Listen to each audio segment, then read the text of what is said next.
This video contains every theory that I've made in 2025, and that is a huge hour count. I don't even know how long this is, so y'all know the drill. Feel free to throw this in the background while you're eating, working, studying, sleeping, all of the above don't matter. This won't be in any particular order either, so with that being said, enjoy however many hours my computer just handled of Poppy theory. When you think of Huggy Wuggy, you picture a towering figure with unsettling eyes, sharp teeth, and a hug that spells "get away from me." But is Huggy Wuggy truly evil, or is there more to his story? Today, we're diving deep into the tragic tale of Poppy Playtime's iconic blue giant to ask the big question, is Huggy Wuggy really evil? By the end, you may just see him in a whole new light. Let's start at the very beginning. Huggy Wuggy wasn't designed to be a monster, he was designed to be a friend. Created by Playtime Co. as part of their signature toy line, Huggy was marketed as a comforting companion who would provide warmth and joy to children. His theme song even boasts, "When he hugs you, he'll never stop." What was supposed to be a playful motto now feels chilling, but its original intention was innocent. However, this all changed with the introduction of the Bigger Bodies Initiative, a secret project that transformed beloved mascots into living, breathing experiments. Huggy Wuggy became Experiment 1170, built to act as a security guardian for the factory. But here's where things get interesting. Huggy wasn't programmed to be violent. According to internal logs, Huggy was noted as being obedient and highly effective as long as no one provoked him. Further suppression treatments will need to be enacted to ensure that no other experiments develop these qualities. Experiment 1170, Huggy Wuggy, remains the optimal outcome due to his sufficient intelligence paired with maximum obedience. End of log.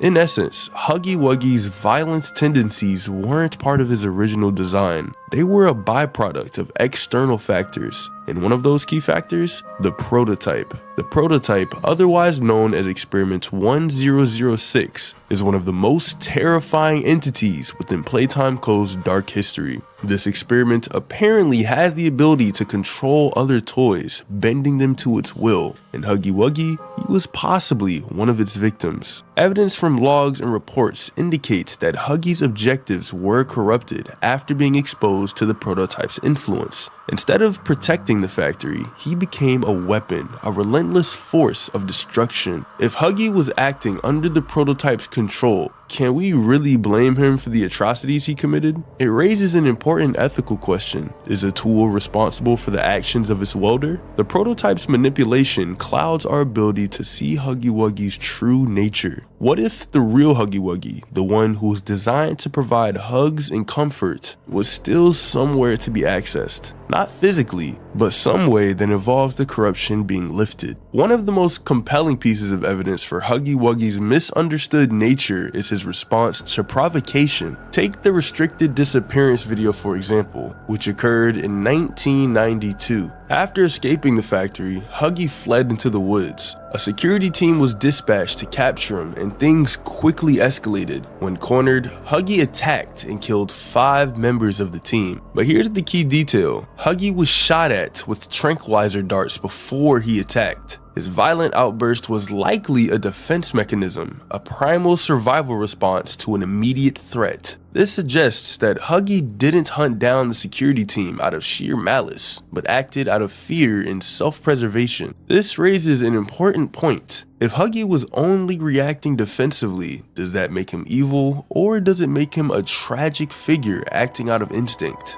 It's a question that complicates the narrative of Huggy as a villain. It's crucial to remember that Huggy Wuggy didn't choose his fate. He was a victim of unethical experimentation, forced into a monstrous form as Experiment 1170. The Bigger Bodies Initiative wasn't just a scientific endeavor. It was a dark and twisted program that turned living beings into horrific hybrids. Imagine being stripped of your identity and transformed into something you can barely recognize. If Huggy was an innocent soul, perhaps even an orphan who lived in play care, his violent behavior could be a manifestation of the trauma he endured. His silence isn't just eerie, it could represent the loss of his voice, his autonomy, and maybe even his humanity. There is a tragic irony in the fact that Huggy's infamous hugs, once meant to provide comfort, has become instruments of death. Perhaps his deadly embrace is a distorted echo of his original purpose, twisted by years of suffering and control. Another clue that Huggy isn't purely malevolent lies in how he interacts with other experiments. Unlike some of the more sadistic toys, Huggy doesn't appear to harm his fellow creations unless he's desperate. For example, reports suggest that after the company shut down, Huggy and the other experiments began eating smaller toys to survive, but only out of starvation, not bloodlust. If Huggy was inherently evil, wouldn't he have attacked and dominated other toys long before desperation set in? This behavior implies that his aggression is primarily directed towards humans, possibly due to how they treated him. Chapter 3's deep sleep sequence adds another layer to Huggy Wuggy's story.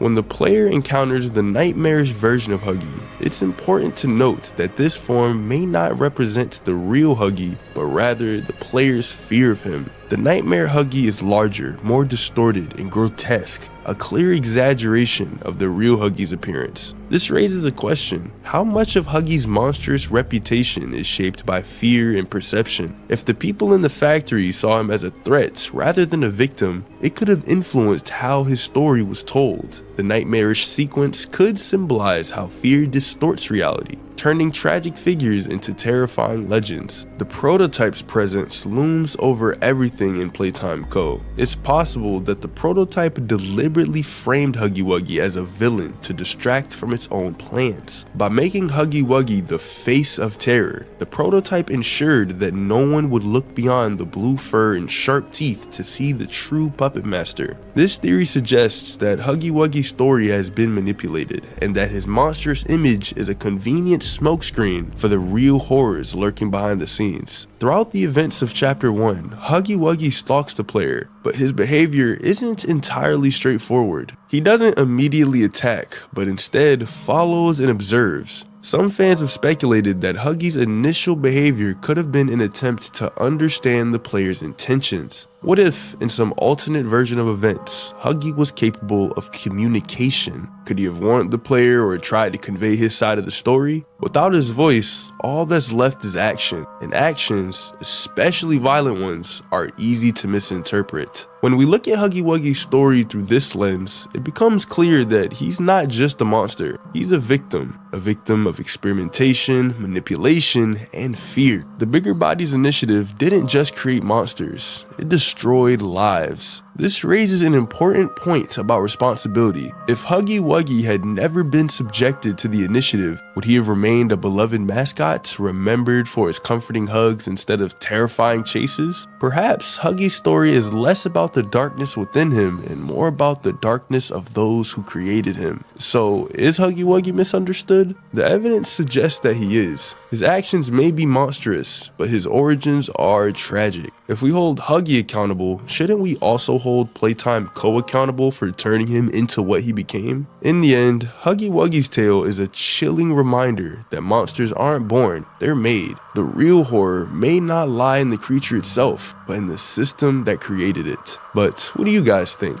Let me know down in the comments. Thanks for watching, subscribe, and click on this video right here. What happened to the real Ollie? In the end of Chapter 4, when we make it into the ventilation shaft with Poppy and Kissy, we hear the biggest plot twist in the entire series. Ollie is actually the prototype, meaning that the entire time he was guiding us in Chapters 3 and 4, that was his way of manipulating us to do exactly what he wanted, taking on the persona of a child in order to seem innocent and trustworthy. But the thing is, what happened to the real Ollie? Well, we know that there used to be an Ollie at some point, but that was an extremely long time ago, because once Kissy pulls us into a hidden part of the room, we see the prototype walk by and we barely make it back to safe haven. But if you turn around after exiting the wall, you'll find a tape which you can play once you make it inside of safe haven, where Poppy is having a really rough time, which is when Ollie calls her and really tries to help her through her problems, letting her know that he'll always be there for her. Are you there?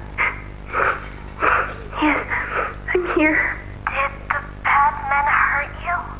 There's nothing more they can do to hurt me. Just tell me what you're feeling. Please, just talk to me honestly. I'm here, Poppy. For you, I'll always be here. We can't figure out whether or not this was the real Ollie just off this tape, but thankfully the prototype himself makes sure that we know that was him, as while we're in the ventilation shaft, he makes a callback to this tape, and it seems like he's really trying to dig into Poppy psychologically, as that was a tragic moment for her, and for the prototype to say this not only digs into her soul, but also lets her know that he's not joking around. I'm here, Poppy. For you, I'll always be here. You... What did you do with Ollie? I'm right here, Poppy. For you, I'll always be here.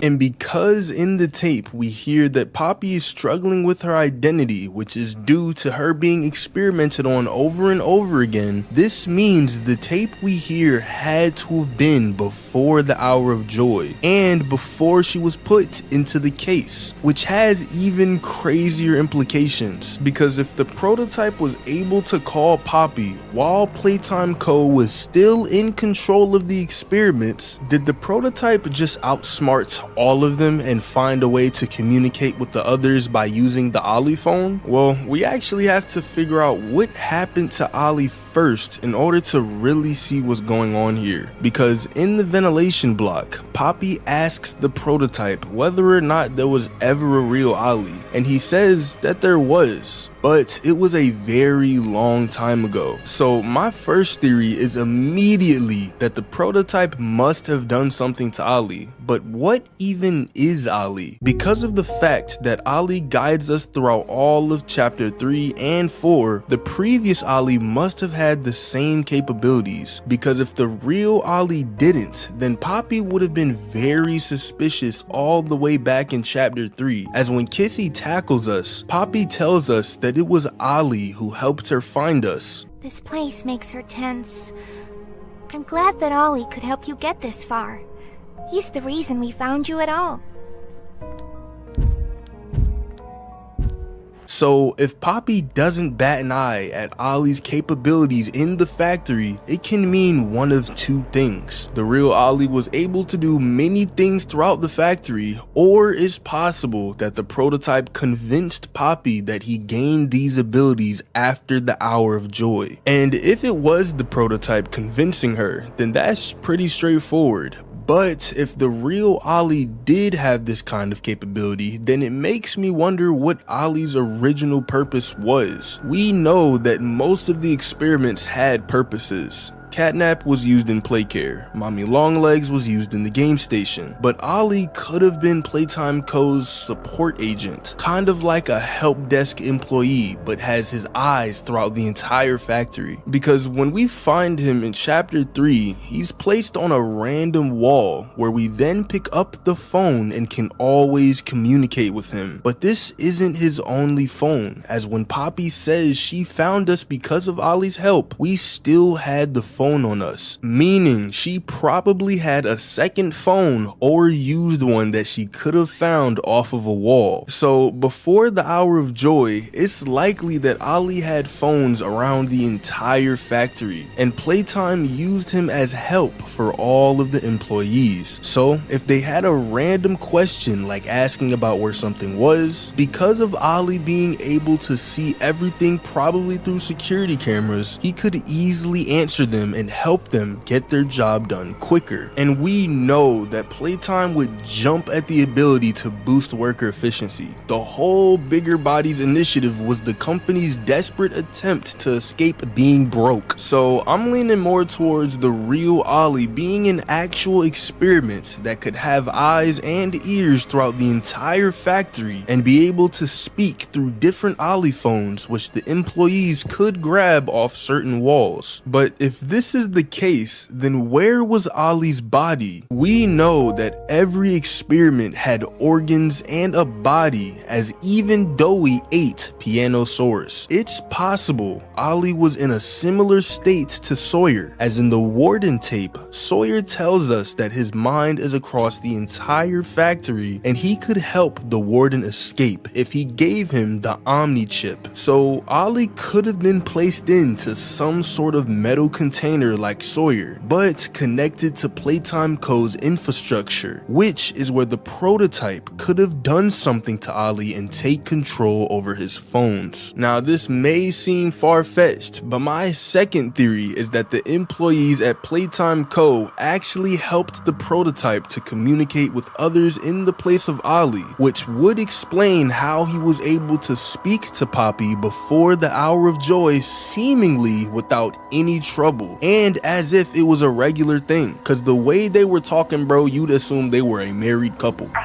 think there's more to this. More that you're not telling me. There's not. I know what you're doing, Poppy. Talking like that? Don't think for a second that I believe it. But this also seems a little far-fetched for me, because why would Playtime Co. trust the prototype to have access to all of the phones across the factory? He killed an employee before the Hour of Joy. He showed his hate for Harley and what he was doing to the experiments, and then eventually caused the Hour of Joy. This dude cannot be trusted with pencils, bro. So it seems that if the Playtime Co. employees gave him that kind of control, they had the Hour of Joy pretty much coming to him. So in my opinion, it seems that the prototype did something to Ollie without Playtime Co. noticing. And then access to all of the phones could have been how the Hour of Joy was coordinated, as the prototype seemed to be separate from the rest of the experiments due to his extremely high intelligence and craftiness. But what do you guys think? Let me know down in the comments. Thanks for watching, subscribe, and click on this video right here. Why did Poppy lie about the Hour of Joy? That's the question we need to be asking, because in chapter 3, she made one thing very clear. The prototype was responsible. According to her, it was his plan all along. The factory's toys turning against the workers in an act of unthinkable carnage. However, now that we've traversed a lot of Playtime Co., things do not quite add up. The evidence we've uncovered suggests that Poppy's version of events is not entirely true, especially the untitled tape that we find after the Doey fight. In it, Poppy recounts the prototype's order to stay in the factory, emphasizing that no one can leave. She expresses her hatred for him, despite admitting she agrees with his reasoning. She also voices her regrets over the grim necessity for the other toys to feed on the bodies. Finally, she mourns over her father's absence, remembering how he always knew what to say, how the factory was better under his leadership, and how she misses him. I thought we were gonna leave. Leave the factory. Not this. Prototype says we can't leave.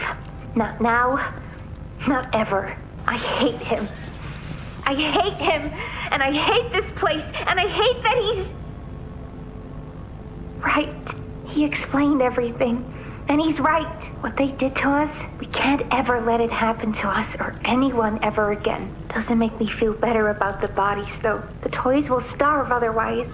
They'll die, but it's still disgusting. I wish you were here, Dad. You'd know what to say.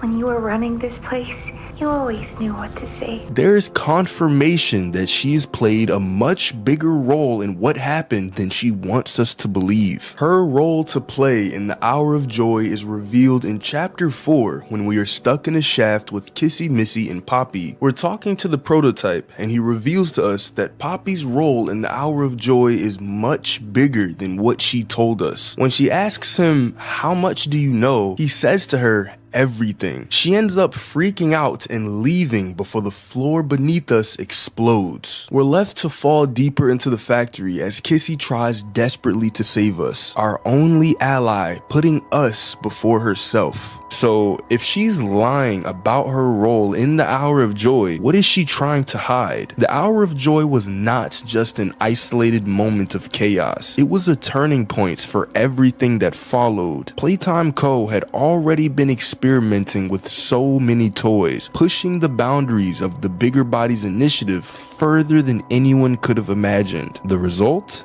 A complete breakdown of orders within the factory, workers being slaughtered, and the factory itself becoming the horrifying ruin we now explore. But was it truly an uncontrolled disaster, or was it something intentional, something planned? If the Hour of Joy was a deliberate event, then the real question is, who set it in motion? Poppy wants us to believe that it was the prototype, but let's look at what we know. Near the ending of Chapter 3, she presents the Hour of Joy tape and tells us to watch it, that we deserve to know the truth. She paints herself as the victim, someone who barely escaped with her life when all the chaos began. She is careful to frame the prototype as the ultimate villain, the one who made it all happen. But in Chapter 4, the deeper we look, the less her story makes sense. To understand what happened, we first need to break down the evidence we've uncovered. The prototype's main function appears to be collecting and reconstructing parts of the toys we've killed. That has been his primary objective from the beginning. But if that's the case, then does it make sense for him to have triggered the Hour of Joy? His behavior suggests that he is more interested in gathering and utilizing what was left after the chaos, not initiating it himself. However, there is one thing that puts Poppy in cuffs while setting the prototype free: independence. The prototype does not seem to have as much freedom as Poppy. Yeah, we did see him grab Mommy Longlegs and Catnap, yet Poppy disappeared for almost an entire chapter and a half and seems to have the most freedom out of everyone. It does not fit the MO of the prototype. Let's also take a moment to talk about the messages outside Poppy's glass case. If she was truly just an innocent victim, why would someone take the time to write ominous warnings around where she was kept? It suggests that even before the Hour of Joy took place, there were individuals inside Playtime Co. who did not trust her, and that distrust bleeds into the toys themselves. When Mommy Longlegs captures Poppy, she doesn't just treat her like another experiment. There's resentment in her words. Isn't this exciting, Poppy?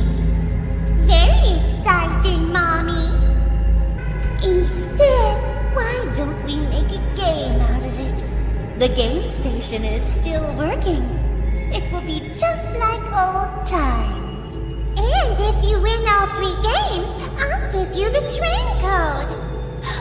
Mommy loves that idea, Poppy. It's as if Poppy had done something to earn the hatred of the factory's most powerful creations. If Poppy was truly innocent, why would she be seen as an enemy? And then there's her behavior throughout the game. From the moment she's freed, she only gives us information on her terms. She picks and chooses what she wants to tell us. She directs us exactly where she wants us to go. And most importantly, she withholds key details that would help us better understand what the heck is going on. If she was truly on our side, why the need to be so secretive? Why would she feel the need to control the narrative? This brings us to the most important question. Why would Poppy lie? I mean, the gentle voices do lie. Am I right, ladies and gentlemen? If she was involved in the Hour of Joy, then she would directly be responsible for everything that happened. The massacre, the factory's downfall, and the horrors we now uncover piece by piece. That would mean she isn't just a passive observer, she is a key player. And if that's the case, then it is in her best interest to make sure we never fully learn the truth. By blaming the prototype, she effectively erases her own role from its history. She makes herself seem like the victim rather than a perpetrator, and that makes it easier for her to manipulate us into helping her. Because if we know the full extent of what she done, would we still trust her?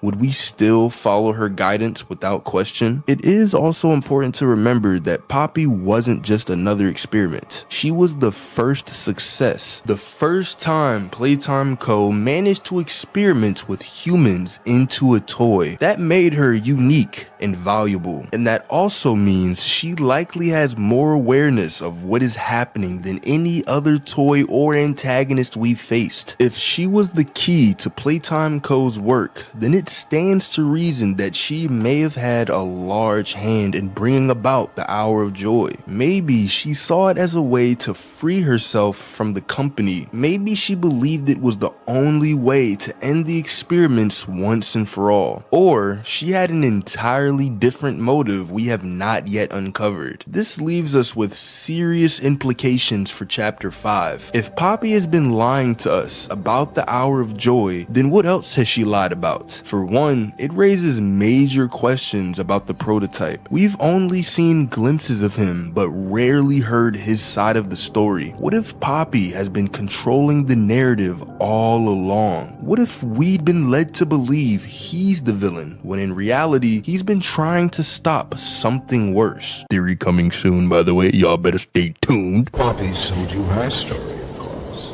Innocence is bliss, and she is oh so innocent. Did she tell you her part of the Hour of Joy?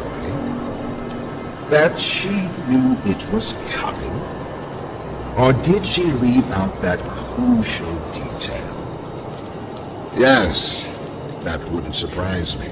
Has she not strung you along, betrayed you, and told you only what you needed to know to do exactly as he asked? And then there's the issue with Sawyer. Could she be working with him? Or at the very least, using his information and knowledge to further her own agenda? And then there's Playtime Co. itself. If Poppy still believes in their original mission even after everything that happened, then we've been unknowingly helping her further their work, and we have no idea what that can truly entail. The crazy part of all of this is that no matter how many answers we find, we just end up with more questions. Why does Poppy keep pushing us forward without ever telling us what's going on? Why does she refuse to explain the bigger picture? What is she guiding us toward? And what happens when we get there? At the end of the day, all we know for sure is that Poppy isn't telling us everything. She claimed the prototype was responsible for the Hour of Joy, but the evidence says otherwise. And if she's willing to lie about something that massive, then we have to ask ourselves this one question: when will we stop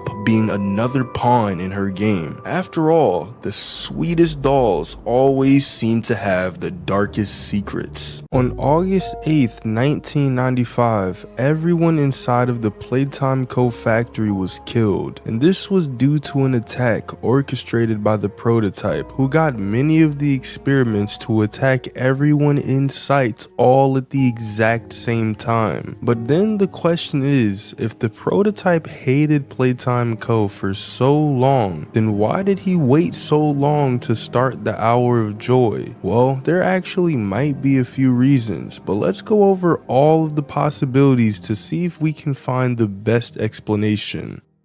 The first interesting thing is that the attack took place in August, which is usually summertime for kids. So if kids are out of school, they're more likely to be at the Playtime Co. factory, either with their parents or even with their friends for a group party. And because we know that the prototype took the orphans down to the labs, is it possible that some of those kids were kids who were caught in the Hour of Joy and turned into orphans, since the toys toys killed their parents? Well, it would make sense as all of the other toys were kids as well, so most of their built up anger would be directed at adults, but especially the Playtime Co staff. So if the prototype chose this day, then he had to have known that there would be more kids in the factory, which he could have done on purpose in order to have more kids down in the labs for whatever reason he needs them. But why not July, or why not August of 1994? Well, we have to go over the prototype's escape, which is very briefly mentioned in the very last tape in chapter 1. After we defeat Huggy and make our way across the catwalks, we eventually hear a tape where a scientist is right in the middle of the hour of joy, and he says that the prototype's absence was a flaw in the scientific process which shouldn't have been left unaccounted for. Though still missing, today's events are no doubt in relation to him. His absence was a flaw in the scientific process,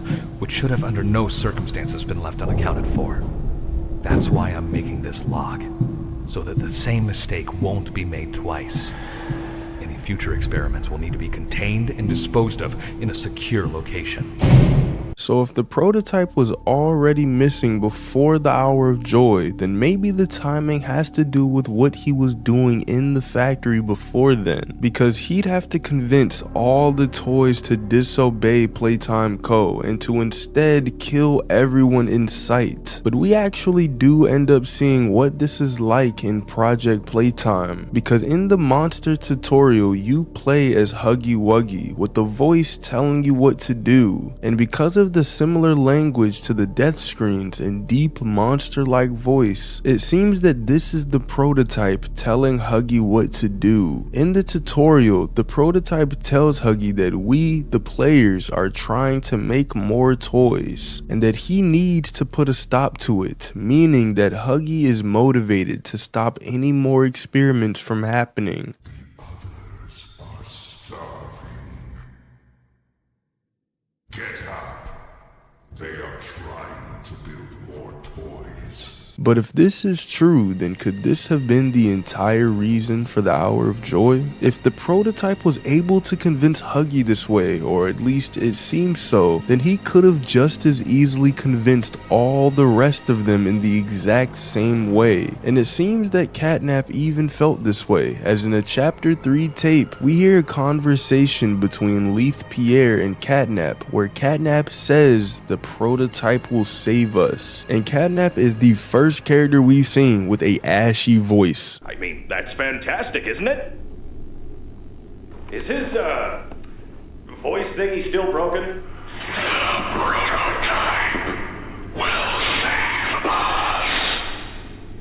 Theo, nobody's gonna save you. This prison is where you belong. We'll let you out here and there to go see the kids in play care, but your home is here.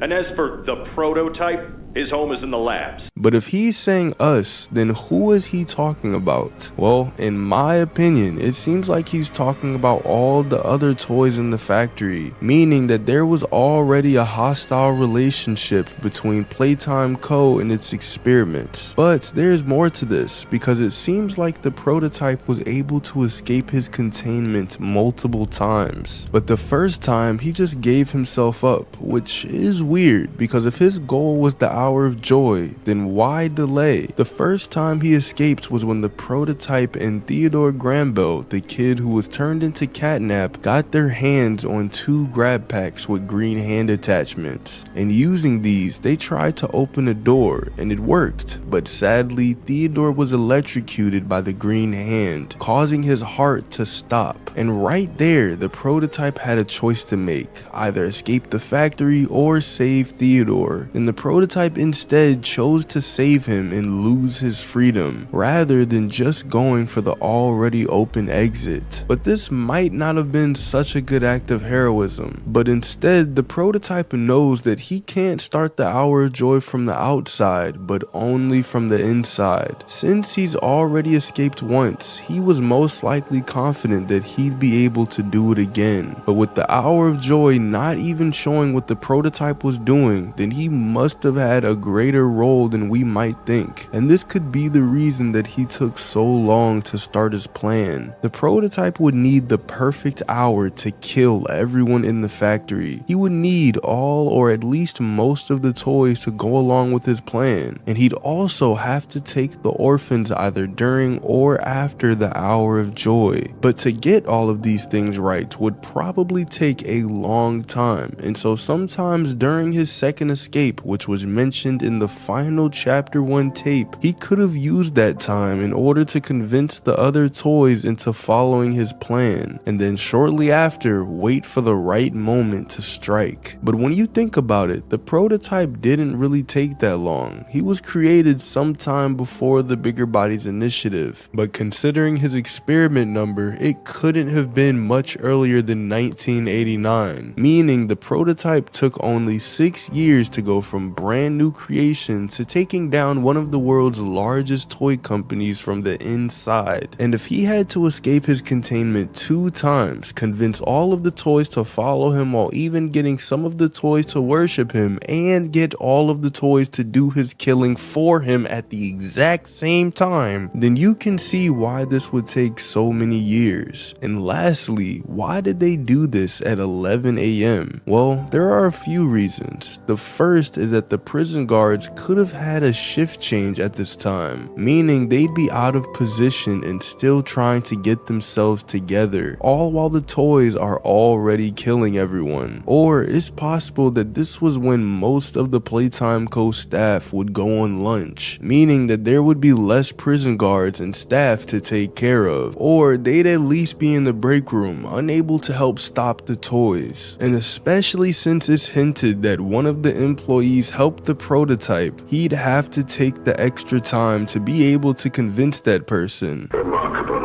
1006. How could this happen? There's fail-safes, security measures. It's impossible. Personal agendas have long been the downfall of this company. Is it unreasonable to believe they were conspirators? Playtime is filled with vipers and backstabbers. But it ended up being worth it, as the prototype executed his plan perfectly and ended up getting exactly what he wanted. But what do you guys think? Let me know down in the comments. Thanks for watching, subscribe, and click on this video right here. What happened to Bron in Poppy Playtime? We first saw him in the chapter 1 trailer, where he's this giant toy dinosaur that seemed to be one of chapter 1's antagonists. However, as we all know, we never ended up seeing in a live version of Bron. But that's until about 2 years ago, when Mob uploaded a video to their YouTube channel called restrictedrestoration.mp4. And in this video, we see Bron, or Experiment 1199, be transferred into his new body, where the toys would then realize that something was different about him. But we first have to go over his backstory, because Bron wasn't always a toy, and actually used to work for Playtime Co. And this went on for decades, and his name was Thomas Clark. Being born in 1932, Thomas eventually became a doctor and applied for a full-time job as a pediatrician when he was just 23 years old. He was then hired and worked there for about 36 years. However, we do actually know a little bit about what happened when he was working at the company. During his time at Playtime Co., he witnessed Theodore Grambel being taken to the hospital after his failed attempt to escape the factory with the prototype, and even says that he saw the prototype himself.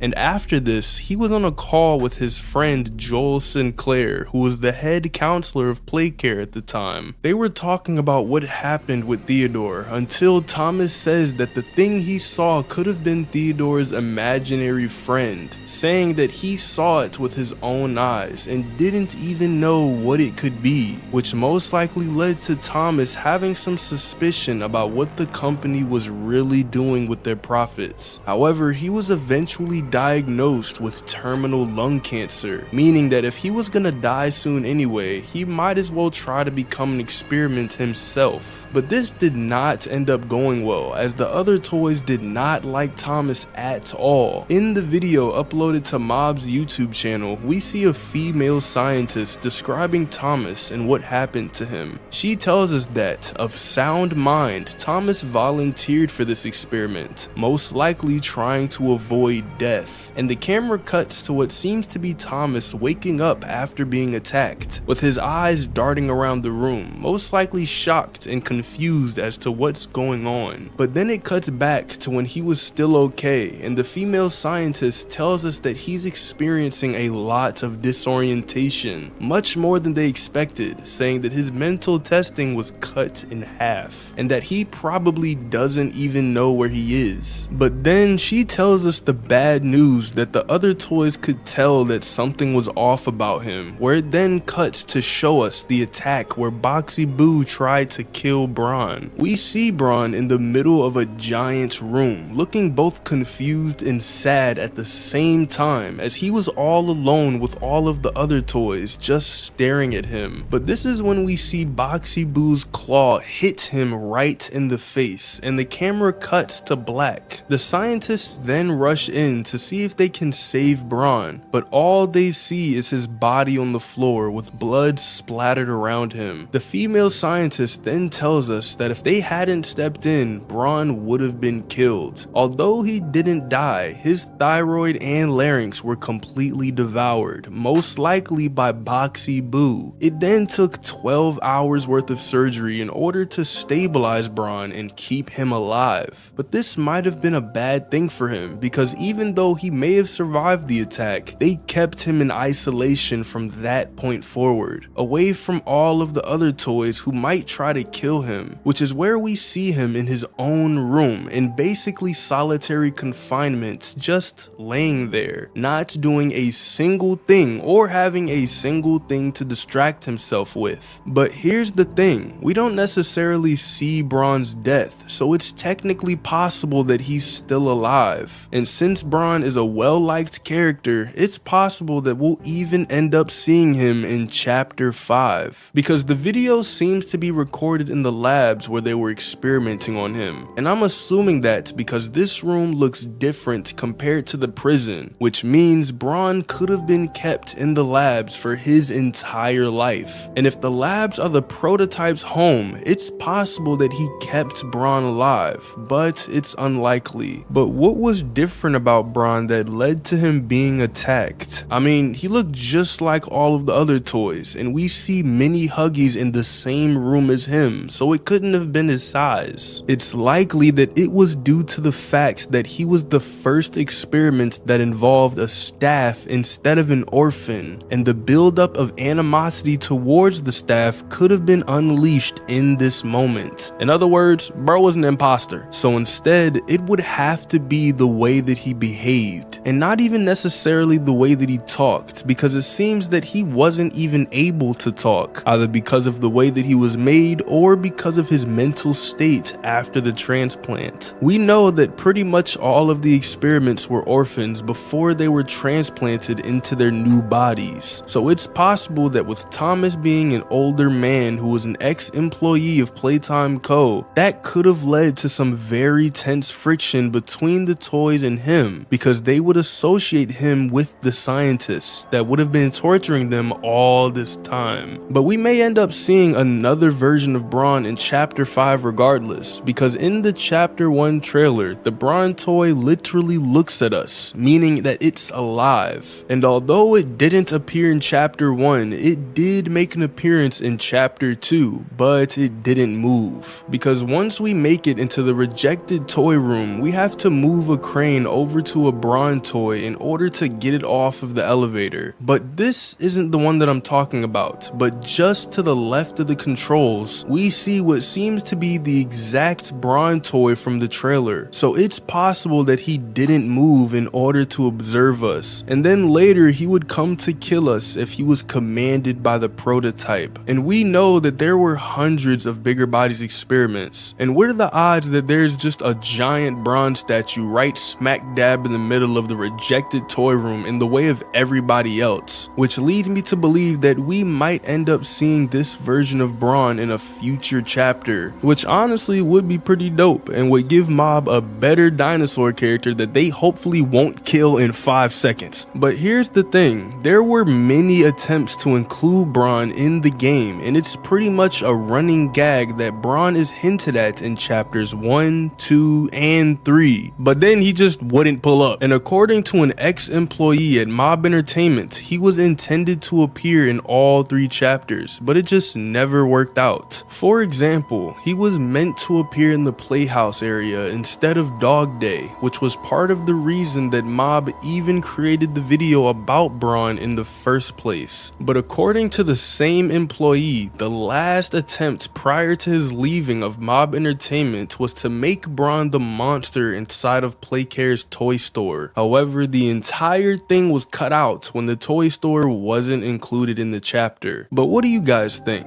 Let me know down in the comments. Thanks for watching, subscribe, and click on this video right here. When we're playing Poppy Playtime, we don't take the time to stop and realize just how crazy everything here really is. I mean, this factory is so big that we haven't even explored the entire thing in 4 chapters.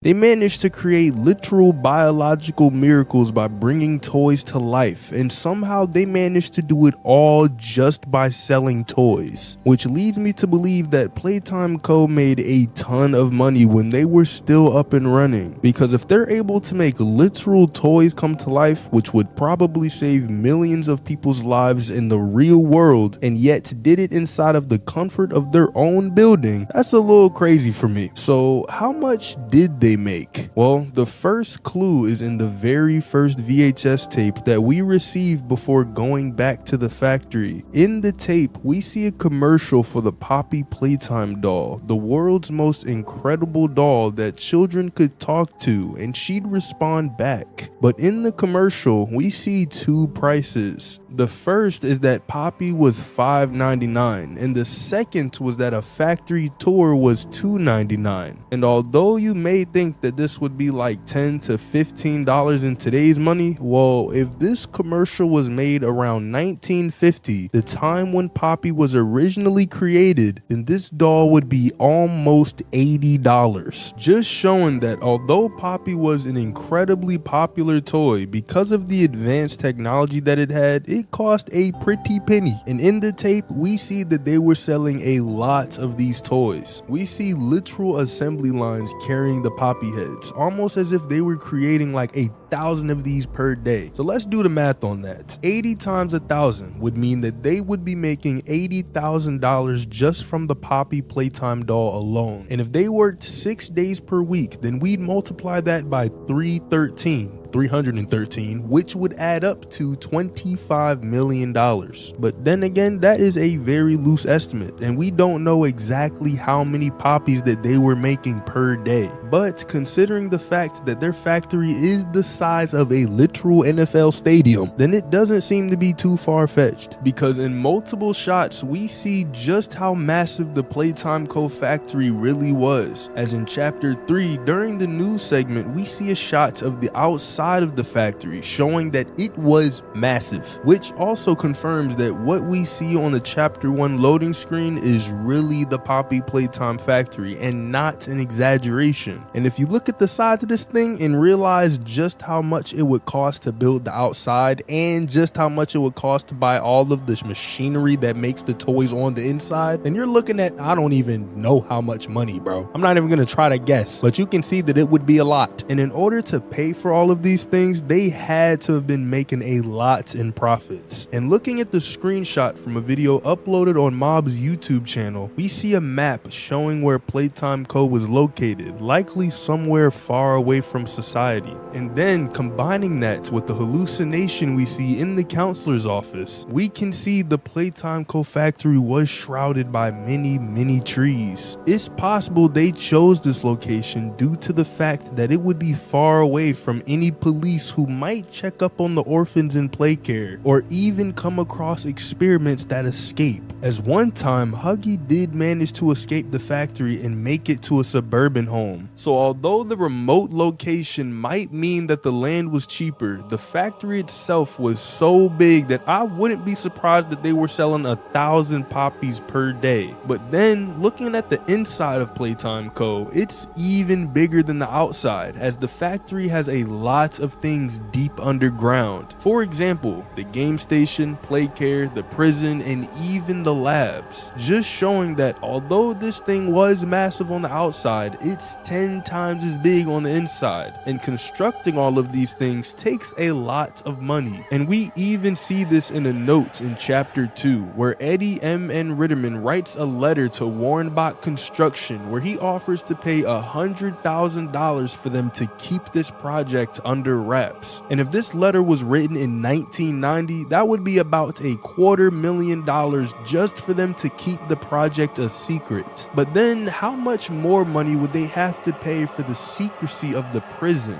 Well, in the tape, we hear a man whose name was Mr. Silva talking to Eddie Ritterman, where he asks Eddie why the toy company needs a prison. But then Eddie literally threatens to throw this man off a cliff. So it seems like the only hush money they got was for the labs. But then again, they were still being paid a hefty price to build everything. I've got something I want to talk to you about. It's important. I'm listening. I don't like what I'm supposed to be building here. Look, the game station, whatever. It'll be fun for the kids. Underground production plants. Sure, maximize production. Makes a kind of sense. As much of any of this, I suppose. But this... what in the world would a toy company need with a prison? In 1972, you signed a contract. A legally binding piece of paper that says whatever is asked of you, you do it. We asked. You did. So now you do the work, because we've given you a directive. Mr. Ritterman, we're near the... Yes. Yes, we are. All of us are. On a ledge. But although we only saw Poppy dolls in the factory tour advertisement, we gotta remember that they didn't just make Poppy dolls, as Huggy Wuggy seemed to be their most popular toy, literally being on display in the middle of the factory. But I also want to go over two more things. The first is that Playtime Co. was known as the king of the toy industry, and the second is Elliot Ludwig's insane work ethic. Even after his wife divorced him and someone near to him passed away, he didn't let either of those things stop him and continued to try and work towards the benefits of children, or at least that's what his public image was. And when you manage to find someone who is absolutely obsessed with their goal and is literally in control of the most successful toy company, then you can assume that they made a ton of money. But now let's actually get into the numbers of just how much they could have made. First off, if Playtime Co. was the #1 toy company in the United States and possibly even the world, being especially dominant in the 1980s with toys like Huggy Wuggy and Kissy Missy, then they would be making similar figures to the real world's most successful toy companies. For example, Hasbro's revenue in 1985 was about $500 million, or adjusting for inflation, about $1.5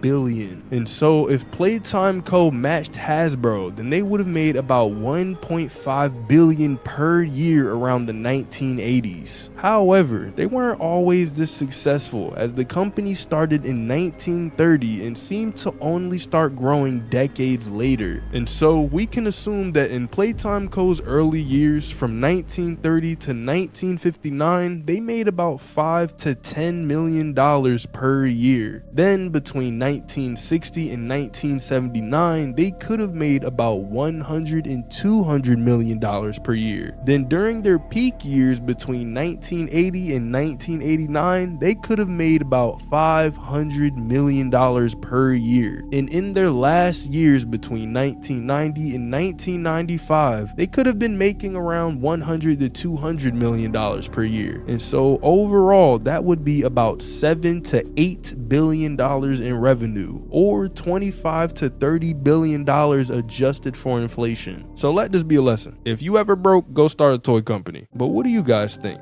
Let me know down in the comments. Thanks for watching, subscribe, and click on this video right here. Throughout Poppy Playtime, we've slowly learned the identity of many different characters. For example, Yarnaby's name when he was an orphan was Quinn Navidson, Mommy Longlegs was Mary Payne, and so on. But the thing is, we never really received any information about Huggy. We do have one tape about the prototype where Huggy is mentioned at the end, but we don't really figure out anything else about him. Further suppression treatments will need to be enacted to ensure that no other experiments develop these qualities. Experiment 1170, Huggy Wuggy, remains the optimal outcome due to his sufficient intelligence paired with maximum obedience. End of log.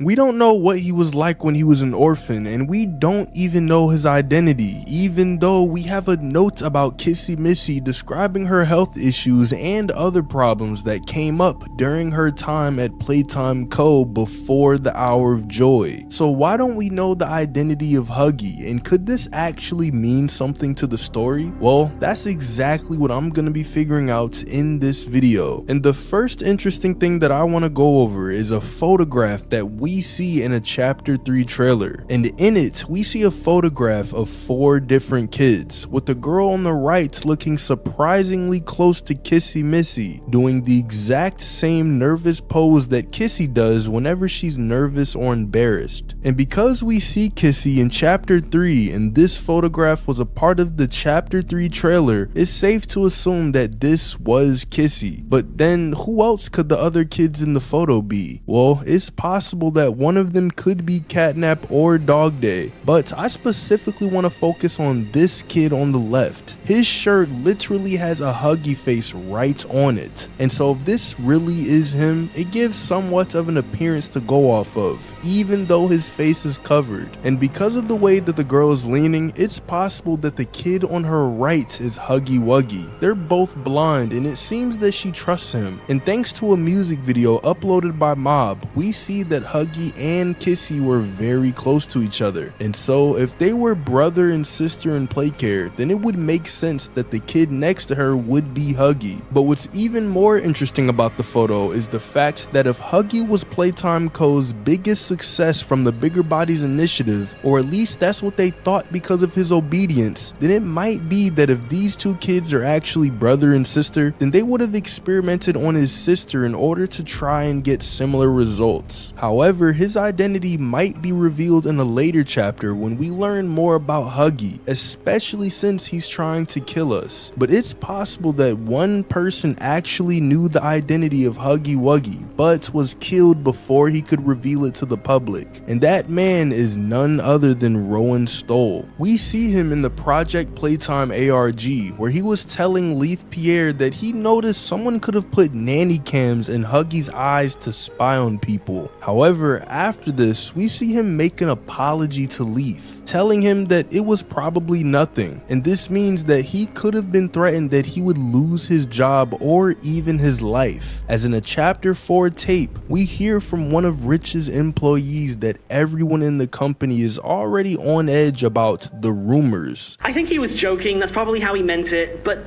he dropped some line about me disappearing. Him and the other guys laughed. I was having a bad day, so I yelled at him a bit. About him, about the company. But because he said it like that, and with all the rumors, I just don't know if I can take it anymore. And it feels wrong that no one said anything as loud as they should. So if Rowan was threatened with losing his job or even his life, that could have been why he made the apology video. But the thing is, in the third video, he tells us that he found a bunch of information and that the company is trying to kill him. My name is Rowan Stoll. I work for Playtime Co. It's a massive toy company They made Huggy Wuggy. They've been using all the money they've made to experiment on people. I have proof of it all. Next week, I've scheduled the companies, the servers, the security to be shut down for 60 minutes of maintenance. While security is out, I'm going to release everything and run. But before he could release this information to the public, we saw him get eaten alive by Boxy Boo. But one of the reasons that Mob might be keeping Huggy's identity a secret is because they knew that they wanted to use him after chapter 1. And now that it's about to be chapter 5, they could focus on him throughout the game with both notes and even tapes. For example, in chapter 4, we got notes and tapes about Doey, foreshadowing what was to come and giving us a deeper insight into his personality. And so with Huggy most likely being one of the main antagonists for chapter 5, it's possible that we'll find notes and tapes focused around him that'll give us more information as to what his identity was and what he was like when he was still an orphan. Because when he was still a bigger body's toy, we know that he was both intelligent and also obedient to the Playtime co-staff, which is interesting because they describe him as being obedient,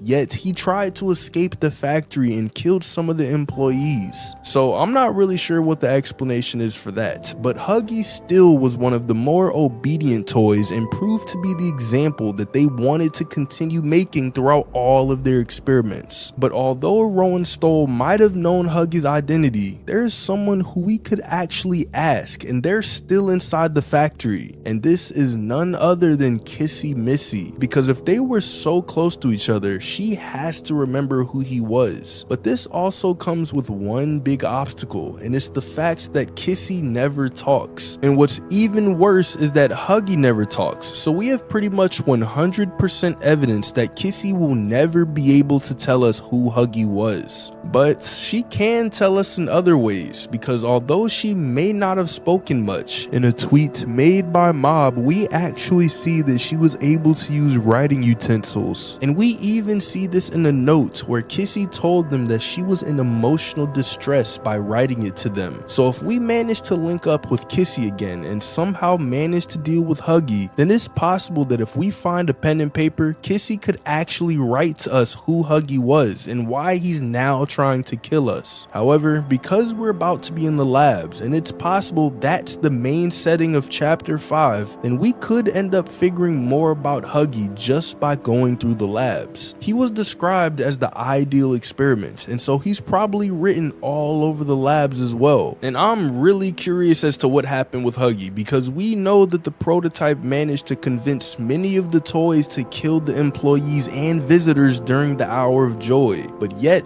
Kissy is still on our side while Huggy isn't. So what could have happened between them that caused them to change sides and now hate each other? Well, it's possible that because of Huggy's obedient nature, the prototype could have came to Huggy sometime before the Hour of Joy and convinced him to obey him, and in return he would receive his freedom. And from a few of the tapes, we know that the experiments were treated very harshly. Do you feel anything? This question referred to what exactly? You stick us. Beat us. Tear at flesh. Do you feel it? So Huggy would be obedient to the prototype in the same way he was obedient to Playtime co-staff in order to escape the torture. But this is just speculation. We'll have to wait until chapter 5 to see if we get any more information. But what do you guys think? Let me know down in the comments. Thanks for watching, subscribe, and click on this video right here. What happened to Boxy Boo? Before chapter 3 released, Mob Entertainment tried to make a new type of game, which they called Project Playtime. In the game, you'd be tasked with completing puzzles, taking toy parts, and then dipping out of there as fast as possible. However, alongside the release of the game, we were introduced to a new bigger body, Boxy Boo. And with his reveal, fans were thinking maybe one day he's gonna show up in the main game. However, when we make it to Safe Haven, we eventually find a drawing of Boxy Boo in a literal war. In the drawing, we see text like "we're losing" and 40 dead, meaning that whatever was happening here, toys were dying. And one of the toys crossed out is Boxy Boo. But what actually ended up happening to him? Well, let's start from the beginning. In Project Playtime, we hear two tapes. The first is where Sawyer talks about his new Bigger Bodies initiative. He says that he's gonna turn this company around, bring the profits up, all while taking people off their payroll. I'm here now with a solution. The Bigger Bodies Initiative. Giant toys. We can increase our workforce and simultaneously decrease the number of lawsuits and people on our payroll if the people we have working aren't people. And in the Chapter 4 ARG, we see the beginning stages of the Bigger Bodies initiative. In one of the notes, we hear of their first experiments, which was pretty much an absolute failure. The next note talks about an experiment that managed to be conscious for about 3 minutes, but still ended up dying. And many experiments later, with experiment 1160, Boxy Boo managed to survive his transplant and become the first success of the Bigger Bodies initiative, which is what leads to the next tape, because in it we hear Sawyer talking to Boxy Boo probably not long after he became conscious. He seems to be in awe of Boxy and says that he's the first of many. And here you are. They said it was impossible, yet you defied all odds. The first of many, naturally. You have proven my Bigger Bodies initiative a success. Many doors have opened today, thanks to you. However, as with all things, your first try is never the best. And this is exactly what happened to Boxy Boo. Although he was technically alive and they did just pull off a scientific miracle, to put it bluntly, he was pretty stupid, which sadly was the exact same fate of Pianosaurus. Sawyer viewed both as successes, but still not the results that he wanted. But also on the tape, Sawyer says that he's gonna get Boxy Boo used to eating flesh, most likely human flesh, because immediately after this, he asks for an update on Rowan's stole. Now, we need to start taming that appetite of yours to flesh. Where to start? Get me an update on the situation with Rowan's stole. And if you don't already know, Rowan was an employee who knew a little too much about Playtime's experiments, and the company wanted to get rid of him. And so, in the Project Playtime ARG, we see that Rowan was eventually eaten by Boxy Boo. But this wouldn't be the last time Boxy Boo ate an employee, as when the higher-ups at Playtime Co. were trying to figure out what to do with Sawyer, they eventually came up with the idea to take his organs and keep him locked in the factory where he won't be able to cause as much harm. What do we do? There is one thing I can think of. But when Harley was first waking up, Leith explains the situation to him, but Sawyer immediately said that they need his intellect, and without him, they're not gonna be able to do what he could do. But that's when Leith says this. Nobody else can do what I do. You need my knowledge, my intellect. Why do you think you're sitting in there right now and not in Boxy's stomach? And in the tape where they come up with the idea of what to do with Sawyer, Eddie M. and Ritterman says that they should kill him. But by the way he says it, it makes it sound like they've done this a lot. The guy's gotta go, Leith. And how do you suggest we do that? This wouldn't be the first time we made someone disappear. We can't kill him, Eddie. Why not? Because like it or not, we need him. And so if the employees have been using Boxy Boo as a human garbage disposal this entire time, then maybe he's not a failure after all. As when you use him in Project Playtime, he was able to kill employees, which was pretty much his only function. So although he wasn't necessarily the best result they could get, he still did have a function of being able to eat literally anything, which isn't really that new because Poppy Theory exists. I can do the exact same thing. And if you need some paper shredded, you got Boxy Boo. But if you need some human shredded, you still got Boxy Boo. And this is exactly what we see in the Hour of Joy. In the tape, we see all of the toys went rampant at the exact same time, killing literally everyone in sight, employees and visitors alike. However, with Boxy Boo not being intelligent, why did he wait until the Hour of Joy to start killing people rather than just immediately going crazy? Well, we have to remember the fact that the prototype is the one who orchestrated the Hour of Joy, and by the way that Catnap speaks in one of the tapes, it seems that things were planning to start for a very long time. But look at you now. The kids love you. And that red smoke. I mean, that's fantastic, isn't it? Is his, voice thingy still broken?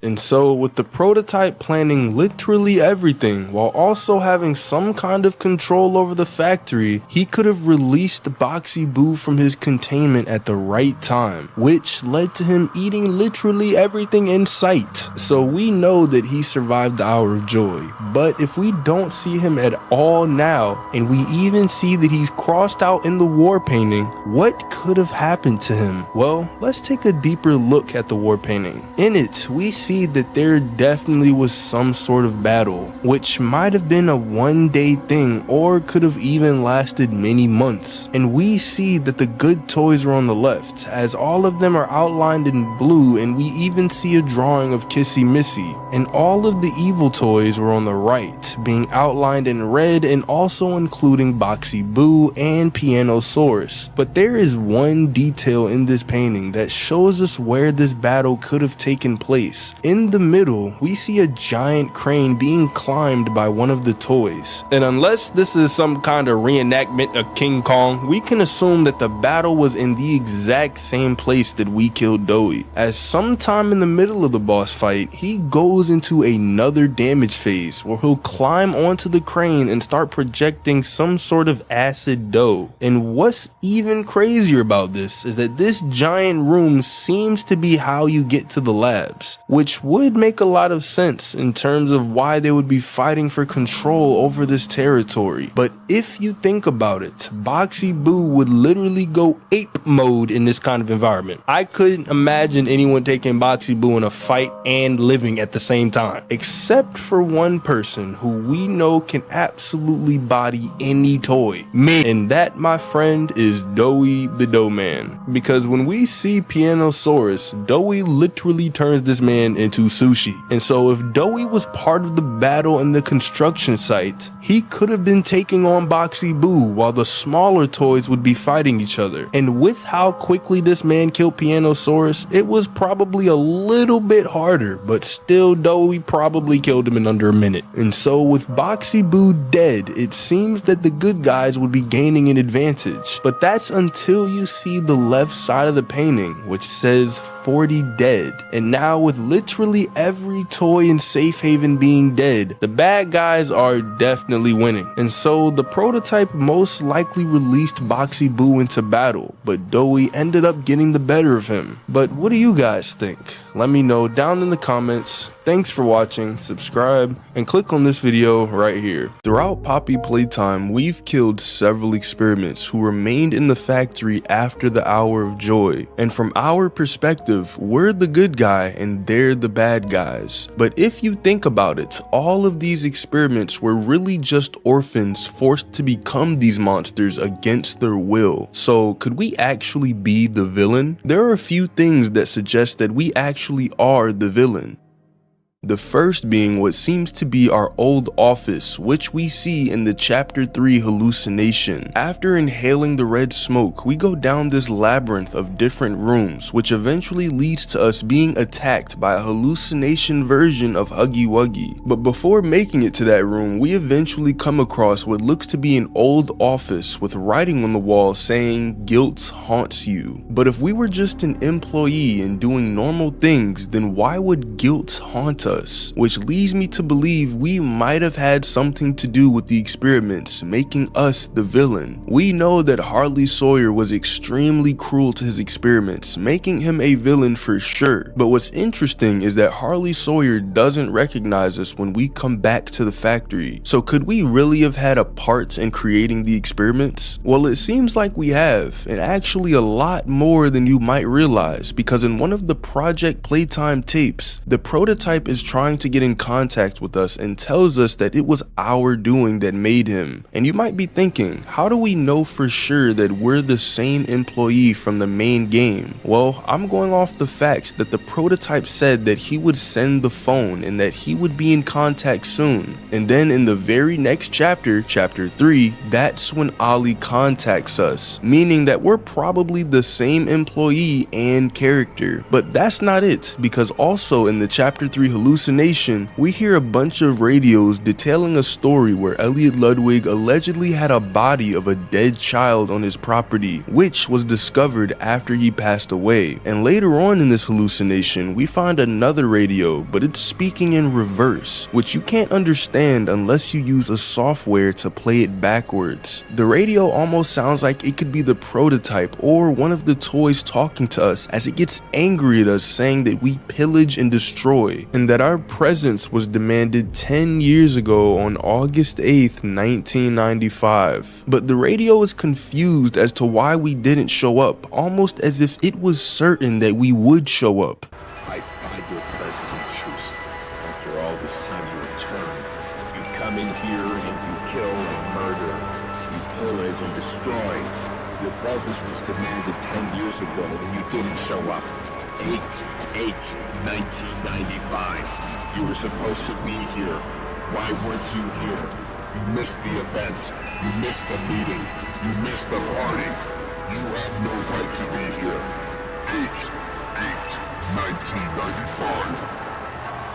But combining the office we see, which says "Guilt haunts you," the prototype saying that we made him, and the radio saying that our presence was demanded 10 years ago but yet we somehow didn't show up, it makes me think that there's a lot more to our character's past that we just don't know about yet. And if anyone does know about it, it would have to be the prototype, considering the fact that he seems to need us for some reason and could have even wrote the note that we get in the beginning of Chapter 1. Which started this entire mess in the first place. And considering the fact that the prototype is one of the smartest characters, if not the smartest character in the entire game, and has had unlimited access to all of Playtime Co's files for the past 10 years now, he's gonna know pretty much every single detail about our lives, especially since we're one of the few employees who actually managed to survive the Hour of Joy. So it's possible that in Chapter 5, if we end up seeing the prototype, or better yet, talking to him face to face, it's possible we'll figure out a lot more about our past and whether or not we were actually a good guy. Because honestly, in most scenarios, everyone does some bad and everyone does some good, to the point where we can't just look at someone as completely innocent or completely evil. Even the prototype isn't completely evil, because he thought, or at least he most likely thought, that he would be putting an end to all of the torture that was going on with the experiments, but did it by killing literally every single human being in the factory. But what's even crazier is that in the warden tape that we hear in Chapter 4, Harley Sawyer hints that there was an employee who helped the prototype enact the Hour of Joy, and that's how they were able to get past the failsafes. How could this happen?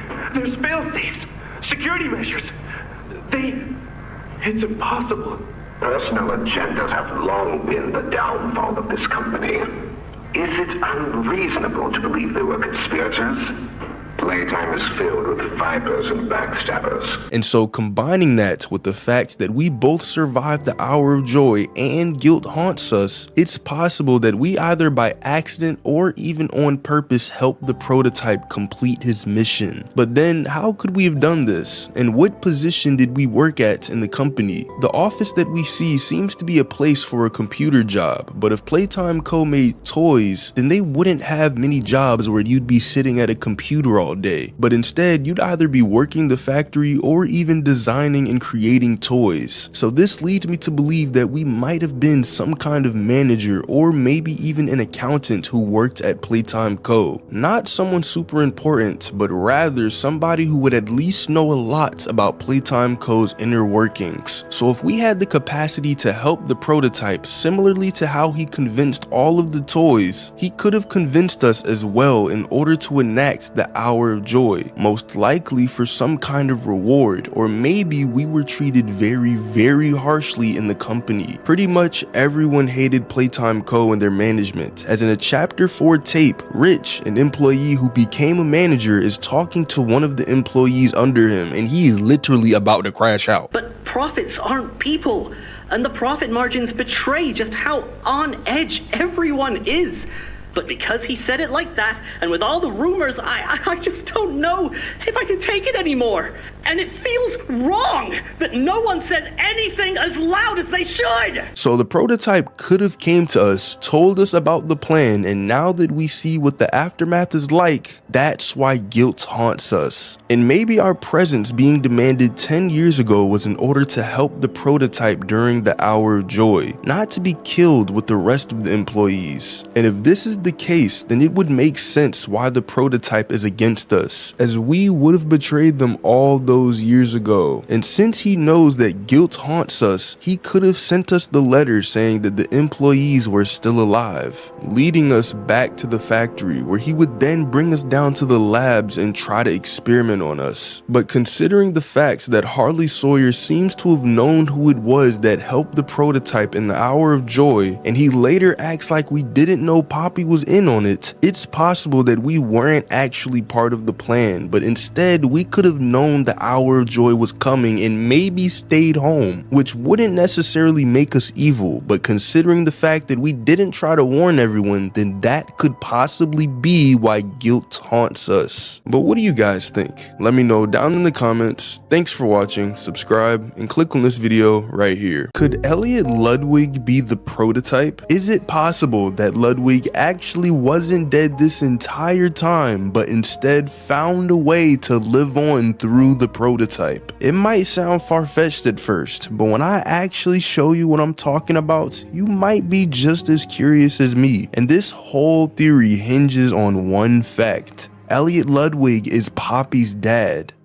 It's first hinted at in chapter 2, but not somewhere that you'd expect. In chapter 2, Poppy says that she has the train code that leads out of the factory. So we follow what she says until she's taken by Mommy Longlegs. She takes the train code from Poppy and says that in order for us to get it back, we'll have to go through 3 different mini games in the game station. But after we beat all 3 of them successfully, she crashed out and tried to kill us. But we managed to make it into a room with a working grinder, which kills her. After this, we free Poppy, but she is talking like an absolute psychopath. She sounds like she has something she wants to say, but isn't saying it. And then she walks off. We see that she's keeping her eyes on us, almost as if she's intrigued by us. And so once we make it to the train and enter the correct code, we eventually make it to a crossroad. But just before we're about to leave, Poppy switches the track on us and says that we're too perfect to lose, and that we could help her with whatever plan she has. But you saved me.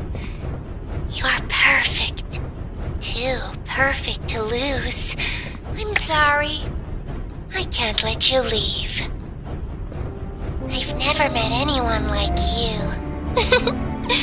Do you know how long I've been stuck in that case? Well, too long. Later in chapter 4, we figure out what her plan was, but what I'm mainly focusing on is her dialogue in chapter 2. In it, she doesn't say anything that hints to her being Elliot's daughter, but that's because it's the unused dialogue that I want to look at. In the files, fans managed to find what seemed to be an earlier version of the game, with Poppy saying different lines after switching the track on us, but the most important line is that she says that she's the cause of all of this. You have so much potential. I know you came to find the ones who had disappeared all those years ago, but they're gone. They've been gone for a long time. Terrible things have happened, and I am the cause. Being able to exist as a doll, it has killed so many people. And you might be wondering how this means that Elliot is Poppy's father. Well, if we look at the tape we find in his office, we see a documentary which explains how Elliot made Playtime Co. so successful. But in the documentary, it quickly mentioned that Elliot lost a family member who was very close to him. Now, I'm not saying this to be rude, but if Elliot's second cousin died, they would not have mentioned it. And so whoever Elliot had lost, it must have been someone very dear to him. And it doesn't seem to be his wife, as they divorced due to his extremely work-focused lifestyle. And it probably wasn't one of his parents either, as the language they used to describe his lost loved one wouldn't match. In the 1960s, an unfortunate family death had pushed Ludwig down to his lowest. But with so much ambition, he rose back up and continued to fulfill his vision for the Playtime Co. toy factory. Ludwig could never be content leaving a project unfinished. Which leads me to believe it could have been one of Elliot's kids, but more specifically an adopted daughter. Playtime Co. is centered around children, but also a huge portion of the factory is centered around orphans, with Playcare probably costing hundreds of millions of dollars to build. It's a huge dome-like structure with smaller buildings inside of it, like Home Sweet Home, the school, and even a gas production zone to help the kids fall asleep. And considering the fact that Elliot divorced his wife in 1930, while the Poppy toy was made around 1950, Poppy would at least be in her 20s by the time of her transplant. But if she's Elliot's adopted daughter, this would match the themes of orphans being dear to Playtime Co. And it makes a little more sense for Poppy, as she would have been transplanted at a younger age. By the way, quick side note, let's say Poppy was 10 years old when she was transplanted. That would make her around 65 years old now, because if she was made around 1950 and we come back to the factory in 2005, she is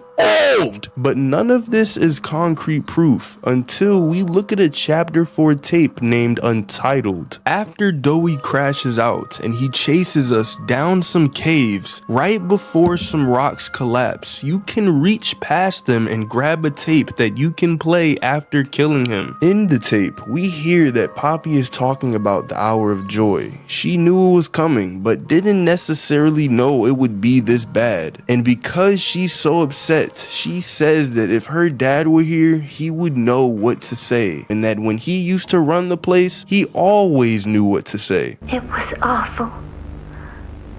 So awful. I thought we were gonna leave the factory. Not this. Prototype says we can't leave. Not now. Not ever. I hate him. I hate him, and I hate this place, and I hate that he's... Right.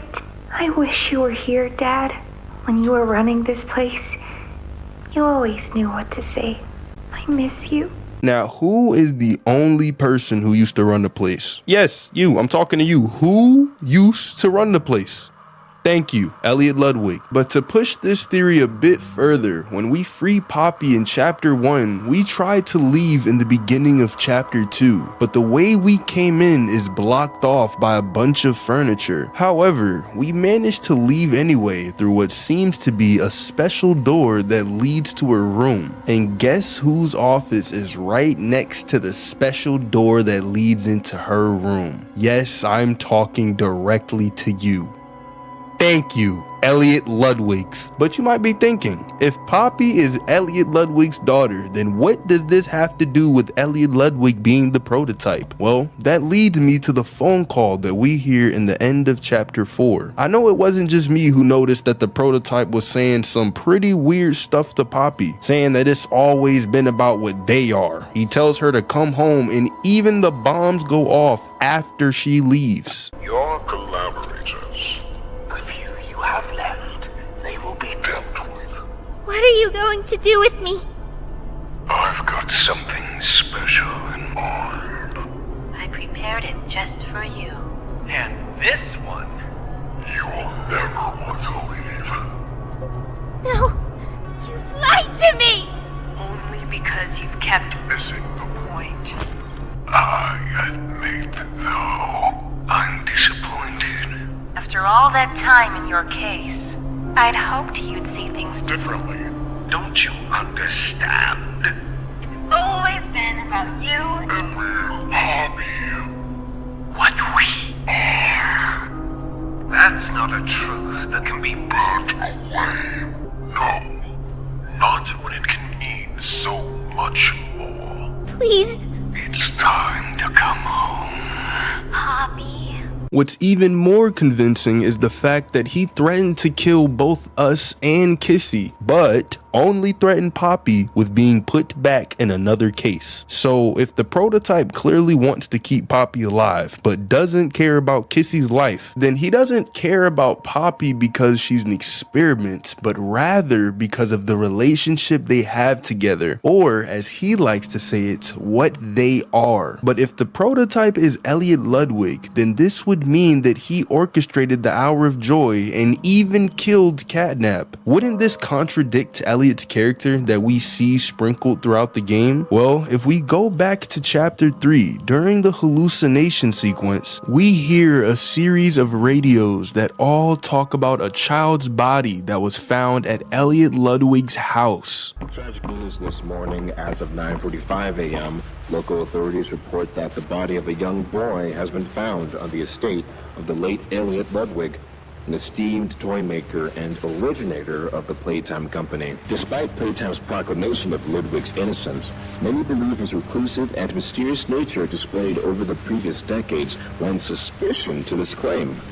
When questioned, Ludwig's neighbors indicated that he would often return to his home in strange hours of the night and depart again before sunrise. And if this is true, which the game leads us to believe it is, then Elliot wasn't necessarily the child-loving man as most people remembered him, which would then account for him killing Catnap. He's willing to kill others if he has a purpose for it, which would also explain the Hour of Joy, because in it, he kills all of the scientists who were experimenting on the orphans, but yet he kept the orphans alive in the labs. And Poppy even tells us in Safe Haven that they're in some form of cryosleep. But even if those aren't contradictions, then why does Poppy say that she hates the prototype, but she misses her dad in the untitled tape? Well, this has to do with how Playtime Co-experiments were made. Whenever an experiment was recently transplanted, they go through what's called an adjustment period, where they get used to their body and are inclined to commit violence at any given time. And with the prototype being one of the first successful experiments, hence the name the prototype, it's possible that if Ludwig was turned into an experiment, he could have changed and became a whole new person, being more self-centered and willing to commit violence, as we see with the Hour of Joy and the killing of Catnap. And Poppy might even be aware of this, which is why she makes the distinction between the prototype and her real dad. But what's even more interesting is that the prototype's arm isn't entirely mechanical. If you look closely, his forearm contains what seem to be human bones. Now, this isn't too much of a surprise, as we know that all of the experiments contain human body parts, but it does make the prototype somewhat human, since initially you might think that the prototype is a purely digital creation similar to an AI, but because he's an experiment experiment and we see human parts on him, he's more likely a fusion between the two. He has mechanical parts, but he probably also has human organs that keep him alive. And this would also make sense with the note we find in Elliot Ludwig's office where he's talking about the uses of the poppy flower. Now, we don't know for sure that it was Elliot who wrote this note, but because we find it in his office and it was written a very long time ago, it's very likely that he wrote it. And in the note, it talks about experiments 814, a rat that Elliot tried to bring to life using the poppy flowers. And so if he wrote about experiment 814, then it's possible that all the experiments between it and 1006 was their way of getting ready for transplanting Elliot. But what gets even more weird is that in a tape we hear of a conversation between Harley, Sawyer, and the prototype is talking about some kind of experiments that they're doing in the labs. But you have no staff,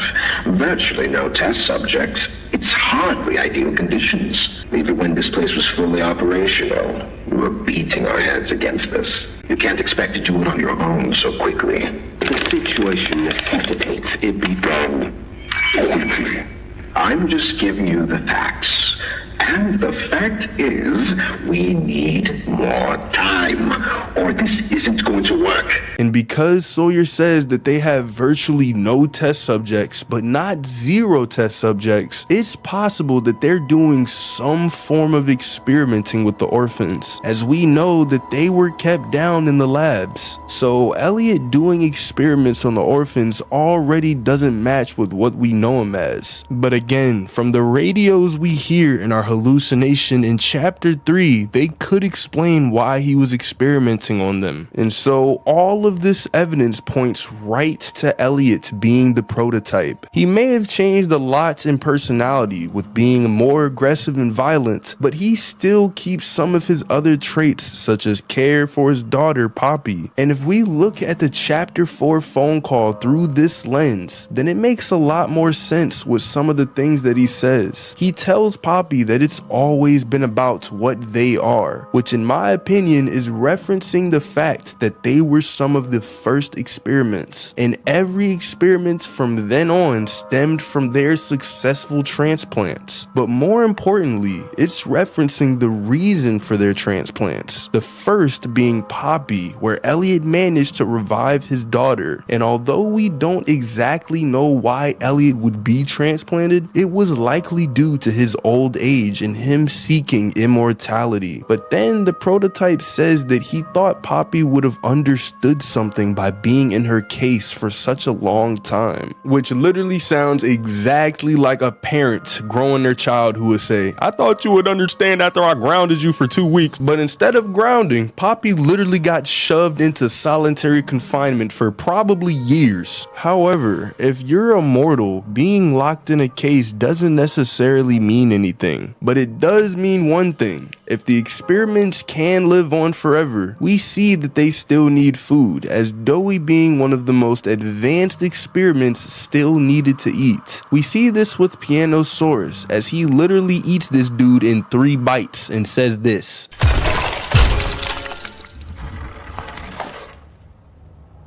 Now that hit the spot. I haven't eaten in weeks.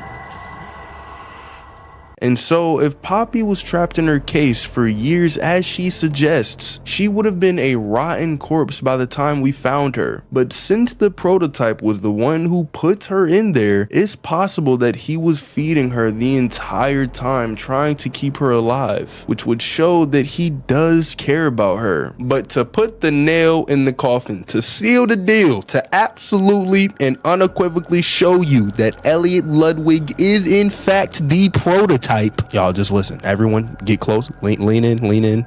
Okay, okay, we're good. Poppy should have died. in the safe haven explosion. She should have went kaboom. In chapter 4, after we fix the generator, Poppy tells us to go plant the explosives and tells us to meet back at safe haven once we're done. And we go plant the explosives, but before we could make it back to safe haven, the entire place explodes. And in the phone call, the prototype heavily suggests that it was him who planted the bombs. So if Poppy told us to meet back at safe haven, suggesting that she'd be waiting for us there, but yet she survived the explosion which the prototype made, could this mean that the prototype somehow warned Poppy that it was going to happen? I mean, the prototype did warn Poppy that the hour of joy was coming, and so he could have easily warned her here as well, further showing that the prototype cares about Poppy's life and doesn't want her to die, but instead wants her to understand something. And although it seems that Poppy hates the prototype because she literally tells us that we're going to blow up the entire factory, including him, it's possible that she's trying to get back at her dad for what he's done in orchestrating the hour of joy and also the experiments that he created, including her. But what do you guys think? Let me know down in the comments. Thanks for watching, subscribe, and click on this video right here. In the end of chapter 4, Knockoff Wendy tried to run away from us, leaving us behind for dead. And that's not even the worst part because she made Kissy sad, bro. And so with Poppy now in the factory all alone with the prototype searching for her, then what's gonna actually happen to her in chapter 5? Well, let's start with the first theory, which is that Poppy might have turned back. During the phone call with the prototype threatens both us and Kissy and threatens Poppy with being put back into a case. Let me tell you what comes next. I'm going to Come up there. and I'm going to Find you. Your collaborators. The few you have left, they will be dealt with. What are you going to do with me? I've got something special in mind. I prepared it just for you. And this one, you'll never want to leave. No. However, with Poppy's psychopath-like speech in chapter 2, we can tell she hated being in that case. You are perfect. Too perfect to lose. I'm sorry. I can't let you leave. And so when the prototype threatened to put her back, she then started hyperventilating, ran away, and told us that she was sorry, almost as if she was leaving us behind. Not because she hated us, but because she thought it'd be better if she could survive, cause there's no way we would be able to fit through the vents like her. But the thing is, Poppy knows just how powerful the prototype is, whether it be physically strong or even his intelligence. He's bound to find Poppy at some point, so it seems pointless for her to try and run away. She'd be better off staying with us and trying to fight the prototype, or at least escape in a group. Because if you and your friends are hiking and a bear tries to eat you, the bear isn't gonna kill all of you, but whoever is the slowest. But then again, she's literally 2 feet tall, so she'd probably be the slowest. But because her and Kissy seem to have a very close relationship with each other, it's possible that Poppy could turn back around, come back through the vents, and maybe even try to help Kissy up, even though this little dog couldn't lift a piece of paper. This would then give Poppy a little bit of redemption for leaving us in the first place, but she still has broken our trust, because running away like that in any scenario shows that you're willing to sacrifice others for your own life. And so if Poppy turns back, it's possible that she'll go back on Kissy's shoulder like in chapter 3, and since Kissy can't really fit through the vent Poppy ran through, they'd most likely go down the hole that we fell down in the first place, which is where Huggy is literally pounding on the door trying to kill us. But because the door seems to be locked, or at least shut, then that would give Kissy and Poppy some time to get down the hole and eventually face Huggy. But because both Kissy and Huggy are missing an arm, I have no idea how that fight's gonna look. But let's say Poppy didn't turn back, then what would happen to her after that? Well, we'd have to go over where she might try and escape to, because if she tried to escape back up the elevator that we came down in the beginning of the chapter, she has an extreme extremely long way to go, as we had to go through the caves, take a literal train to get to the prison, go all the way from the prison to Safe Haven, and then from Safe Haven to this huge construction room where we killed Doey. And then finally we make it down into the ventilation block where the prototype started monologuing. So if Poppy tried to make that far of a run, in my opinion, it seems like the prototype would reach her before she even gets to Safe Haven, because the prototype tells us over the phone call that he'll find Poppy, meaning he's very confident that Poppy can't really run that far.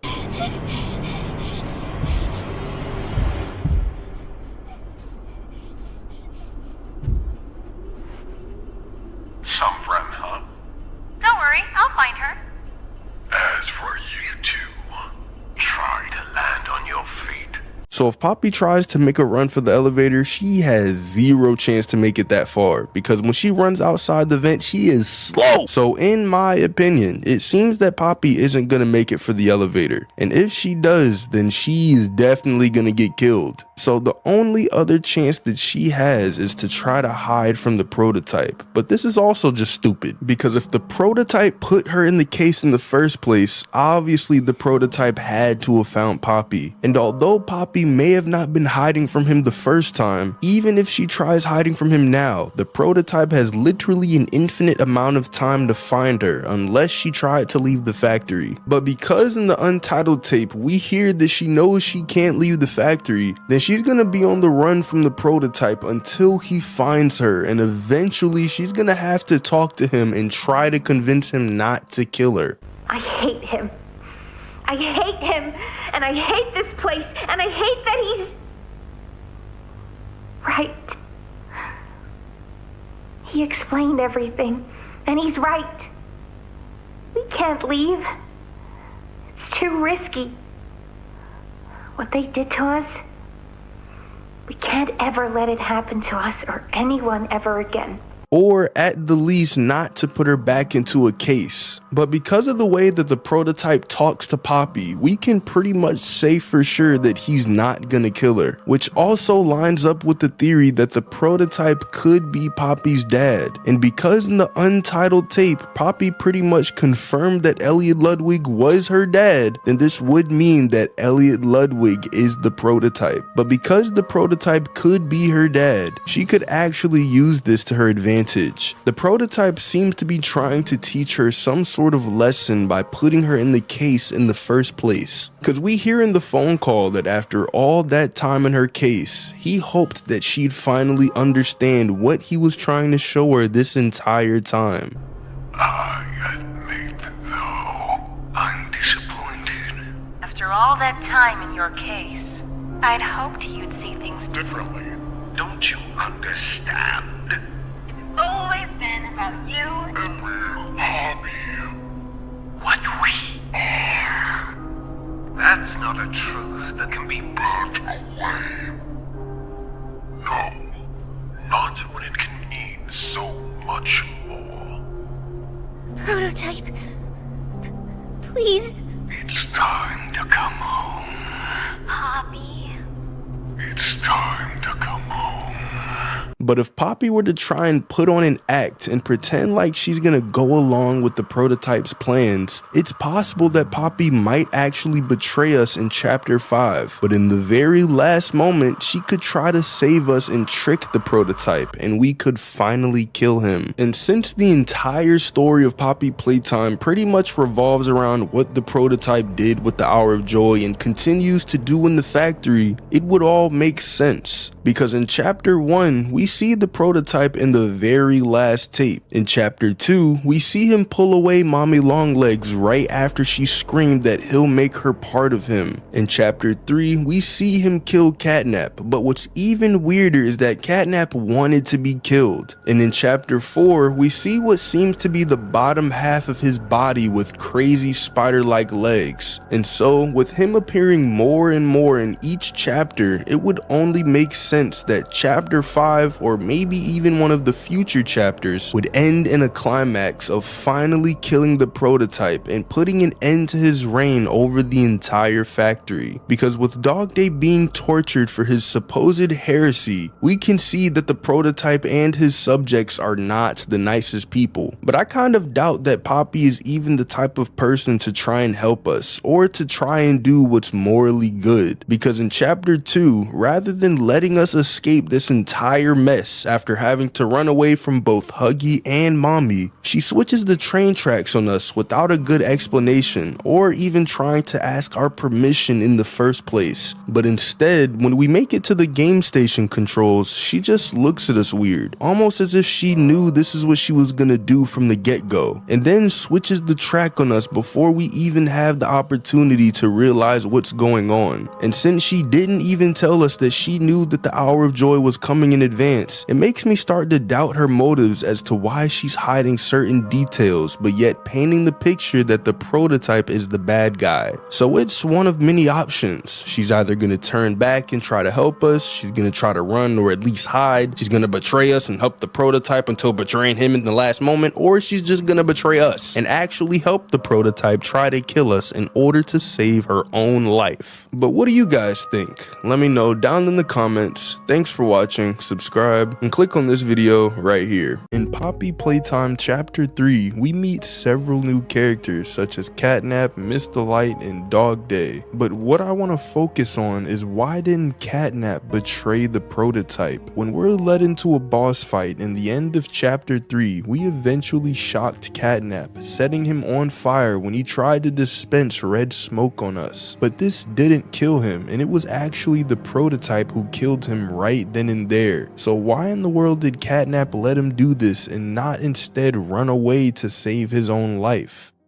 Well, we have to go back to before Catnap was even Catnap, when he was still an orphan whose name was Theodore Grambel. If you didn't already know, the prototype managed to escape his containment before the hour of joy, and befriended Theodore and would have him do stuff in order to not get caught. For example, Theodore was once caught looking for a file that he told the counselors his friend wanted him to find. The counselors thought that this was just some imaginary friend, but little did they know the prototype was looking for something and used Theodore to try and get it. But things eventually got way worse, as the prototype would eventually tell Theodore to do something that would almost cost him his life. They managed to somehow get their hands on 2 grab packs with green hand attachments and went to go open the door that would lead out of the factory. But when trying to do this, Theodore was electrocuted. His heart literally stopped, which led to the prototype making a choice: either escape the factory alone or save Theodore's life. He brought Theodore to the staff, which seemed to have led to him being contained again, losing his freedom in the process. Before Catnap turned into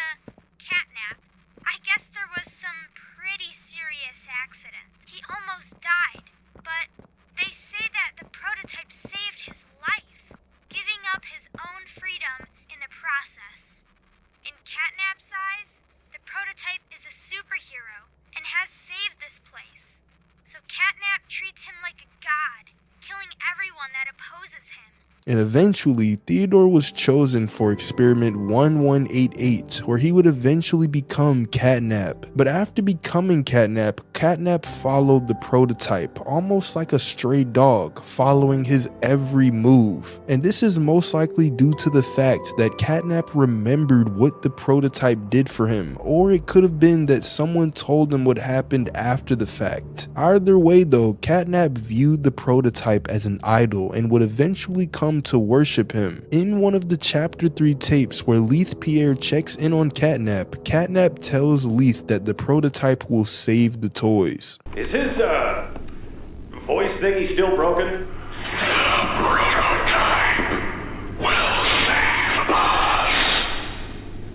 Theo, nobody's gonna save you. This prison is where you belong. which means that the prototype must have made some plan and told it to the other toys, which could have been the Hour of Joy. But most likely, because of what happened with the green grab pack, Catnap had full trust and faith in the prototype to carry out his plan, and would do pretty much anything for him, as he's the reason that he's even alive in the first place, which eventually led to the Hour of Joy. And we see Catnap in Playcare kick a guy like 50 whole feet, which means that the prototype's plan succeeded and Catnap's trust was in the right place. But the prototype eventually killed Catnap right in front of us. So what was the point of saving Theodore's life if he's just gonna kill him? Well, looking at how every antagonist has died so far, it seems to be part of the prototype's plan. Because Huggy was dealt with by using the most conveniently placed box in the world, Mommy died to the most conveniently placed grinder in the world, Catnap was killed by the prototype himself, and Doey was killed by a bunch of conveniently placed saws and frozen pipes. So if the prototype planned to kill Catnap when we came back to the factory, why did he do this, and why would Catnap be okay with it? Well, we have to look at what Mommy Longlegs said right before she died, because as she realized she was gonna get crushed by the grinder, she screams out that the prototype will make her part of him.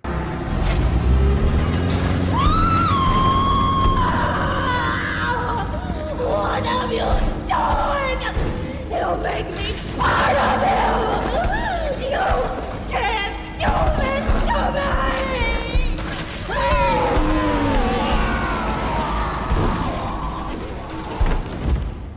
But if she's gonna be dead, then who cares? You're dead. You can't even feel anything. Well, this means that there might be something more to what the prototype is doing with the toys. And this would also mean that if Catnap were to die, he wouldn't really be dead, but instead would become part of the prototype who he worshipped as his god. But what exactly could the prototype be doing with the toys to make them part of him? We do see a bunch of toys on the shrine that Catnap made for the prototype, which the prototype later tells us that the real thing, aka himself, is even scarier. That shrine?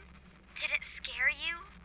If you thought that was terrifying, just wait until you see the real thing.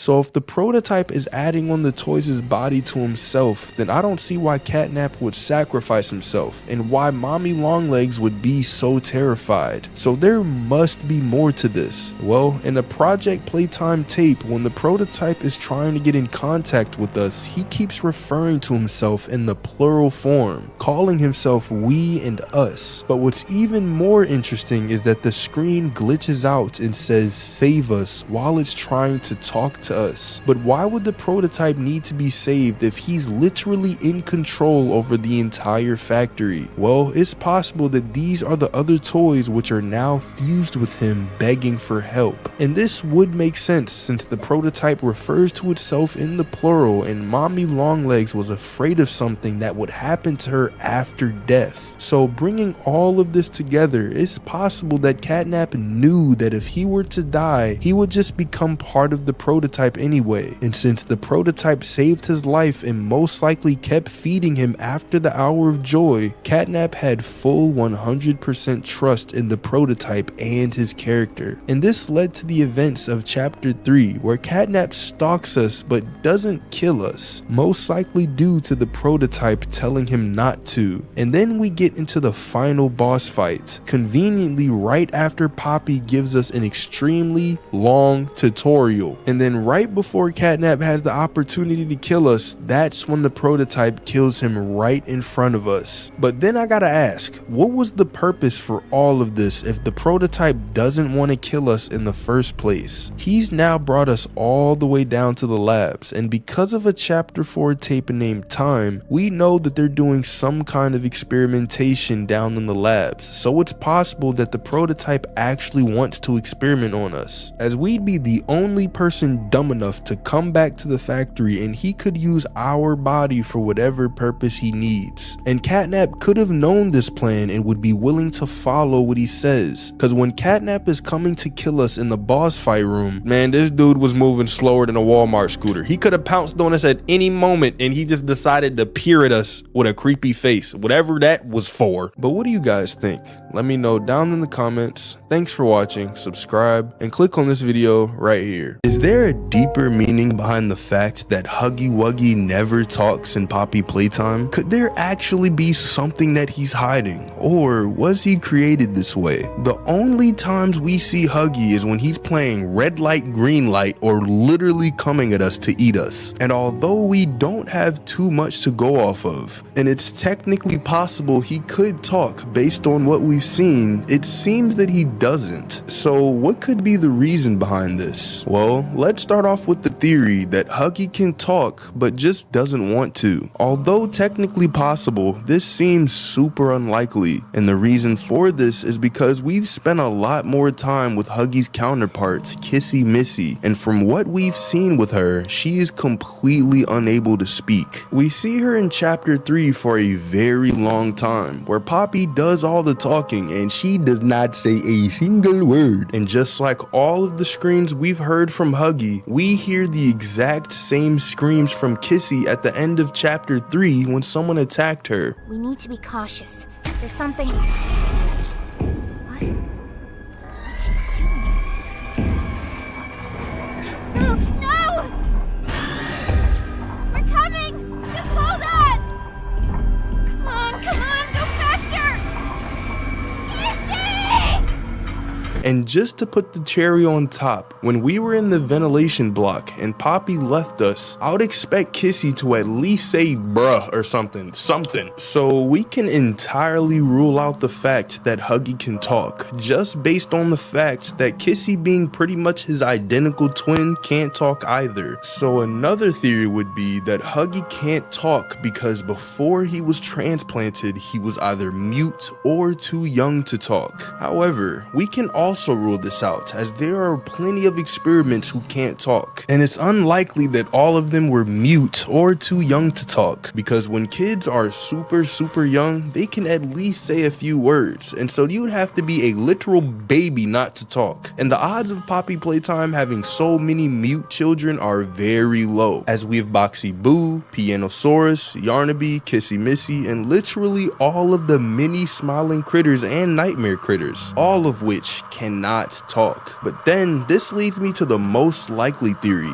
Huggy wasn't made to talk, and based on all of the experiments I just listed, we have some pretty strong evidence for this theory. Boxy Boo, Pianosaurus, and Yarnaby are 3 successful experiments that were all created before Huggy, and yet they couldn't talk. Boxy Boo had an insanely deep, almost dinosaur-like scream, as in a Project Playtime tape, we hear Sawyer talk to Boxy Boo, seemingly right after his transplant, and in it, Sawyer is extremely happy since his bigger body's initiative is finally having success. But the only thing that Boxy Boo says to him is the loudest scream you'll ever hear.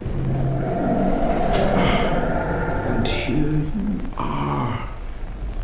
They said it was impossible, yet you defied all odds. The first of many, naturally. You have proven my bigger body's initiative a success. But Pianosaurus was a little bit different. Although we don't necessarily hear him scream, it seemed that we heard him groaning in pain in chapter 4. And in the short video that we got teasing Pianosaurus before the chapter's release, we see that he's able to play his piano keys. However, it seems to cause him pain, as every single time he did it, he would twitch. And even in a note, Sawyer says that Pianosaurus can't play his keys properly.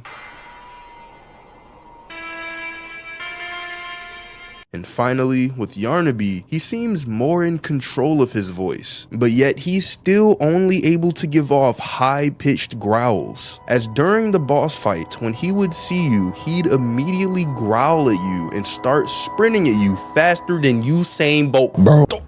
Yeah, we're cooked. We're cooked. We're cooked. We're cooked. Where's he going? Is he moving? Man, I don't like you. I don't like you. Get away from me. Get away from me. Can I just?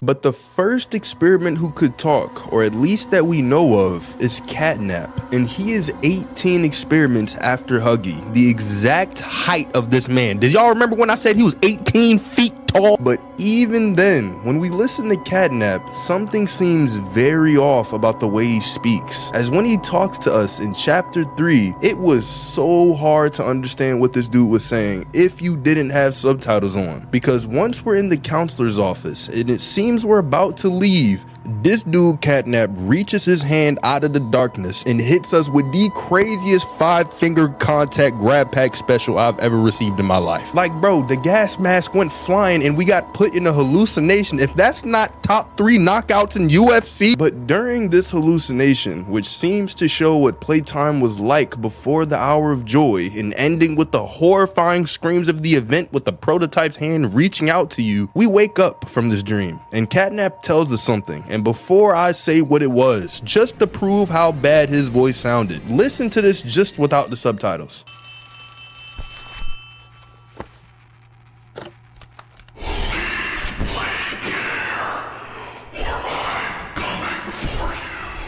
He tells us to leave Playcare, but as you've heard, his voice was so raspy you think this dude was smoking a pack an hour. And so if Huggy doesn't speak at all, and 18 experiments later, Catnap is speaking a little bit, then who's the next experiment who can actually talk? Well, that would bring us to experiments 1222. So many twos, otherwise known as Mommy Longlegs. And with Catnap being experiment 1188, that means it took them at most 34 experiments in order to get them to speak. And so a clear pattern emerges that over time, Playtime Co. created their toys with more and more features as time went on. One of them being the ability to speak, but also with other things, as we see that Catnap was able to dispense red smoke. We see that Mommy Longlegs could stretch her body, and Doey was like Mommy Longlegs on liquid crack. However, with Huggy Wuggy, he was known as Playtime Co.'s most successful experiment. But before that, I think this is a perfect time to bring up our sponsor, Cartoon Deadwork, and they specialize in crafting high quality, fully custom masks that range from fan favorites to one-of-a-kind designs. You can even watch the creation of these masks on their YouTube channel, all of which having vastly different designs and appealing to many different genres. One of their newly released designs is the Nightmare Catnap mask, which Deadwork was actually kind enough to send over to showcase to you guys. And you can really see the effort that this guy puts into his craft, bro. Like, I could not get over how soft the fur on this one was. And if you want your very own handmade Catnap mask, check out the link below and use code POPPY10 at checkout for 10% off your purchase. This is also going to be a giveaway too, and you can enter for free on their website as well. But if you want a better chance at winning the giveaway, anyone who purchases a mask will receive 2 entries instead of 1, and the one lucky winner will receive a fully custom Poppy Playtime themed mask of their choice. So with all that being said, go check out the mask if you're interested. Special thanks to Cartoon Deadwork for sponsoring this video, and let's get back to the theory.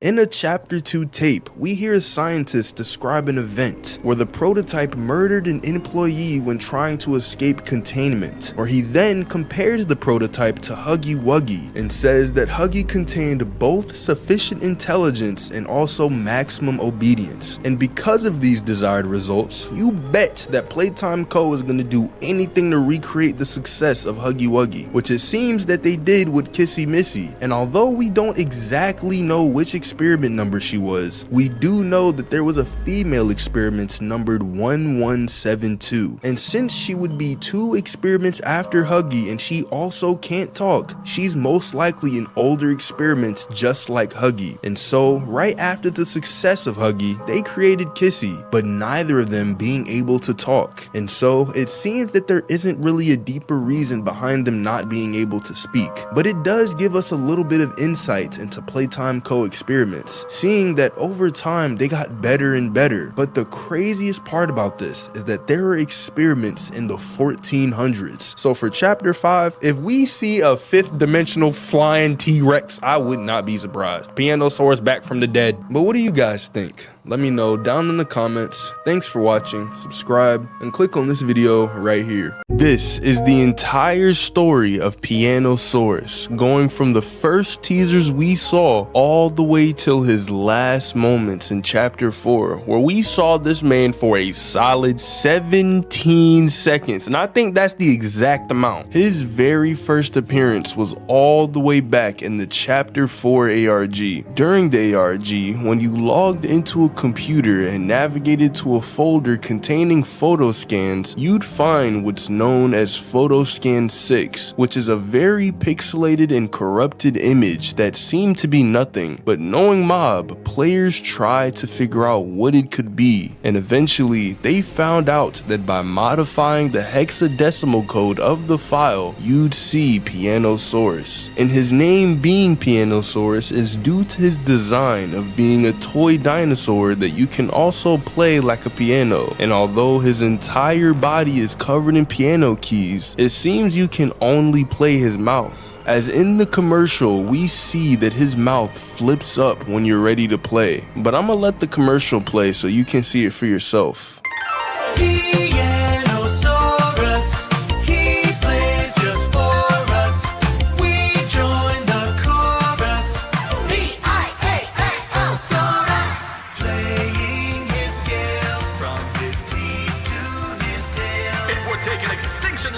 To stop this late Cretaceous composer.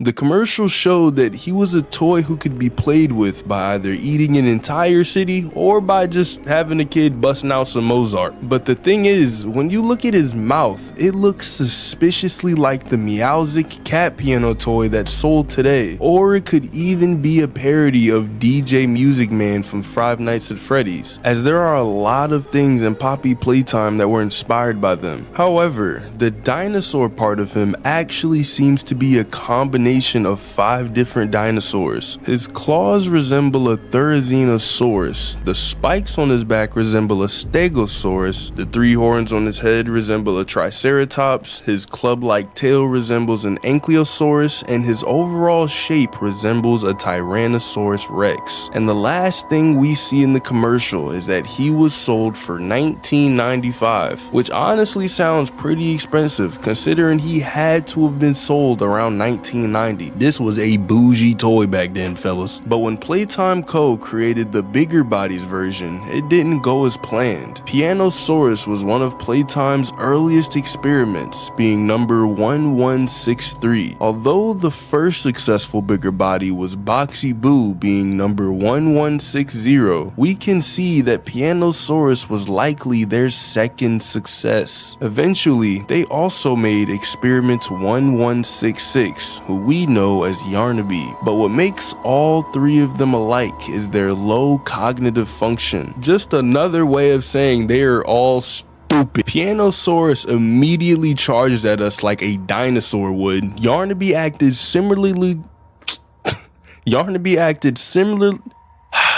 I hate saying this word. Yarnaby acted similarly to a dog and was sniffing for us during the boss fight, and Boxy Boo was literally used as a human garbage disposal. If Playtime had anyone they needed to fire for classified reasons, you best believe they went straight to Boxy Boo's stomach. Sawyer described Pianosaurus as a rabid animal which snapped whenever it perceived motion and ate whatever fit into its mouth, which actually proved that he has a mouth. mouth. It's just that we've never seen him open it. But during the commercial, we also see the bigger body's Pianosaurus slowly creeping up behind the monitor while playing his piano keys. However, every time he would play a key, his head would twitch, almost as if he was in pain.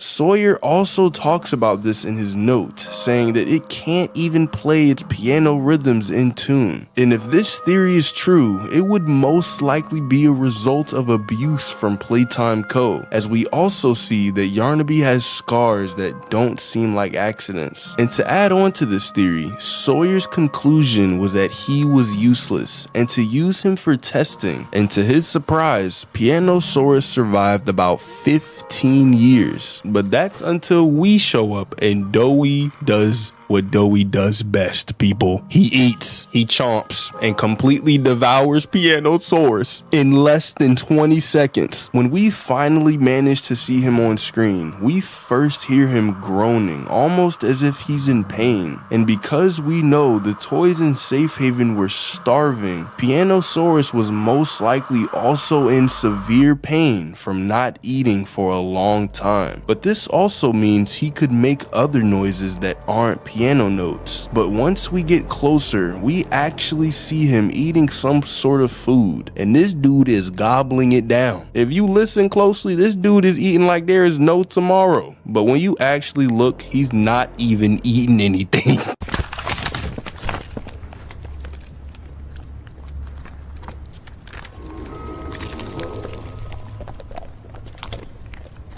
Maybe because Mob either forgot to put something there or didn't really expect us to look, but I don't know. Probably strengthens the theory that Pianosaurus is a big idiot, but we're gonna move on. But once we try to shimmy across the ledge, we slip off, hitting our neck on the ground. And I'm still confused how we didn't die on impact. But then Pianosaurus turns around and he looks at us curiously, right until bro cracks his neck and runs right for us. But before he kills us, we see 4 arms shoot out of the darkness, grabbing Pianosaurus and pinning him to the ground. But that was not it. Doey smacked this man on the wall so hard it probably killed him on the first impact. And he then pulled him in the darkness and got eaten like a 20-piece chicken nugget. Actually, it was a Big Mac. It was like 3 chomps.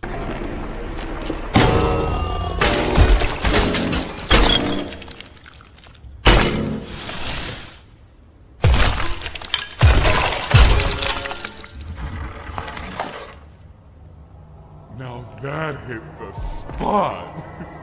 I haven't eaten in weeks. While Fatty Doey is eating him, his body parts explode outward, but his head slides over to us. But the craziest part is that this dude got eaten in like 4 seconds. And I know Doey did not eat the plastic part of him, but this dude is huge. 800 grams of protein per serving. So for Doey to eat him that fast means we really had a reason to be shivering our timbers when he transforms in the end of the game. Cause wow. But what do you guys think? Let me know down in the comments. Thanks for watching, subscribe, and click on this video right here. What happened to Doey the Doughman? At first, Doey seemed like an ally, a cheerful pal who helped us when we were in danger. He was different from other Playtime Co experiments. He wasn't like Huggy Wuggy or even Kissy Missy. Doey could speak and reason with us. He questions things, even shows hesitation. But when we made the choice to follow Poppy's plan and destroy the factory, everything changed. He split before our eyes, almost as if another presence within him took control. So what happened to him? Was this always his fate, or was something influencing him from the very beginning? To understand the truth, we need to analyze his behavior, his origins, and the evidence hidden deep within the depths of the factory. Our first interaction with Doey comes when the ground beneath our feet crumbles and we end up face to face with Pianosaurus. Before we can run, 2 dough hands reach out from the shadows, devouring him. I just fell headfirst right into this man's territory. Listen, bro. Listen, I know I have a wife, I have some kids, I have a nice, loving family. Listen. Oh! Who is that?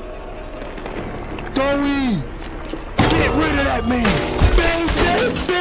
We're left to wonder if this creature's hostile, but before we can even make that decision, Doey smiles and calls us pal. Learning that he was expecting us, he leads us down to Safe Haven, a shelter for the last of the toys, away from the chaos. As we spend more time with Doey, something feels off. Unlike Kissy Missy, who doesn't speak, Doey is not just helping us out of kindness or obligation. He was skeptical about Poppy's plan to destroy the factory. From the moment of the explosion, something inside Doey snaps. The friendly, fun-loving Doughman we met is gone. He starts talking to himself, but not the kind we've seen before. He's arguing and pleading, struggling with something inside him. It's like a battle unfolding, but it's not between us and Doey. It's between Doey and himself, who was once our ally and is now our foe, has forced us into a fight of survival. We run, freeze, and saw him apart, with one question still lingering in the back of everyone's mind. Even after his death, what made Doey act like this? Earlier in the game, we see him speaking privately with Poppy. Their conversation is tense, kept on the low, and he disagrees with her wanting to blow up the factory, not willing to risk losing his family for the sake of revenge. He even goes as far as to scold Poppy for abandoning them, as he won't just blindly accept orders from her. He's not a mindless monster driven to chase, to force us to run. He reasons and makes his voice heard. So the pipes look way long. It's the best for everyone, Doey. That no trace of this place is left. We agree to that. I know, but us, everyone in there, we're not just things gone wrong. We're people. Can't you see that? I can. And I'm sorry. They look up to me, Poppy, and I've looked after them the best I could. You disappeared. You left us. We looked and we looked, and there was just nothing. No sign of you. Meanwhile, Poppy in Chapter 2 forces our hand at every turn. She derails the train, sending us to Playcare against our will. She has always been pushing us forward, deeper into the factory, whether we like it or not. And then there's Doey's frustration. When Poppy leaves, Doey says he was forced to run everything. He and the other toys were left behind. With many injured and possibly killed, he was forced into a position of authority, protecting Safe Haven while Poppy continued her own plan. Maybe this created resentment towards her? Could he have been growing bitter long before the explosion? Then, when we first arrive to Safe Haven, as Kissy Missy grabs us and Poppy tells us to be quiet, Doey gets frustrated at her, then immediately relaxes, saying, "We will talk about this later." I'll check the defenses. See if something's still outside. Not just something. It's him. He's out there. You brought him down? Oh no, this dude about to tweak out. It's the prototype, bro. Can't get mad at her. Talk about this later. We witness the tension and the clear power struggle between the two. From then on, once the factory is bombed and we find Doey in the destroyed Safe Haven, every word he says is filled with brokenness. He begins to argue with himself, trying to plead our case to another voice we hear, which leads us to a question. What if Doey was never just one person? To understand this, let's go back to childhood. Have you ever played with Play-Doh? Because there were two strict rules that parents used to mention all the time with it. Never leave it out and never mix the colors. If Play-Doh is left out for too long, it dries, becoming brittle and cracked. Basically, it becomes unstable. When you mix 2 or 3 colors together, you can never separate them again. The original formula is gone, being made into something new, something impure. Now, let's apply this logic to Doey. Just like Play-Doh, Doey seems to crack under stress. When the factory was bombed and the destruction was revealed to him, we see him split mentally and physically. It's as if his body is no longer able to hold itself together. But what if he was never stable to begin with? If his material was a weakness from the start, prolonged exposure to stress could have caused this complete breakdown. Now, how about when it comes to mixing colors? Could that be the corruption of his identity? The more Play-Doh is mixed, the less distinct the original colors become. What if Doey is the same? His erratic behavior, constant internal conflict, and even his multicolored hands suggest he may not be a singular consciousness, but rather a mixture of multiple minds struggling for dominance. Playtime Co. has a history of combining things, human body parts and toys, bodies fused together, and all the experiments trying to function as one, for the sake of bigger and better toys for profit. What if Doey is a failed attempt at merging those personalities into a single entity? The more they interact, the harder it becomes to tell them apart. This seems to add up, as we see it is harder for him to decipher which personality communicates with him as his emotions intensify. Just like Play-Doh that has been mixed too much. Hurt. I knew it. Everything. I knew it. Hurts. I knew it. Hurt back. I called it. Always. I freaking called it. He's about to attack. Parents, scientists. Look at that belly. Everyone. Look at that belly. Have to. Get out of it. Get out of it. Friends. He killed my friend. Sorry, Doey. It's okay, Doey. Don't attack me, though. What?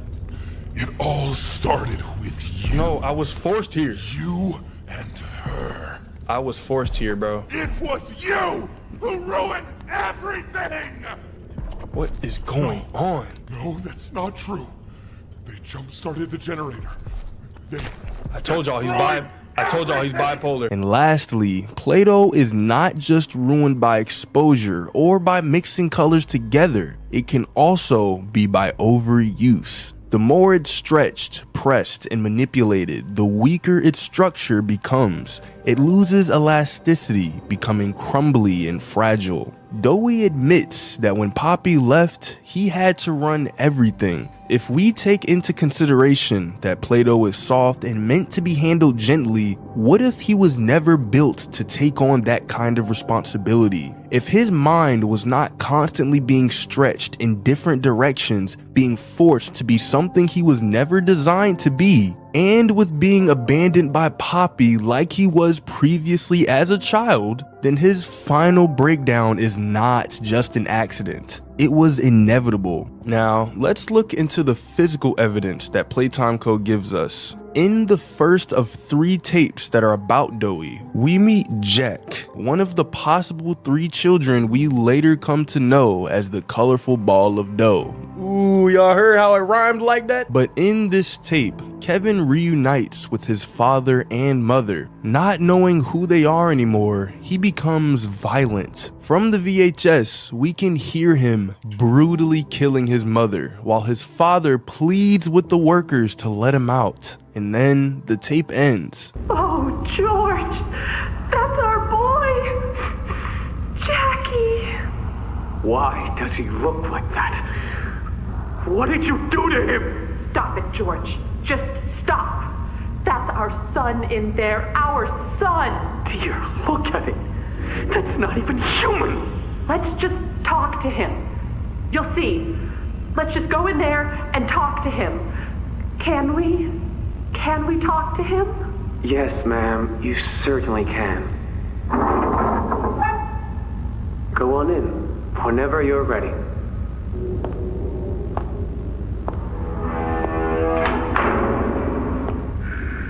Jack, I want you to know, I'm so sorry. I've never forgiven myself for what happened. I've played it all back a million times in my head, and I know there had to be something I could have done. I could have reached just a little further. I could have noticed a little sooner. I could have. But we have you back now. That's what's important. We can... Who are you? Jack? Honey, it's me. It's Mommy. Mommy? Yes. Yes! It's Mommy and Daddy. You remember, don't you? Leave me alone. Hey, you'll be okay, I promise. Mommy's only here to talk. No, I don't want to talk. Get out! Susan, I think we should leave. Jackie, I'm staying right here. I'm not leaving you. Not ever again. Do you hear me? The gentle voices lie. I know what they do. They lie, and they poke, and they hurt. Susan, get away from me! Jack? Mommy won't lie to you, Jackie. Mommy won't hurt you. I'd never hurt you. Hey! Open this door! Oh, God. Susan! Please! Open the door! Please!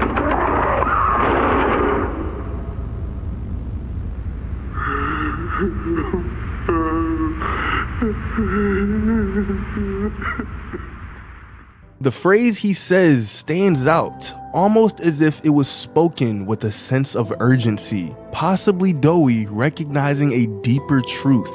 However, this isn't the only time we hear this. This resurfaces way later in the game, repeated under very different circumstances. What circumstances, you ask? When we ended up crushing him after our fight, causing his death. Get him! That's what I'm talking about. Anyone! The gentle voices lie! You lie!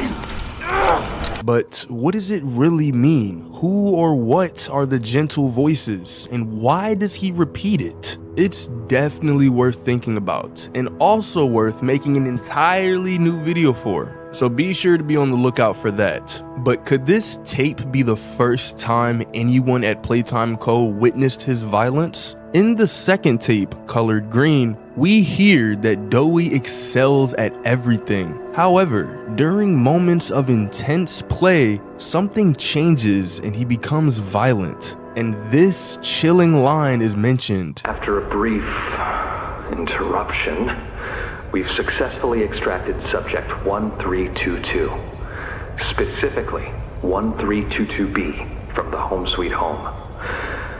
Before said interruption, I attempted to detail the subject's condition and overview the suitability of one Kevin Barnes in relation to Project Doey. The neural abnormalities noted in Dr. Newman's report are detailed in connection to behavioral issues demonstrated within play care.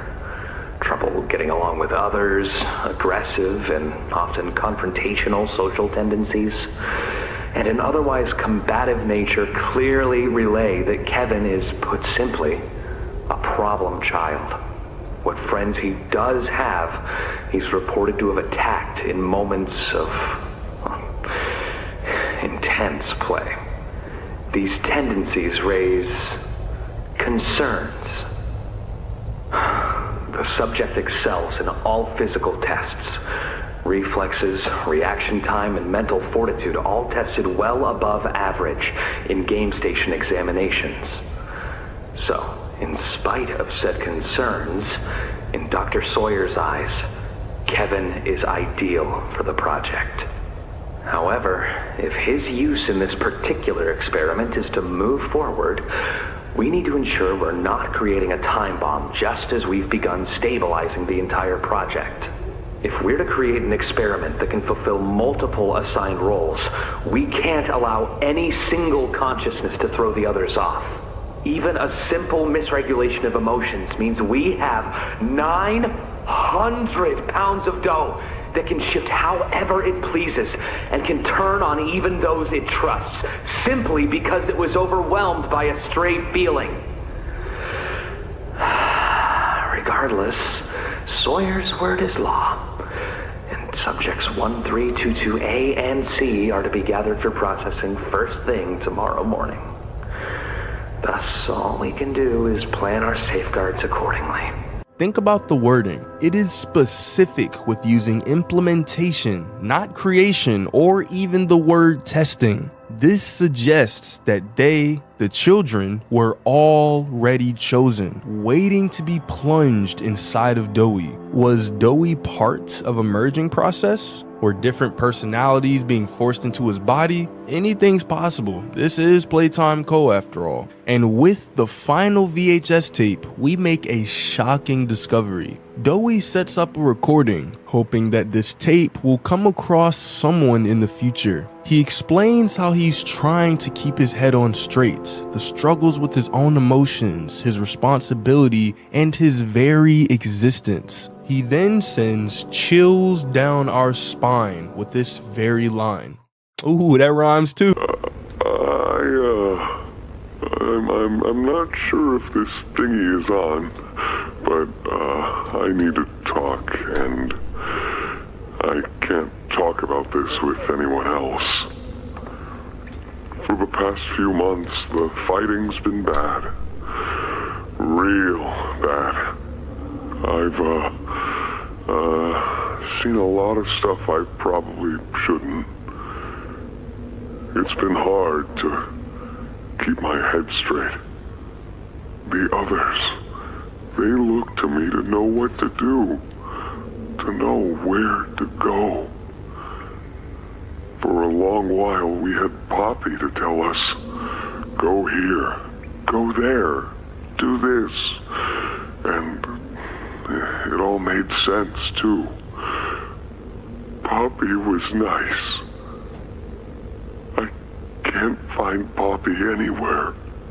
I don't know what happened or where she went, but it's scary here without her. Maybe she ran, just like I have. I'm here, outside the prison, in front of... I'd almost forgotten it was all here. And seeing this again, it's given me reason to think. I could make for the exit. It's all I'd wanted for the longest time. But there are others inside. Others that aren't like me. They're hungry and scared like I am, but they're not me. They can't go where I can.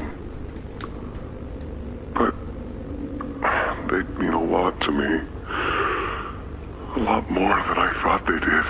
We've seen Playtime Co. merge things before. The prototype is living proof that he's doing just that. Imagine what he'll create with all the bodies, minds, and souls, all of it stitched together into something unnatural. Could Doey have been talking about the other toys in the factory, starving and scared? Or was he truly hinting at the sinister experimentation that led to multiple children residing within him? Could his body be that of a mixture of multiple minds kneaded together like Play-Doh? Could his hesitation be the rational part of him fighting back? The sudden turn against us being the other personalities under the influence of the prototype? Or the crash of his body and mind breaking under the pressure? If Doey is not trying to purposefully attack us, maybe this is his final resort to protect us. even if that means sacrificing himself for the greater good. Remember, he said that the factory should not be destroyed. He did not want things to end this way, and yet, when we went through with Poppy's plan, he lost control, almost as if it was orchestrated. What if, in his final moments, Doey was desperately trying to warn us before it was too late? Then, when he crashed, it was a total shutdown,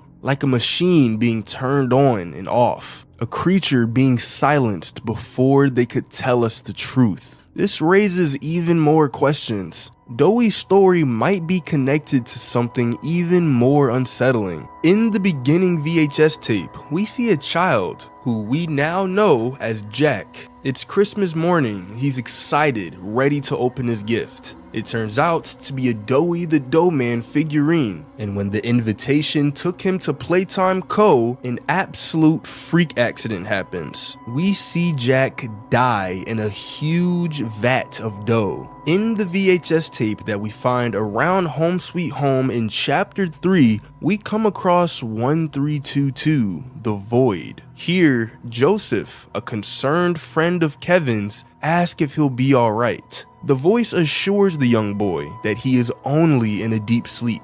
He'll be perfectly fine. And as for Matthew, who was the eldest child in Playcare, could he be the third and final child inside of Doey? Subject is stable.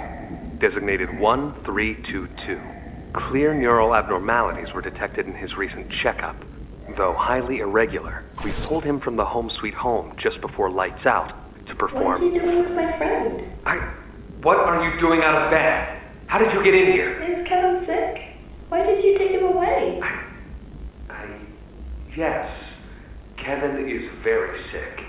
Very, very sick. But we want to make him better. But he can only get better if we take him to where we can provide proper care and give him proper rest. Well, do you really think he will be okay? I should think so. We're good at what we do, son. We paid attention in school, learned, and got our proper rest when we needed it. Just like you need it now, I should think. Come now, let's get you on back to bed. Okay.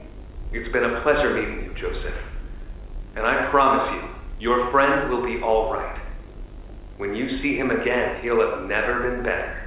The picture at the beginning of the commercial seems to suggest that someone older, more intelligent, and competent is what the Playtime Co. scientists were looking for, and he was just that. Or could this be a cover-up for Jack's accident that Playtime Co. saw an opportunity to profit on? The main takeaway for this video is that Doey the Doughman was needed, manipulated, and left to rot. Maybe, just maybe, he was trying to warn us before it was too... Where is the gameplay trailer for Chapter 4 of Poppy Playtime? Today, we're gonna dive into why this trailer might be missing, explore the trends from past chapters, and speculate if we'll even see one before the chapter launches. Each chapter of Poppy Playtime has historically been accompanied by at least one gameplay trailer ahead of its release. These trailers don't just showcase the mechanics, but they build excitement, tease new enemies, and give fans a sense of the chapter's scale and tone. But with Chapter 4's Safe Haven slated to release in January 2025 and only days away, we still haven't seen a gameplay trailer. Is this a sign of production delays, a marketing decision, or could Mob Entertainment be trying something completely new? Let's start by taking a look at how past chapters handled their gameplay trailers. Back in 2021, Poppy Playtime Chapter 1 kicked things off with a trailer on September 1st, over a month before its release on October 12th, 2021. The first trailer introduced us to Huggy Wuggy, the eerie abandoned factory, and of course, the grab pack. It was polished, simple, and set the stage for what would become one of indie horror's biggest hits. The timeline here made sense. The trailer gave players plenty of time to build anticipation while showcasing key mechanics without spoiling too much. Moving into Chapter 2, Fly in the Web, Mob Entertainment expanded their approach. The official trailer for Chapter 2 dropped on February 22nd, 2022. That's a lot of twos. 220. With the chapter releasing a little over 2 months later on May 5th, just one day after the day I was born. Let's go! This trailer focused on the introduction of Mommy Longlegs as the new antagonist, teased new mechanics like the green grab pack hand, and even gave us glimpses of the mini-games like musical memory and statues. It followed the same pattern as Chapter 1, give fans a polished look ahead of time to build excitement. Then came Chapter 3, Deep Sleep, and things got way more interesting. For this chapter, Mob Entertainment's released not one, but 2 gameplay trailers. The first trailer dropped on December 11th, 2023, about a month and a half before the chapter's release on January 30th, 2024. This trailer gave fans their first look at Catnap, the new grab pack mechanics, and the eerie playcare setting. Then, just 6 days before the chapter launched, they released a second gameplay trailer on January 24th, 2024. The key takeaway? Mob Entertainment was building hype closer to the chapter's release, leaving the biggest reveals just days before launch. Fast forward to now, with Chapter 4's Safe Haven set to release in January 2025, and there is still no gameplay trailer in sight. This is unusual. Based on past trends, we'd expect at least one gameplay trailer by now, especially with the chapter just weeks away. So what could be going on? Let's explore a few possible reasons. 1. Production delays. It's possible that Mob Entertainment is focused on finalizing the game itself, leaving less time to produce a gameplay trailer. After all, we know that Chapter 3 was delayed due to the simultaneous development of Project Playtime, so perhaps the team is prioritizing the chapter's launch over marketing materials. Reason 2. Marketing strategy. Mob Entertainment may feel that cinematic trailers like The Doctor and Yarnaby have done enough to build hype. Keeping gameplay under wraps could be a way to preserve mystery, especially if the chapter introduces groundbreaking mechanics or shocking twists. Reason 3. Following Chapter 3's trend. If we look at Chapter 3's release timeline, its second gameplay trailer came out just 6 days before launch. It's entirely possible that Chapter 4's gameplay trailer could drop within the final week before release, following a similar strategy. But what if we don't get a gameplay trailer at all? If Mob Entertainment breaks tradition, Chapter 4 would be the first chapter to launch without a gameplay preview. While this might seem unusual, it could be an intentional move to surprise players, forcing them to experience the game's mechanics, environments, and scares firsthand. If we do get a trailer, when might it happen? Using Chapter 3 as a reference, the most likely timing would be 1 to 6 days before launch, potentially between January 23rd and January 25th, depending on the exact release date. This would mirror the late release of Chapter 3's second trailer, giving fans a last-minute burst of excitement. So where is the gameplay trailer for Chapter 4? At this point, it's a waiting game. Whether it's released in the final days before launch or not at all, it's clear that Mob Entertainment's intention is to keep us guessing. But with past chapters setting the bar high, the absence of a gameplay trailer adds an extra layer of intrigue to Chapter 4. Now, all that's left to do is wait and see what surprises Mob Entertainment has in store for us. But what do you guys think? Let me know down in the comments. Thanks for watching, subscribe, and click on this video right here. Are the Prototype and Harley Sawyer friends? Is it just me, or did we just skip like 8 chapters where Sawyer and the Prototype are now totally cool with each other? Which makes me ask, what actually happened between them? We know for a fact that the Prototype hated Sawyer for his brutal and immoral experimentation. So what happened between them to where they're now working together? Well, it's not as easy as saying they just dapped each other up and called off the beef. There's a little more to this story, and they're not exactly cool with each other. other. If we go back to when they first hated each other, we need to look at the tape we find right after we see the prototype kill Catnap. In this tape, we hear Harley is working on observing the prototype. However, it remains silent with each session. But as he's speaking, the prototype finally decides to speak, showing just how intelligent and deranged it truly is. Today's discovery. Ready to talk now, are you? Do you feel anything? This question referred to what exactly? You stick us, beat us, tear at flesh.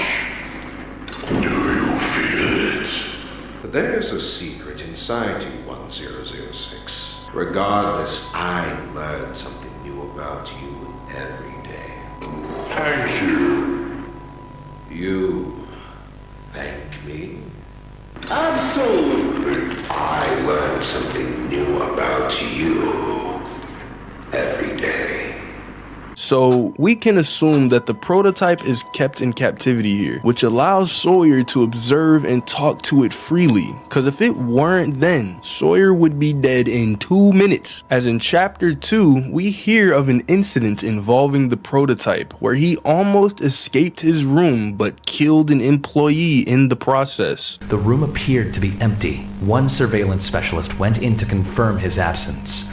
However, upon opening the door, she realized that the prototype had hidden in one of the camera's blind spots. However, another surveillance specialist was able to remotely relock the door, despite the other specialists still being inside. One casualty occurred.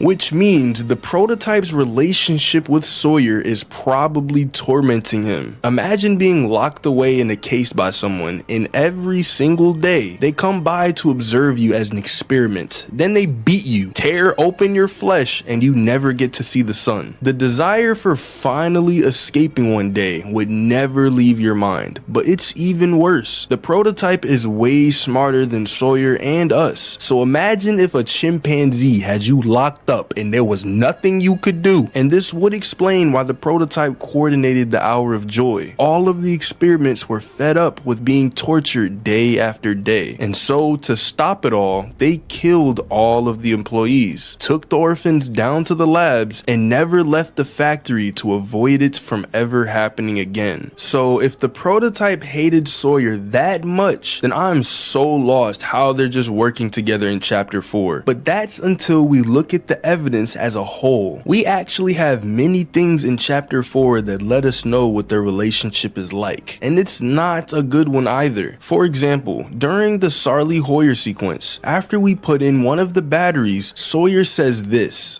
Don't bury myself so far down that no one will ever find me. Not you, not the prototype, not anyone.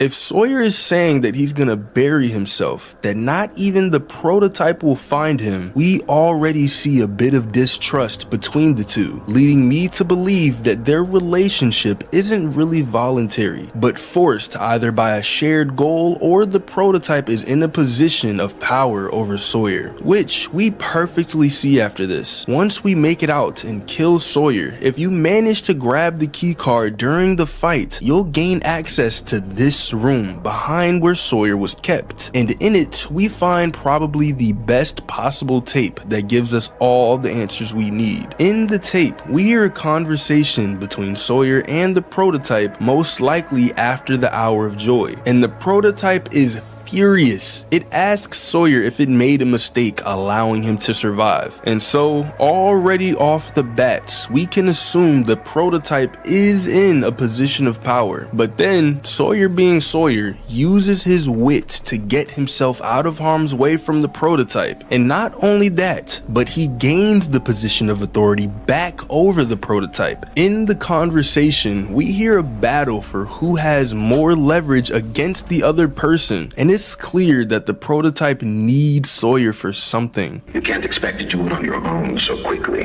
The situation necessitates it be done quickly. I can only be reactive up here. Then of what use are you? You know I'm still your best shot at cracking that secret. If I weren't, you would have already killed me. A sound observation. Yes. You have made yourself useful. Provide me more options. I will try again. Of course. So if the prototype and Sawyer don't actually like each other, then what's the motive for their collaboration? Well, in the tape, we hear that they're working on more experiments. Cause if they're running out of time and don't have enough test subjects and whatever they're doing is in the labs, it's clear that the prototype is trying to do something involving a new way of experimenting on people or even toys. And this would also make the connection as to why the prototype needs Sawyer. Sawyer worked on the Bigger Bodies initiative for years, so with all of his experience, he can easily help the prototype with whatever he needs. So there's a couple theories that could come along with this. The first is that the prototype staged the Hour of Joy and made sure that Sawyer would be one of the only survivors, as whatever they're after, Harley calls it a secret, almost as if they don't exactly know what they're after, but the prototype wants it and is using Sawyer to get it. So with whatever method the prototype used to communicate to the other toys when the Hour of Joy would start, he could have also mentioned to leave Sawyer alive. And we know that toys obey the prototype, as when we meet Dog Day in chapter 3, he tells us that the smiling critters obey in order not to be tortured or killed, and for continued obedience, they're fed. Catnap. The prototype is his god, and this is what he does to heretics. These little toys follow Catnap to avoid that very fate, and in return, they are fed.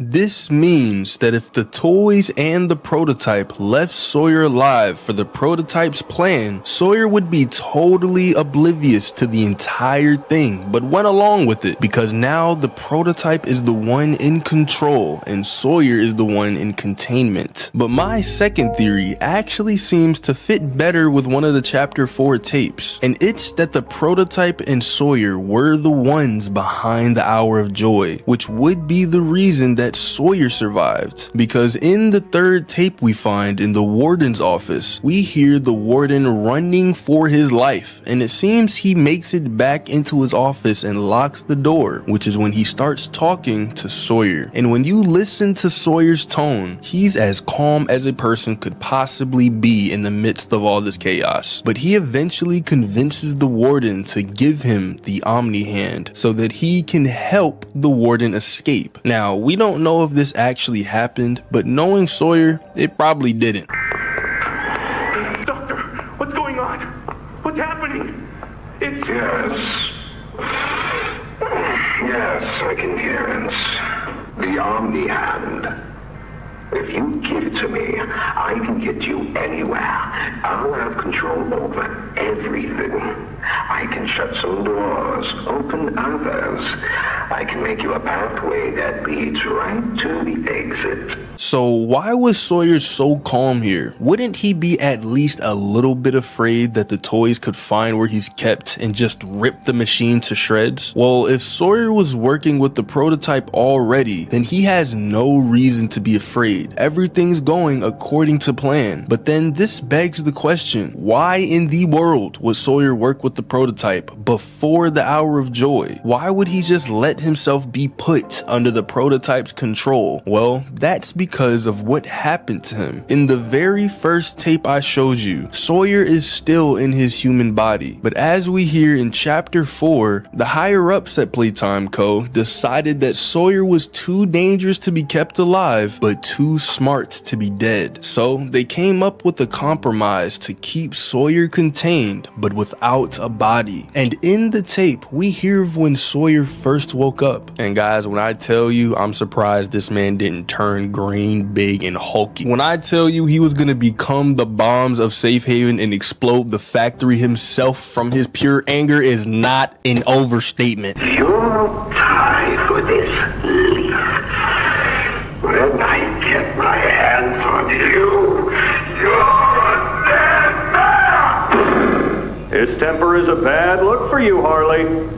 So after being betrayed, Sawyer would 100% be looking for some revenge. And with the prototype also looking for some revenge as well, they could have come together to work out a plan using the prototype's intelligence combined with Sawyer's knowledge of Playtime Co's practices, and devised a plan to enact what we now know as the Hour of Joy, allowing both of them to survive the event. And now, whatever it is they're after, they're working together and trying to get it done fast, and they're almost out of time. But with Sawyer now dead and the prototype never trying to stop us from killing him, is it possible that the secret we're after can be uncovered through the prototype? What do you guys think? Let me know down in the comments. Thanks for watching, subscribe, and click on this video right here. Who is the fastest toy in all of Playtime Co? We've seen Catnap run at insane speeds while hunting for what seems to be his lunch. We've also seen Huggy run at us like he's trying to eat us for dinner. But speaking about eating, Doey the Doughman might be the fastest of all the experiments with how fast he hobbled his way to lead the prototype away from safe haven. So let's look at each one and see which one could actually be the fastest toy. Starting with Huggy, as he seems to be one of the fastest with how fast he runs at the end of chapter 4. We saw him limping towards us, and although we thought we saw Kissy at first, he soon comes closer where we realize he's Huggy. But this dude is missing an entire arm and still manages to run on all 3s to us. So would he be even faster with all 4 limbs? Well, if you remember what happened back in chapter 1, he was running at us at the most plot convenient speed I've ever seen in my life. Cause when we first see him, he doesn't even try to kill us until he makes it out of this doorway. And even then, when we were in the vent chase, he's slow enough that we can outrun him. But if he's running at us at super fast speeds in the end of chapter 4, then what in the world is going on? Huggy did some cross-country training between chapters. Although we don't know for sure, this could actually have to do with the theory that the prototype has been sending all of these toys to kill us in order to test us, almost as if we're some kind of experiment to him. Because if Huggy died by a conveniently placed box, Mommy died by a conveniently placed grinder, Catnap died by the prototype himself, and Doey died by the most conveniently placed saws and even a drill, then there seems to be a pattern of plot convenience that can only be explained by someone setting all of these things up. And the one person who I know who would be able to do all of this is the prototype. But I won't get too deep into this, as this video is just gonna focus on who's the fastest, but definitely keep this theory in mind. The next character I want to talk about is Catnap. The prototype described him as someone who lives for the hunt, stalking his prey until eventually he kills you. And keep your eyes open for Catnap. Every shadow and every flickering light is a hiding spot. He always stalks his prey first. He'll take away anything you have to defend yourself. And when you're at your most vulnerable, he'll kill you. Catnap lives for the hunt. Good luck. Talk soon. In the beginning of chapter 3, we only see him throw us down a garbage disposal and then climb up a vent, which doesn't tell us how fast he is, but that's until we make it to the counselor's office, where we see him grab and most likely eat a Bunzo bunny toy at an insanely high speed. And so if Catnap can run at these insane speeds, then Catnap is the fastest character, right? Well, just like Huggy, Catnap also has a plot convenient speed limit in the very end of chapter 3. When we make it into this room, we somehow get a literal tutorial for the boss fight, with Poppy herself telling us what to do. But for some reason, Catnap waits for us to finish the tutorial before trying to kill us. I hope this is coming through. There's no time to waste. Catnap is on his way. The room you're in used to be a sort of panic room. It's not what it used to be, but it can protect you. Learn how it works. Try putting the batteries in the different glowing spots. Please, don't die.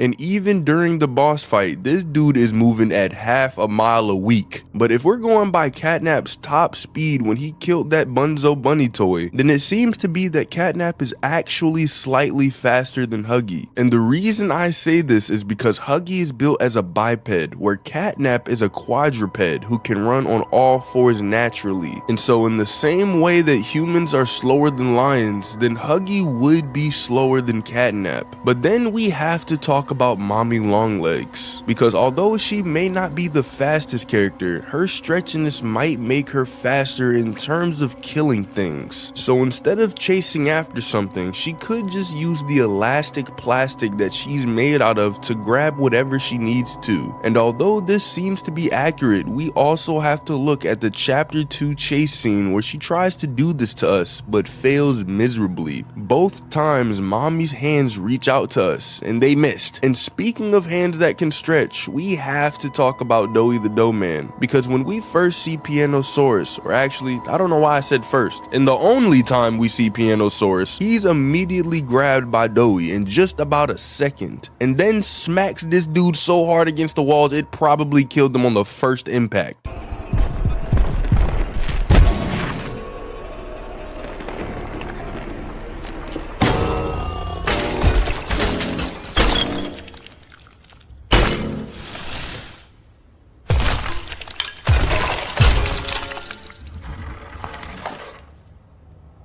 Now that hit the spot.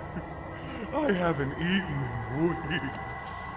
But when looking at how fast Doey stretched his arms, he's definitely got Mommy Longlegs beat by a long shot. But that's until we see yet another plot convenience chase, where Doey turns into his Geico Gecko lizard form and doesn't even seem to try and grab us. And the only time he really grabs us is when it's convenient for the plot. Like when he grabs onto what seems to be our leg, and in the very end when he grabs us when we try to open the door. You and Poppy! It's all your fault! Want to kill you!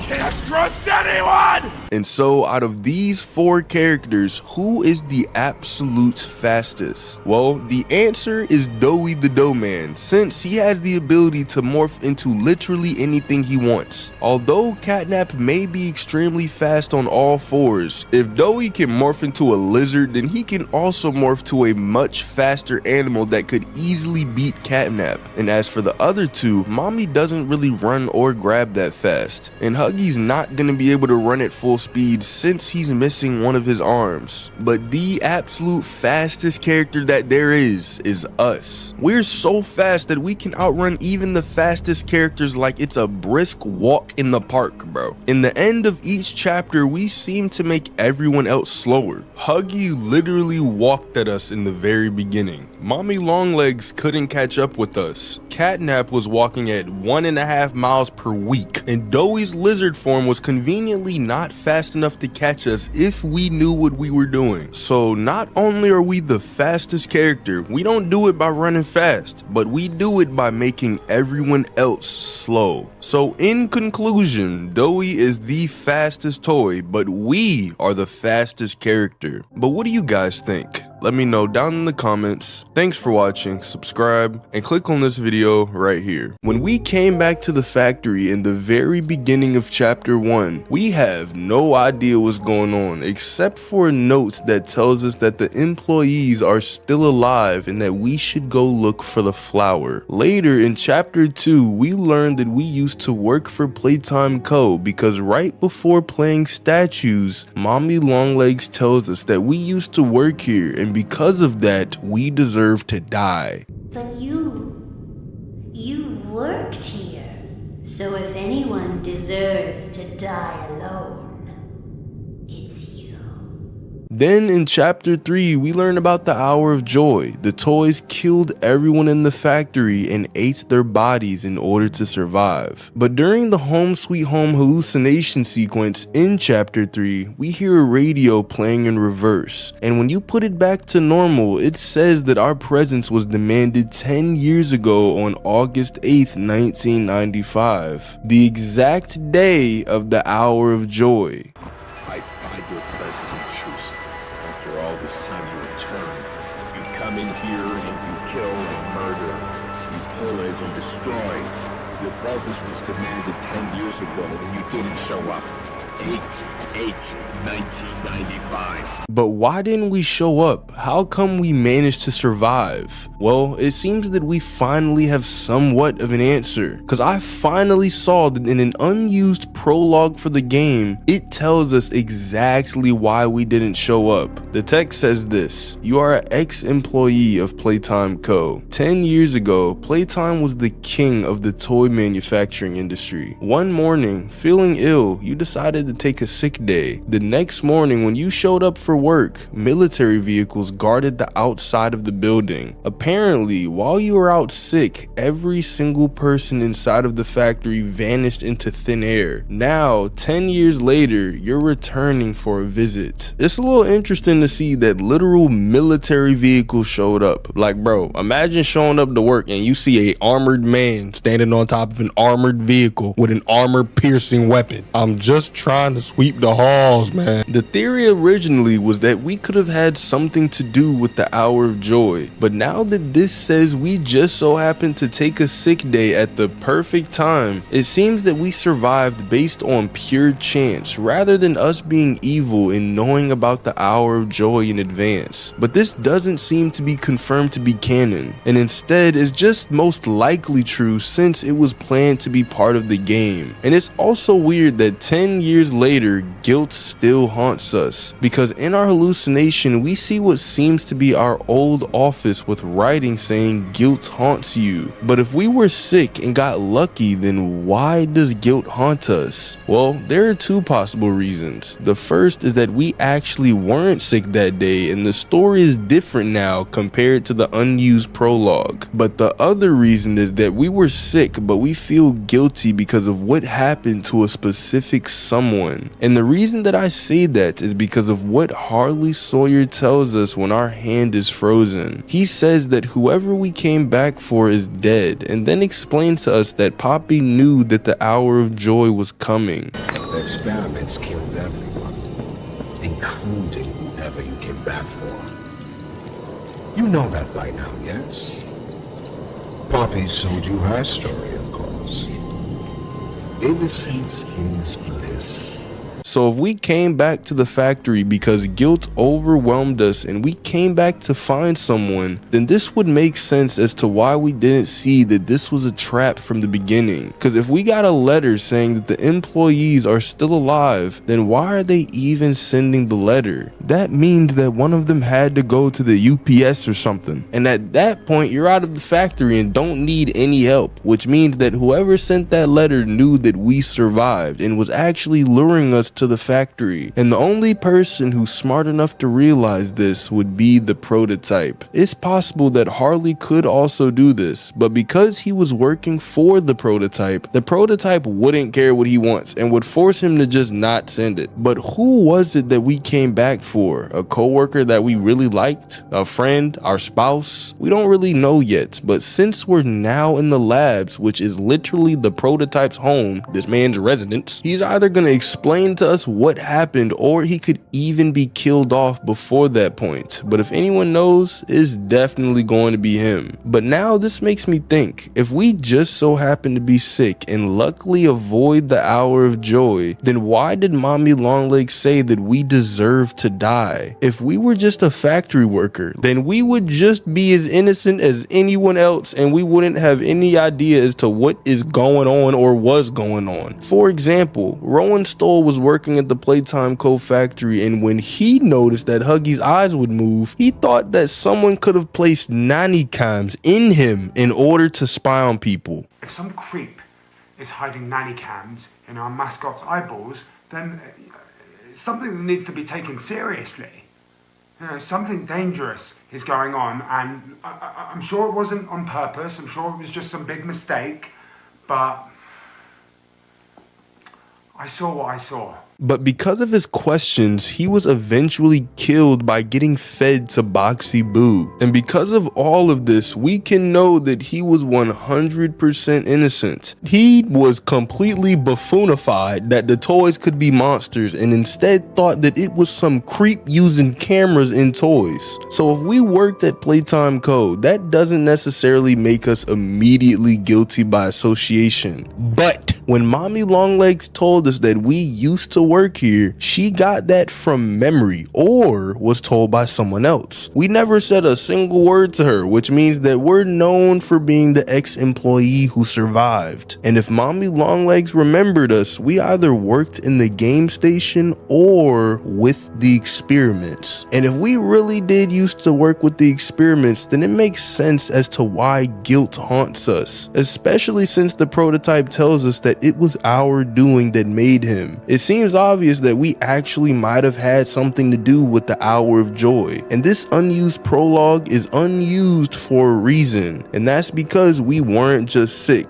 but helped the prototype with the Hour of Joy. And let me give you two pieces of evidence that really come close to proving this point. The first is that the warden says that in order to start the Hour of Joy, you'd need high clearance, but Harley says that the prototype could have had help, and because of the way he says it, it really sounds like this is a fact. How could this happen? There's fail-safes, security measures. It's impossible. Personal agendas have long been the downfall of this company. Is it unreasonable to believe they were conspirators? Playtime is filled with vipers and backstabbers. But without executive access, how could anyone even get through? Laith, Stella, Eddie, only the four of us have that kind of clearance. Does any of that matter now? It's your life we have to protect. And the second piece of evidence is the foreshadowing that Mob is left behind. Because in chapter 2, when we slide down to the game station, we see that we came down Elliot Ludwig's slide, and each higher up in the company had their own. But one slide has its letters taken off and on the floor. But if we realize that Mob has to make everything on purpose, this could be them foreshadowing that we were a higher up at Playtime Co., as we never see a character who has the letters that fell on the floor in any tapes or notes, meaning that this could be us, and the employee that helped the prototype was also us. And this would explain exactly what happened in the Hour of Joy, why we didn't show up, and why guilt haunts us. But what do you guys think? Let me know down in the comments. Thanks for watching, subscribe, and click on this video right here. Is Kissy Missy still alive? Near the end of chapter 4, after our fight with Doey, we end up having a hole blown below us by the prototype. The explosives used were initially placed in the red smoke area, but the prototype managed to scatter them across Safe Haven and the ventilation shaft that we were in. Noticing what's about to happen, Kissy Missy immediately runs to our aid and tries to catch us before falling from the explosion. She does succeed in catching us, but not for long, as the injury she suffered off screen earlier in the chapter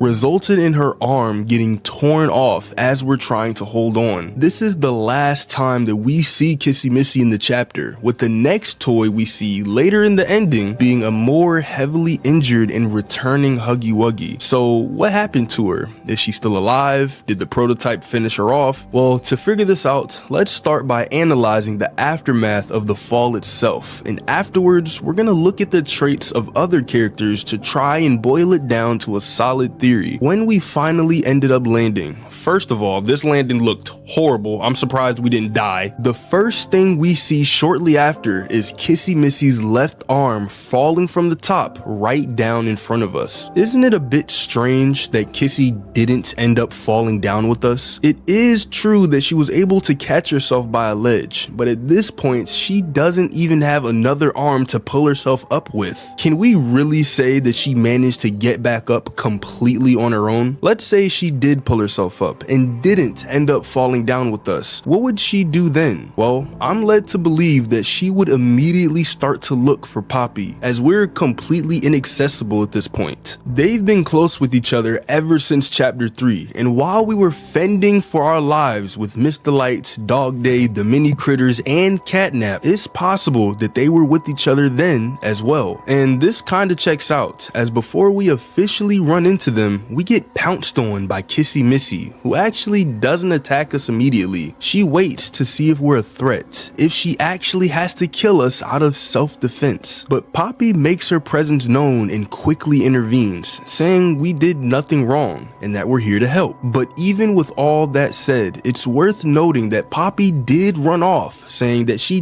didn't want to go back to her case. Please. It's time to come home. Poppy. I can't go back in the case. I can't. I'm sorry.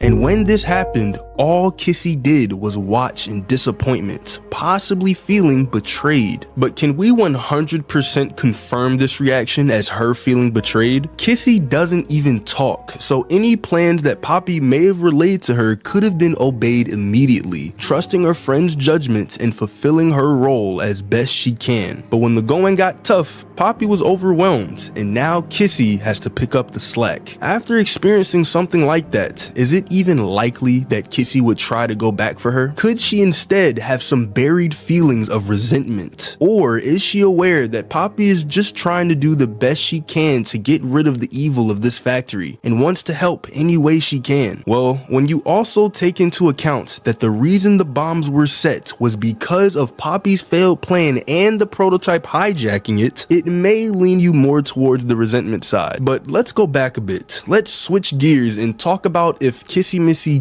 didn't pull herself up from that explosion. And I know what you're thinking, Poppy theory, how could she not have pulled herself up? The only thing we end up seeing once we fall down is her left arm. This is a good point, as it wouldn't make sense for Kissy Missy to have also fallen if she just straight up isn't there. Maybe the fall was delayed? If we move with the theory that Kissy Missy couldn't have pulled herself up, we can at least say that there would have been an attempt at her trying to pull herself up. This temporary time window of Kissy struggling could have aligned with the same time we ended up venturing off into the greenhouse with the poppy flowers, and eventually the mini lab with the Leith Pierre tape. And honestly, I'm sure this is exactly what fans thought were going to happen, which semi-explains why no one thought that this was Huggy Wuggy, until he charged at the door, of course. But let me propose a hypothetical to you really quick. What if this was Kissy Missy? What if everything that we're seeing right now is the result of a hallucination? Now, I know this sounds extremely far-fetched on paper, but let's look at the facts. More specifically, the red smoke. The red smoke is a semi-hallucinogenic, sleep-inducing gas produced in Playcare's gas production zone, which originates from the poppy flower. Employees at Playtime Co. originally used to put children to sleep in the home sweet home area, administering it through delivery systems installed throughout the facility. However, while its main purpose was to knock people out, it also caused vivid nightmares and hallucinations in certain cases, enough so that some individuals reported seeing completely distorted visions or even monsters. She saw something too. Something horrible. Did Marie happen to describe what she saw? Yes, a monster, she said that it was colorless.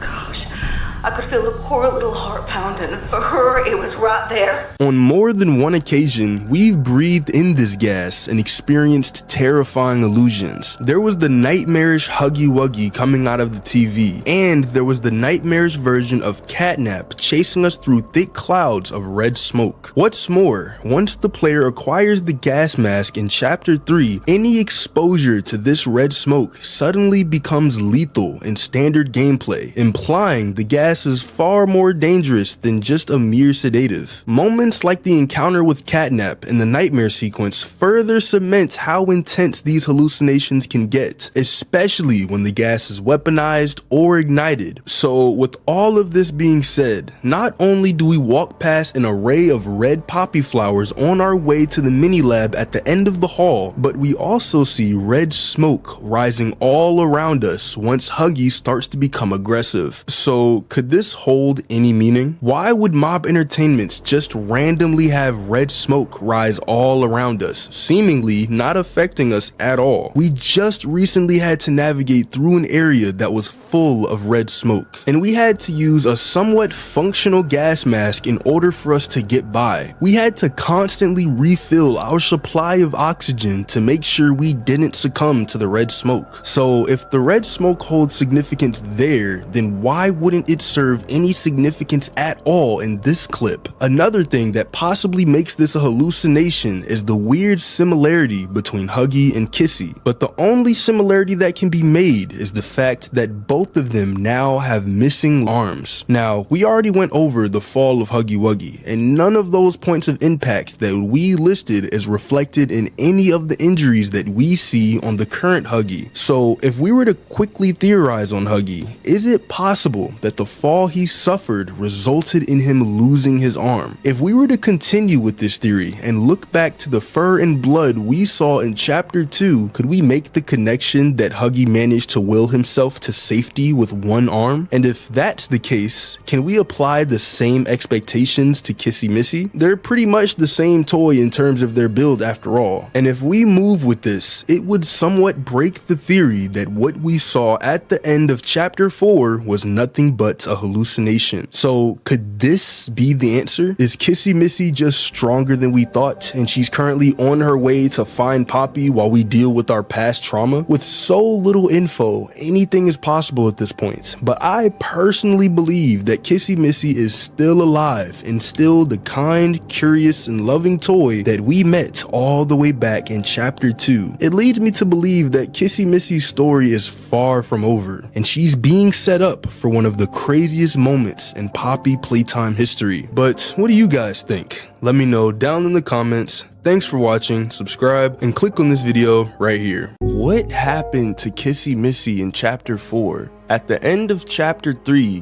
Kissy looks perfectly fine. No bruises, scratch marks, she's barely even got dirt on her fur. But fast forward to chapter 4 and Kissy looks like she's gone through a lot. Her entire left side looks to have been seriously burned, along with her left eye reflecting the damage. She isn't even able to keep it all the way open. And there seems to be some type of entry wound on her arm, an injection, a shot, it's hard to tell. There's bandages all around her torso too, including her left leg. But what we can all agree on is that this wasn't some kind of freak accident. Something or someone intentionally did something to her. But before we talk about what happened to her, we first have to talk about how she even got down here. If we go back to the very beginning of chapter 4, Poppy lets us know that because Kissy Missy was attacked at the top, she's gonna have to make her way back up to where she was and leave us down to figure things out. Listen, go on ahead. Don't wait for me. I won't leave Kissy behind, and I won't sacrifice our plan. Not because of me.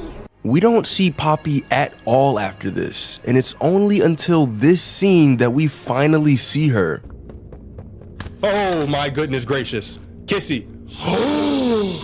What happened to you? Oh my goodness. Is that the prototype? Is that the freaking prototype? But for Kissy Missy, we do end up hearing her before this. I'm not sure if you caught it, but as we were traversing through Caves 1C, we end up hearing this on our way to the prison. Oh, what? What?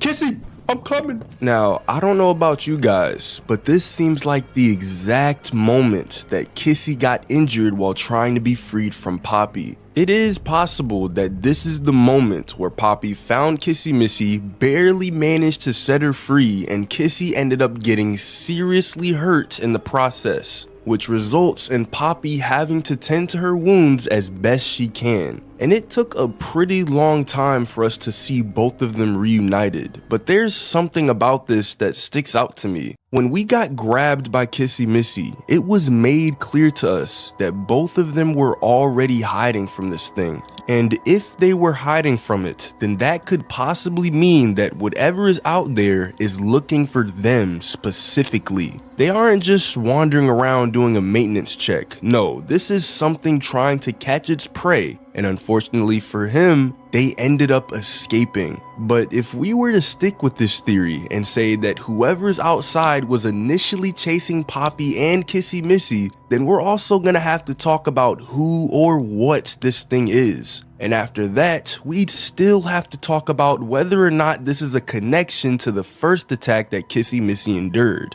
So let's start with the first question. What was that thing outside? Well, there's barely anything to comment on regarding its appearance, apart from the fact that it has this mechanical crab-like kind of movement. It's not smooth at all, and we can already rule out the facts that this is a human. Could it be Harley Sawyer? I wouldn't blame you for thinking this at first, but let's look at what we know. From what's been alluded to us, it's been made somewhat clear that Sawyer's body is no more. All that remains is his brain and consciousness. It's the only human thing he has left. And you can just barely say that. It's not directly stated whether or not Sawyer's brain has been preserved or digitized, but all of that is a theory for another time. All I'm saying is that it would be incredibly unlikely for this thing to be the Doctor, as it's been said and hinted to us that he's only able to control and oversee the factory. He doesn't really have a physical form. The only piece that can fit into this puzzle is the prototype. And for this, we gotta look back to chapter 3. As you guys all know, there was that one particular scene with Catnap, worshipping a makeshift version of the prototype. But who is the very person that confirms this very fact? Hey, did you see the shrine? Catnap made it for the prototype. Yeah, video on that coming soon. But now that we know what we know regarding Ollie, you're telling me that the prototype was talking about Catnap's relationship with the prototype? Is that not the most egotistical play you can make? But besides that, let's actually analyze this shrine, now that we have some kind of reference to go off of. And if we look at the, for lack of better words, arms, there seems to be a lot of them. This isn't Catnap trying to make some humanoid figure. It's clear that whatever he's trying to replicate has a very unique appearance. You can even see crab or spider legs at the very bottom of this thing. And if we were to imagine this thing moving, it would also reflect the movement of what we saw in chapter 4. One thing that I do remember saying in my past videos though, is that this version of the prototype was likely going to reflect the real version of the prototype. But apparently, it was the prototype himself who told us in chapter 3 that the real thing is gonna be way more terrifying. That shrine, did it scare you? If you thought that was terrifying, just wait until you see the real thing. It's very hard to talk about this topic knowing I haven't made a video on it. But now that we've figured out who this entity is, we have to speculate on whether or not this can be connected to what happened to Kissy Missy at the end of chapter 3. And well, it wouldn't make sense for two separate entities to be attacking Kissy Missy, with one going out to look for her after being freed. And because of that, if we all run with the theory that Kissy Missy and Poppy were being chased, and the theory that the thing that was chasing them was the prototype, then it wouldn't be too far-fetched to say that the prototype is also the very thing that attacked Kissy Missy in the first place. And where was the prototype before this initial attack? Well, we just finished watching him kill Catnap and spare our lives in the process. The prototype was already nearby, and it's possible that he was just waiting for the right moment to strike. And this moment was right when Kissy Missy was completely alone, out of view from anyone. But there's still another question we have to answer. How did Missy end up being injured like this? In chapter 2, when we got our first look at the prototype, he was only grabbing a dead mommy Longlegs. In chapter 3, we only see him plunging his hand into Catnap's mouth and dragging him back from where he came. Grabbing mommy Longlegs, I can understand, but Catnap is definitely a heavy toy, right? He has to be at the very least 500 pounds. And the prototype is just lifting him up with one hand like it's nothing, right after stabbing right through him, mind you. So with this information, it wouldn't be too crazy to assume that whatever body the prototype has, it's a strong one, and possibly a large one at that. And the thing we see looking for Missy and Poppy is definitely not small. But this doesn't really answer the question. Missy has burns all on the left side of her body, and the prototype doesn't really have any abilities that are centered around heat. This brings us to two possible reasons for this. Reason one is that the prototype just hasn't been shown long enough to show all of his current abilities. Missy unfortunately fell victim to these abilities. Reason two is that Missy was brought to a specific location, and that location was equipped with the machinery capable of harming her. But if you really think about it, the prototype has been collecting parts of toys for himself, likely to make himself stronger than ever before. It wouldn't make sense for him to attack Kissy and then bring her somewhere specific to injure her, because if he really wanted to harm her, he would have just done it himself. And for that reason, I'm gonna lean more towards reason one. But guys, the next thing we're about to talk about may break this theory entirely. Every single point that I've made that you've possibly been agreeing with might come crashing down. If we go back to the ending for chapter 3 one more time, but go a little bit backwards, we can recall the moments where Poppy presents a tape to us that they liked to call the Hour of Joy. The Hour of Joy was a large-scale rebellion by experimental toys in the Playtime co-factory that led to the mass killing of employees and ultimately forced the facility's closing. And this event was orchestrated by none other than the prototype. His motive was to free the toys from captivation and to sustain himself, hence the event name Hour of Joy. So when you fast forward to chapter 4 with all that info, it makes you wonder, why would the prototype attack Missy at all? Especially if he was the one who not only set her free, but intended to set her free along with the other toys. Well, to answer that question, let's go back to the Dog Day situation. When we came across Dog Day in Playcare, he let us know that we needed to get out of here as fast as possible, and that this was the home of the many smiling critters. But he also says this crucial line. That thing, Catnap, the prototype is his god, and this is what he does to heretics. Catnap treats him like a god, killing everyone that opposes him. Hold on, back it up. These lines do not line up with each other. On one hand, we have Dog Day saying that the torture he's being put through is because of him being against the prototype.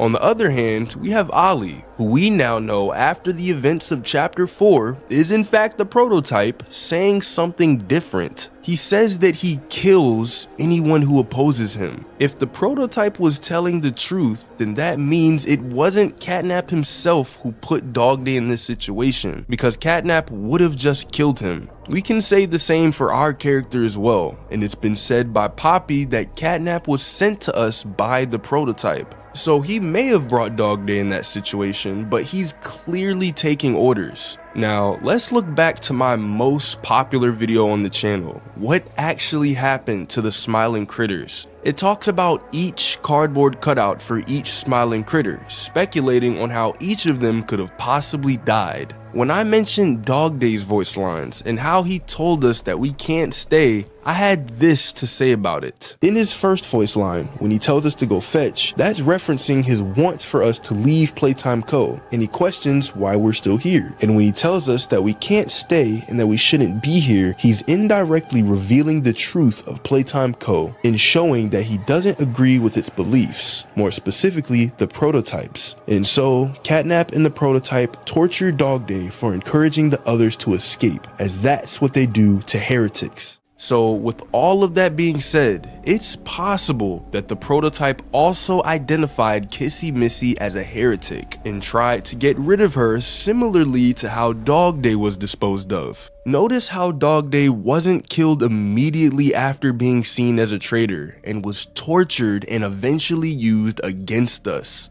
And it was none other than Poppy Playtime who prevented Kissy Missy from suffering the same fate. Who are the gentle voices? In chapter 4, we meet Doey after he brutally beats the soul out of Pianosaurus, completely devouring him off camera. And instead of killing us, he shows that he's a friend, calling us pal and offering to guide us to safe haven. There, pal. Oh, what's up, Doey? Don't worry, I won't eat you.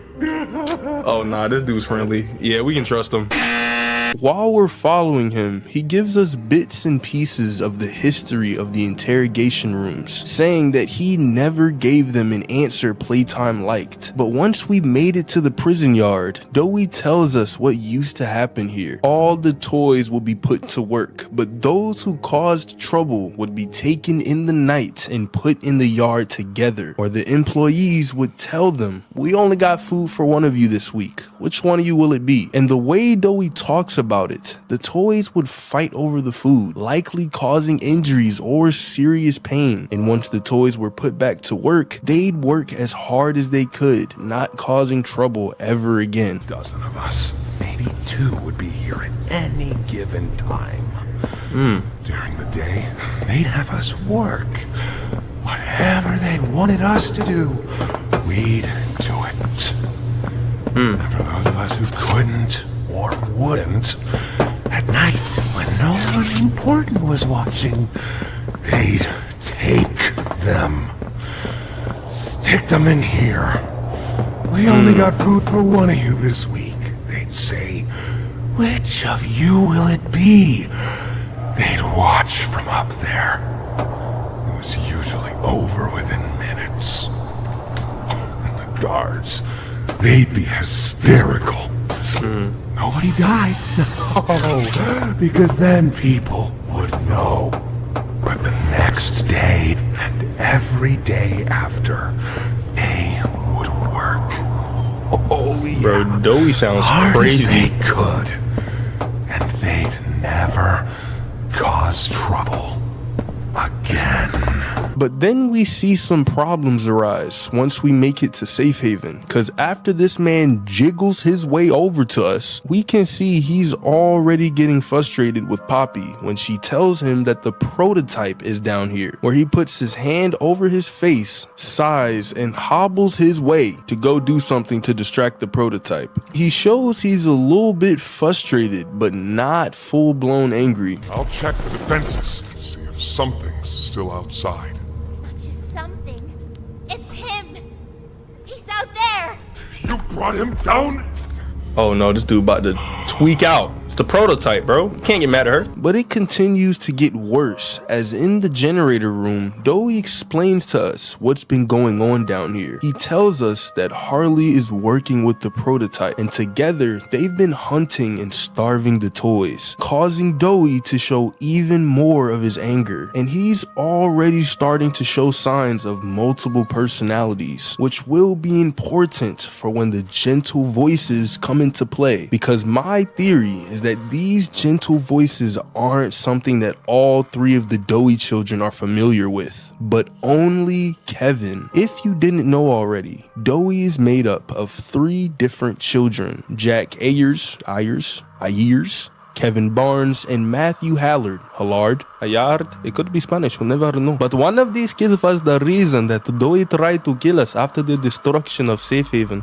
I'm leaving that in, y'all. I'm sorry. During his mental breakdown, or better known as Doey's crash out, we see his personalities almost split entirely, where he's talking to himself out loud, trying to convince himself that we're both an enemy and that we're a friend. But once the ceiling collapses on him, we see him transform into a giant lizard-like monster. But when you look closely, coming out of his mouth are 3 different heads, 2 of which are sad and have their arms over Doey's mouth, and the third looking like it wants to kill us and its arms extended outwards. And the reason we can assume this is Kevin is because in one of the chapter 4 tapes, we hear a report from a scientist talking about how he was a problem child, never really getting along with the other kids in play care and even getting aggressive at times. I attempted to detail the subject's condition and overview the suitability of one Kevin Barnes in relation to Project Doey. Trouble getting along with others, aggressive and often confrontational social tendencies, and an otherwise combative nature clearly relay that Kevin is, put simply, a problem child. What friends he does have, he's reported to have attacked in moments of intense play. These tendencies raise concerns. And this is important because the only time we hear Doey talk about the gentle voices is when he's angry. Most likely meaning the gentle voices are a remnant from Kevin's past and or Doey's early stages. But it starts to become clearer in another chapter 4 tape where Doey is still only a few days old and Jack's parents come to see him. His mom being overwhelmed with guilt from the accident that we see after the Doey commercial. However, it seems that with most of Playtime Co's experiments, there's an adjustment period. The experiments are still getting used to their new body, causing irregular mental spurts of violence and rage, as when Catnap became... What, bro? When Catnap first became Catnap, he managed to escape containment and kill 6 employees. But after some time passed, Catnap was good enough to be around the orphans in play care, and with Doey's parents being there just days after he had woken up, the scientists knew exactly what they were doing here, as when Jack's mom tries to show him love, Doey screams at her that the gentle voices lie, that they poke and hurt. And after a bit of pressure from the mom, we hear Doey brutally killing her, which the dad does see and realizes that he is utterly cooked. He runs and bangs on the door and realizes the scientists locked them inside. He begs for mercy, but in the end, both parents are killed by Doey. Oh, George, that's our boy, Jackie. Why does he look like that? What did you do to him? Stop it, George. Just stop. That's our son in there, our son. Dear, look at it. That's not even human. Let's just talk to him. You'll see. Let's just go in there and talk to him. Can we? Can we talk to him? Yes, ma'am. You certainly can. Go on in, whenever you're ready.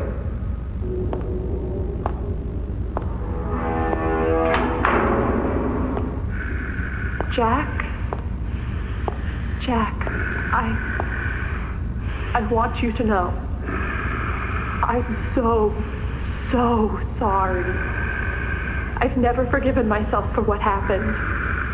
I played it all back 1,000,000 times in my head, and I know there had to be something I could have done. I could have reached just a little further. I could have noticed a little sooner. I could have... But we have you back now. That's what's important. We can... Who are you? Jack? Honey, it's me. It's Mommy. Mommy? Yes. Yes! It's Mommy and Daddy. You remember, don't you? Leave me alone. Hey, you'll be okay, I promise. Mommy's only here to talk. No, I don't want to talk. Get out! Susan, I think we should leave. Jackie, I'm staying right here. I'm not leaving you. Not ever again. Do you hear me? The gentle voices lie. I know what they do. They lie, and they poke, and they hurt. Susan, get away from me! Jack? Mommy won't lie to you, Jackie. Mommy won't hurt you. I'd never hurt you. Hey, open this door! Oh, God. Susan! Please, open the door! Please!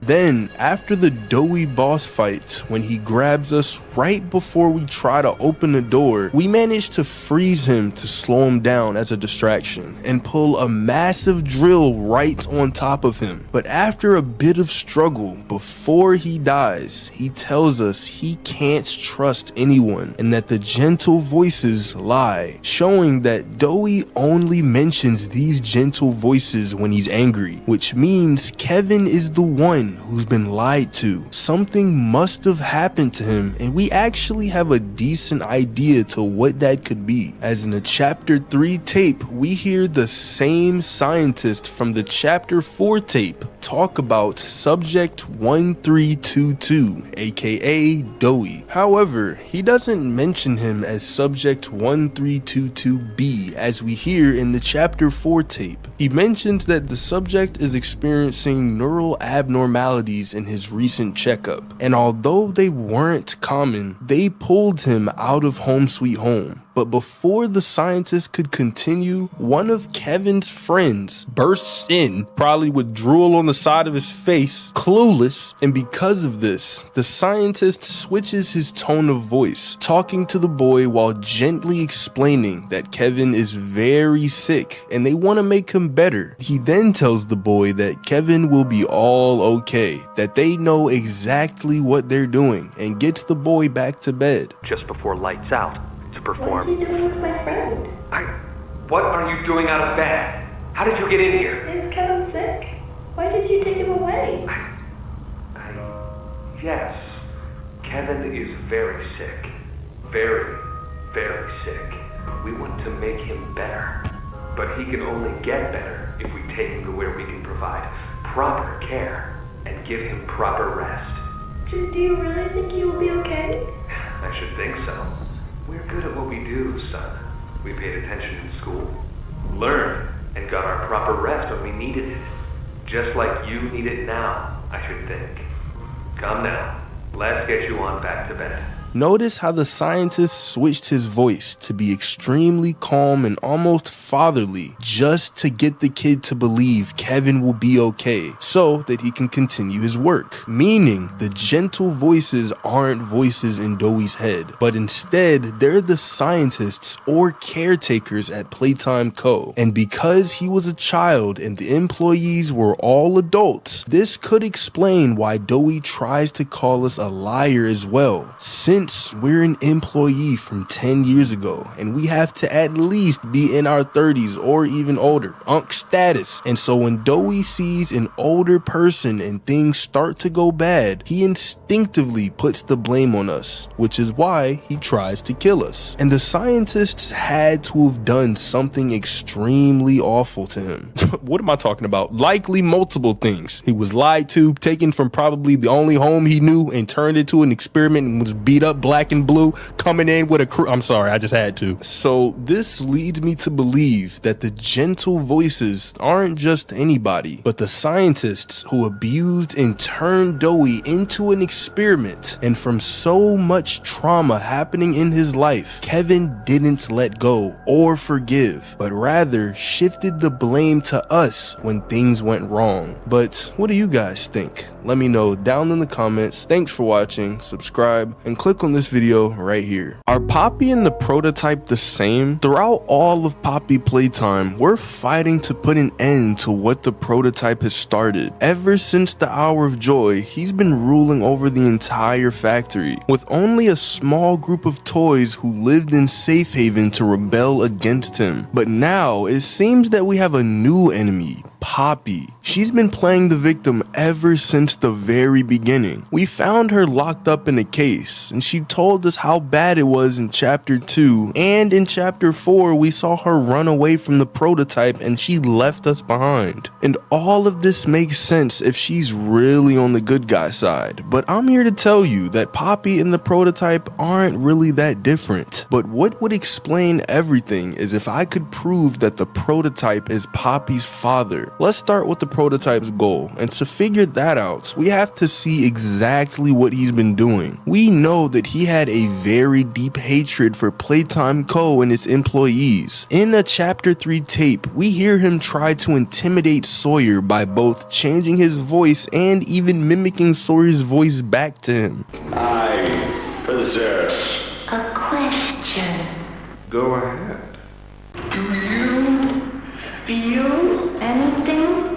This question referred to what exactly? You stick us, beat us, tear at flesh. Do you feel it? There's a secret inside you, 1006. Valuable beyond all measure. It excites me. Thank you. You thank me? Absolutely. I learn something new about you every day. But that's not it, as in the chapter 2 tape, we hear of an incident where the prototype almost escaped containment. In the tape, the scientist says that the prototype managed to create a laser pointer out of a disassembled alarm clock, which then somehow managed to disable the camera, allowing him to hide in its blind spot. And when the scientists thought that he was gone, one of them went inside to check where he could have gone, and so the prototype took this chance and tried to make it for the door, but another scientist managed to remotely lock it, but the other scientist was still inside. And although the prototype could use the scientist as a hostage or at least do something with her, he decided to kill her. But there is one last thing I need to show you which will narrow down his motives. In one of the Project Playtime tapes, when the prototype is messaging us, he says that the Bigger Bodies initiative will fail, showing that his hatred isn't just for the company in general, but rather what they've done with the Bigger Bodies initiative and torturing all of the toys. And in response to this, he most likely waited a very long time while he made a plan, leading to the Hour of Joy, where he convinced many of the toys to kill literally everyone in sight to put an end to all of the experimentation. And so, with all of the employees dead, you would think that this would be the end, and that the prototype actually managed to finish what he started. But if it were that simple, I would not even be making videos right now. We know that sometime around the Hour of Joy, the prototype took the orphans who were still alive down to the labs. However, when Poppy mentions this to us, she says that they're asleep, most likely some sort of cryo sleep in order for them to survive this long. But one person that managed to survive the Hour of Joy is none other than Dr. Harley Sawyer. And this is important because we know from chapter 4 that they are working together on some sort of experiment. As in one of the tapes named Time, we hear a conversation between the two of them. And although most of this seems to be a power struggle between them, there's actually a lot of information about what they could be doing with the orphans, allowing us to further understand the prototype's motives. In the tape, they say that they're running out of time. They're trying to figure something out which Playtime previously couldn't, and they're working on some sort of experiment in the labs. We just need more time to perfect the time. Time is precisely what we do not have. Then I suggest you find some more. That will give me labs access. At least with the two of us. That is out of the question. It's hardly ideal conditions.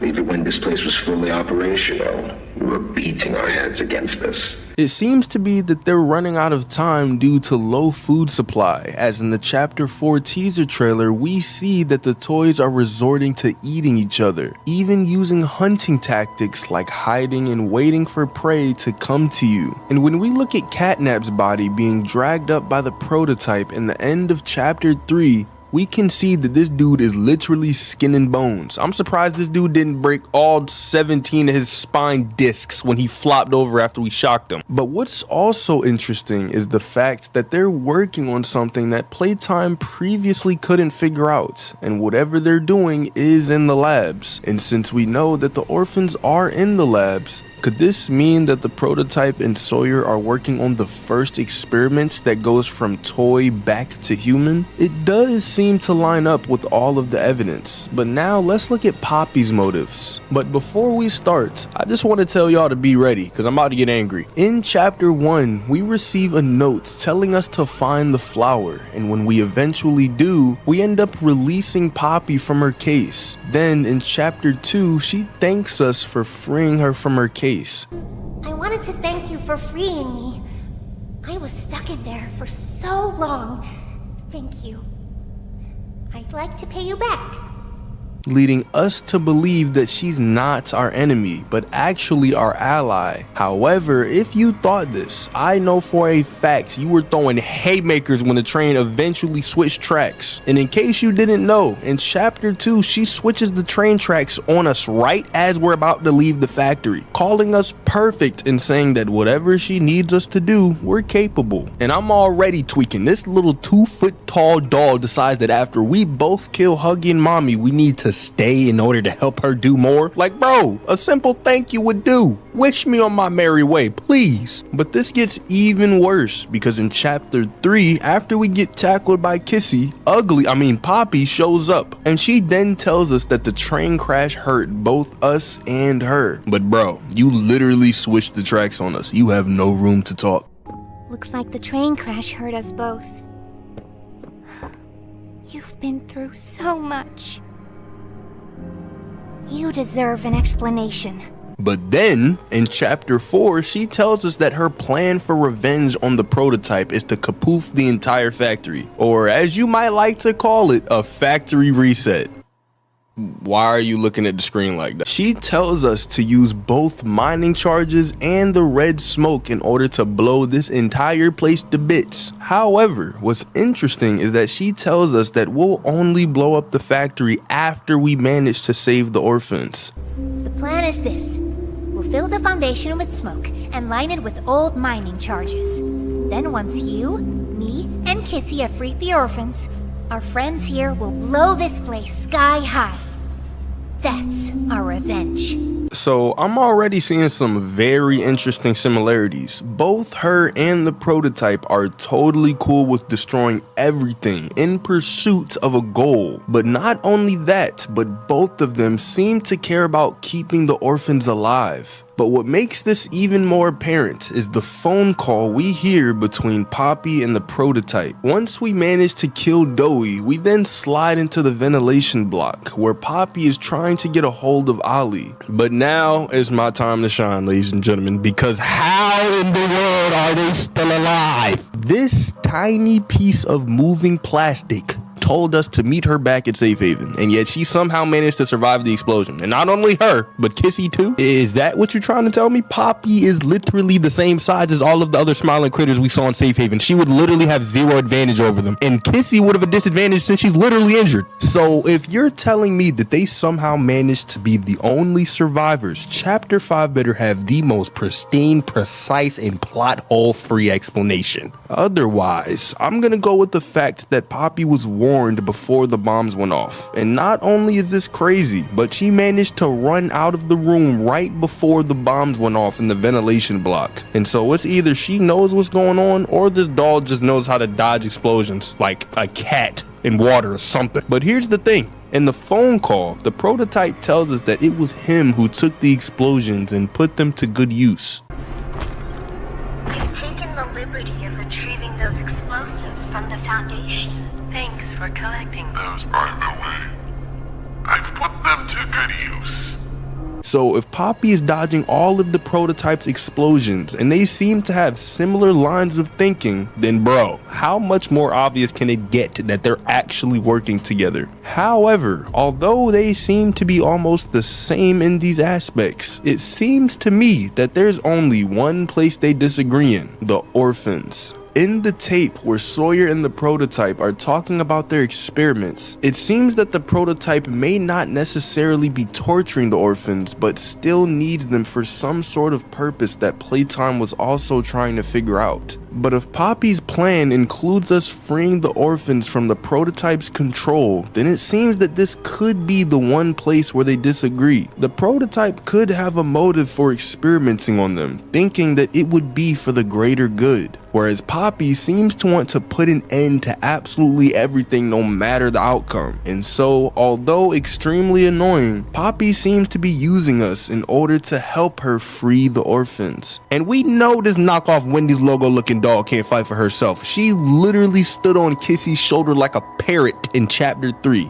Does Poppy want a cracker or something? Which means that she needs us to do all of her dirty work, as we seem to be the only one who can operate a grab pack. But now that the prototype has separated us from Poppy, it seems that her only goal is survival, cause she left both us and Kissy behind. And when Kissy saw her run out of the ventilation block, we see her arm drop down, and she also looks like she's thinking about something, almost as if she's thinking, how could she do this to me? That little wretch. But here's where this theory takes a turn. If you remember back when we were about to fix the generator, Poppy told Doey to go look for the prototype, since the prototype disguised as Ollie said that he was outside. Look, we need to talk about this. We shouldn't... Just give it a second. Ollie? You there? What's... He's outside! Ollie? He's outside! Oh, no. You need to distract him, Doey. Please. Keep him away from here. Without the generator... I know, but he can't get in here. Not now. But then once we fix the generator, with the prototype's help mind you, Poppy tells us to leave Safe Haven in order to go plant the charges. So if Poppy told both us and Doey to leave Safe Haven, that's when the place managed to explode. And she managed to survive 2 of the prototype's explosions. But for real though, Poppy 100% has to be working with the prototype. And so this whole charade of trying to freeze the orphans could just be a distraction in order to get us to do whatever she wants. And since we know that the prototype is smarter than Albert Einstein on Adderall while having a conversation with Poppy theory, he could easily be telling Poppy what to do using the Ollie phone and giving her all of the plans in order to get us to do exactly what he wants, which is even further supported by the Chapter 3 story so far video, because in it, Sawyer says that we're being led down like lambs to the slaughter. We need to be cautious. There's something... No! Kissy! Which brings us to now, doesn't it? Down they come, like lambs to the slaughter.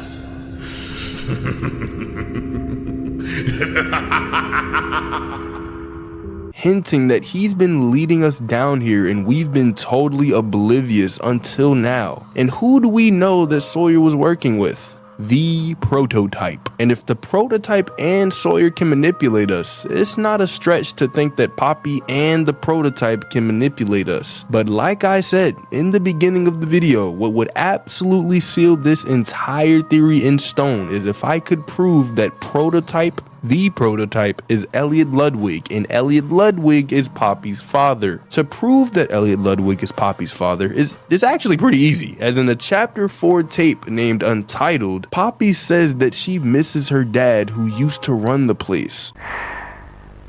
I wish you were here, Dad. I could really use one of your talks right about now. You'd know what to say when you were running this place. You always knew what to say. I miss you.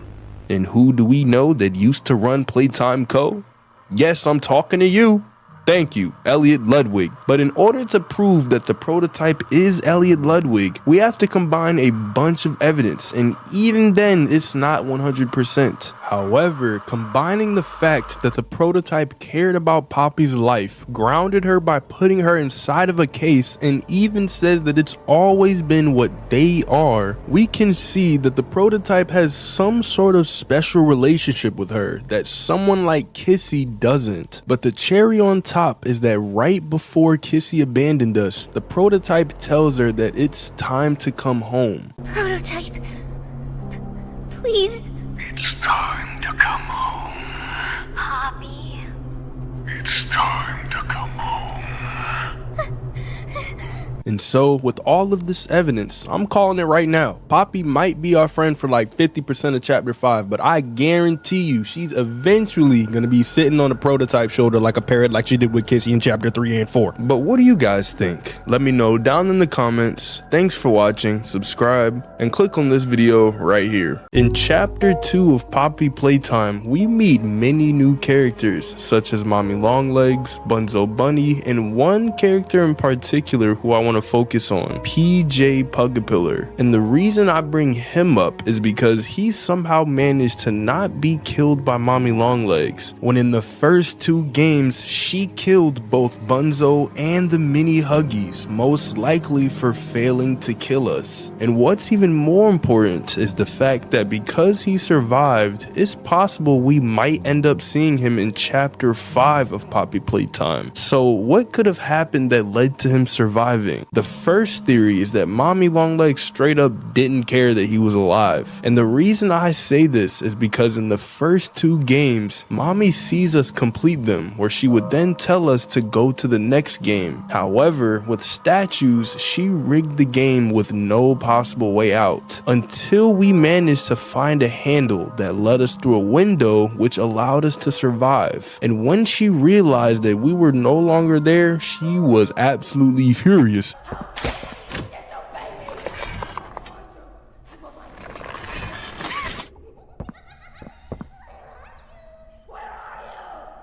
And the reason she would be so mad is because once we entered the room, the gate closed behind us, and with no possible exit, Mommy would have expected PJ to kill us no matter what. And because she was both surprised and frustrated at the same time, this could have led to her either not wanting to kill PJ or just straight up forgetting. Because when she kills the first 2, it's usually a little after each game. When we first beat Musical Memory, we make our way through a vent, but it's only after a little bit of time that we hear Mommy kill Bunzo.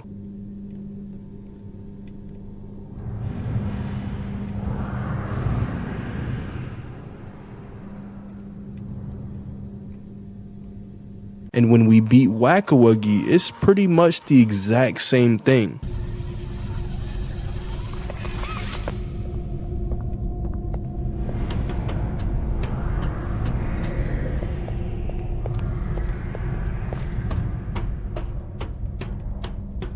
And And so with mommy being too distracted with us managing to escape, she could have forgotten that PJ was still in the room and went to try and find us. And because we saw her going crazy, I wouldn't be surprised that she managed to forget things easily, which could be a result of her multiple personality disorder, because throughout the entire chapter we hear mommy switch between two personalities, or maybe even three. The first is one that's very excited to see us and ready for us to play the games. The second is angry at us and always disappointed when we manage to beat the games. And the reason I said maybe three is because it's possible that when mommy gets angry at us, this could either be a third personality or just the second personality going crazy. And if you don't think that she has multiple personalities but she's just changing her emotions, listen to this clip here and you'll see what I mean.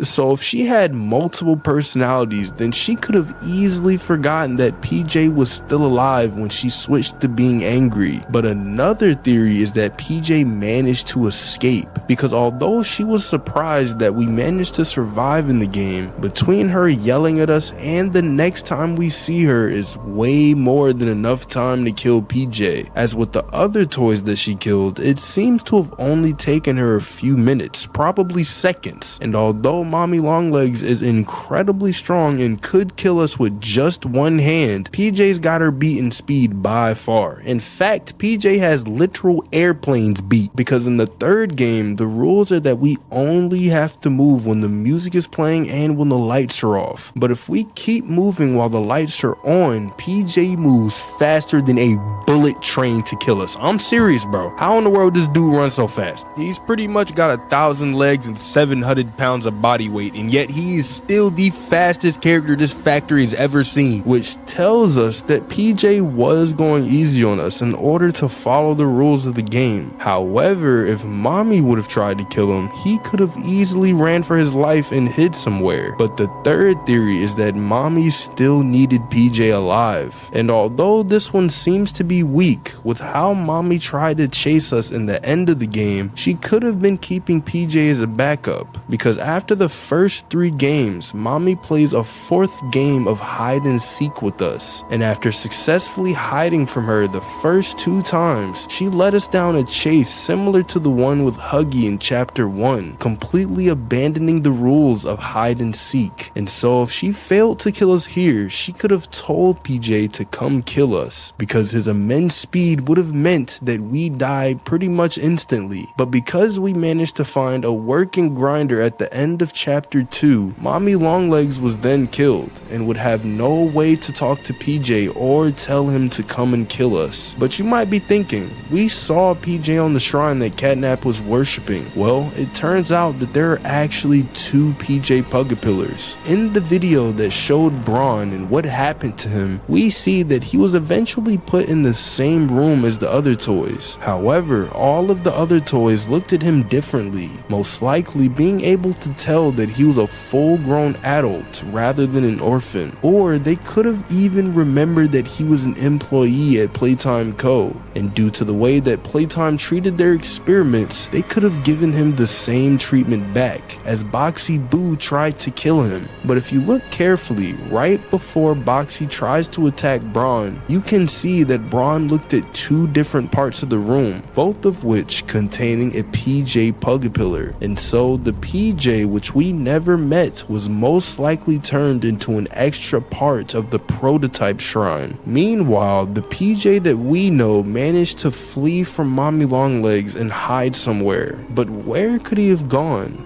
both the entrance and exit were blocked off, and the only other way to go was through the window, which means that if PJ left the room, he would have to follow the exact same path that we took, which could have led him right back to the game station, which might actually have been a bad thing, because we see on the Catnap shrine Mommy Longlegs' arm and Bunzo Bunny, and so if either Catnap or the prototype made a sweep of the game station and all of its games, PJ would have either been killed, or it's possible that he'll be released on us again in a future chapter. And if I see this dude running at 500 miles per hour, I'm just uninstalling the game immediately. But what do you guys think? Let me know down in the comments. Thanks for watching, subscribe, and click on this video right here. Now that chapter 4 has been out for a couple months, I'm wondering, when will chapter 5 be released? Because with the release of chapter 4 being a little bit rushed, it seems like they might delay chapter 5 in order to get everything right before release. Well, let's go over each of the release dates, as well as the feedback from the community to see when chapter 5 will be released. Chapter 1 was released on October 12th, 2021. Chapter 2 was released on May 5th, 2022,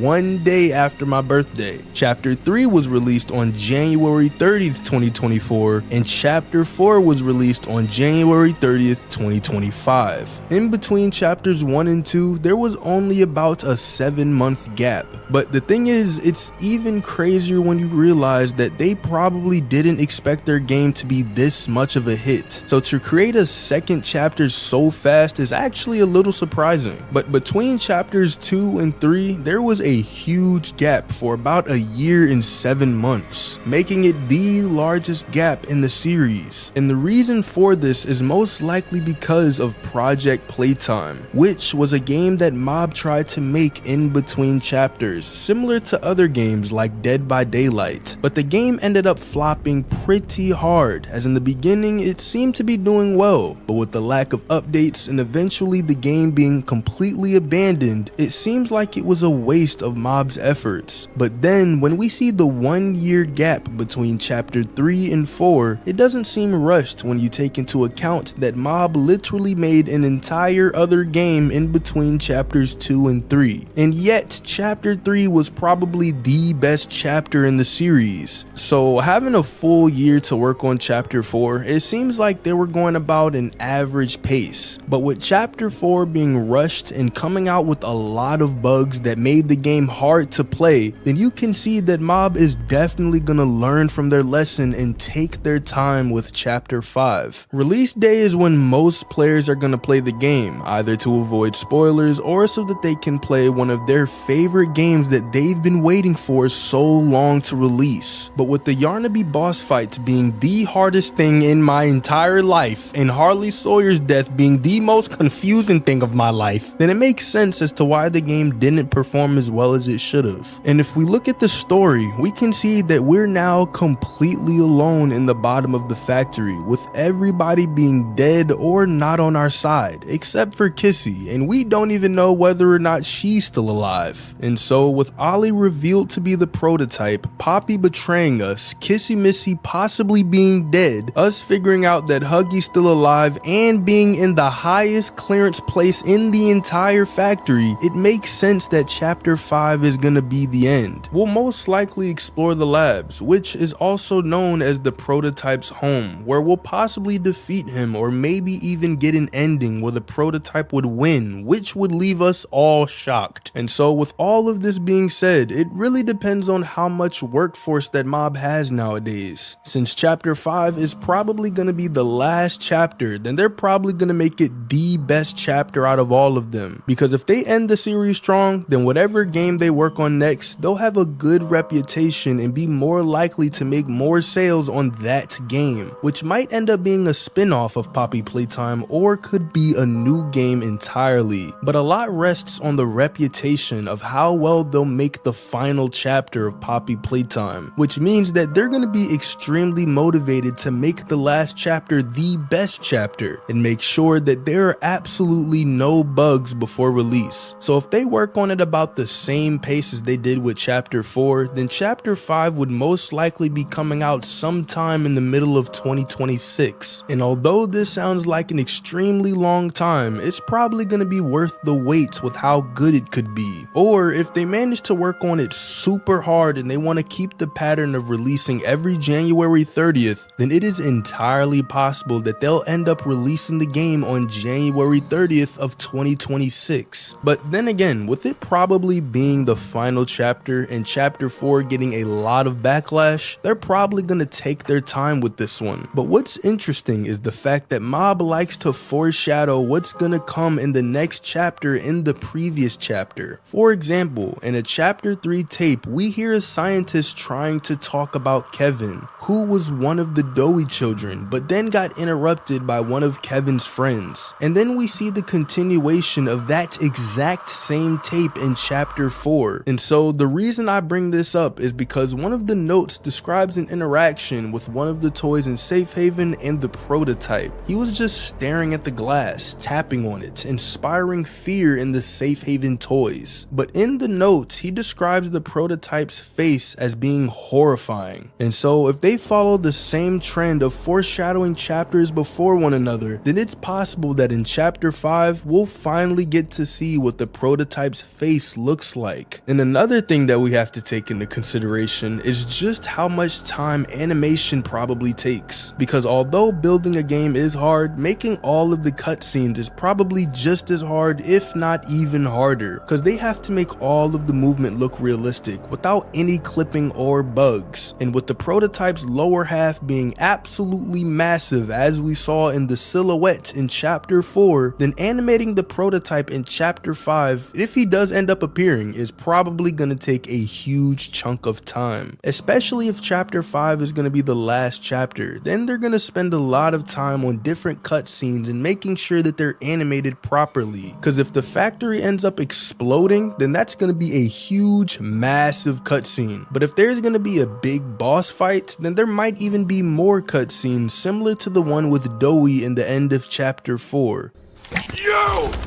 You and Poppy! It's all your fault! But to kill you!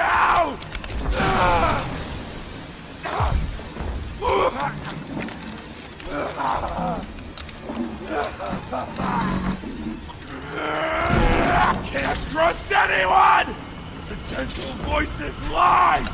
You lie! Or the one where the prototype kills Catnap in the end of chapter 3.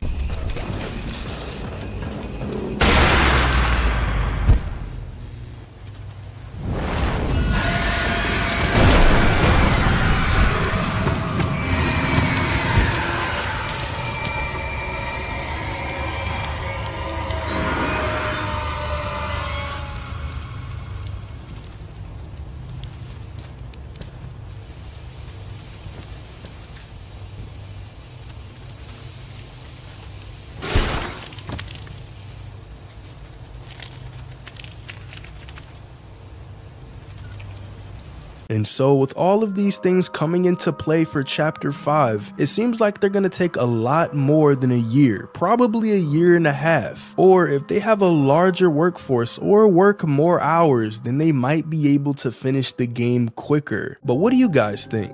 Let me know down in the comments. Thanks for watching, subscribe, and click on this video right here. In chapter 2 of Poppy Playtime, we were introduced to a brand new antagonist named Mommy Longlegs, an experiment made before the actual toy in order to test out Playtime Co.'s new elastic plastic, which we see with her stretching out her arm at insane speeds when she grabbed our red grab pack hand before scanning the door that led to the game station. But we see two other toys in the same toy line, such as Daddy Longlegs and Baby Longlegs. But were they ever real toys? And if so, what could have happened to them?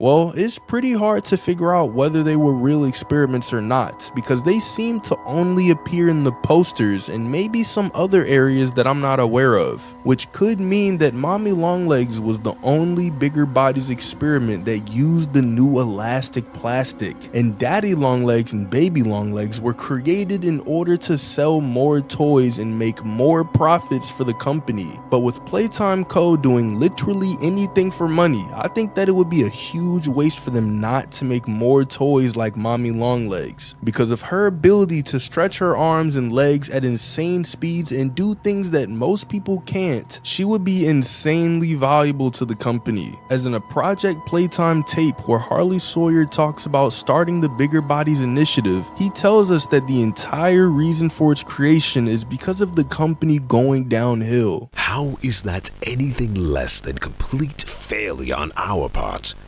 It's pathetic. Now we're understaffed, safety protocols are being abandoned, workplace incidents are common. We can't avoid a lawsuit forever. We need to deal with all of these issues at once. I'm here now with a solution. The Bigger Bodies Initiative. We can increase our workforce and simultaneously decrease the number of lawsuits and people on our payroll if the people we have working aren't people. Put me in charge of it, and I will save this company. So if their whole objective is to make more money and have their employees be the toys doing the work for them, then Mommy Longlegs would literally be the perfect candidate, as she could reach into pretty much anywhere and is most likely incredibly strong with how she just rips off our grab pack hand.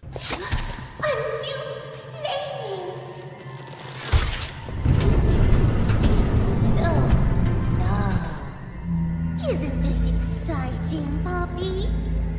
Very exciting, Mommy.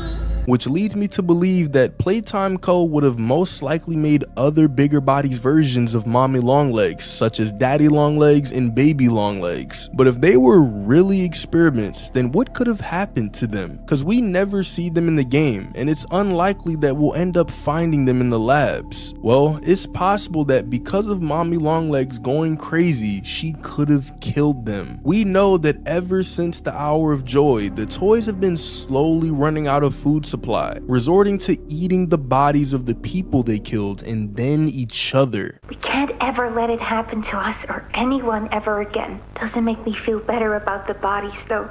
I know there's not really another option. The toys will starve otherwise.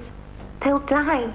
But it's still disgusting. We see this in the Chapter 4 teaser trailer, where a Baba Chops waits patiently and then attacks and eats a dog day. But what's even more interesting is in a tweet made by Mob, it says that Mommy Longlegs was broken before the Hour of Joy. So combining this with the fact that she's literally been in the factory for 10 years now, it wouldn't be surprising if Mommy Longlegs killed and ate Daddy Longlegs and Baby Longlegs in order to not starve. Or it's also possible that Daddy Longlegs and Baby Longlegs weren't even a part of the Hour of Joy and didn't even want to participate, which would have led to them being killed by the prototype. Even Dog Day was loyal to the prototype for a time, but was then tortured and eventually killed by Catnap. And even Catnap himself was killed by the prototype, even though Catnap worshipped him until his death. So if Daddy Longlegs and Baby Longlegs didn't go along with Mommy Longlegs and the prototype, then it's possible that the prototype ended up having them killed after the Hour of Joy, which would explain why we've never seen them in the factory. But when were they made? Well, it's likely that they're part of the several hundred experiments that we just don't get to see, because around experiment 1170, or also known as Huggy Wuggy, they started to get things right with their experiments, later creating experiment 1188, or Catnap, who was a more advanced bigger body, and then creating Mommy Longlegs, who was pretty much a fully functional worker that could do anything you want. And then they just started going crazy with it and created Doey, who was literally 3 kids in one, which leads me to believe that almost all of their experiments, at least by the 1200s, were successful, and they were able to have more and more toys working for them. But then where did they all go? they can't be counting for the small toys as experiments, as we literally see thousands upon thousands of them near the prison. So where did all of the other bigger bodies go? Well, this could be what happened to Daddy Longlegs and Baby Longlegs. It's just that we'll never end up figuring it out, unless we might find something in chapter 5 that tells us what happened. And whenever we got any sort of hint towards what happened to these characters via their cardboard cutouts, we were only met with this. Dante says, fetch! Go, go! As far as you can! Why aren't you just standing there? You can't be here. You can't stay.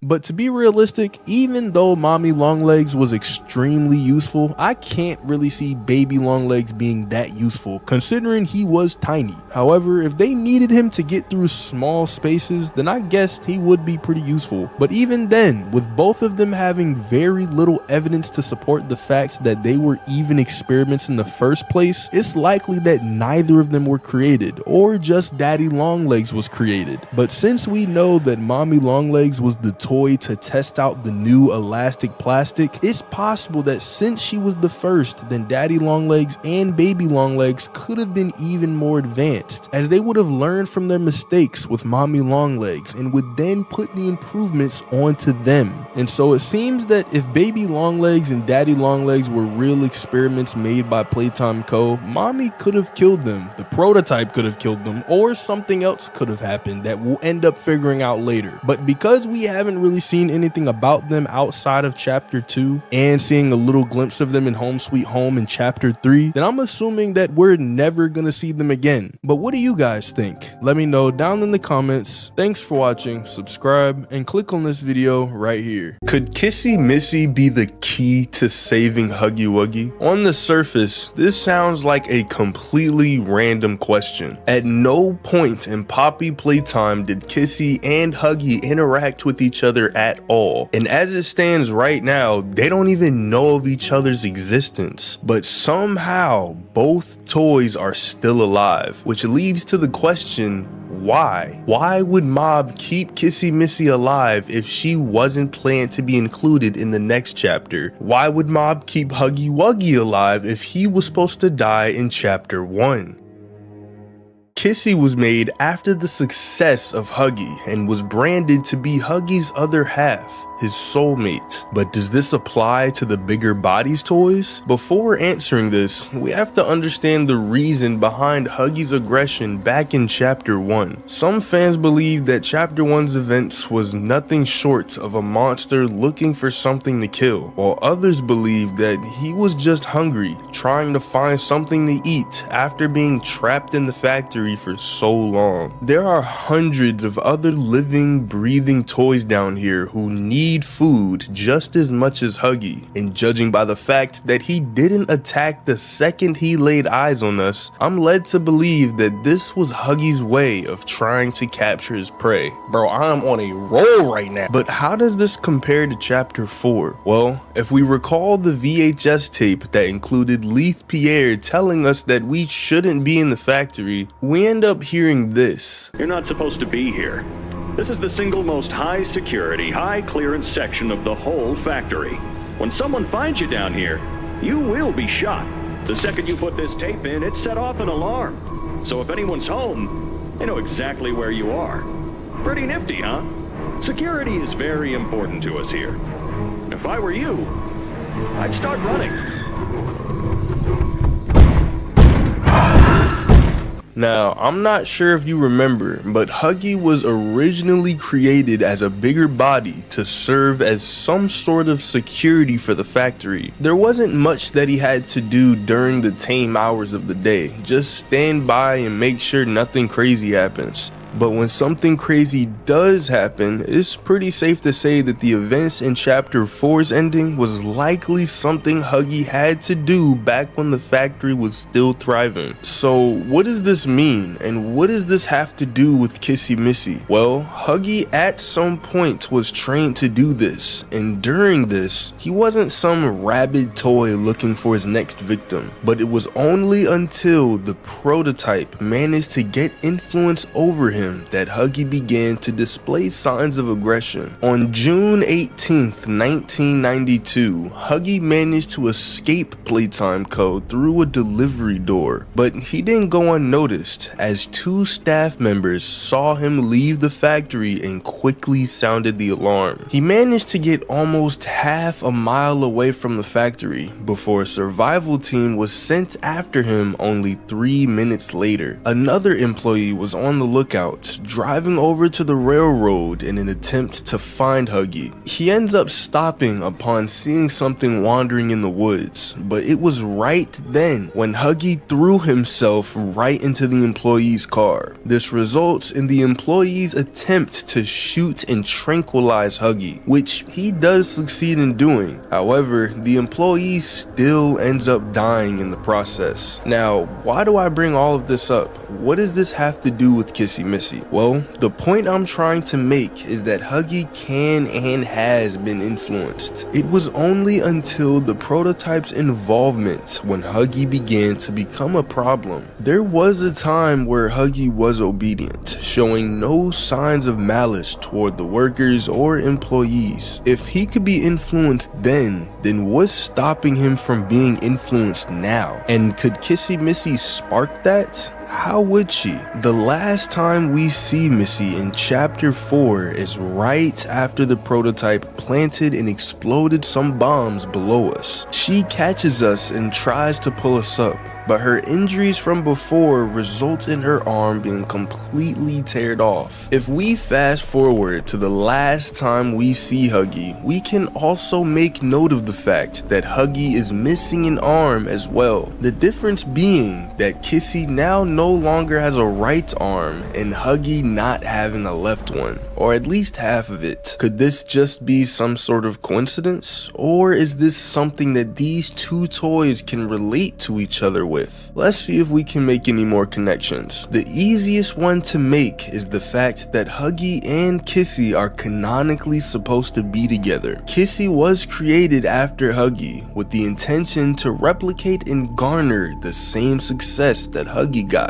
But here's a question: would a toy that's been turned into a bigger body that was also created from an orphan share the same personality traits of a toy that it was being made from? It's a big question we're gonna have to answer in order for this theory to make sense, and we've actually seen the exact opposite of this happen with a very popular toy, that being Catnap. Huggy was the factory security, Mommy Longlegs was in charge of the game station, but the company still needed a toy to be in charge of Home Sweet Home, the resting place for all orphan children. And they needed a toy that makes sure that not only the children fall asleep, but makes sure that they can effectively inhale the red smoke for easy experimentation. And so the list began to be made for the potential orphans that could take the role of the bigger body version of Catnap, the future overseer of Home Sweet Home. These kids all had a near perfect score in the game station, making all of them great choices. All of them including a child named Theodore Graham Bell. He was around 7 years old at the time of this, a young boy with light skin, curly brown hair, and dark brown eyes. And after some testing, he was in his room inside of Home Sweet Home, getting ready to go to sleep. But just then, a strange voice caught his attention. It sounded like it was coming from under his bed. We now know that this is the prototype who seemingly escaped containment and decided to hide out in Theodore's room. But he reassures Theodore, letting him know that he's his friend and the adults of Playtime Co. so or not? Could this be the same thing that the prototype said to Huggy Wuggy? Let's keep moving with this. So as the days went by and their friendship got stronger, the prototype began to encourage Theodore to sabotage Playtime Co. and their experiments. However, he did get caught a couple times, causing him to become known amongst the staff. And every time he was confronted of this, he always said that it was his friend's idea, to which the staff said that they didn't exist and he needs to stop. But one day, the prototype instructed Theodore to steal a grab pack with a green grab pack hand to open one of the maintenance doors, likely so the orphans could escape. However,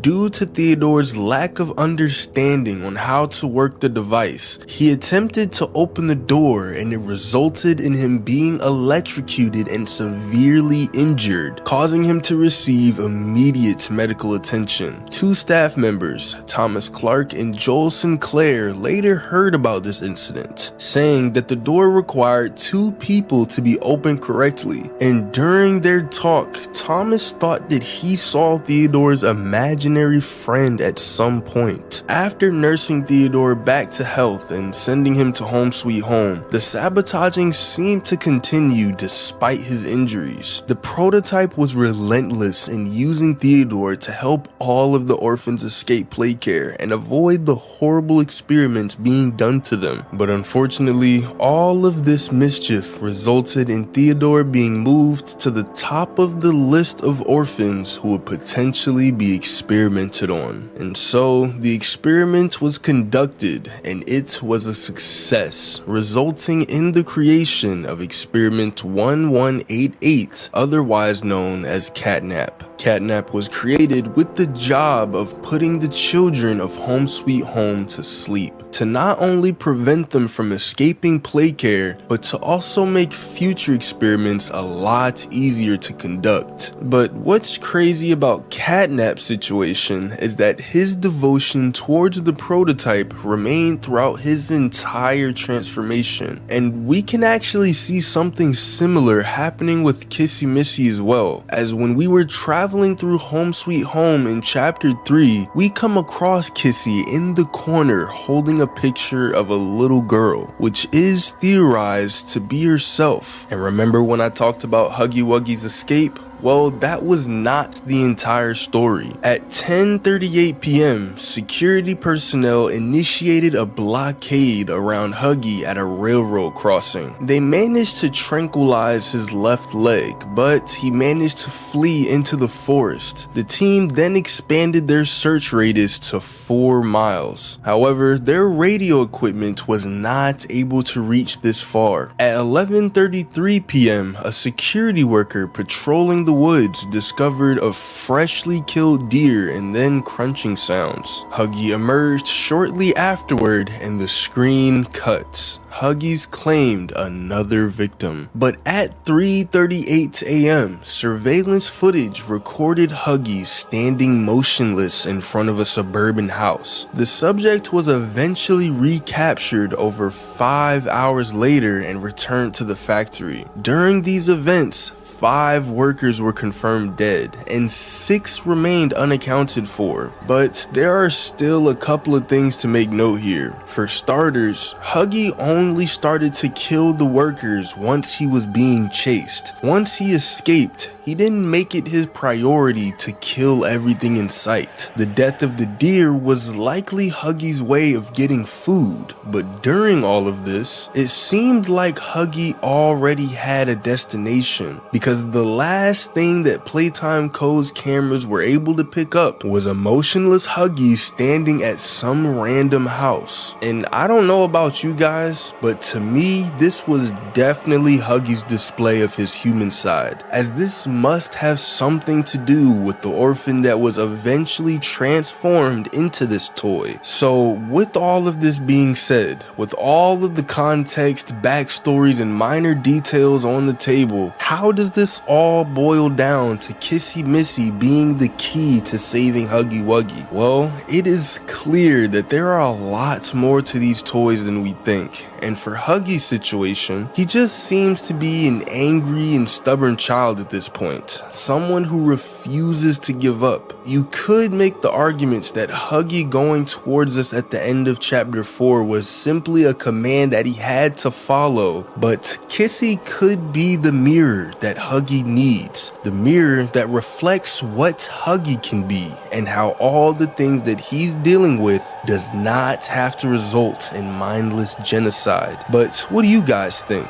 Let me know down in the comments. Thanks for watching, subscribe, and click on this video right here. Did Harley Sawyer actually die in chapter 4? Harley Sawyer, also known as the Doctor, serves as the primary antagonist in chapter 4. Once a brilliant yet reckless man, Sawyer played a leading role in Playtime Co.'s Bigger Bodies initiative. However, as his experiments and decisions grew increasingly dangerous, he became too valuable to lose and too dangerous to eliminate. To maintain control over his knowledge, Playtime Co., led by Leith Pierre and Dr. White, transferred Sawyer's consciousness into a digital form. Now existing as the Doctor, he became the factory's central intelligence, overseeing its operations and experiments from within the system. Throughout chapter 4, we undergo a series of survival-based tests planned by him. These include locking doors to contain hostile critters in the prison test, retrieving batteries while evading Baba Chops, and ultimately facing Yarnaby, who the Doctor claims as his personal pet. Each one of these trials builds towards the final confrontation, where the Doctor is seemingly defeated after the Omnichip is forcibly removed from him. Once losing control of the system, he explodes and everything turns black. But did the Doctor really die? As we ascend in the construction elevator, we enter a dimly lit hallway filled with glitching monitors, a detail heavily emphasized in chapter 4's trailers. What we see suggests that there is instability within the factory's network, foreshadowing the Doctor's presence still lurking within the system. When we reach his headquarters, we are suddenly attacked by one of his minions, a Sarly Hoyer, throwing us down into an unknown location. With a flashlight in our hand, we traverse this new area and quickly realize that this location is a maze. We must insert batteries into their corresponding compartments, which opens their gates in order to progress. Throughout these sequence of events, Sarly minions appear in 3 different states. The first one is inactive. These minions are non-hostile, as we can see a majority of them are broken, as they have a blank black screen. The second state is rebooting. These have to warm up before attacking, and we must pass by them in order for them to activate. And this explains why they have a yellow display before attacking, which brings us to state 3, which is active. These immediately attack us, hence the red monitor screen. After navigating the maze, we emerge to the Doctor's location, where we meet him face to eye. With the Omnichip now accessible, the Doctor makes one last desperate attempt to stop us by activating all of his remaining minions at once. As his system crashes, his monitor violently explodes, seemingly marking his death. Yet his final words are significant to us.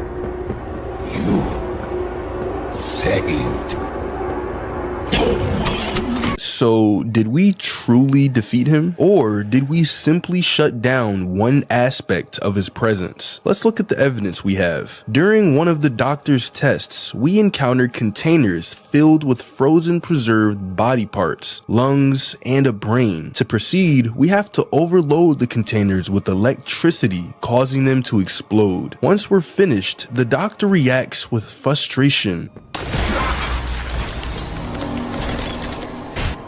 His words to us suggest that these body parts may have held a greater significance than what meets the eye, possibly being the body parts of his original body. However, one body part is never found, the heart. If these pieces truly belong to Sawyer, the absence of a heart raises another question. Was it stored separately? Could Leith Pierre and Dr. White have anticipated that if someone or something were to try and destroy Sawyer, if they never got his heart, they would not be able to fully eliminate him. This could allow his consciousness to still remain intact. Unlike other experiments, the Doctor is not a physical being. He is a digital consciousness integrated into the factory's systems. Oh, it looks like he's waking up.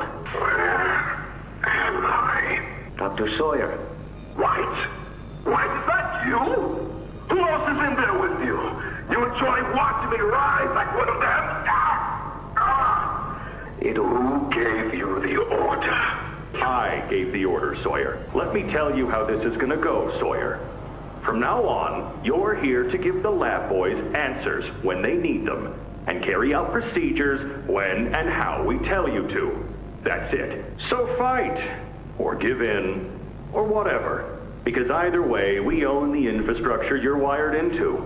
This implies that the Doctor's knowledge and consciousness was distributed across Playtime Co.'s network, rather than contained in a singular location. Since the Omni chip granted him control over the factory's operations, it doesn't necessarily mean its removal is what killed him entirely. Instead, it may have only severed his direct influence over the facility's functions, while leaving his core consciousness intact elsewhere. Also, Leith and White specifically chose to fuse him into their systems rather than eliminate him, implying that they may have had failsafes in place to ensure his survival. If he could be destroyed so easily, what would have prevented previous threats from shutting him down long ago? If they went to such extreme lengths to preserve his knowledge, it is reasonable to assume they implemented backup protocols. His consciousness may still exist in fragments across the network, waiting for an opportunity to resurface. And lastly, what if we only shut down his power grid? Throughout Chapter 4, the factory relies heavily on power grids and backup systems, hence the batteries we place into their consoles. Given that the Doctor is described as the brains of Playtime Co., it is possible that his explosion was not his true destruction, but rather a strategic failsafe. It was a way for a period of time to shut him down,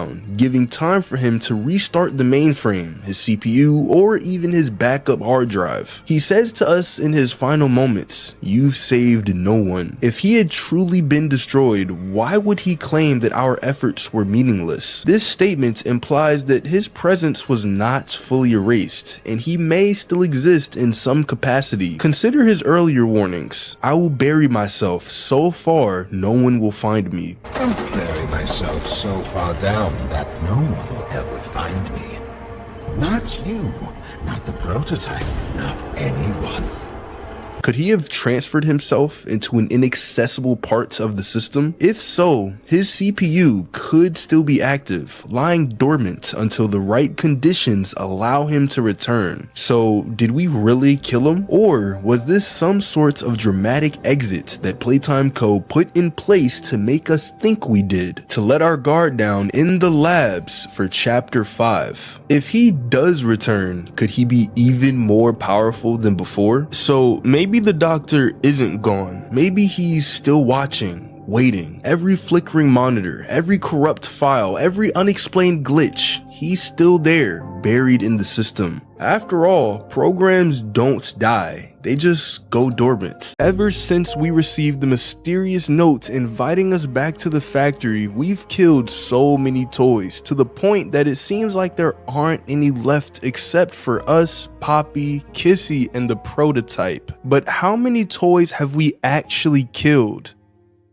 To figure this out, we're gonna break it down chapter by chapter, counting every kill along the way, then total them all up at the end of the video. Looking all the way back to chapter 1, there were actually no deaths. We only come across one toy, which is Huggy Wuggy, but he doesn't end up dying as we see him in the very end of chapter 4. However, we do seriously bust this man up as he hit the back of his head right on some metal and even knocked out some of his teeth on the way down.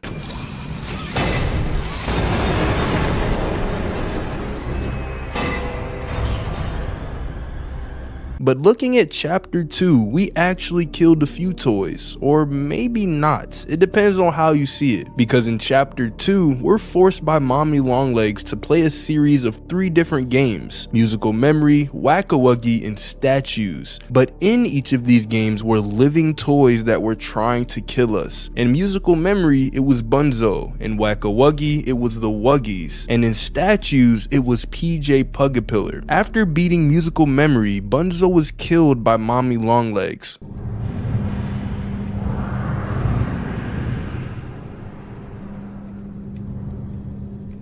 And in Wuggy, the Wuggies were also killed after beating the game.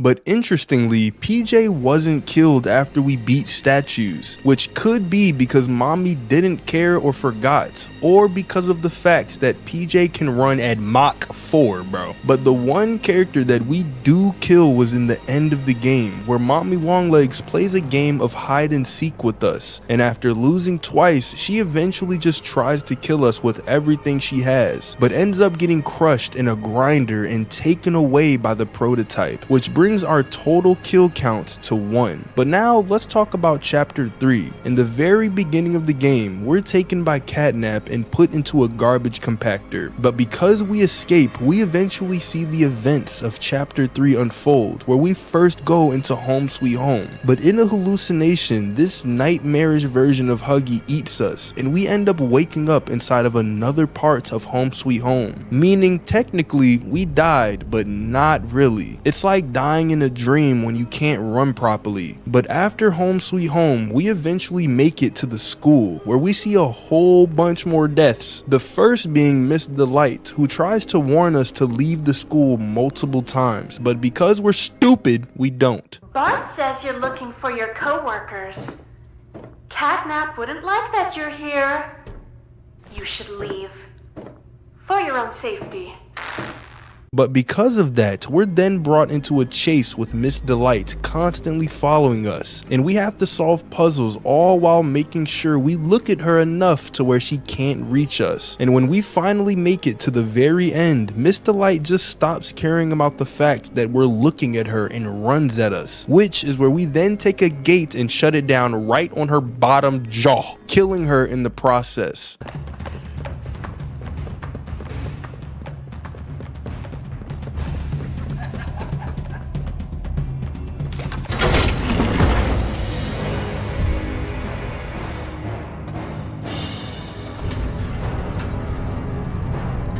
But going deeper into the school, we come across a bunch of mini smiling critters who we don't end up killing, but navigate around, all while trying to use the flare hand to scare them away. After this, we make it down to the school's prison where we meet Dog Day. We find him chained up with his lower half missing and a belt around his waist in order to keep his organs in place and prevent him from dying. But before we can help him, a whole bunch of mini smiling critters crawl into his cell and then into his body, where he becomes possessed by the smiling critters with new white glowing eyes, and he tries to kill us. But he is technically still alive. It's just a possessed version of him. But in the end of chapter 3, we were led down the shortest chase in the world with a creepy gray withered version of Catnap trailing right behind us. We need a 12-gauge shotgun. But the real fight comes when we make it into a room where we have to fight off Catnap using our flare hand and some batteries in order to supercharge our green grab pack hand, which we then use to shock him, sending him to the ground. However, because the red smoke is flammable, when Catnap tries to knock us out or even kill us, the red smoke catches on fire, burning Catnap alive. But the fire didn't last long, and Catnap was back to normal pretty quickly, and we didn't end up killing him, but instead it was the prototype who appeared out of literally nowhere nowhere through a hole in the ceiling, and he kills Catnap by piercing right through the back of his head, which does keep our kill count at 2 because the only characters who we really ended up killing was Mommy Longlegs and Miss Delight. But now going into chapter 4, and I promise there is more than one death this time, we have to first talk about Yarnaby. He was a dog-like animal that was loyal to Harley Sawyer all the way up until his death in chapter 4. We first see Yarnaby in some kind of observation room where he bangs on the glass but is unable to reach us. However, after the most infuriating puzzle I've ever had to deal with, we're led down a chase with Yarnaby right behind us, where we come to a ledge with a lava pit right underneath us. But using quick thinking, we grab the hook above it and swing to the other side. And using some not so quick thinking, Yarnaby decides to bite the hook, which made him fall into the pit of lava and burn alive, meaning he is 147.2% dead.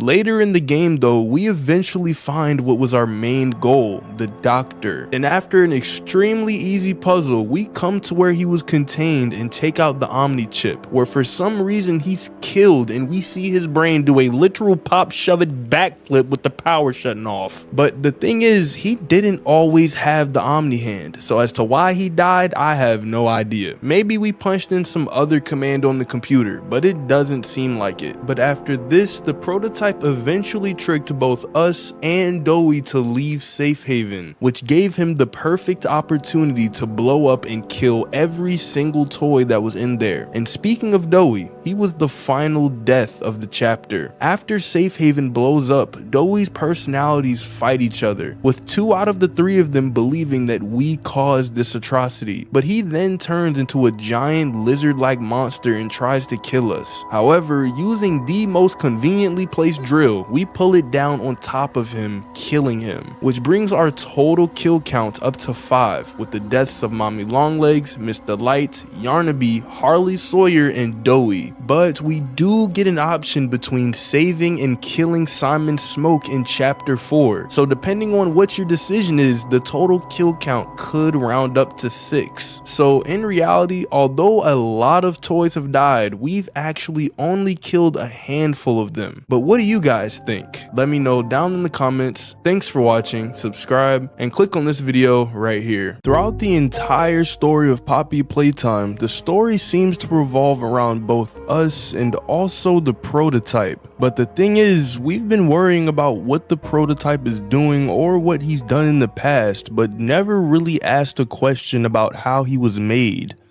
With Boxy Boo being the first successful experiment to come from the Bigger Bodies initiative, it's confusing as to how the prototype was made before him but is also massive and most likely the smartest experiment that Playtime Co. has ever made. So how come they made the prototype before the Bigger Bodies initiative, and how did they do it? Well, the first thing I want to look at is back in the chapter 3 ARG, where we read of an incident that happened with Theodore Grambell and the prototype, where the prototype convinced Theodore to look for some documents, leading to one of the counselors wondering who this imaginary friend of Theodore's could be. But before Playtime realized, the prototype convinced Theodore to use a grab pack in order to try and escape the factory. However, before escaping, Theodore was electrocuted due to the green hand attachment, and rather than escaping, the prototype decided to hand Theodore over to the staff in order to save his life. But in part of the reports, it says that trails of tar were left behind, and whatever it was, it definitely wasn't human, which shows that the prototype seems to require tar to live, which is very, very interesting. The toys that we know came from the Bigger Bodies initiative. Although they were technically made out of toys, the inside of each of them are fully biological, complete with organs and pretty much everything they need to live, making them giant animals in a sense. But with the prototype being partly mechanical and also the most intelligent experiment that Playtime Co. probably has ever made, then could he be an AI? Well, although this would sound cool, we have no evidence for the prototype being an AI, and it seems that the prototype has feelings. So if he was an AI, he'd be the most advanced AI the world has ever seen, because even now in 2025, our AI can't feel anything. But here's the thing, the best clues are always hidden in plain sight. The prototype's name is quite literally the prototype, meaning that he was meant to be the first of many, and Poppy even calls him the original back in chapter 3. They didn't act alone.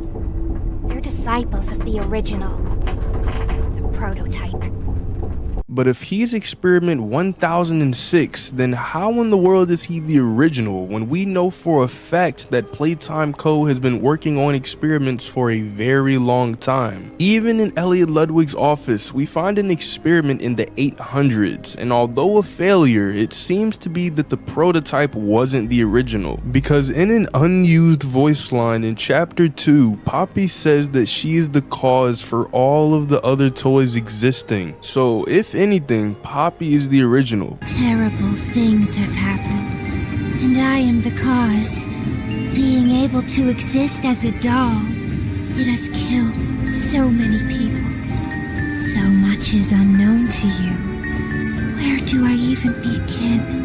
But if you remember, when Sawyer was saying that they're no longer limited to the size of their test subjects, then it's possible that the prototype is the first of the Bigger Bodies initiative. And although Boxy Boob may have been the first success, the prototype was just a prototype for what they really wanted to create. And looking closely at him, we can see that he contains mostly mechanical parts, but on his arm, he has 2 bones fixed to it, which means he's not 100% mechanical, and they might have needed some of his bones and organs in order to keep him alive. And pairing this with the fact that he somehow needs tar in order to live, then the prototype could have just been a showcase that they can take a human conscious and transfer it to another body. But the Bigger Bodies initiative itself was meant to take that conscience and put it into another fully biological body that requires food in the same way that humans do. So if the prototype needs tar and other things to live, then he would be more expensive to maintain, meaning that he wasn't really the Bigger Bodies' first success, but more like a pilot episode for a TV show. But probably the most crazy theory out of all that the prototype has to offer is that he's not just anybody, but none other than Elliot Ludwig. And I'll go over the theory pretty quickly, where if you remember back to the chapter 4 phone call when the prototype was talking to Poppy, he was talking to her really weirdly, almost as if he was a father to her. But the thing is, from the Entitled tape, we know that Elliot Ludwig was Poppy's father, as Poppy says that her dad used to run Playtime Co. I wish you were here, Dad. I could really use one of your talks right about now. You'd know what to say. When you were running this place, you always knew what to say. I miss you. And combining that with the fact that Poppy's room had a second doorway that led right to Elliot Ludwig's office, it's pretty obvious. So if Elliot Ludwig is the prototype and the prototype is Poppy's dad, then it's possible the prototype wasn't just made to be the first success of the Bigger Bodies initiative, but was created in order to keep Elliot Ludwig alive. But if Poppy was the cause, then why was Poppy created in the first place? Well, in the Elliot Ludwig documentary that we see in his office, it says that he lost a family member that was dear to him. In the 1960s, an unfortunate family death had pushed Ludwig down to his lowest. But with so much ambition, he rose back up and continued to fulfill his vision for the Playtime Co. toy factory. And so, being an extremely rich man who also has access to many different things, he could have had someone help him to revive his dead daughter, Poppy. And so, when Elliot Ludwig died, they could have created the prototype to make him immortal just like Poppy. And that could also explain why he's so smart. Because if Elliot was the king of the toy industry, this dude was probably a billionaire, meaning he was at least smarter than average and probably smarter than most people. But because the prototype was just a prototype, it's possible that in the transference of Elliot Ludwig's mind, he could have changed from the man he was into a violent monster. But if you still don't believe that the prototype is Elliot Ludwig, then I dare you to explain why the prototype is willing to kill Catnap, who literally worshipped him, but yet he refuses to kill Poppy and instead grounds her by putting her in a case. And so if Poppy was created because she died and was close to Elliot, then the prototype could have been created because Elliot himself died. And what isn't necessarily the strongest piece of evidence I have, but could tie into the story, is that in the chapter 3 hallucination, we hear radio tapes talking about what happened after Elliot Ludwig died, that there were remains of a young boy found on Elliot Ludwig's property. Found in an upstairs bedroom in a large duffel bag. Officers on scene report that the remains appear to have been disturbed. Organs as well as key bones from the skeletal structure were reported missing from the body. And so if he was already experimenting with putting humans into toys, or at least another body, then why would it be so far-fetched to believe that they would try to put Elliot Ludwig into a body, considering he was literally the CEO of the entire company? And so putting all of this into perspective, it seems that Elliot Ludwig became a monster of his own creation. But what do you guys think? Let me know down in the comments. Thanks for watching, subscribe, and click on this video right here. Ever since we stepped foot in those factory doors, we've had so much stuff happen to us, all in the span of 1 or 2 days, to the point where we're pretty much out of toys now, and it seems like the series is coming to a close. But what would have happened if we never showed up? Would all the toys still be alive? Are we really the cause for all of these bad things happening? Well, let's figure that out. I'm gonna be going through each chapter to see what would be different and what could have happened instead if we had never showed up. Firstly, in chapter 1, not too much happens except for the fall of Huggy Wuggy, where he falls down to the bottom of the factory, sustaining many injuries and barely surviving. Which means if we had never showed up, it's possible that instead of chasing us around and eventually becoming severely injured, he would have just continued to roam the factory, most likely as one of the prototype subjects. Now going into chapter 2 is where things start to get interesting, because in the very end of chapter 1, we freed Poppy from her case, and if we hadn't shown up to the factory, then Poppy would still be stuck in there. In chapter 2, we wake up after being knocked out, and then follow Poppy to a giant hole in the ground where she's kidnapped by Mommy Longlegs. And in order to get Poppy back, we play a series of 3 games, which ends up getting Bunzo Bunny and the Wuggies killed. Which means if we hadn't shown up, they wouldn't have died. But also if we hadn't shown up, Mommy Longlegs wouldn't have died, because in the end of the game, we managed to find a grinder which kills her. But believe me, it gets much worse, because in chapter 3, we're eventually brought down to the school by the prototype. And in the school, we're attacked by Miss Delight, but we managed to escape by shutting a gate right down on her bottom jaw. But it gets sadder, because eventually we go down to the school's prison, where we find Dog Day being tortured and barely alive. But before we can do anything to help him, he's eaten alive by a bunch of mini smiling critters which crawl inside of his body and take possession of him, turning him into nothing but a shell. Listen to me. You need to get out of this place. You need to live. You and Poppy could fix this. End this madness. The torment. Oh no. Oh no. Leave me. Please, just go! And although we don't necessarily see him die, because he was possessed by the smiling critters, we can assume that Dog Day died, but now his body is being controlled by the many smiling critters. But then we're led into a boss fight with Catnap, where we don't kill him but shock him. And it's the prototype who comes into the room and kills him for a reason that we still don't know yet. And in the very end of the game, when we go down the elevator to the labs, Kissy was attacked by something. everything, and it was pretty bad because in chapter 4 we see that she sustained a lot of injuries, literally needing a makeshift sling for her arm, which means if we had never showed up, Huggy would be fine, Mommy Longlegs, Bunzo Bunny, all of the Wuggies, Miss Delight, Dog Day, and Catnap would still be alive, and Kissy wouldn't have gotten injured, and we're not even in chapter 4 yet. In chapter 4 we make it down to the bottom of the factory where we kill so many toys. The first was Yarnaby, who tried to kill us but thankfully got caught on a hook while trying to chase us and fell down into a pit of lava. Then we killed Harley Sawyer, otherwise known as the Doctor, by going to where he was stored and removing his Omni chip.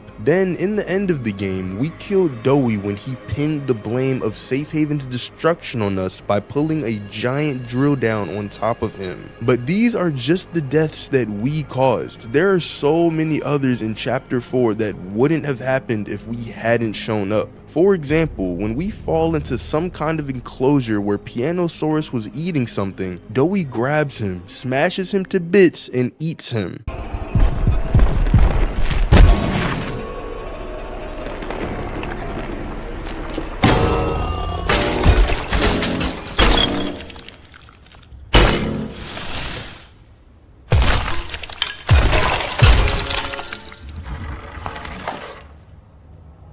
Now that hit the spot. I haven't eaten in weeks. But I'm pretty sure that Doey would have eaten him anyway because Doey was already nearby and was starving to the point where he'd eat his fellow experiments. Later in the game though, when Harley tried to test our morality, we were given two options: kill Simon Smoke or die. Harley thought that we were going to kill him in order to save ourselves, but there was actually a third option where you could escape through a hole in the ceiling and not have to kill Simon. However, most of us didn't realize that and ended up killing him in order to progress in the game. And some of y'all called me a cold-blooded killer. I didn't know. And last but definitely not least were the toys that were killed in Safe Haven, which happened all because we managed to get the Omni chip from Sawyer and tried to fix the generator, which lowered the defenses, allowing the prototype a way into Safe Haven, which killed so many toys to the point where Doey tried to kill us. So far, it seems like us coming into the factory was the worst thing that could have happened to all of the toys. But there is one detail that I've left out until now, and it's the fact that all of the toys were starving to death when we showed up, which means that if we hadn't shown up, the toys would have likely died pretty quickly anyway, as some of the toys in Safe Haven were asking each other whether Harley or starvation will be what kills them. When's the last time you ate? I can't remember, honestly. Neither can I. It feels like forever.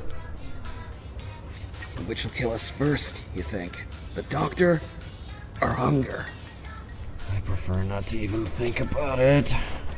And there's also the fact that the prototype has been ruling over the factory ever since the Hour of Joy, where the toys have had to live lives trying to escape and barely maintain a shelter hidden away from him using a generator that's off the grid. And this wasn't just some kind of hideaway life, but their friends were killed by the prototype, reminding them that he's coming to kill every last one of the toys. Because in one of the chapter 4 tapes, we hear Hoppy Hopscotch talking with some of the other toys during a medical emergency, but later in one of the notes we read on the back of it that it says Hoppy died, which means that every once in a while they lose some of their closest friends to the prototype. So honestly, if we hadn't have shown up, the toys would have had much slower, much more painful deaths, and would continue to live lives in misery until they'd eventually all starve to death. So now that we're here, we have to do the absolute best that we can do, which means that we'll have to find some way to kill the prototype and put an end to everything that has happened so far in the factory, and maybe, just maybe, free the orphans and give them lives outside of Playcare, where they can be children in a real orphanage, or maybe even in their own new homes. But what do you guys think?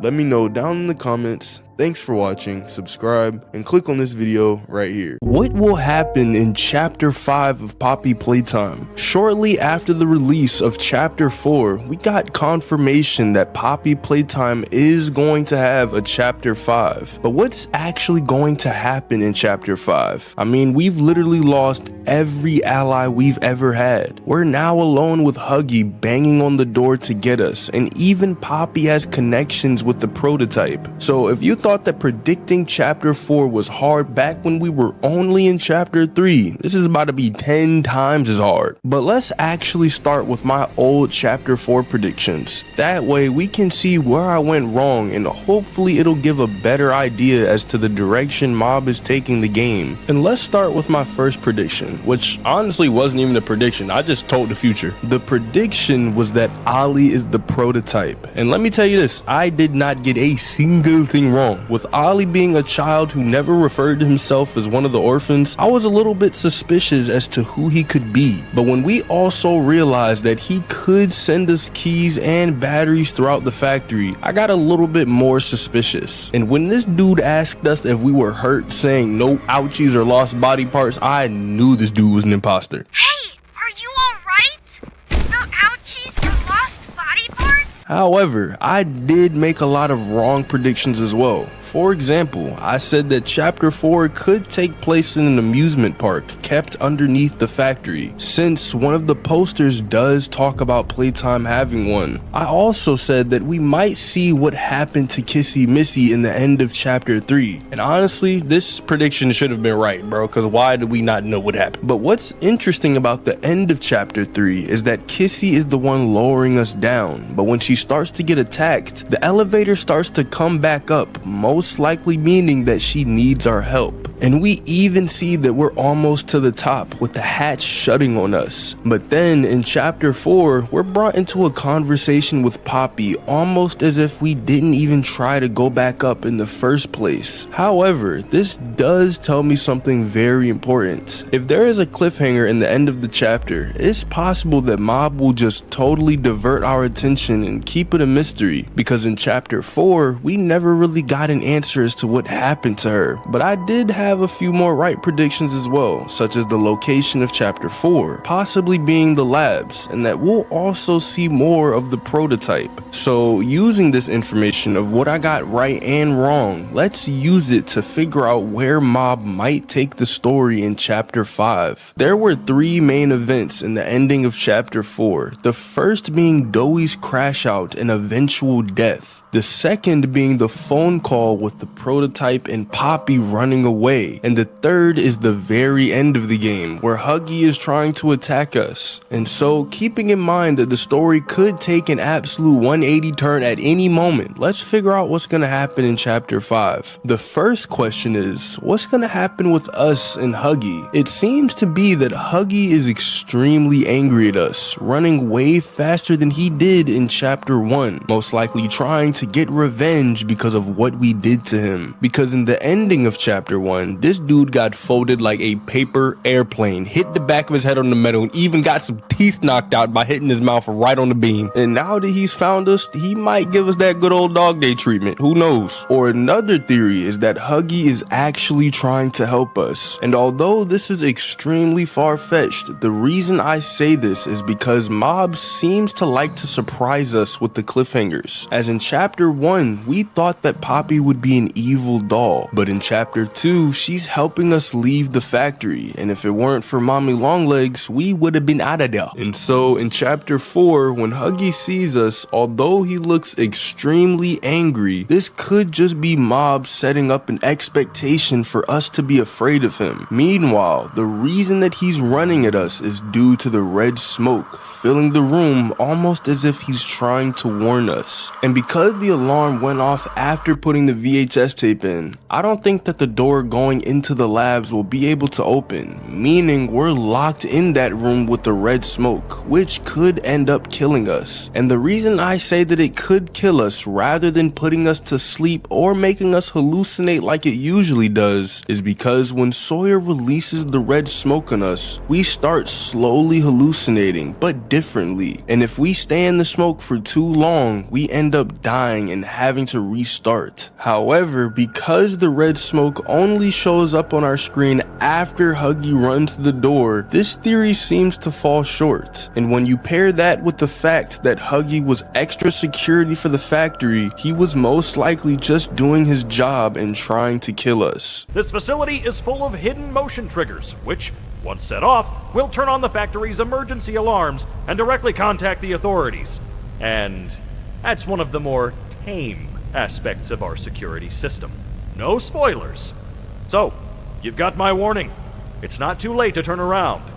I just hope that you're certain whatever you're doing is worth it. But I guess we'll have to see exactly what happens, because I am so lost as to what in the world Mob could think of to get us out of this situation. But there is one way. In the end of chapter 4, when the prototype explodes the bombs underneath us and Kissy, she runs over to try and help us, holding onto the ledge with one arm and us with the other. However, this caused her arm to literally tear off, separating us from Kissy entirely. But since she now only has one arm and she's literally hanging off a ledge, I seriously doubt that she's gonna be able to do a one-arm pull-up and make it back up. Because in chapter 2, when we first see her, she can barely flip a lever. So unless Mob thinks that we can believe she can do a one-arm pull-up, she'll most likely come down the same hole that we fell down. Which would mean that if Huggy is really trying to kill us, Kissy might try to fight him. And honestly, I'm not sure who would win that fight, because although Huggy is missing his arm, Kissy literally just lost hers as well. Or it's possible that Kissy could calm Huggy down. As in a music video posted by Mob on their YouTube channel, we see that Kissy and Huggy were close in the past, or at least that's how they make it look. And if this is true, then when Huggy sees Kissy, it's possible that she'll be able to help us not become his midnight snack. Or we could end up seeing a repeat of chapter 3, where we just never figure out what happened to her. But the next question is, will we actually see what the prototype looks like? Well, just based on how previous chapters have been going, it seems like we will. Because in chapter 1, we barely saw his hand in a VHS tape. In chapter 2, we saw his hand drag away Mommy Longlegs. In chapter 3, we see him kill Catnap. And finally in chapter 4, we see a silhouette of what seems to be the lower half of his body. And then in one of the chapter 3 tapes where Leith Pierre is checking in on Catnap, Catnap says that the prototype will save him and the others. But Leith responds by telling Catnap that his home is in the prison and the prototype's home is in the labs.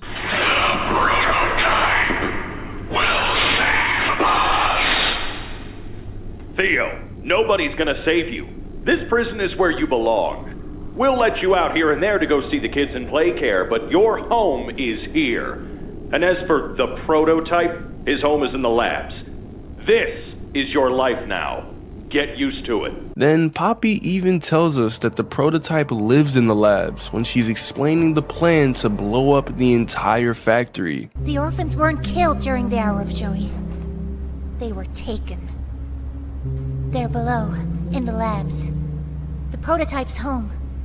And even in the tape named Time, Sawyer and the prototype are talking about something that they're working on in the labs. And when Sawyer talks about having lab access in order to make it easier on both of them, the prototype immediately shuts him down and says that it's out of the question. We just need more time to perfect the time. Time is precisely what we do not have. Then I suggest you find some more. That will give me labs access. At least with the two of us. That is out of the question. You will stop. which could mean one of two things. Either the prototype doesn't trust Sawyer around the orphans, or he just doesn't trust Sawyer around his home. Because although we don't know too much about the prototype, it's possible that the labs is his only safe place to shut down. We do know that the prototype isn't entirely mechanical, and so just like every other living creature, he needs some time to sleep. And since pretty much everyone would want to kill him and no longer follow his reign, the only safe place would be down in the labs where no one could reach him. However, now that we managed to get the Omni chip from Sawyer, it seems that we're the only ones who can actually make it down to the labs. And if this is where the prototype lives, then we're most likely going to see his entire body at some point in the chapter. Or the story could take even more of a twist, because when our hand freezes in what seems to be some sort of room where they kept the bodies, Sawyer starts talking to us about how Poppy has been lying to us, and she actually knew that the hour of joy was coming. Poppy told you her story, of course. Innocence is bliss, and she is oh so innocent. Did she tell you her part of the hour of joy? That she knew it was coming? Or did she leave out that crucial detail? Yes, that wouldn't surprise me. Has she not strung you along, betrayed you, and told you only what you needed to know to do exactly as he asked? It seems like he's trying to give us doubts and maybe even turn us over to their side. And if this is true, then what if the prototype tries to do the same thing? Because we're most likely going to be passed out with the red smoke flooding the room in the end of chapter 4, and the labs is the prototype's home. I'm assuming that we're going to be taken by the prototype, and he might even try to convince us to turn over to his side. And we know that he's capable of doing this, because in the tape named Untitled, he managed to convince Poppy that they shouldn't leave the factory because they'll just be experimented on again. Prototype says we can't leave. Not now, not ever. I hate him. I hate him, and I hate this place, and I hate that he's... Right. He explained everything, and he's right. We can't leave. It's too risky. What they did to us, we can't ever let it happen to us or anyone ever again. But another question I have about chapter 5 is, what is Poppy's role going to be? Poppy has had a somewhat side character role for most of the chapters, but still is important to the story. In chapter 1, the entire point of us going to the factory was to find the flower, and in chapter 2, we were trying to get the train code from her. And so in chapter 5, although she just ran away, leaving us behind, she most likely will have some sort of role to play in the story. And because of the way that she was acting in chapter 4, I'm just gonna say it, this little piece of paper looking white doll's been lying to us this entire time. Because in chapter 1, we find her locked inside of a case, which she then explained in chapter 2, where she says that she was stuck in there for a very long time. I'm sorry. I can't let you leave. I've never met anyone like you. Do you know how long I've been stuck in that case? Well, too long. I had so much time to think and reflect. Time to figure out exactly what I would do when free. We'll set things right. And just off of the way she says it, it sounds like she was in there for an extremely long time, possibly even years. But the thing is, we know that the toys need food in order to survive. So how is it that she survived all this time? Well, one possibility is that Poppy and the other toys are able to go a lot longer without food than humans are. Or the most likely possibility is that she's straight up lying to us. And because she told us to meet back at safe haven, yet she managed to survive the explosion and we find her inside of a ventilation block with Kissy, I'm led to believe that she's been lying to us this entire time. But the cherry on top is the fact that she pretty much kidnapped us in chapter 2 in order for us to help her with her plan, and didn't tell us until the very last second, because right after we free her and get the final pieces of the train code, Poppy is looking at us really weird, almost as if she has something she wants to say but doesn't say it.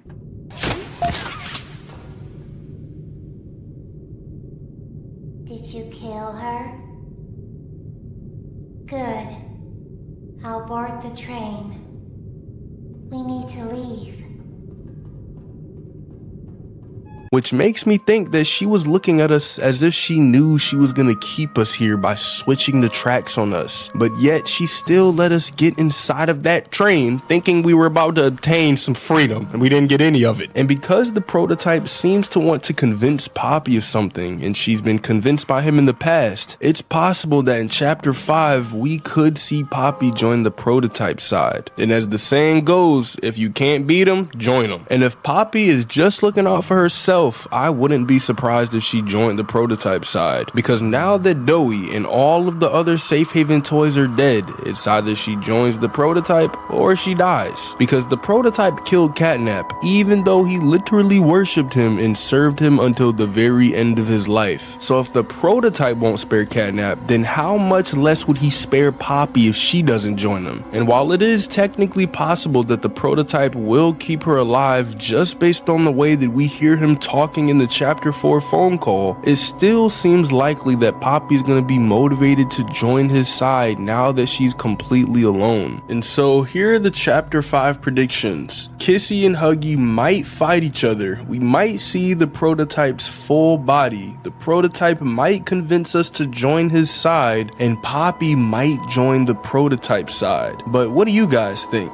Let me know down in the comments. Thanks for watching, subscribe, and click on this video right here. At this point, we've all gotten familiar with the ending for chapter 1 and Huggy's reappearance in chapter 4. We lead him to the catwalk, drop a crate onto him, and ultimately dispose of him, before finding out later that this encounter before wasn't the last. But with chapter 5 being not too far away from releasing, Mob has been subtly dropping clues towards not only what's to come for Huggy, but also everything that got him to this point in the first place. And I think that's a perfect place to start off this video, which is figuring out how Huggy is even still alive. Now, this isn't the first time that this topic's been brought up. I've actually made an entire video talking about how Huggy might have survived chapter 1. And if you haven't already watched it, I highly recommend that you do, because a lot of the points made here will be reintroduced in combination with the new info that we've gotten for chapter 5. What new info am I talking about? Well, I'm specifically referring to the Steam screenshots that we got in parallel with the release of chapter 5's teaser trailer. These screenshots included not only shots of this new, deeper part of the factory, but it only included a gameplay shot of us holding the normal blue grab pack hand, the flare gun hand, and an injured Huggy towering over us. And here's what I want to make note of right off the bat. We can clear C as day. We're just gonna let that ride, that Huggy's left hand is completely missing. At first, we could just chalk this up to be the injury that Huggy sustained from his fall. Maybe the way down before hitting the ground wasn't just him free falling, and Huggy perhaps tumbled down after falling, landing on a slightly higher surface. But when we look at the new chapter 5 teaser trailer that Mob dropped for us, we can see in one of the shots that there's what seems to be Huggy's severed hand, with a blood trail leading to some surgical tools and scratch marks on the floor. Is this the location that Huggy was operated on? Was there something going on with Huggy after the fall that resulted in his hand needing to be removed? Maybe the determining factor wasn't whether or not the hand was working. What if the intention was for it to be repurposed? That would make things lean towards the prototype and how he's seemingly in the process of repurposing toys like Mommy Longlegs and Catnap to supposedly give him a combination of all of their vital attributes for this grand plan. Do we have any proof that the prototype was the one behind Huggy's reappearance, other than the fact that Huggy seems to now be down in the labs with the prototype? Well, not directly. We never got anything as apparent as something like the moment with the prototype and a dead Mommy Longlegs, where we can pretty much conclude with 100% certainty that Mommy Longlegs' remains are set to be repurposed by the prototype. You could even somewhat say the same thing with Catnap and how he's willing to give his life away. And with how ambiguous Huggy's death was in chapter 1, it makes everything in between his supposed death and his definite survival all the more confusing.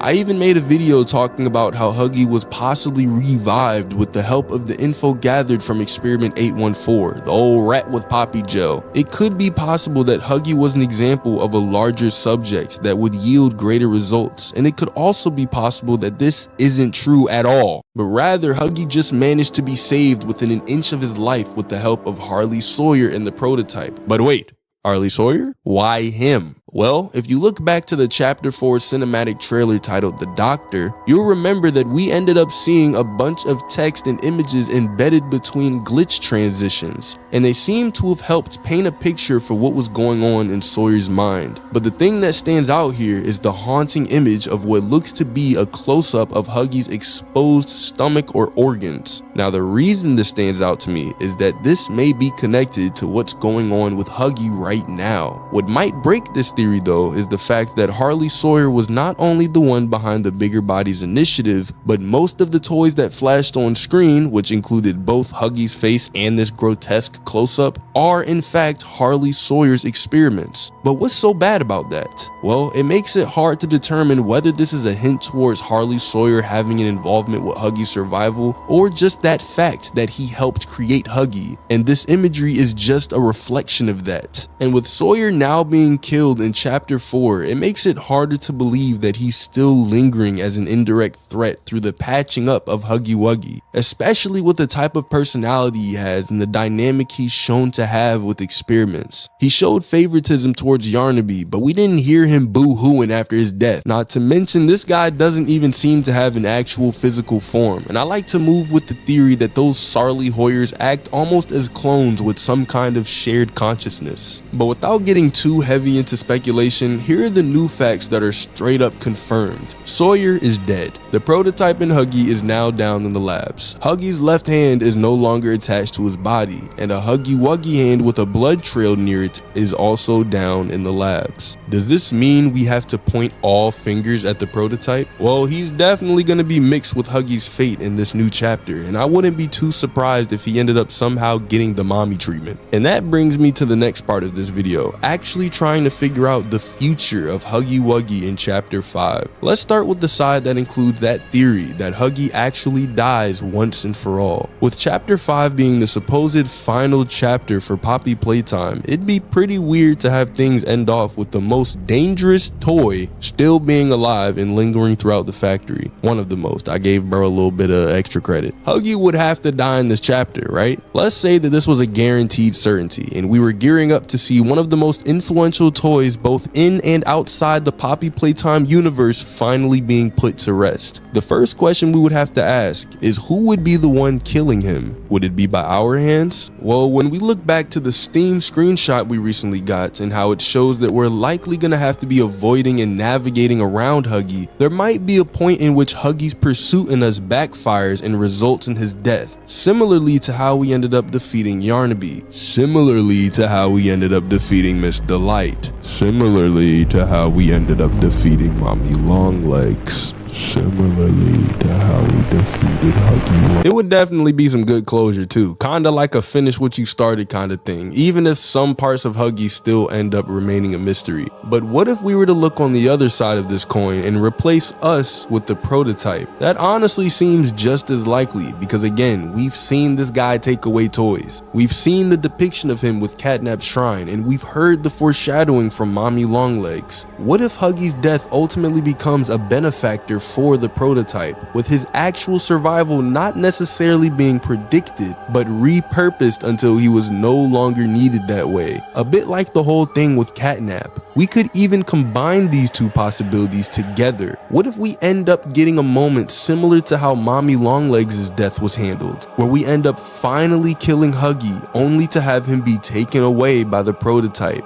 The only thing that would make this repurposing thing not likely to happen is the prototype not having enough time to do so. And we actually hear dialogue similar to this in a VHS tape conveniently titled Time, which includes the convo between the prototype and Harley Sawyer, and how from the prototype's perspective, time is precisely what they do not have. Have I made an error in allowing your survival? Of course not.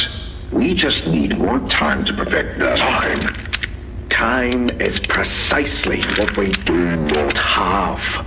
Now keep in mind that this was said all the way back before we even came back to the factory, which means that whatever little time he had then is probably close to fizzling up by now. If he was referring to his theorized idea of bringing toys back to life and possibly something else relating to that, then is it likely that the prototype will even be able to repurpose Huggy in any sort of way in Chapter 5? Besides, I don't think the prototype's true goal is just to have every toy merged with him. There's either some determining factor or a specific circumstance that leads to him doing things the way he does. Now, is there any way we can theorize a reality where Huggy actually stays alive? Well, not really, because as said before, it wouldn't really make much sense for the game to completely wrap up its story while also keeping the most influential antagonist in the game alive. And I could still barely see that happening even with us dying and the prototype ultimately getting what he wants. Or maybe that's how the narrative is set up for us to think. You guys remember the video on how Kissy Missy could possibly be the key to saving Huggy Wuggy? If you haven't seen it, check it out. But before ending off this video, we have to make note of the Huggy hands that appear in one of the new Chapter 5 teasers, specifically the Experiment 1202 short. Could we just chalk this up to be parts used to repair Huggy? Could the blood that trailed off of the Huggy hand that we see in the official Chapter 5 teaser trailer be suggesting that Huggy hurried off of the operating table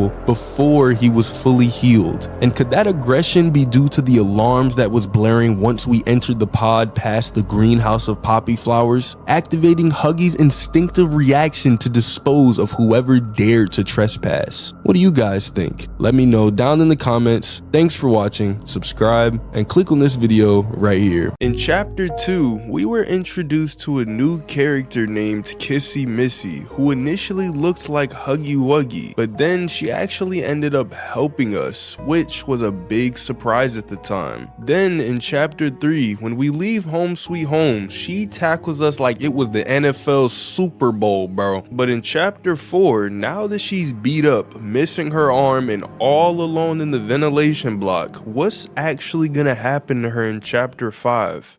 Well, let's start with a little bit of Kissy's backstory first. In one of the notes, we get a closer look into what she was like after her transplant. When Kissy was transported to the shelf or the prison, she displayed a lot of stress, including acute stress response, which is basically your fight or flight reflex, which is normal, but she experienced it a lot. She was under a lot of emotional distress and constantly rubbing the fur on her arms. However, after enough time, it seems like she got better, but she would still rub the fur on her arms, as we even see her do this in Chapter 3. Meaning that although she may have gotten a little bit better from back then, she still is an extremely nervous little girl just inside of an 18-foot tall monster's body. And so with everything that's happened since Chapter 1 all the way until Chapter 4, Kissy has been under a lot of stress. Even her tackling us in Chapter 3 could have been her fight response, since we went into her territory and she didn't trust us yet. But when Poppy came and told told her that we're not an enemy, Kissy looked so nervous for pretty much the entire time after that. She was rubbing her arms, folding her arms, and even grabbing onto her leg while sitting down. And when Ollie revealed himself to have been the prototype this entire time, Kissy started shaking like I have never seen before, bro. She was terrified, petrified, mortified. However, because we were stuck in a giant ventilation block, there was nowhere to run or fight, as the prototype was outside and in complete control of the situation. But right after Poppy left, the prototype exploded bombs underneath us, with Kissy trying to save us, but it ended up tearing her arm off and we fell down to the bottom of the factory.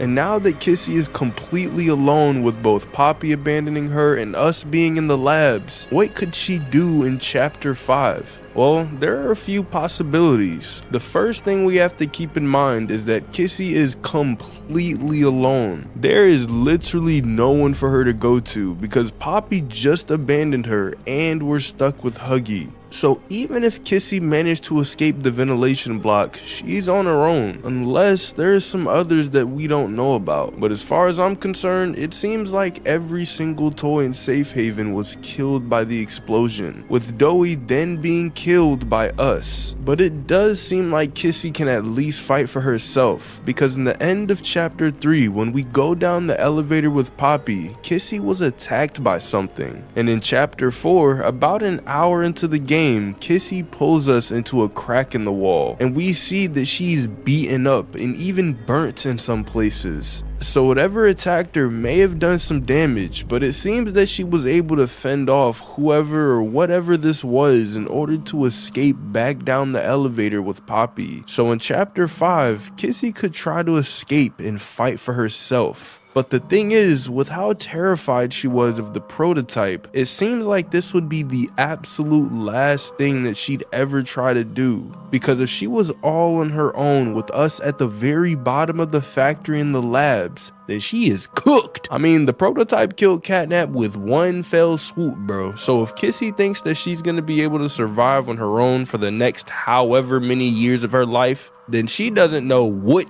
she's doing. But another possibility is that the prototype will kill her at the very beginning of the chapter, because during the phone call, Ollie reveals that he's been the prototype this entire time. But shortly after, we hear the prototype's exact footsteps right outside of the ventilation block, which seems to be him planting the bombs in order to kill us. Yes, there was. But that was a very long time ago. Let me tell you what comes next. I'm going to come up there. And I'm going to find you. Your collaborators. The few you have left, they will be dealt with. And when the bombs eventually go off, we fall down the hole while Kissy seems to stay up at least for an extra minute or so. Because when we go into the labs, it seems that Kissy still hasn't come down. So if she stayed in the ventilation block with the prototype literally right outside of it, then Kissy would be dead almost immediately. The prototype already has a huge advantage with Kissy being beaten up and now missing her arm from trying to pull all of our weight, our fat weight. Meaning it's possible that chapter 5 could be Kissy's last chapter. But what seems to be the most likely theory is that Kissy will come down the hole with us and have some sort of interaction with Huggy. Whether it be a fight or she could possibly even calm Huggy down. And I say this because of two reasons. The first is that there is no way Kissy will be able to survive for more than a few weeks if she's all alone and the prototype would try to hunt her. And the second reason is that when we tear her arm off, she would have to do a one-arm pull-up in order to get back up. And since we saw her fail to flip a lever in chapter 2, then I seriously doubt that she's gonna be able to do this kind of pull up. I'm 6'11", 312 pure muscle, and I can't even do that. So although she might try to do it slowly, she's gonna have to come down the hole and face Huggy either in a good way or a bad way, which leads me to my side theory of Huggy being Kissy's attacker back in the end of chapter 3, because we don't hear Kissy's attacker, but we just hear her screams, which are pretty much identical to Huggy's, just more high pitched. We need to be cautious. There's something...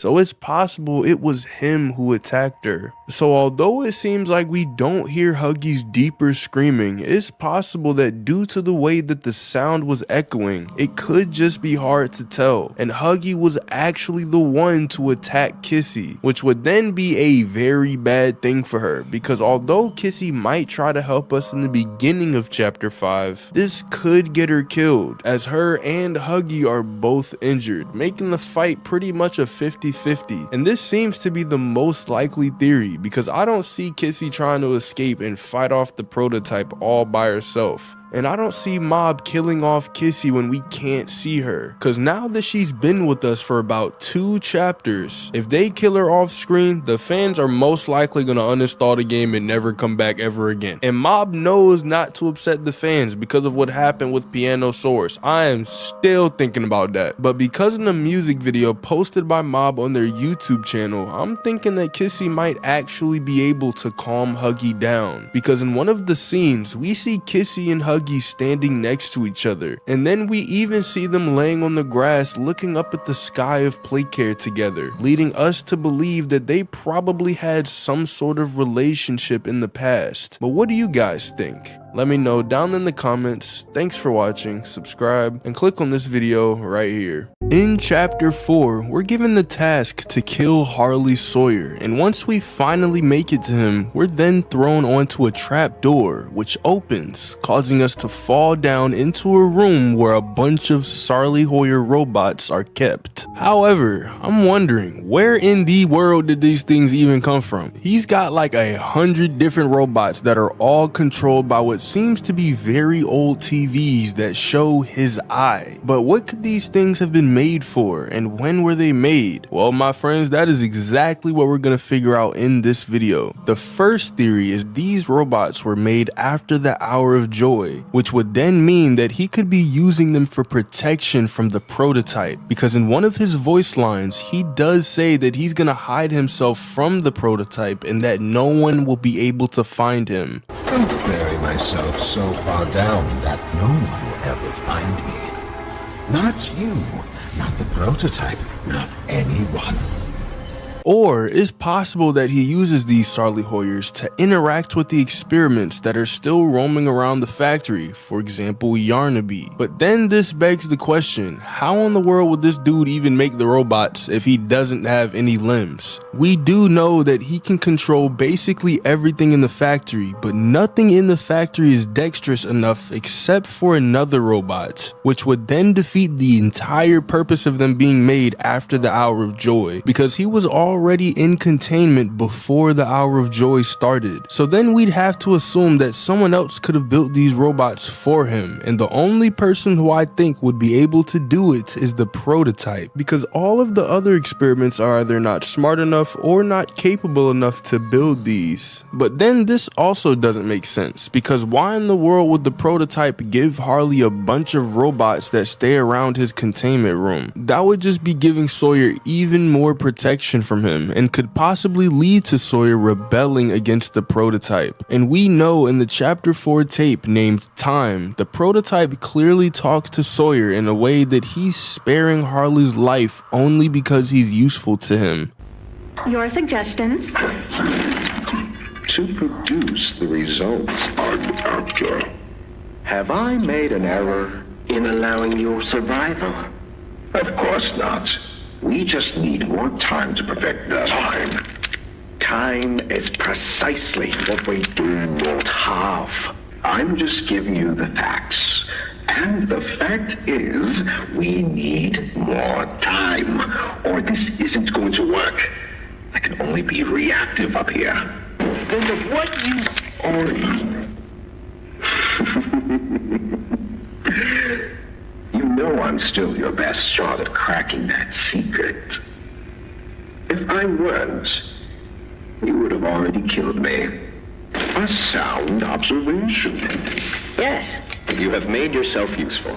So it doesn't really make sense that the prototype would make these robots if they would just make Sawyer less useful to him. And so this leads me to believe that the only possible time that Sawyer could have created these robots is before the Hour of Joy. But there are a few problems with this theory as well, because the robots are powerful enough to kill us, and with Sawyer being a reckless individual, then why in the world would Leith and the others allow Sawyer to build a bunch of robots that could kill people whenever he feels like it? Well, there would have to be an insanely good reason in order to allow this, which leads me to one of the notes that we read in chapter 4 talking about Yarnaby. It's a prisoner profile note that talks about how Yarnaby was a failure in most regards. However, he seemed to display dog-like loyalty to some of the staff that would show affection to him, and so Sawyer, taking note of this, decided to isolate Yarnaby in order to show as much affection as possible with no one else being in the way, hopefully leading to Yarnaby obeying Sawyer's every command, just like a well-trained dog would. But he also says that it's doubly important that he's protected at all times because of his value to the bigger body's initiative, which means that Sawyer would most likely be interacting with Yarnaby hand to hand, and therefore he would need some sort of protection in case Yarnaby decided to go crazy and smack this dude, probably killing him, because Yarnaby is the biggest lion I've ever seen. And so if he just playfully smacked Sarly, it would be the same outcome as chapter 4 when Catnap did it. 5-finger contact, grab pack special. So I couldn't imagine Sawyer going in there all alone, because he would easily be killed by Yarnaby. But another option would be wearing one of those dog suits that dog trainers wear when teaching dogs to bite whenever there's danger. But because this would be really weird and make the learning process a lot more difficult, then he would have to find another option, which is where the Sarly Hoyer robots come into play. Because if Sawyer is able to control these robots just as he would his own body, which it seems like he is because in chapter 4 he tries to kill us using them, then this means it's possible he could control them just like he would his own body in trying to interact with Yarnaby, which would make it easy for him to show affection to him. And Yarnaby doesn't know the difference between a robot and a human, so this would allow Sawyer to have Yarnaby pretty much fall in love with him like a dog would its owner, all while keeping him 100% safe, as he'd most likely be in another room controlling the robots. And after years of doing this, or maybe even just a few months, Yarnaby would have grown extremely loyal to Sawyer, or at least his robots and his voice, which is most likely why in chapter 4, when we're introduced to Yarnaby, all Sawyer has to say is this: Let's try our hand at something a little different. Oh, Yarnaby.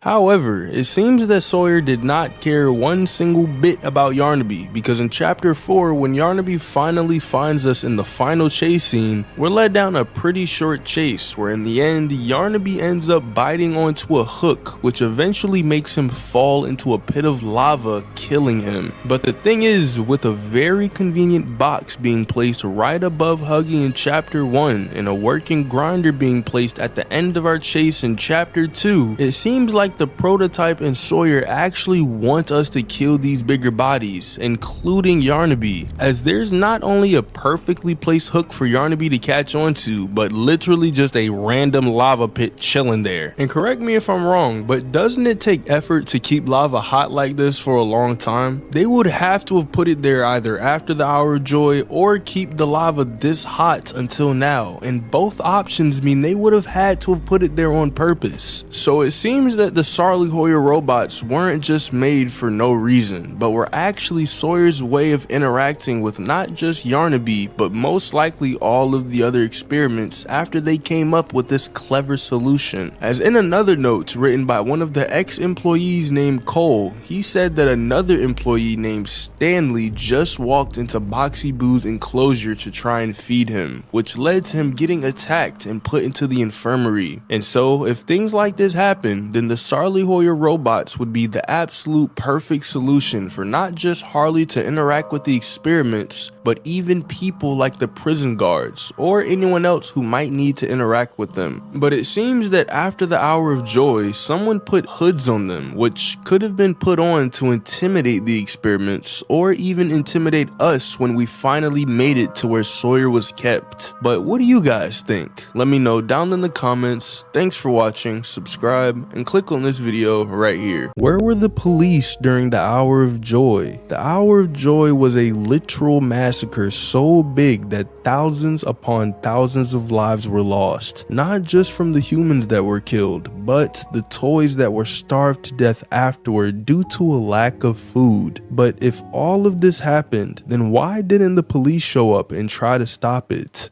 I'm pretty sure a gun would be able to kill a monster as strong as Huggy Wuggy, so they could have done something at least. Well, we first have to go to the Hour of Joy's orchestrator, the Prototype. The Prototype always hated Playtime Co., and even more so the scientists who worked on the Bigger Bodies initiative. And this eventually led to him convincing the toys to participate in the Hour of Joy. But how could he have done this, and how did he do it so perfectly that no one could stop him? Well, we actually have a few tapes from the Hour of Joy that could give us some evidence as to what really happened. In the final tape in chapter 1, we hear a scientist describing the Prototype and telling us, the listener, to forge onwards in the name of science. He tells us that the Prototype has two qualities which could have led to the Hour of Joy: coordination and cooperation. And we see both of these in other incidents as well. Final log. In relation. Experiment 1006. The Prototype. Coordination and cooperation is evidently within his skill set, as well as the skill set of all other experiments of his type. Though still missing, today's events are no doubt in relation to him. His absence was a flaw in the scientific process, which should have under no circumstances been left unaccounted for. That's why I'm making this log, so that the same mistake won't be made twice. Any future experiments will need to be contained and disposed of in a secure location. I'm not worried about myself. One breakthrough and I'll be back. We must forge onwards in the name of science, whether those who are beneath us understand it or not. End of... We see that the Prototype is very smart and can do things that outsmarts even the employees watching over him. As in a chapter 2 tape, we hear of an event where he managed to take some things in his room, including an alarm clock, and made a literal laser pointer out of it, which disabled the camera, causing the employees to think that he wasn't there anymore. But the thing is, this wasn't the only time he was close to escaping, as there was one time that he actually did manage to escape. And although we don't know exactly when this was, we do know from the facts that Theodore drew a picture of the Prototype under his bed, and the scientist said that the Prototype was still missing in the chapter 1 tape. And this is most likely when he managed to convince all of the other toys to participate in the Hour of Joy. And with him saving Catnap's life earlier when he was still an orphan, Catnap could have also helped spread the word. But the thing is, the attack was so precise that it all had to have been planned for a reason. It was at exactly 11 a.m. on August 8th of 1995 when the toys tried to kill everybody in the factory. But why this time specifically? Well, it's possible that this was either the time when Playtime Co staff went to eat lunch, meaning more of the security would be on break, or it's possible that this was the exact time of a shift change, meaning that security wasn't ready for an attack on this kind of scale. But we also know from another tape with the warden and Harley Sawyer that the attack wasn't just done by the Prototype, but someone from the inside, because when the warden asks how it's possible that all the toys managed to escape at the same time, Harley tells him this. How could this happen? There's fail-safes, security measures. It's impossible. Personal agendas have long been the downfall of this company. Is it unreasonable to believe they were conspirators? Playtime is filled with vipers and backstabbers. But But without executive access, how could anyone even get through? Laith, Stella, Eddie, only the four of us have that kind of clearance. Does any of that matter now?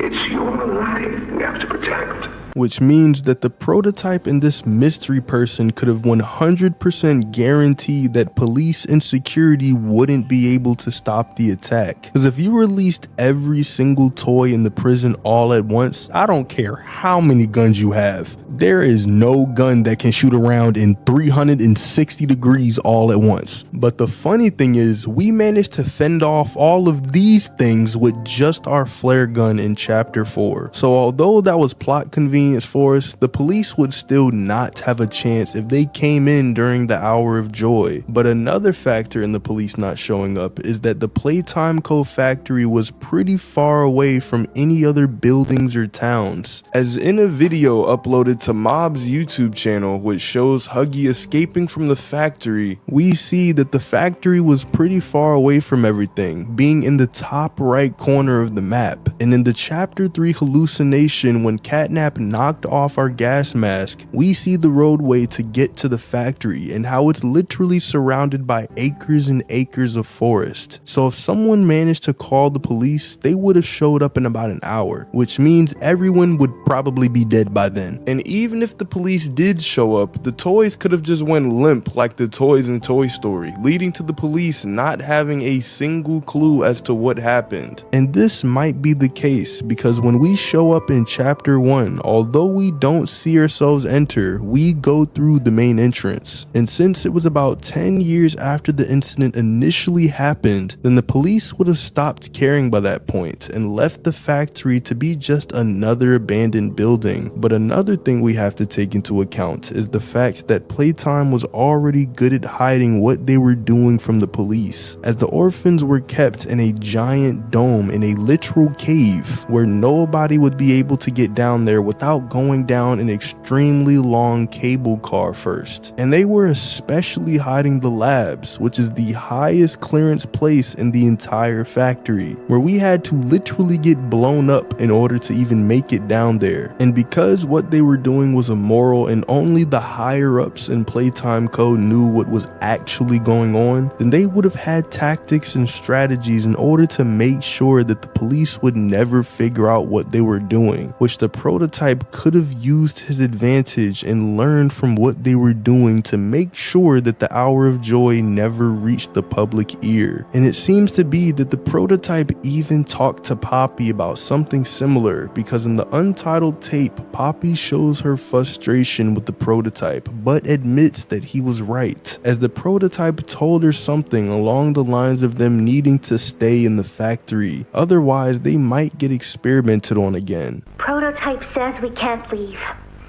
Not now, not ever. I hate him. I hate him, and I hate this place, and I hate that he's... Right. He explained everything, and he's right. We can't leave. It's too risky, what they did to us.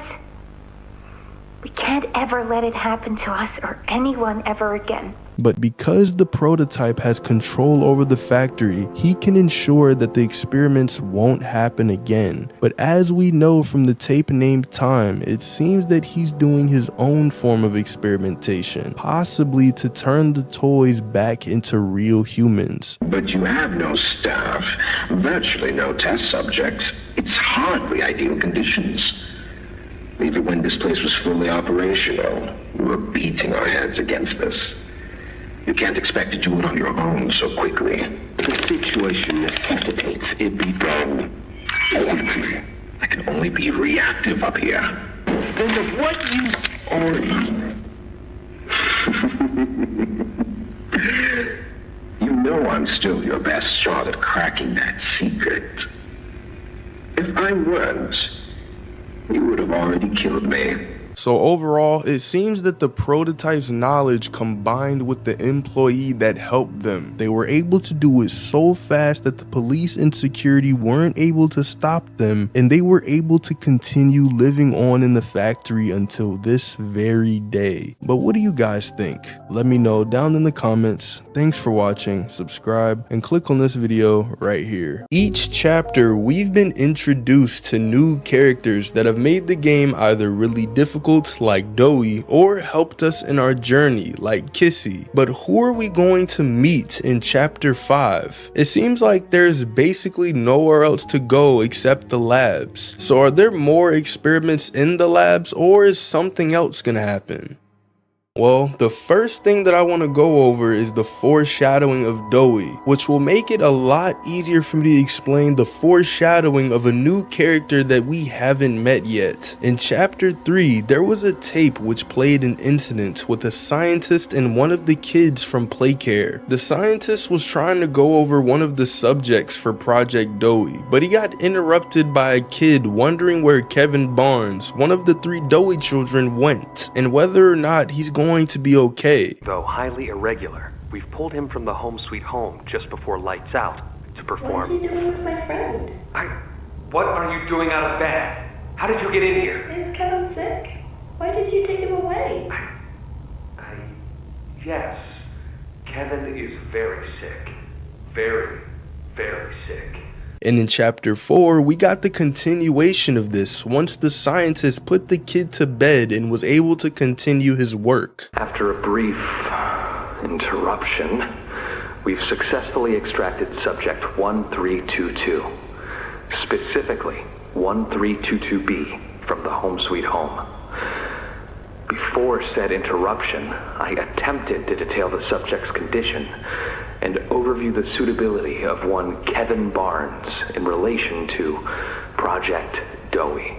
So if Mob decided to make a tape foreshadowing an upcoming character in chapter 3, then they could just as easily do the same thing in chapter 4, and it seems like they have. When Harley Sawyer tries to kill us by releasing red smoke into one of the prison blocks, we eventually find a valve wheel which allows us to shut off a leakage where we see a scanner that helps us get out of the smoke. But alongside finding the valve wheel, you can find a note which describes a weekly checkup just like the one that we got for Kissy Missy, but this time for experiment 1424. And just to put this in perspective, Mommy Longlegs was experiment 1222. Doey was made 100 experiments later as experiment 1322, but this experiment is 102 experiments after Doey, meaning this thing is so advanced that we're probably gonna have a very hard time fighting it in chapter 5 if it ends up being our enemy, but it might not be as powerful as it should be, as in the note, it seems to suffer from problems on the inside. The note tells us that the experiment suffers from disorganized behavior, thought disorder, confusion, catalepsy, and memory loss. So this experiment might still suffer from these problems, or similarly to Kissy, it might briefly suffer from them, but not as much as described here, because in the note, the experiment is described as pretty much just being a shell of an animal, with it not responding to Playtime co-staff, not being able to speak, and even being totally unaware of all of its surroundings. So even though this seems to be one of Playtime Co.'s most advanced experiments in terms of when it was created, it might actually be unable to attack us or hurt us as it's unaware of its surroundings, and it's unlikely that it would have survived all the way until now. But we also have to talk about experiments that we already know. For example, Kissy Missy, Poppy, and the prototype. It's pretty much a given that we're gonna see the prototype in chapter 5, as Poppy describes the labs as being the prototype's home in chapter 4. So if we were blown up by the prototype to go all the way to the labs, which is described as his home, it makes me very certain that we're gonna see the prototype in some way in chapter 5, possibly even seeing what he really looks like. As in the chapter 4 notes, we got a letter letter or journal entry from one of the Safe Haven toys, which described the prototype's face as horrifying, which could also be foreshadowing to us seeing his face in chapter 5. And especially since we're about to be knocked out with the red smoke, and it seems like we were knocked out in chapter 1 going into chapter 2, then we could, in the same way we woke up in Poppy's room in chapter 2, wake up somewhere in the labs where the prototype would be right in front of us. But what about Kissy and Poppy? Well, let's talk about Poppy first. In the end of chapter 4, when the prototype threatened to put her into another case, she started hyperventilating and then immediately ran away.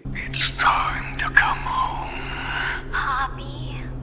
It's time to come home.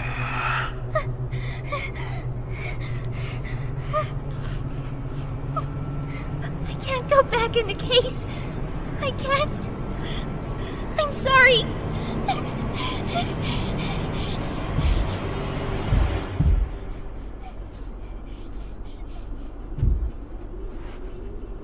Some friend, huh? Don't worry, I'll find her. But ever since chapter 2, she's been helping and even guiding us at times as to what we should do next. So without Poppy, we're kind of alone and have to fight for ourselves. And with Poppy being all alone in the factory, I don't know what she's thinking if she thinks that she's gonna survive the prototype who has literal years to track her down. So even though she ran away, it's pretty much guaranteed that she's gonna show up in chapter 5 just due to her importance in the story. But we don't know exactly how she's gonna show up. She could end up being a bad guy and joining the prototype side, or try to help us, similarly to how she went back up the elevator in order to help Kissy. And speaking of Kissy, we have to figure out what's gonna happen with her, as this is the second time that we have no idea what happened to her. In chapter 3, we heard someone attacked her, and we later saw her in chapter 4. All right. Once we hit the ground, we need to be cautious. There's something... What? What's she doing? This is... No! No! We're coming! Just hold on! Come on, go faster!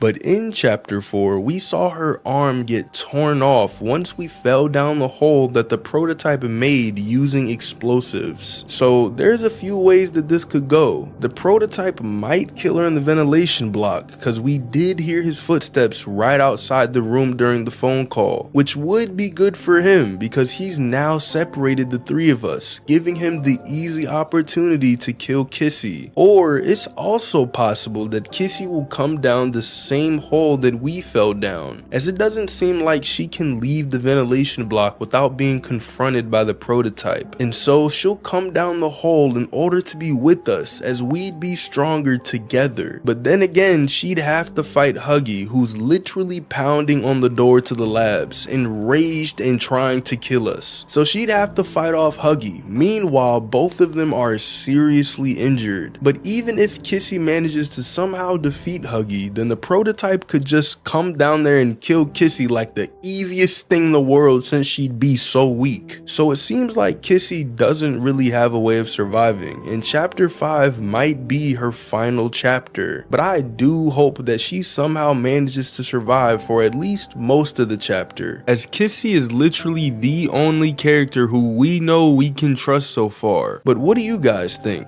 Let me know down in the comments. Thanks for watching, subscribe, and click on this video right here. In chapter 2 of Poppy Playtime, we come across a brand new antagonist named Mommy Longlegs, and let me tell you, she was 10 times as terrifying as I thought she'd be. However, she seemed to be a little bit too cuckoo, so I'm gonna be looking into not just her voice lines, but also the way she acts to figure out exactly what happened to her that led to her being like this. And so let's start with the beginning. Before Mommy Longlegs was turned into a bigger body's toy, her name was Mary Payne. However, what's interesting is that the bigger body was made before the actual toy. Mommy Longlegs was created in order to test out Playtime Co.'s new elastic perfect plastic. And she ended up being so popular among the kids at the factory that they turned her into an actual toy. But during her time at Playtime, although she may have been popular among kids, she was still hostile towards staff, leading to the staff always keeping a 20-yard distance from her, which also seems to be the reason that we heard Stella Graber over the intercom in the game station, as it would be easier to have a recording of her rather than risk the life of an employee. However, as we see in the Hour of Joy tape, she joined forces with the prototype and all of the other toys in an effort to kill everybody in sight. And as we know, the Hour of Joy was a success. Pretty much every single person there was killed. However, with the toys being left alone, they were then under the reign of the prototype, as it seems that he was the one calling all the shots, even until now. And so sometime after the Hour of Joy, it seems that she didn't agree with the prototype as much as she thought she did, leading to her being a lone wolf in the factory. And this is where things start to get interesting, as you would think that she went crazy from being alone all of these years. In a tweet made by Mob, we see a short description of Mommy Longlegs, which says, "Mommy Longlegs was always fiercely protective of the children that passed through the game station and frequently hostile with staff. Time has driven her to madness, but the truth is Playtime Co. broke her long ago. Her name was Mary once, but she probably doesn't even remember that anymore. Although it does say that time drove her to madness, it also says that Playtime broke her long ago, which leads me to believe that something could have happened to her during her transplant, which made her different from all the others, which could also explain why she was hostile toward the employees and only kind to kids. But if you combine that with about 10 years of being alone, you'll end up with the Mommy Longlegs that we see in chapter 2. The first time we see her face to face is when she had just kidnapped Poppy, where she then explains the rules for getting the train code, which she took from Poppy. She says that it's been so long, and by the way she speaks, it sounds like she's been waiting for someone to play with for a long time. Then she just drops the fact that if we don't follow the rules, she will literally eat our organs.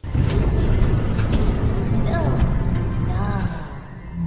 Isn't this exciting, Poppy? Very exciting, Mommy. Head to musical memory and Mommy will get things started. Obey the rules, or I'll tear you apart and eat your insides while you're still alive.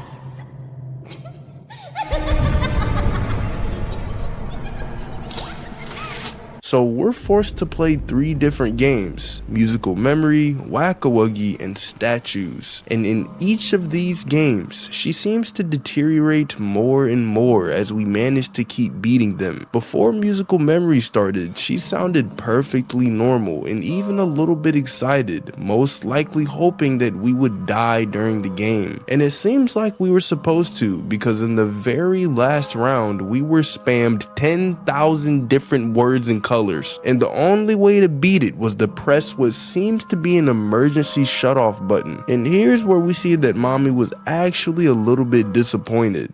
Oh, it broke. That's no fun. For doing such a splendid job, Mommy has decided to give you part of the code for the train. Look hard. However, she still gives us the train code and most likely still has hope that the other 2 games will kill us, which then leads to Whack-a-Wuggy. She tells us that the Huggies used to have strings attached to them in order to pull them back if they got too close to the children, basically saying we're gonna die if we fail. However, just like the last game, we managed to win once again. And this is where we see Mommy get disappointed again. She's upset that we managed to win, but then puts on a fake happy persona congratulating us for winning. But she then seems to threaten our life at the very end. She says that we only have 1 game left to play. She wishes we would have stayed forever, and it's never too late to change our mind. Oh, you did it.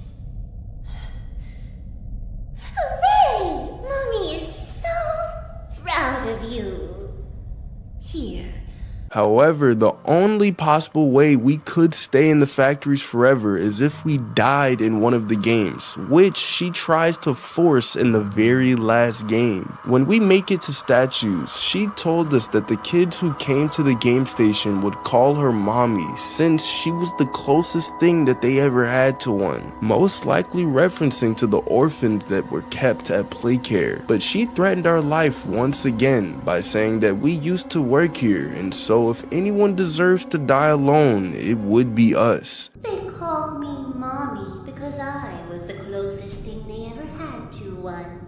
But they come for games and never come back. They left Mommy to die alone. Mommy didn't deserve that. But you worked here. So if anyone deserves to die alone, it's you. However, once the game started, we managed to run away from PJ-Pug-a-Pillar all the way until the very end. But the ending was completely collapsed in rubble, with no way out and PJ still following closely behind us. But we looked to the right and found a handle to grab onto, which made us crash through a window and survive PJ. But because she expected us to die in this third game, when she realizes that we're gone, we see probably one of the worst crash outs in Playtime history. We heard her constantly switch back and forth between her personalities, one of them telling us that we did a good job and the other one telling us that we deserve to die. Mommy knows this is really hard, but Mommy's just decided you won. Come back. How dare you disobey me?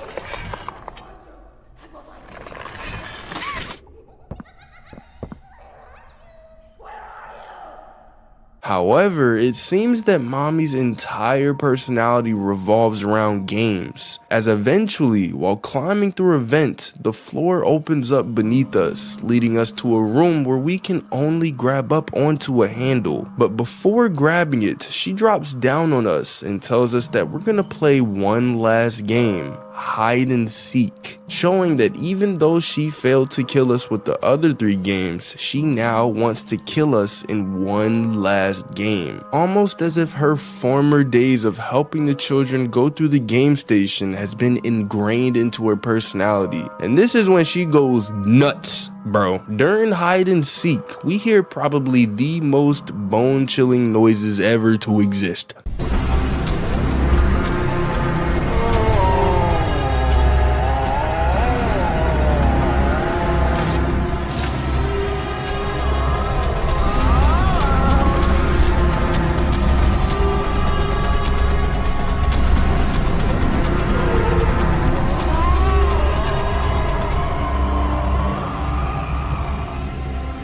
But we managed to hide from her twice, seemingly beating hide and seek as well, which is when we're led to one final chase, where it's no longer hide and seek, but Mommy is just straight up trying to kill us. And at the very end, we managed to make it into a room with a working grinder. But the thing is, Mommy's hand got stuck, leading us to turning the grinder on and eventually killing her. And during this, she went from absolutely crazy to completely composed and screaming out that the prototype will make her part of him. And so overall, throughout all of chapter 2, it seems that she would do anything to kill us during one of her games. But it's also possible that the reason she wanted to kill us so badly is because we're an employee. And we know that even before the Hour of Joy, she didn't like any of the employees, leading to all of them keeping their distance from her. So when she was 10 times as scary,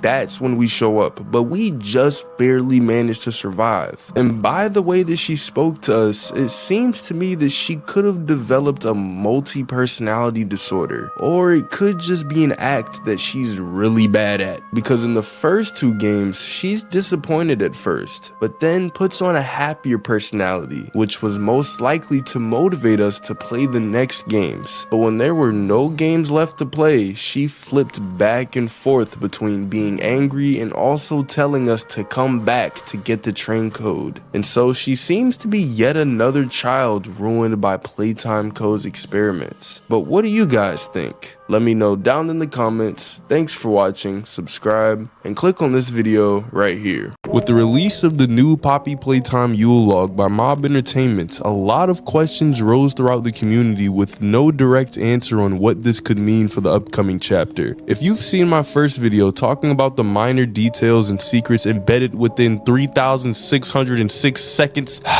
you'll know that we were able to theorize only a couple possible answers for what we saw. However, in this video, we're going to be going a bit deeper, tackling the presentation of different items and specific lines of dialogue that was lost in translation due to all of the corruption added to it. And there is an emphasis on the we parts, as I'll be looking at past comments from the previous video to try and put our minds together and formulate a somewhat solid answer as to what this is all hinting towards. Now, of course, I'm sure every single asset and item used in order to make this Yule log doesn't have some sort of hidden meaning, so let's list out the things that could have some. Starting on the left side, there doesn't seem to be anything that sticks out as a form of major symbolism, though we could attribute the music that's being played to the gramophone on top of the table. And speaking of this table, I actually noticed something about this entire shot in the recent video but didn't actually make note of it. Aren't the proportions for everything a bit small? If we look at the cardboard cutouts of Poppy and what it's encased in, and not only compare it with the other cutouts throughout the game, but also everything around it, it starts to set in the realization that everything here is toy sized. Even the door behind the Christmas tree, and when the new experiment waddles into the frame, it really does seem like this toy could use that door the same way we use our regular sized ones. Now, I don't want to get into whether or not that door holds any meaning or what could be behind it, but what I do want to get into is the genuine identity of this toy. But before that, I want to drive this point home. In the last video, we talked about the history of the Yule log and made a connection with its definition and how the Poppy Playtime Yule log is being portrayed. One of the things that stuck out to me was the fact that a Yule log would be brought into a house with great ceremony. Now, what I'm about to say next isn't this groundbreaking pivotal secret that's just been uncovered when trying to make a connection with this fact, but when you take into account the sizes of everything, doesn't this give off like a Christmas tea party vibe? It's as if to imply that this was never meant for a human, for anyone of regular size to enjoy, and it fully immerses us within that implication with everything we see in the video. So with that being said, back to the new experiment that popped up in the video, and I never verbally made the distinction that this character is in fact none other than experiment 1202, a shadow walking across a conveyor belt and getting electrocuted off screen, with our identification from him only being due to the title of the video, which also happened to be on the short section of Mob Entertainment. Now, just like me being confident in how the hammerhead shark impression of this toy and this new character in the Yule log are one and the same, what makes me so sure of this? Well, for context's sake, I want to make note of the fact that the toy that we see in the vents with the red hue and a bunch of shadows is from the Welcome Home trailer for Chapter 5. I also want to make note of another detail. When you look at the experiment 1202 short and replay the moments where the shadow of this experiment is being shown walking to the right of the screen before seemingly dying off screen from some form of electrocution, you'll notice that the toy's hands are raised up as he approaches what seemingly kills him off screen. Now, this may just seem like a minor detail, but when you go back to the Poppy Playtime Yule log, you'll see that this new experiment that pops up a bit later in the video also has its hands up when it approaches the cutout of Poppy, and it ends up doing the same similar walking style when it scurries over to the left side. Waddling style, my bad. So when you combine this with the detail I laid out in the previous video, that being the damaged looking fur on top of the toy's bald head, the recently explained detail with the shadow of the toy for the experiment 1202 short having its hands up the same way this toy does in the new Poppy Playtime Yule log,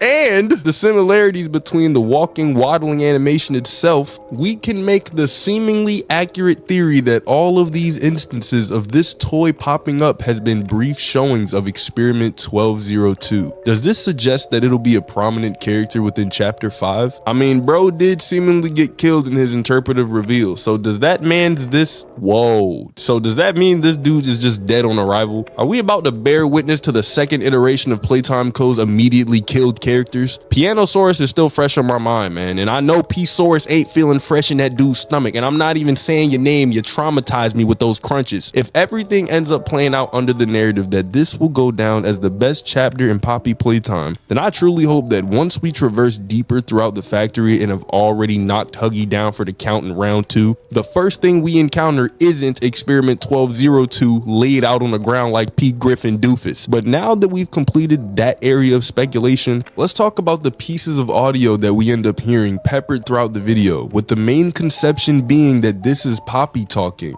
Why? Well, this is a cardboard cutout of her, and if we compare what's going on here with all of the other cardboard cutouts that we encountered throughout the game, we can infer that this specific Poppy cutout shares the same patterns. If you listen to the end of the audio that we end up hearing that is implied to be Poppy, you can hear what seems to be distorted screaming, and I'm sure everybody knows the iconic cutout audio of Dog Day's cutout literally putting the experience of his suffering through our minds with his screaming.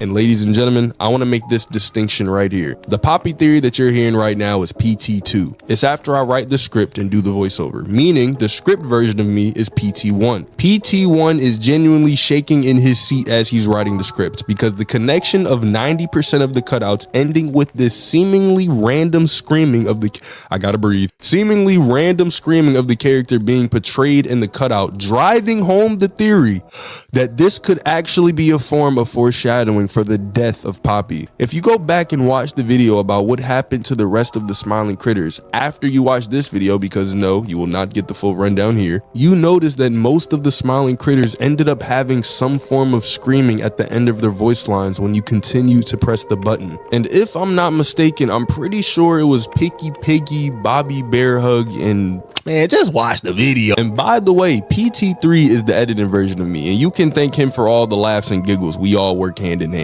Show us something funny, bro. We're friends. We're supposed. But now it's time to revisit those corrupted voice lines supposedly from the cardboard cutouts, but this time I'll be putting our ideas together with the comments and feedback from the previous video. Now we are only doing 2 for this video, so bear with me. But this first comment reads, I have a theory that the prototype needs Poppy specifically because he has her original body and is trying to put her back into her human body. But I could be psycho, it's so late for me. But hey, never doubt this. The hours deepest in the night never swayed the possibility of being right. Somebody write that down right now. But let's talk about why this theory has substance to it, why this theory can even be made in the first place. There have been details laid out that seem like an afterthought at first, but when combined with everything said before and after it, it starts to play a deeper role within the story. If we combine the theory that the prototype is trying to capture Poppy to inevitably achieve this grand plan with the new distorted audio that we've gotten from the cutout in the Yule log seemingly saying find my body, drawing a conclusion around us getting a hint towards preventing the prototype to fully get what he wants by way of finding Poppy's body first and making sure he can't obtain it, doesn't seem too far-fetched. It suggests that everything is going down the path of ruin by the prototype's intentions, and as a last-ditch effort, we're told to find the one thing that will cease all of the prototype's plans and release Poppy of her suffering. Now that is an interesting angle to think about, but let's move on to another comment, which reads, I think that's actually Poppy's humming. Maybe this place is like a temporary prison for Poppy, and all Poppy can do now is hum in hopes that maybe the player or Kissy will hear her without making it a dead giveaway that she's calling out for help, and that Star is watching over Poppy to make sure she doesn't try any way to escape. And maybe it would glow like, alert, alert, Poppy is trying to escape. Matter of fact, let her leave. I planted a few extra bombs near the doorway. I'll be honest, this is a very expressive theory, and it doesn't sound far-fetched at all to think that Poppy's humming is coming directly from her. It is her lullaby after all. When you take into account the Welcome Home trailer, which included a lower shot glimpse of what is theorized to be Lily Lovebraid's, and if you guys want a video concluding exactly why this purple character is Lily Lovebraid, let me know. It does make the fate of Poppy a bit more ambiguous, especially considering the fact that we don't truly know whether or not this new character is in cahoots with the prototype, or if she has entirely different intentions. But if we were to move with this theory and also take into account that the lower part of this factory is deemed to be the prototype's territory, it wouldn't seem too far-fetched to assume that this character is in fact aligned with him. But then again, you do have this line from Poppy in chapter 3. But then again, Poppy's a little liar. Catnap is coming. He's the final obstacle the prototype has placed against us.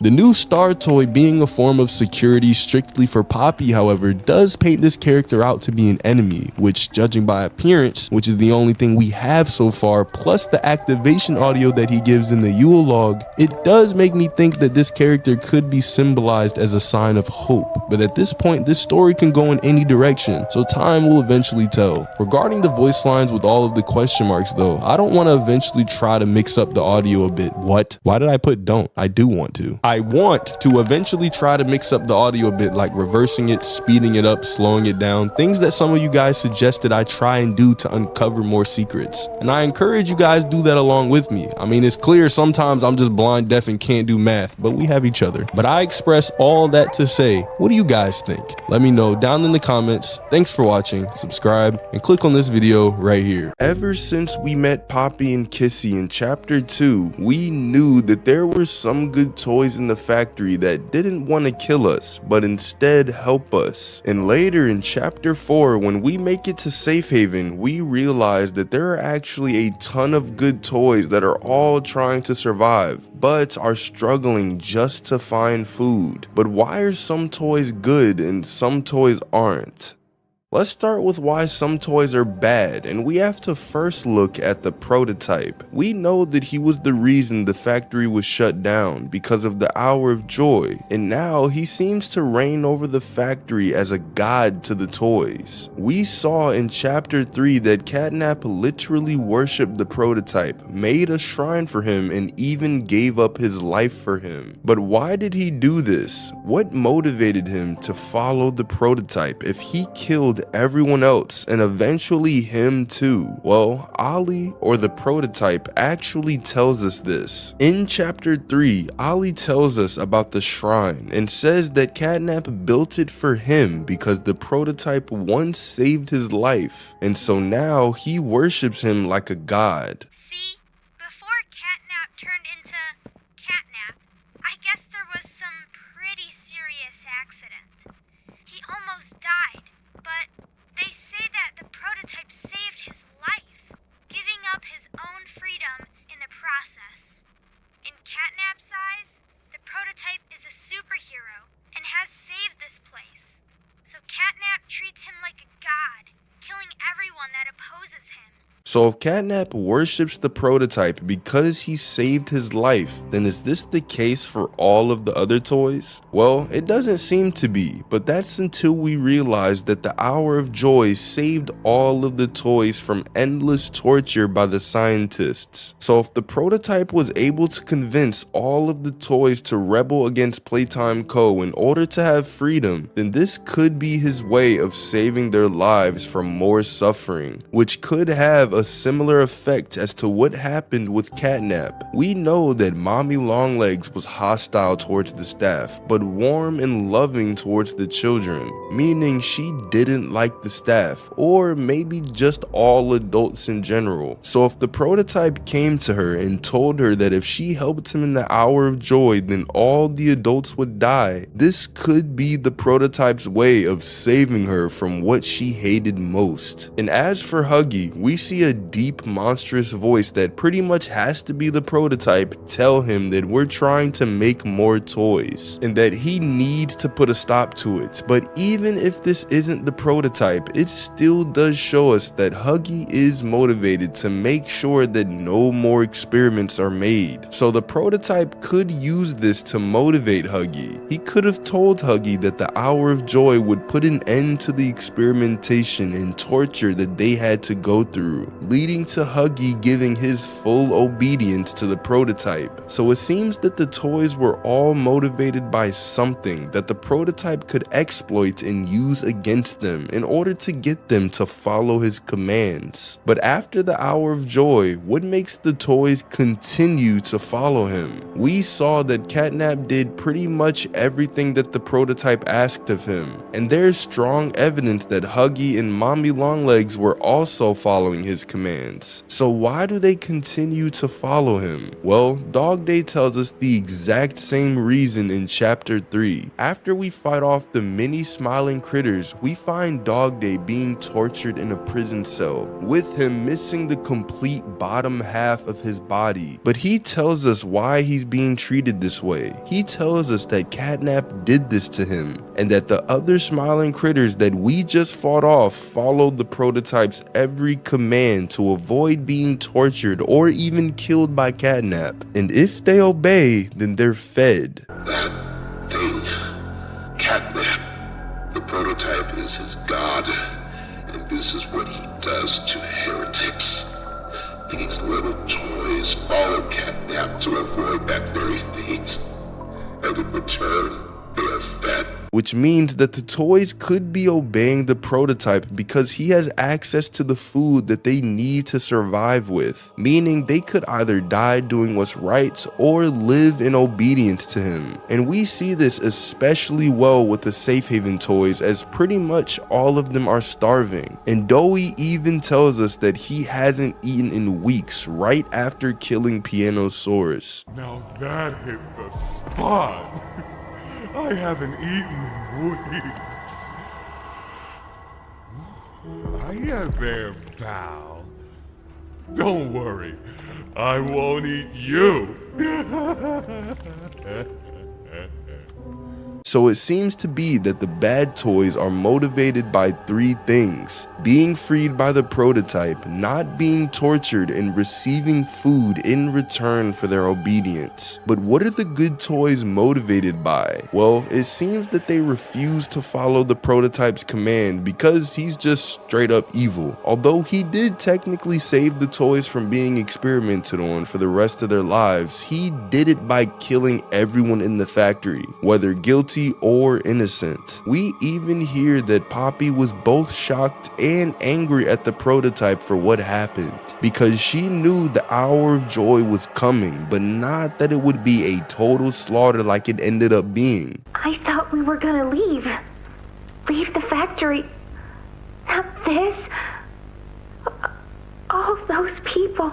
So although the good toys might be motivated by their conscience and are just trying to do the right thing, it's a little deeper than that. Playtime Co. was 100% an evil company, and they were doing a lot of bad things to the orphans and experiments. But if they're gonna be free just to obey another evil entity, then it doesn't really make sense for them to want to obey the prototype, but instead to continue fighting. And it seems that they had a much stronger chance to fight the prototype compared to Playtime Co., because Playtime Co. had them in cages. It had guards all over the place and even fail-safes in case something went wrong, meaning that the toys would have no possible escape except in the event that someone would be able to bypass those things, which is what the prototype ended up doing. But because they were no longer in cages but instead able to free roam the factory and even live in a bunker-like like shelter, they have a much stronger chance to defeat the prototype, which seems to be what they're doing. Poppy's entire mission for us was to stop the prototype from the very beginning, and she later tells us in chapter 4 that we can do this by blowing up the entire factory. But even though Poppy may be on the same side as the Safe Haven toys, her plan literally involves killing everyone in the explosion. So it seems that even among the good toys, they have some problems. So overall, the bad toys are motivated by their physical needs and even obligation to follow the prototype after his plan to free them. But the good toys are motivated to do what's right and don't trust the prototype, as he's just as evil as Playtime Co., killing Catnap and even taking away Mommy Longlegs' body away when she feared that he'd make her part of him. But now that Kissy and us are the only ones left on the good guy side, it's pretty much just us against the prototype. And since we're now inside his home, we'll see what ends up happening. But what do you guys think? Let me know down in the comments. Thanks for watching, subscribe, and click on this video right here. Have you ever wondered why Huggy's tried to kill us twice now, but yet Kissy is now the only person who we can actually trust? They seem to be created literally right after one another and almost identical. So what could the actual difference be that makes Huggy want to kill us versus Kissy actually wanting to help us, to the point where she sacrificed her own arm to try and lift us up at the end of chapter 4? Well, we have to go back to when they were first created as experiments. We know that Huggy was experiment 1170, and the scientists were very well pleased with how he turned out. One scientist described Huggy as having sufficient intelligence and also maximum obedience. However, we don't exactly know what experiment Kissy was. We do know, however, that experiment 1172 was a female toy, and so it's likely that it's her due to the fact that she looks just like Huggy. So it makes sense if they were created back to back. So would this immediately just solve the theory?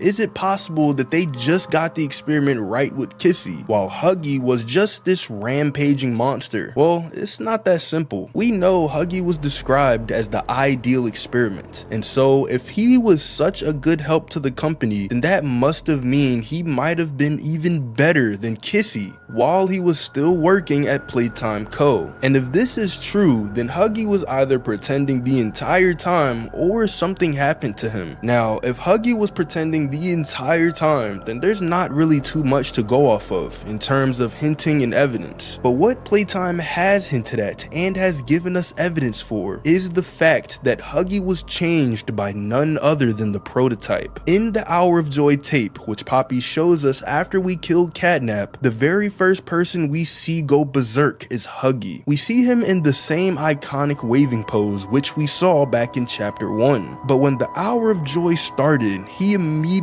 started chomping down on everybody in a 10-foot radius, and with Dog Day telling us that he tried to fight the prototype's control, and that's most likely why he was kept in that prison cell being tortured, then this could mean that Huggy didn't want to fight the prototype's control, or the prototype eventually forced Huggy to obey him. The prototype is his god, and this is what he does to heretics.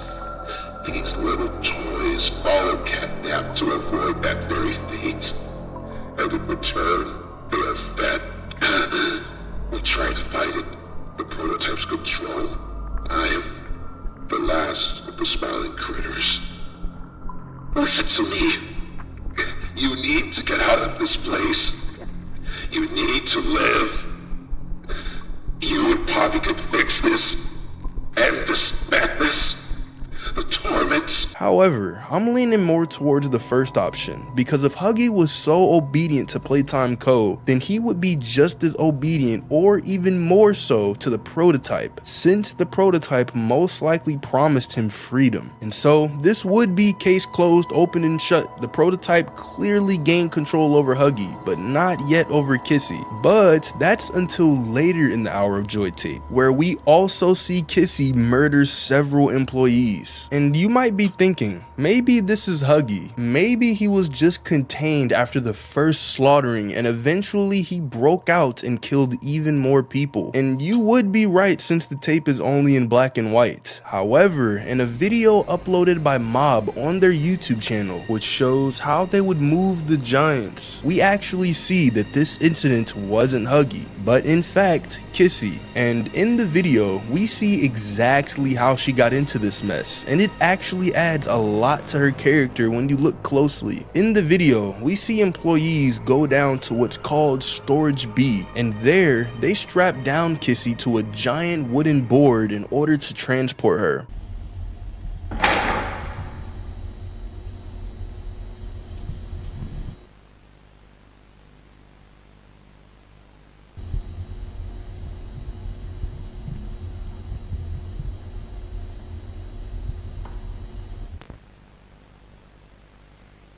Then, using a big crane, they load her onto a train. But this is where it takes a turn, as step 4 tells employees to consult the bigger body's handbook in case of contingencies, probably including what to do in the event of a giant escaping. However, the screen glitched and said in red text, "Loosen the straps binding the giant." But the very next scene shows the date as August 8th, 1995, just 18 minutes before the hour of joy, which is the exact height of Huggy Wuggy. Did I ever tell y'all this man was 18 feet tall? Then as the video continues, it gets more and more tense as the red text is almost yelling at us to release the straps binding the giant, which is when we then see the train going at a super high speed, similarly to the end of chapter 2. And since we crashed, then Kissy's train could have also crashed. But then, out of nowhere, we see the camera cut to Kissy laying on the wooden board with blood all over her and dead employees surrounding her. And although it heavily suggests that Kissy killed them, we don't need to go off of just this, as we see what happened in between in the hour of joy. We see her on the same wooden board, but her straps are no longer there. And since there are employees surrounding her, they most likely took off the straps to do something with her, which is when she immediately starts moving and smacks 2 employees before most likely running to catch the third one who was trying to escape. And since this was around the same time of the hour of joy, it seems clear that Kissy was in on the plan. But this doesn't explain why she's helping us, nor does it explain why she's just laid there on the wooden board. Well, one possibility is that Kissy was in on the hour of joy at first. However, her conscience took over and she realized that what she was doing was evil, as even though it's possible to say that it was in self-defense as she was being experimented on, the hour of joy didn't just kill the employees, but rather everybody in the factory. Or it might be likely that since the train seemed to have crashed, she realized that she would have had to defend herself before something even worse happened, which is when she could have killed the employees and then waited there on the wooden board. And although it's still weird that she would just wait there, one of these explanations is probably true, and we might figure out what actually happened in chapter 5. But what's even crazier is that in game, we know that Kissy was a part of the hour of joy. So why in the world are we allowing her to help us? Well, that's a question for another day. But for now, it seems that Kissy managed to fight off the prototype's control, while Huggy's more obedient nature could have led him to obey the prototype if he would be promised freedom. And just to make this even more of a cliffhanger, why in the world would Huggy go through the hour of joy just to stand around in the middle of the factory with his hand in a waving pose? Something tells me that whoever sent that letter also told Huggy to observe or even wait for us in the lobby. But what do you guys think? Let me know down in the comments. Thanks for watching, subscribe, and click on this video right here. How are the orphans in Playtime Co. still alive? In the beginning of chapter 4, as Poppy goes back up to help Kissy, she quickly mentions that there's still time to save the orphans, and then gets cut off by a burst of smoke. But when we regroup and make it to Safe Haven, Poppy tells us that it's the prototype who's keeping them down in the labs, and our goal is to make it all the way down to the lab labs, safely extract the orphans, and escape before the bombs can go off, which means the prototype must need the orphans for some special reason. And I mean special. This man did not care to kill Catnap even though he literally worshipped him. But to figure out that reason, we have to go back to a hard to find tape that requires a key card that you need to get during the Sarley Horror sequence. But if you manage to get it and go behind where Harley's brain was kept, you'll find a VHS tape as well as a radio, both of which have clues to help us figure out what's really going on. What's a dozen children? 1,000? Next to this? What would they have been otherwise? I made their lives matter. Your suggestions? To produce the results I'm after, we just need more time to perfect them. Time? Time is precisely what we do not have. That will give me labs access. You will still not. Fine, but you have no staff, virtually no test subjects. It's hardly ideal conditions. You can't expect to do it on your own so quickly. The situation necessitates it be done. In the tape, when Harley and the prototype were arguing, they're running out of time to do something. But Harley also mentions that they don't have that many test subjects. So could this mean that the orphans were being tested on? This would explain why the prototype kept Harley alive, since Sawyer has years and years of experimenting on the orphans and turning them into toys. Is it possible that the prototype is trying to make more toys come to life? It could be why he even took them in the first place. But when we compare it to the radio, we don't exactly know when this was recorded, but if this was recorded after they started working together, then that could mean that they're working on something that's actually gonna benefit many kids. It's just that they're killing them to get to that point. But whether they need the kids for experimentation or for anything really, how are the orphans still alive? In order for them to survive this long, the prototype must have some sort of food and water source that we don't know about, because these kids are most likely locked up in some sort of prison. Otherwise, they just try to escape. But if they've been down here for over 10 years, some of these kids are full-grown adults by this point. And this leads me to believe that the prototype is feeding them somehow, which could even be the reason that Harley and him are running out of time. It's already hard to believe that the orphans have been surviving this long, and so it's possible their time constraint is for a lack of food. Initially, you might think that they could just eat all of the bodies and they're piled up outside of the prison, which would explain how they've survived for so long, since there's probably tens of thousands of them just right here, which then means that Playtime's experiments have been going on for an extremely long time, because if every last one of these bodies is another orphan, just think about how many kids were killed in the name of science. But there's another problem with this theory.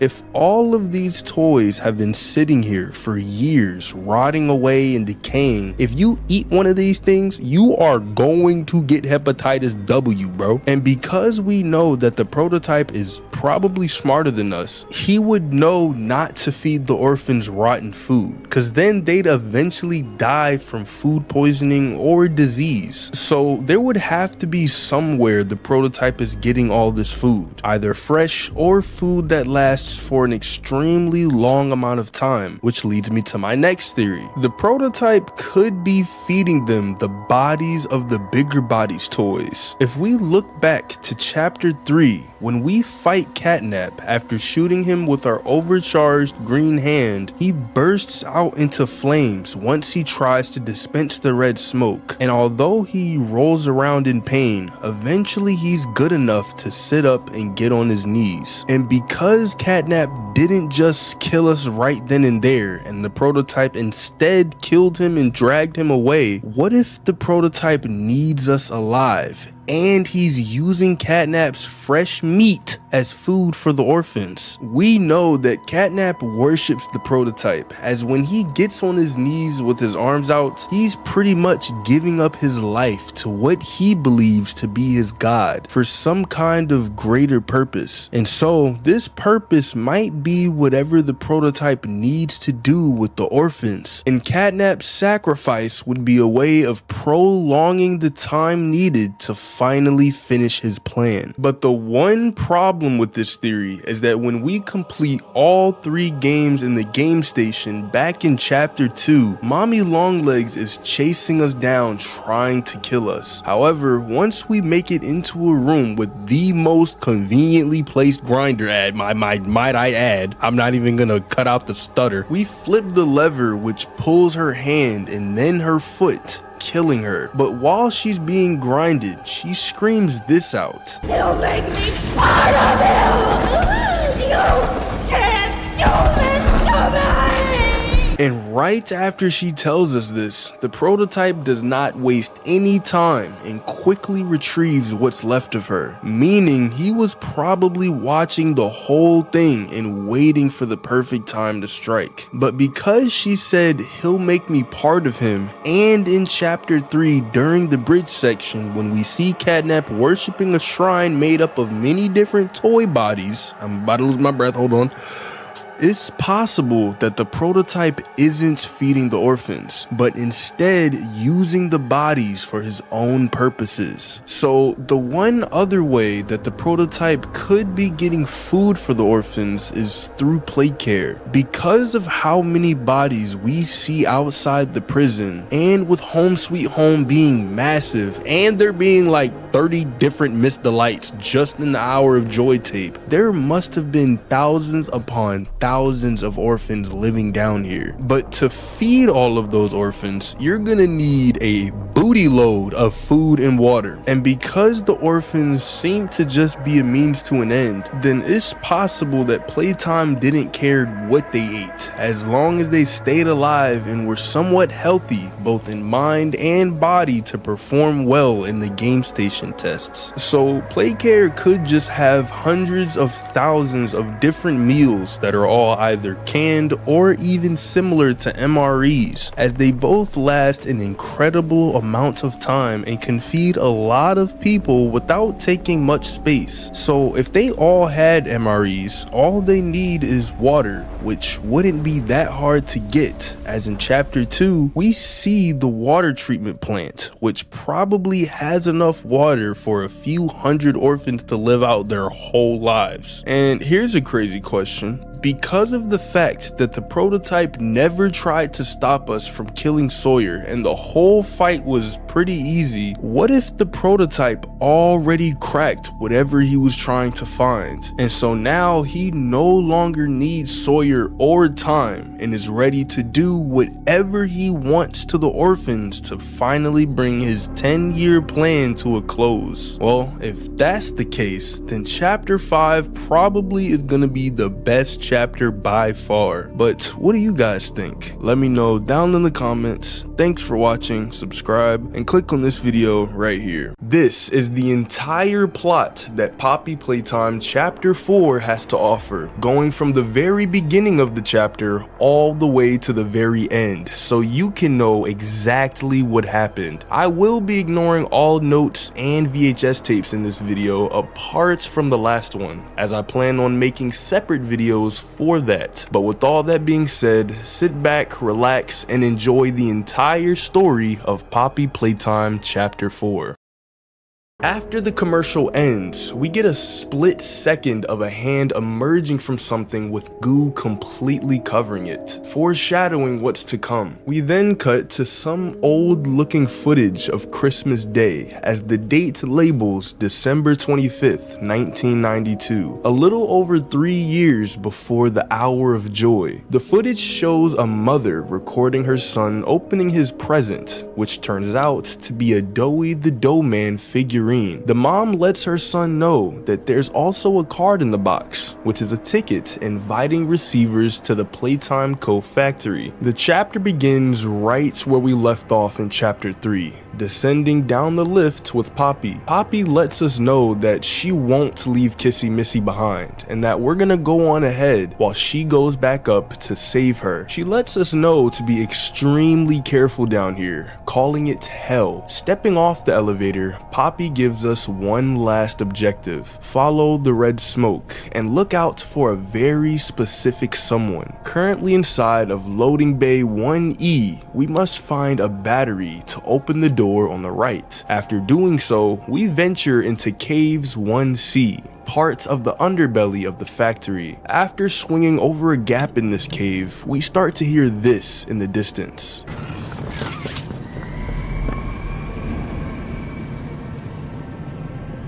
We squeeze our way through a rock gap and head to checkpoint 1A, which has a yellow door forced shut with some knotted rope. This is where we put our flare gun hand to use, as instructed by the purple VHS tape that we also find in this room. Burning the rope and journeying deeper into the factory, we find an area with thousands of toys, an area that looks very similar to a junkyard. Some toys dead, some toys alive, and few that are slowly meeting their fate. Once we get past most of the toy pile, we lay our eyes on this large building in front of us, across from where we just came from. Once we get close, the lights flashbang us and an alarm starts to go off, waking up the toys that are still alive in this heap of plastic and fur. We fend them off with our flare gun for a bit before finally making our way into this new building. We're informed by the game that this building not only houses the door that leads into the prison, but the door itself is locked, so we have to try and find another way into it. Over on the left side of the building is an opening into the prison, which we can get to by running up the piles of toys. Once we get through the cave section, still on our way to the prison, we get a call from none other than Ollie, who sounds a bit off once we answer the phone. After solving the puzzle that allows us into one of the train cars, coming across an extremely disturbing and dead Kissy Missy, the train starts and we start to make our way to the prison. But as we're waiting, the TV in the corner that's been off this entire time suddenly turns on. Immediately, we realize that this is Harley Sawyer, who grows skeptical at the sight of us. This skepticism quickly manifests into curiosity, with Sawyer wanting to make a game out of us, making our lives a living nightmare for his own enjoyment. During all of this, the train car's movement is unstable, causing us to fall and pass out right in front of the TV with Sawyer. Fortunately, we wake up in the same train car, successfully traveling to the prison. But now our objective is to escape the prison, with the first thing we see after leaving the train car being a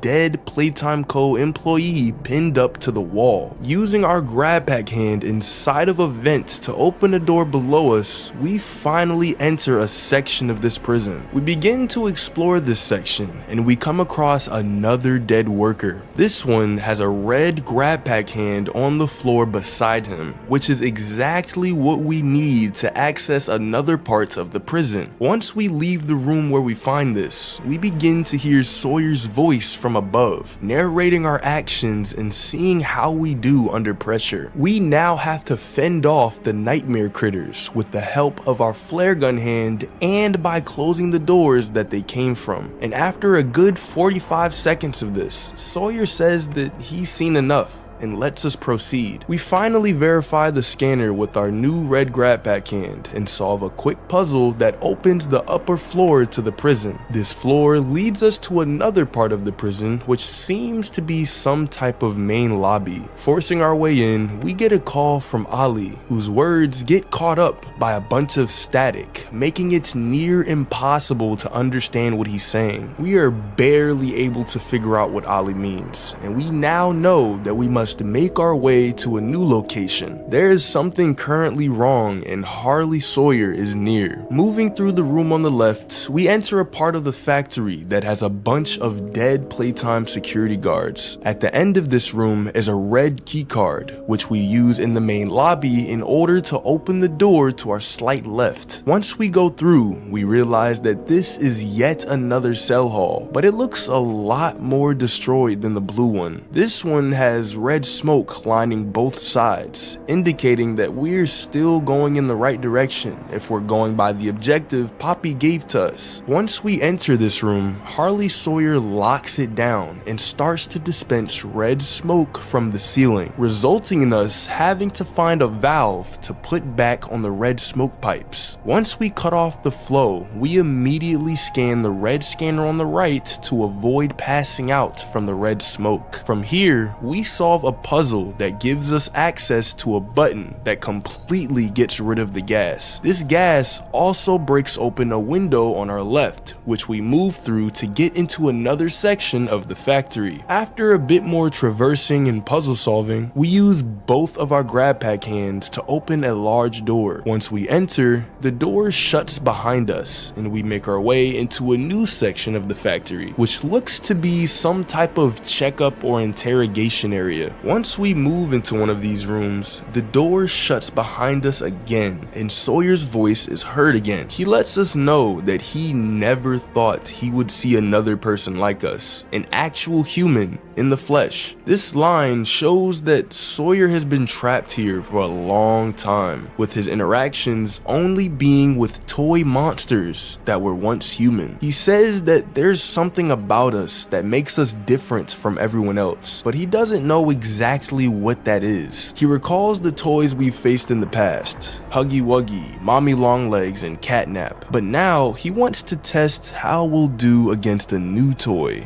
Yarnaby the Lion. Once we make our way out of this room, our new objective is to avoid detection from Yarnaby, something that increasingly gets harder due to Yarnaby having a free roam / chasing type of movement. But as we're trying to sneak through what seems to be some type of storage room, Doey the Doughman discreetly makes his presence known, as well as making it known that he intends to help us. He drops one of our flare gun pellets onto some boxes, lighting them on fire. This creates a distraction for us, which is exactly what we need to pull ourselves up and away from Yarnaby. But this is barely the beginning of our interactions with Yarnaby, as we're thrown right into another room with Yarnaby on patrol after moving through the vents. After sneaking past him a second time, we make our way to the end of the storage room. But as we're walking, we turn around and see that Yarnaby has finally found us, which results in us having to run past some boxes, through a door, and into another vent. Finally escaping Yarnaby, we enter another section of the factory, which looks to be more of a storage room than anything else, giving vibes similar to the previous room we were in. Moving through this yellow door, we enter a room that looks to be some type of observatory rooftop, as we can see a dark, empty room in the middle of the floor, and just barely out of view, we can see none other than Pianosaurus,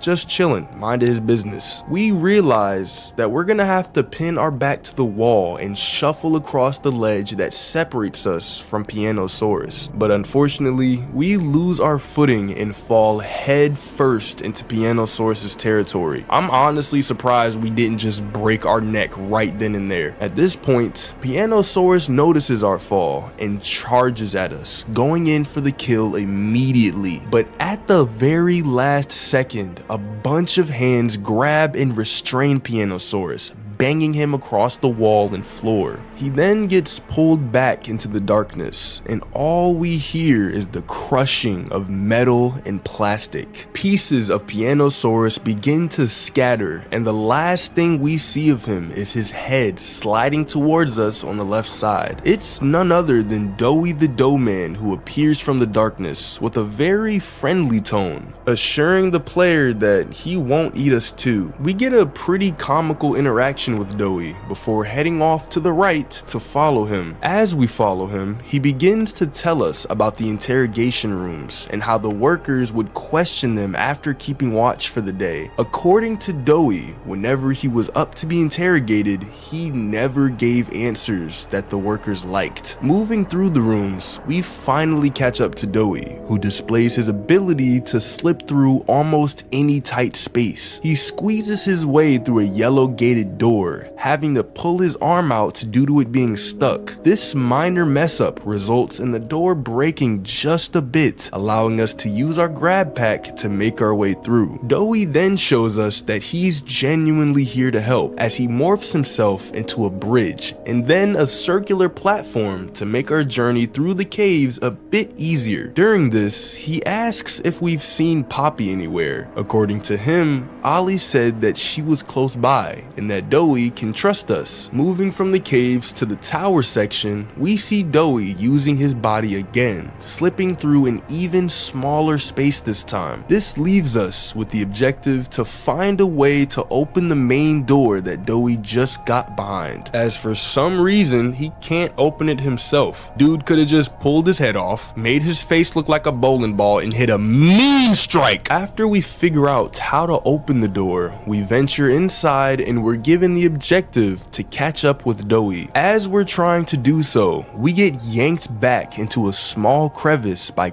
Missy, but Kissy looks very injured now, with Poppy right on her shoulder. It makes you wonder what really happened while they were up there, but the reason we were pulled back was because of what was in the room with us. Some large mechanical crab-like entity makes his way past the hall, with me and a lot of fans identifying this thing as the prototype. We start to move deeper into this crevice, avoiding detection from this new entity, as Poppy lets us know that if we go through the showers, we should be able to make it to safe haven. This turns out to be exactly right, as Missy moves through the showers and opens a door that leads us to a very safe looking location. We quickly realize that this is where all the remaining toys reside, at least the ones who are on Poppy's side. Toys like some of the smiling critters, the mini Huggies, and Boogie Bots all reside here. Doey appears from the back of Safe Haven, confused and asking what's going on. But what's even more confusing is how we were supposed to follow this fat lard of colors, and for some reason he just turned on the burners and booked it. Like, I'm so surprised I didn't hear this man's belly bouncing the whole way there with that kind of speed. Anyway, Poppy exclaims that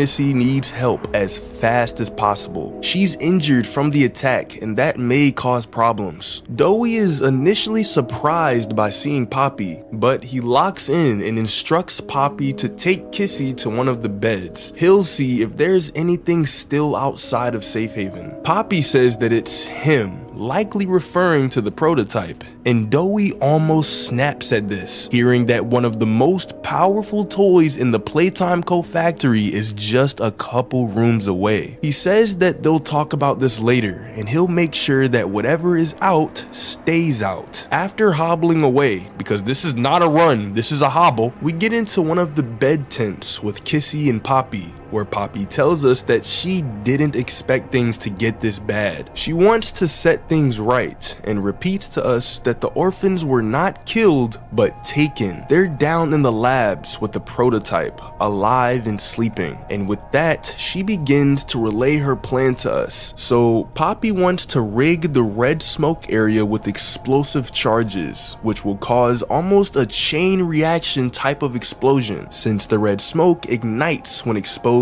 to intense heat. Once we get the orphans out, we set the explosions off, freeing the orphans and destroying the factory. After hearing this plan, we venture off into a cave located in the infirmary that leads us into the sewers. These sewers are what leads us to an elevator. We're faced with another puzzle that needs to be solved in order to access another area. After solving that, we do a bit of venturing and come across a door with a red and blue grab pack scanner. Once we scan it, the door only slightly opens, with the claws of Yarnaby jumping out of the darkness to attack us. We make our way through the door on the left to prevent the chase, and instead of a chase, we have to continue our objective while Yarnaby is on patrol looking for us. And I just want to say that I saw so many YouTubers get this scene and for some reason did not have Yarnaby in it. When I played it, he was there the entire time, and I had to spend over an hour and a half trying to get by him. The gameplay video is in the description if you want to check that out, by the way. But our objective is to redirect the flow of power in order to escape. And after getting to the last door with both grab pack scanners, Yarnaby pops up from behind and prepares us for yet another chase scene. However, this chase scene is what led to the death of Yarnaby, as when we swung over to another section of the room via a chain, I guess Yarnaby just tried to do the same thing, but fortunately, the chain catches Yarnaby by his neck and the hair of his mane, causing him to randomly catch on fire and die. Can anyone explain why this dude burst into flames? This felt so random. After going through this, we make our way into a pod that brings us a bit lower in the factory. We meet up with Doey soon after, who lets us know that he's been gathering parts for the generator. But right after saying this, an explosion of cold mist blasts in Doey's direction, freezing him on the spot. We have to redirect the flow of pipes on the ceiling in order to unfreeze Doey, and once doing so, it's clear that caused him a lot of pain. Doey confirms this, saying that the doctor is well aware. Events like these are intentional. They're traps to keep Doey and the others from fulfilling their plans. Venturing further, we run into Sawyer's voice again, who speaks on his curiousness regarding our return to the factory. After this, we move into some type of experimentation room, where we try to use a blue scanner to get into one of the rooms, but suddenly, a pipe on our left blasts some cold mist onto our hand's position, freezing our grab pack hand and keeping it stuck in place. And during this, Sawyer begins to speak again, essentially telling us that the experiments killed everyone, and that Poppy left out some details regarding the Hour of Joy. But for this, I'll just play the full clip. The experiments killed everyone, including whoever you came back for. You know that by now, yes? Poppy showed you her story, of course. Innocence is bliss, and she is oh so innocent. Did she tell you her part in the Hour of Joy? That she knew it was coming? Or did she leave out that crucial detail? Yes, that wouldn't surprise me. Has she not strung you along, betrayed you, and told you only what you needed to know to do exactly as he asked? You've seen what they do to each other.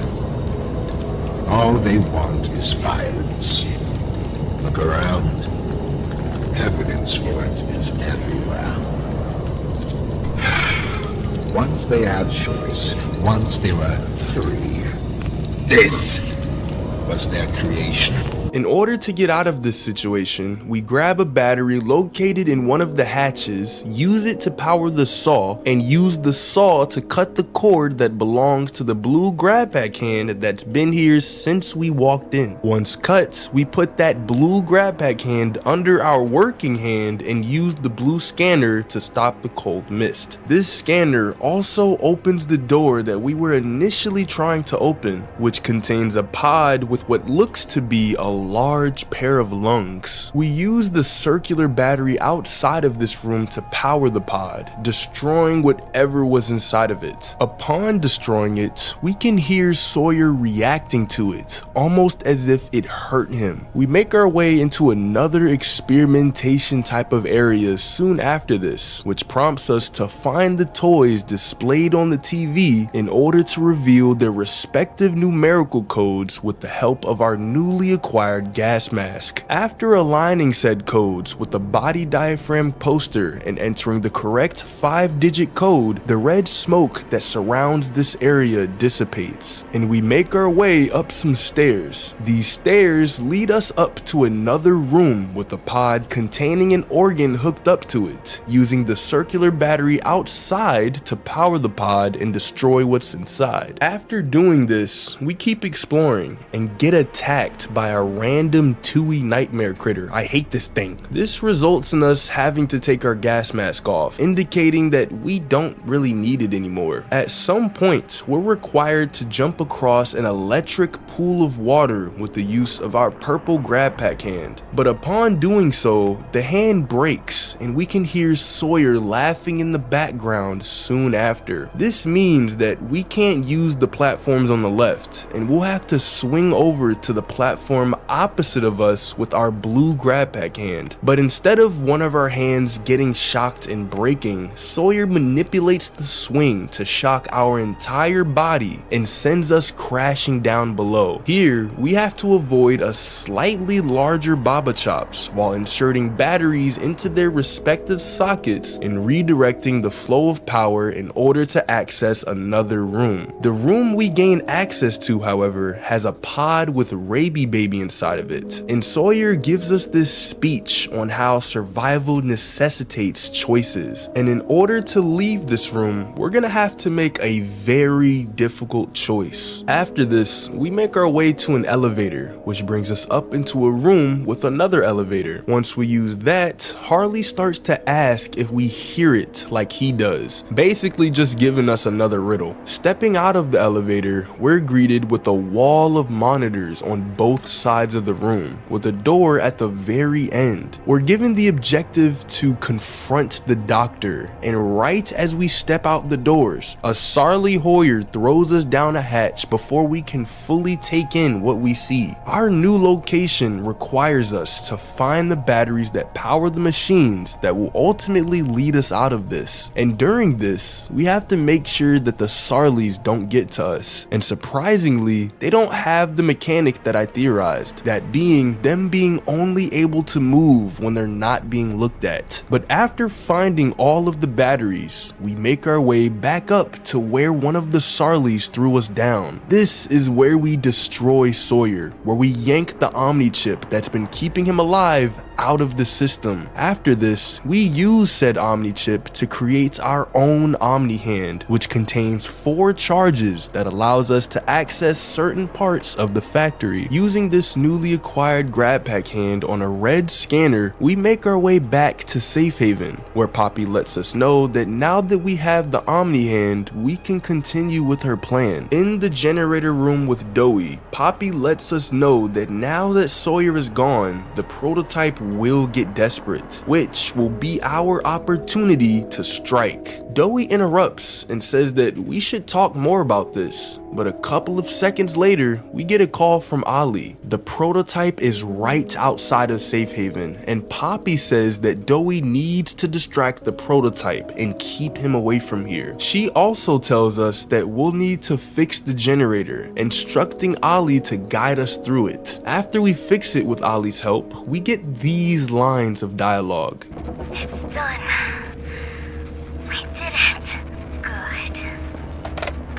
Poppy comes back in the room and thanks us for fixing the generator, also saying that she hasn't heard from Doey, but after reassuring herself, we're instructed to reach the foundation in order to plant the explosives. Once we reach the foundation and do exactly as instructed, we're told to escape, and we end up running into a very distressed Doey. He says that he lost track of the prototype and asks if we've seen him. Clearly stressed out, he begins to try and reassure himself that he led the prototype away and that the generator is perfectly fine. However, right after saying this, a huge explosion happens, and it was in the direction of where Safe Haven was. Doey, clearly shocked by this, slips his way through a small pipe prototype, checking to see if Safe Haven is okay. We make our way back to Safe Haven as well, but as we're going through the infirmary, we quickly realize that something horrible has happened. The toys that once resided in this little area are now dead, and once we fully enter Safe Haven, we see Doey standing over a dead Bobby Bear Hug, apologizing for not being able to protect her or any of the other toys. But this apology slowly switches to self-blame, with Doey saying that he was only made to hurt. This feeling of grief then takes on a new form, anger. Doey expresses his hurt, now wanting everyone else to feel the exact same pain he's currently feeling. But his emotions are scattered, almost as if multiple people inside of him are reacting to what's going on, responses switching between them. These violent emotions cause the already unstable Safe Haven to crush Doey, getting buried alive by a bunch of rubble. But this is not where Doey dies. The final emotion we see from him regarding this scene is pure, unfiltered hatred, and this new, chaotic, and grotesque form is a reflection of that. Now blinded with rage and the urge to kill, we get chased by Doey, which forces us to escape to the small yellow elevator. This elevator leads us to a zip line, which seems to create a lot of distance between us and Doey. However, Doey is right on our tail, and we have to keep running. After clearing some gaps and squeezing through some tight spaces, we managed to lose Doey, for now at least. After sliding down a conveyor belt using a red grab pack scanner, we enter an excavation site, the final battleground for the battle against Doey the Doughman. We're required to use the cold mist capsules to freeze Doey while he's under one of the saws laid out across the map. After doing so, it seems like we've successfully killed Doey, but after trying to leave through a door that requires both grab packs, Doey grabs us from behind and holds us high in the air, saying that everything is all our fault and how he wants to destroy everything. However, we notice a cold mist capsule on the left side, which prompts us to use our flare gun hand to temporarily freeze and slow Doey and have him let us go. This little opportunity allows us to pull the large machine from above right down onto him. Doey does resist our attempt to finish him off, but only for a little while, as the machine begins to spin rapidly right on top of Doey, tearing him to shreds. But right before dying, he apologizes to us, aware of the fact that everything that just happened was out of emotion, and he truly didn't want things to end like this. We leave through the door we're trying to get through, with our new objective being to search for survivors. Searching through the factory, the two survivors we find are none other than Kissy, Missy, and Poppy, and they seem to be hiding in some type of trash pit. This is later revealed to be a ventilation unit, but the first thing we hear when dropping down here is Poppy trying to get a response from Ollie, with no luck. After seeing us down here, she asks what we did and why we killed Doey, clearly doubting our judgment. She tries again to get a response from Ollie with no success, but then the phone starts to ring. Poppy immediately answers and tries to tell the situation, but gets cut off by Ollie! Something's gone horribly wrong. The safe haven... Shelf ventilation block B6. Is this where you are, Poppy? What? Stay where you are. And listen closely. You're not going to run. You're not going to fight. The charade is over. Ladies and gentlemen, this is where I start yelling at the top of my lungs about how my Ollie prototype theory was right on the nose. But I'm gonna refrain for this video. The prototype informs us that he took the explosives from the spot that we put them, which was the foundation, and discreetly relocated them into Safe Haven. Poppy begins to break down after hearing all of this, and the prototype says that she must come home, referring to the case that we freed her from. Poppy gets terrified and does not want to go back in her case, so she ends up running off, leaving us and Kissy Kissy Missy to fend for ourselves. Kissy Missy sees this, and you can tell she is extremely hurt by it. The prototype mentions how good of a friend she is, and how we shouldn't worry. He'll find her. But while he switches to talk about his intentions with us, a beeping noise grows more and more apparent. This beeping noise turns out to be a bomb planted right beneath us. And before it explodes, Kissy Missy instinctually runs to us to make sure we don't fall. She grabs us with her injured arm, which results in the arm getting completely teared off and us falling deeper into the factory, now completely alone. We do a bit of venturing and find what seems to be a little greenhouse containing heaps of poppy flowers. This is likely where the red smoke originated from, and as we make our way to the end of this, we enter a small room with a VHS tape for us to use. We insert the tape into the tape recorder, and we're greeted with a message by Leith Pierre. This message pretty much lets us know that since we're down here and we aren't supposed to be, we're going to die. But I'll let the ending play for itself. You're not supposed to be here. This is the single most high security, high clearance section of the whole factory. When someone finds you down here, you will be shot. And before you get any ideas, don't think you can just sneak away either. No, the second you put this tape in, it set off an alarm. So if anyone's home, they know exactly where you are. Pretty nifty, huh? Security is very important to us here. If I were you, I'd start running.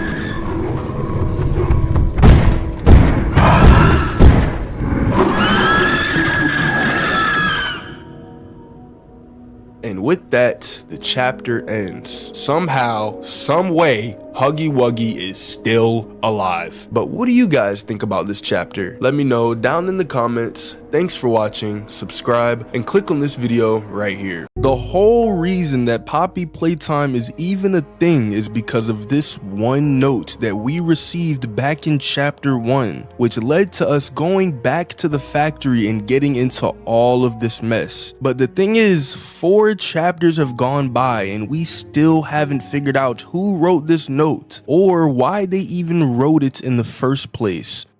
But that's exactly what I'm going to be figuring out in this video. So let's start with the writing on the note, which says, everyone thinks the staff disappeared 10 years ago. We're still here. Find the flower. But alongside this note is a VHS tape called Vintage Poppy Commercial, which is the very first tape that we see in chapter 1 before we even enter the factory. But the thing is, why would some random commercial be helpful to us? Well, that's because it seems like the tape was altered, as in it we do see what seems to be the normal commercial, but then it glitches to the flower, which we see Poppy was kept in at the end of chapter 1. So whoever gave us this note in VHS tape clearly wanted us to free Poppy, as going in there would have literally no other purpose. I'm pretty sure they didn't want us to go look at Poppy like she was some sort of zoo animal, but if Poppy was stuck in the case, then who else could have wrote this, and why wouldn't they just free Poppy themselves? Well, it's possible that there were some ulterior motives behind this note, because before we answer who wrote it, we have to know how in the world they even got our address, as alongside the note in VHS tape is a package that we can assume for now was sent to where we live. If we think about who we ended up meeting in chapters 1, 2, 3, and 4, it's kind of hard to tell who could have known where we live, because Poppy was stuck in the case, so she couldn't have done it. Doesn't seem to be Kissy, doesn't seem to be Huggy, doesn't seem to be Doey or one of the Safe Haven toys or Yarnaby or any of the other good toys that we've met so far. But considering the fact that the prototype and Harley Sawyer are working together, this would make sense as to how the package was sent to us, because Sawyer got the Omni hand from the warden, which would give him access to employee records kept at Playtime Co. So he could go into the records, find where we live, send the note and the tape to our address, and boom, we'd be back just like the idiots we are. So if either Sawyer or the prototype wanted us to come back to the factory, then the question becomes why? Well, if you realize that pretty much every single time that we've seen the prototype up close and yet he still hasn't killed us, then you can see that the prototype needs us alive for some reason. And when we paired this with the tape called Time, time, we can start to piece together that Sawyer and the prototype are working on something very interesting down in the labs that might require us. We just need more time to perfect the time. Time is precisely what we do not have. Then I suggest you find some more.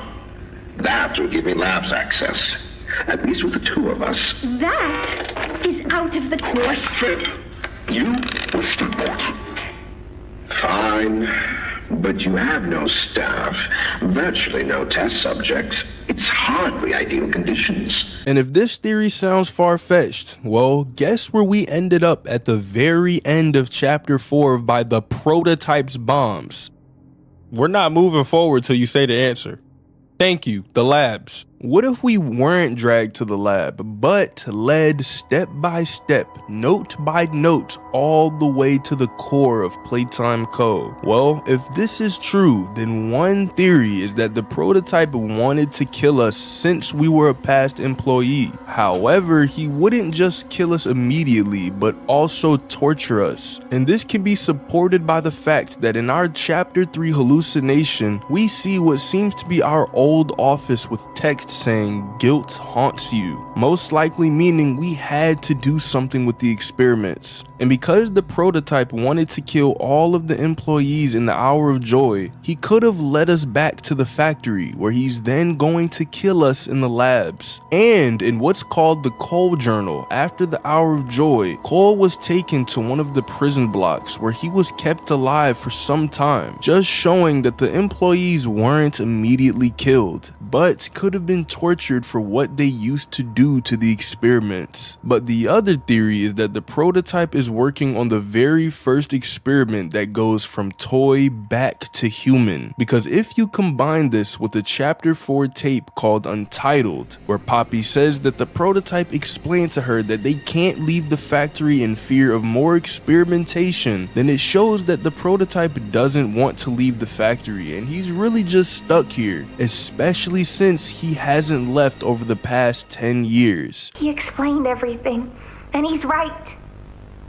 We can't leave. It's too risky.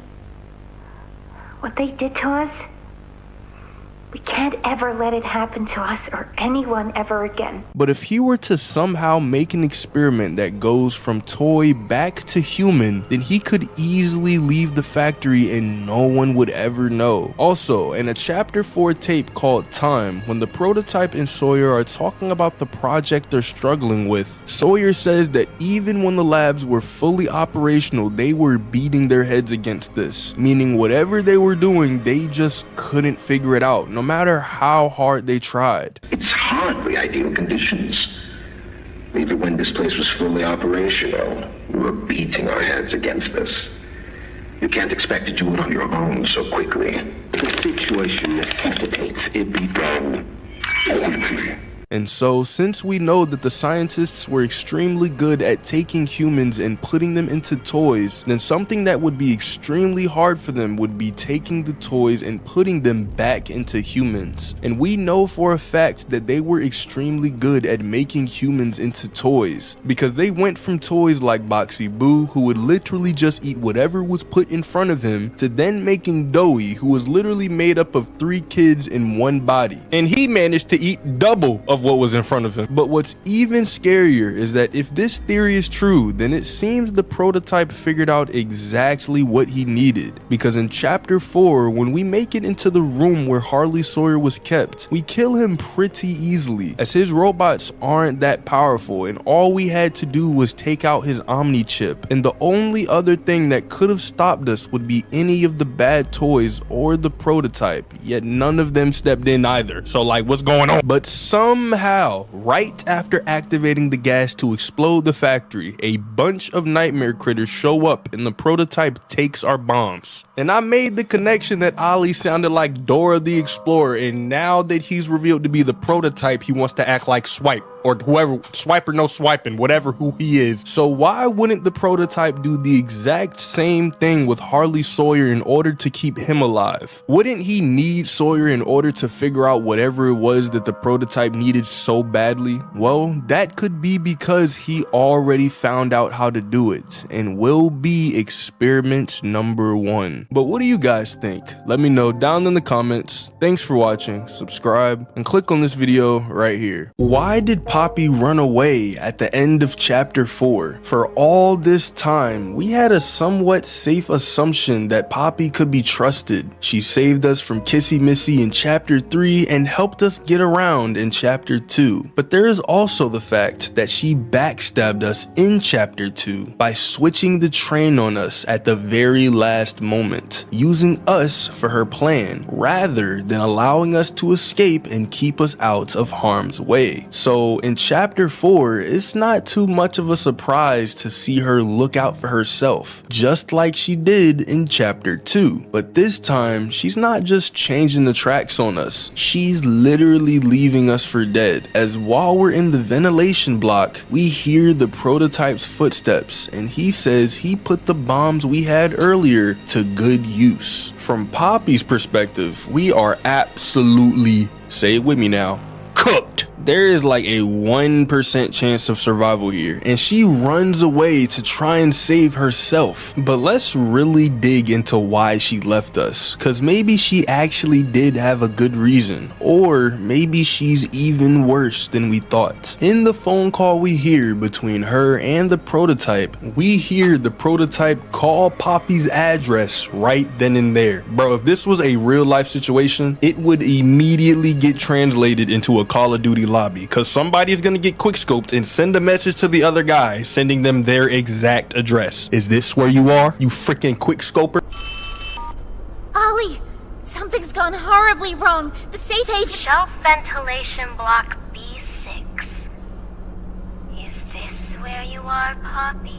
But after this, he reveals that he was Ollie the entire time, which I predicted, by the way. And he tells us that he's going to put Poppy back into her case. It's time to come home. And from what we hear in chapters 3 and 4, she was put into that case all the way back before the Hour of Joy, meaning she'd been in there for about 10 years now. And I don't know about y'all, but if I stare at my wall for 30 minutes, I'm already tweaking. So Poppy is most likely going to be the most emotionally stressed out doll, the first emotionally stressed out doll we have met. I'm pretty sure anybody would crash out going through that. And since she knows the prototype's capabilities, she probably knows that it's not joking when it says that. And we also hear right before Poppy runs away that she's breathing heavy. She's probably under an intense amount of fear and trying to analyze the situation while emotionally distraught. She thinks that leaving us behind is the better option. And from her perspective, if we're all absolutely cooked anyway, then her being the only one who can fit into the vents and run away would be the objectively better option, because if she doesn't have to die, then she just wouldn't. But that's just me trying to show you what could be looked at as good. If we go just a little deeper, just a little deeper, Poppy might not be so innocent here. And let's start with her first betrayal. Like I said, back in chapter 2, she betrays us by switching the train tracks on us at the very last second. But the thing she says here, you think she was some kind of psycho ex-girlfriend, bro. She says we're too perfect to lose and keeps us here against our will. I was so scared she'd put me back in that case. But you saved me. You are perfect. Too perfect to lose. I'm sorry. I can't let you leave. I've never met anyone like you. Do you know how long I've been stuck in that case? Well, too long. I had so much time to think and reflect. Time to figure out exactly what I would do when free. So already we see that Poppy is using us for her own purposes rather than respecting our wishes to leave the factory after literally being chased down by both Huggy Wuggy and Mommy Longlegs. But did you know it's likely that she already left us behind for dead before chapter 4? In chapter 3, after we regroup with Poppy, she says that the train crash hurt both of us, meaning she wasn't just changing the tracks from a remote location, but she was with us on the train. However, there's a time gap in chapter 2 and 3 that would make it hard to catch this, as in chapter 2 we become unconscious and in chapter 3 we're being carried by Catnap. But think about it, if Poppy was in the train crash with us and she's also not being carried away by Catnap, then that means she had to have left us behind, either immediately or when Catnap came to pick us up, or it's even possible that she gave us over to Catnap, but we don't know for sure. It is likely that she left us though, but let me tell you, this is not the only dirt we have on Poppy, cause she's been acting really suspicious this entire time. In chapter 4, Doey tells us to go kill the doctor and take his Omni chip so that we can both fix the generator and blow up the factory. And later in the game, we manage to barely escape Sawyer's Sarlies, take his Omni chip and kill him. And so we regroup back to Safe Haven, where Poppy is filled with hope and her face says it all. She believes her plan might actually become a reality. So we use the Omni hand to fix the generator, which later turned out to be the prototype, probably using that time to make himself an access way into Safe Haven. But this is the most crucial part. After this, Poppy says now we can go and place the mining charges to blow up the factory. And once we're done, to meet back. Let me say that again. Meet back at Safe Haven. So we go and plant the charges, get forced away by the nightmare critters, and then when Doey finds us, he's confused as to what's going on. And he's also confused on where the prototype is. And I'm confused on why this fatty's touching me. And right after this, we see Safe Haven being blown to smithereens right behind Doey. But here's the thing. Do you want to take a guess as to who told Doey to leave Safe Haven? Well, if your guess has red hair and is 3 inches tall, you'd be correct. But if Poppy told us to meet there, why in the world do we find her chilling in a ventilation block with Kissy? Kissy is injured. If the prototype came to Safe Haven without anyone knowing, then Kissy would be the first to go. And you know, if I saw that, I would have blew up the entire factory myself, because nobody is gonna touch. Nah, I'm not done. And Poppy is the same size as the smiling critters. She would just die like the rest of them. Well, that's only if she didn't know it was coming. But if she did know it was coming, then she could easily convince Kissy that they need to go do something and come back, which is when the whole place was exploded, but they managed to luckily survive. Everything we've seen from Poppy just doesn't add up. She's lied to us in the past, forced us to stay here against our will, and it seems she left us for dead twice now, which means she can never be trusted ever again. And her leaving us in the ventilation block might not have been her trying to survive, but instead an act put on by her and the prototype to separate herself from us, which is when the bombs go off and we fall to the ground. Cause why else would the prototype wait so long to explode the floor from under us? And why is it like 10 seconds after Poppy leaves? And why did Poppy manage to survive the explosion if she was supposed to be waiting for us in Safe Haven? I don't know, bro. This all seems really suspicious, and I think there's a lot more to Poppy leaving us than we can see right off the bat. But what do you guys think? Let me know down in the comments. Thanks for watching, subscribe, and click on this video right here. Why is Harley Sawyer evil? In chapter 4, we meet the doctor, but in reality, everyone calls him Harley Sawyer, and in the chapter, he continually tries to kill us by using Yarnaby, his robots, and even the factory itself. But why is he even evil in the first place? Well, it goes all the way back to his childhood, and luckily for us, we know a lot more about Harley Sawyer than most characters thanks to the Chapter 4 ARG.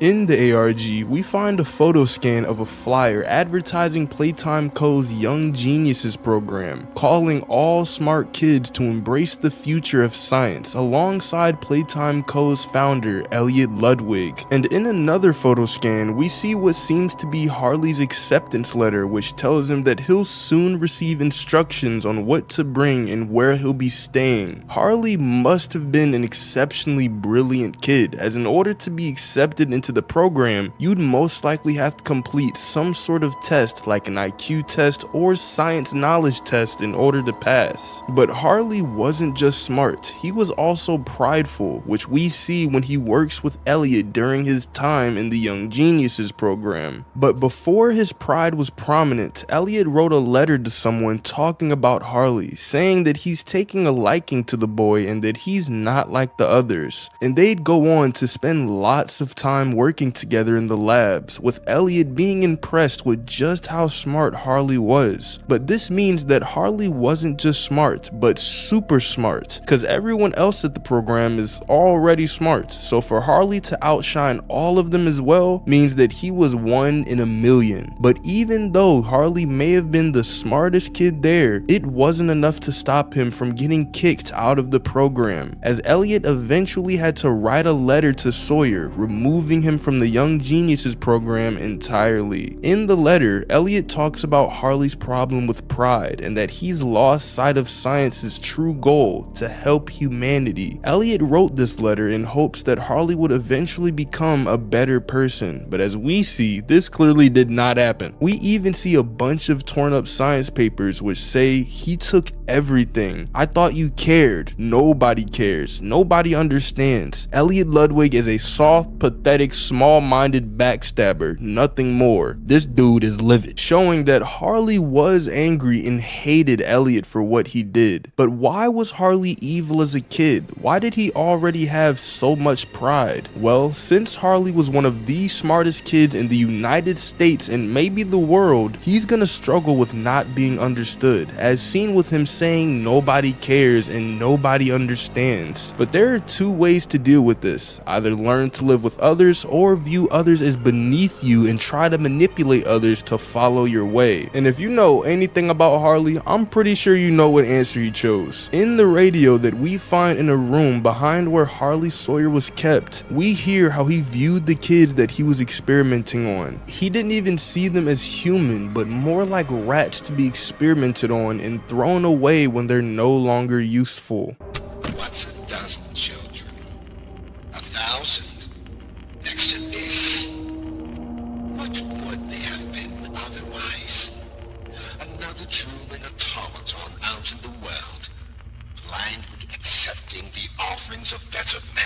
So with Harley being extremely smart, his pride brought him to viewing everyone as objects to be stepped on, leading to him treating others as expendable. But it gets worse, as Harley was eventually scouted by Playtime Co. employee Lockhart, which led to Leith Pierre inviting him to the factory and eventually giving him a job to work there. But the experiments that Harley were working on weren't anything like the massive toys such as Huggy, Wuggy, or Doey the Doughman, but smaller experiments that didn't do much. And with Harley also being ambitious, he proposed the Bigger Bodies Initiative, which would require taking orphans from playcare in order to turn them into giant toys, with their purpose being to work more than the average human and complete specific tasks. For example, Huggy was eventually used as one of Playtime Co.'s security measures, and this was the perfect job for him, as he would stand in the middle of the factory hidden in plain sight, and can also kill someone with just one bite. Ooh, we spittin'. And with the radio that we heard earlier, you can see just how worthless the orphans were to him, which led to them making hundreds of experiments, with us meeting a few of them when we came back to the factory, such as Huggy, Kissy, Dog Day, and even Doey, who was made up of 3 different consciences. But even though Harley was doing all of this, he still grew too prideful, which led to the higher ups at Playtime Co. having a meeting where they would figure figure out what to do with Harley's recklessness, and their decision was to turn Harley into Experiment 1354. The doctor has no regard for the safety of this facility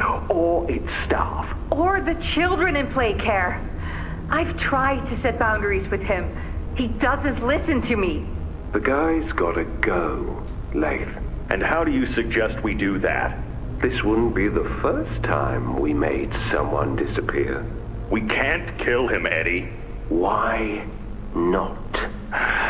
Because like it or not, we need him. What do we do? There is one thing I can think of. He was ingrained into Playtime Co., being able to see all over the factory and give answers to scientists who would need his help. But after he was turned into an experiment, we see just how he viewed himself. Harley viewed himself as being untouchable, thinking that no one could do anything to him since he was too valuable to the company. But he didn't realize that with his own advancements in science, his very own coworkers could turn him into one of the experiments. You think you can do better?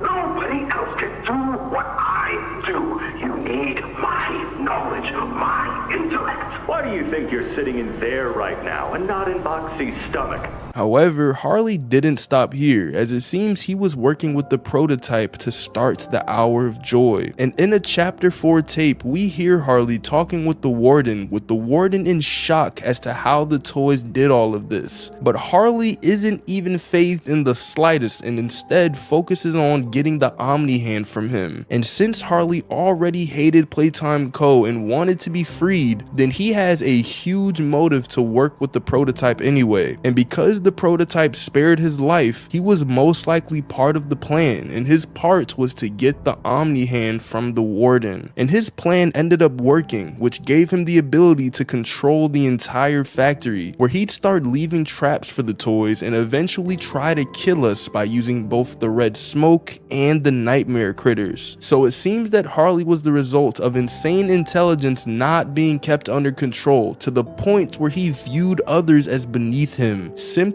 due to the fact that they weren't as smart as him. But thankfully, it seems that the prototype no longer needed him, as when we make it to Sawyer and kill him, the prototype is nowhere to be seen and doesn't even try to stop us. But because of the Chapter 4 tape named Time, it seemed that the prototype needed Sawyer. So what happened? Well, maybe the prototype has what he needs and no longer needs Sawyer. But what do you guys think? Let me know down in the comments. Thanks for watching, subscribe, and click on this video right here. I've always been confused about this. If the toys are actually orphans placed into a toy's body, then why do some of them seem to act like the toy that they were put into? Did the scientists change the orphans' personalities to match the toy, or did the orphans do that themselves with their new bodies? The best example is Mommy Longlegs, who was created to test out Playtime Co.'s new elastic plastic and was later used in the game station to lead around the children to the different games. But she was an orphan and definitely not a mom. So why does she act like a mom as if that's her entire personality? Did the toy body do something to her brain? Well, it seems like this is the case, because in everything else that we see about Marie Payne, aka Mommy Longlegs, before she was turned into a toy, she was just a normal girl, experiencing normal problems in play care. We hear of an incident where she had an extremely violent nightmare after being put to sleep by the red smoke. And Claire Harper, one of the counselors in play care, said that it could have been because of some of the other children picking on Marie, which means that Marie was just a normal girl and she had a crazy experience due to the red smoke. But aside from that, there is nothing to show here about her acting like a mom. But after her transplant, it seems that things shifted and now she's a totally different person, as she always calls herself mommy, cares deeply about the children, and even tries to kill us. It was always so sad to see the kids go. They called me Mommy because I was the closest thing they ever had to one. But they come for games and never come back. They left Mommy to die alone. Mommy didn't deserve that. But Playtime Co. thought that her motherly instinct could be useful. She was hostile towards the Playtime Co. staff, so they leveraged this by assigning her to oversee the game station, hoping that it would enhance the children's behavior and test scores. So what caused this huge shift in her personality? Could it have been the result of the transplant? Could it have been a result of conditioning and more experimenting? Or was it a result of her being broken mentally? Well, in order to figure that out, we first need to figure out whether or not she was the only one to act like her toy. And it seems like Catnap portrays a lot of his toy as well. His new body is a giant cat, and he even acts like it, hunting down his prey, as in chapter 3, Ollie tells us this. And keep your eyes open for Catnap. Every shadow and every flickering light is a hiding spot. He always stalks his prey first. He'll take away anything you have to defend yourself. And when you're at your most vulnerable, he'll kill you. Catnap lives for the hunt. So if Catnap lives for the hunt, stalks his prey, and we even see him doing this in chapter 3, could he be acting like a cat? We do hear him purr in the red smoke hallway sequence, as well as in the boss fight.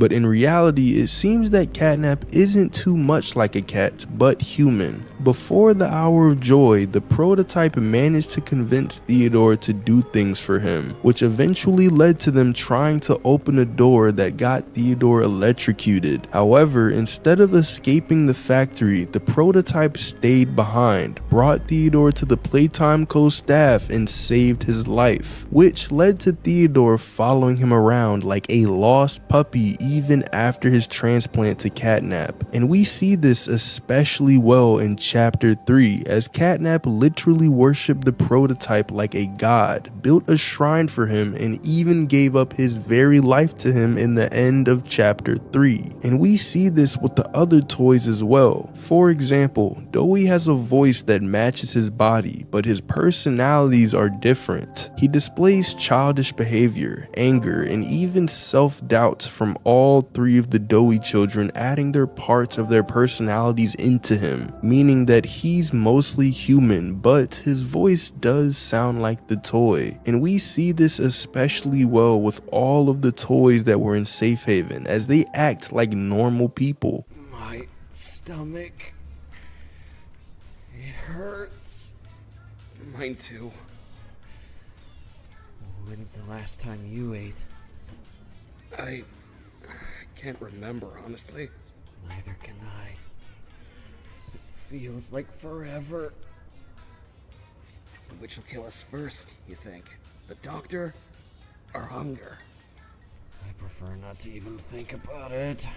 So if most of the toys just act like normal people inside of toys' bodies, then what could have happened to Mommy Longlegs? Well, it's possible that she was an anomaly in the Bigger Bodies initiative, where her mind was broken and she eventually took on the personality of her toy in order to keep herself mentally sane, or at least as mentally sane as she could be. In a tweet made by Mob, we see that Playtime Co. broke Mommy Longlegs long before the Hour of Joy, and in a transfer notes we see that she already had motherly instincts before anything went wrong, which means that Playtime Co. could have conditioned her to act like this, or what's more likely is that her mind was broken from the very beginning, probably due to complications in her transplant, leading to her taking on the personality of her toy in order to continue functioning. But then combining this with the Hour of Joy and all of the time that she was in the factory after that, it makes a lot of sense as to why she was so crazy. She could have gone even deeper into her persona of being the real Mommy Longlegs, as she did tell us that she misses the children right before we played statues. But there are a few toys that I haven't mentioned yet that do kind of, and I mean it, kind of act like their toys, this being Boxy Boo, Pianosaurus, and Yarnaby. And the reason I bring them up is because of their animal-like nature, with Boxy Boo literally screaming at Sawyer like a dinosaur, Pianosaurus chasing and trying to eat us like a dinosaur, and Yarnaby acting just like a dog. However, they weren't meant to be this way, as they hadn't figured out how to get their minds right yet, and it resulted in them acting more animal-like.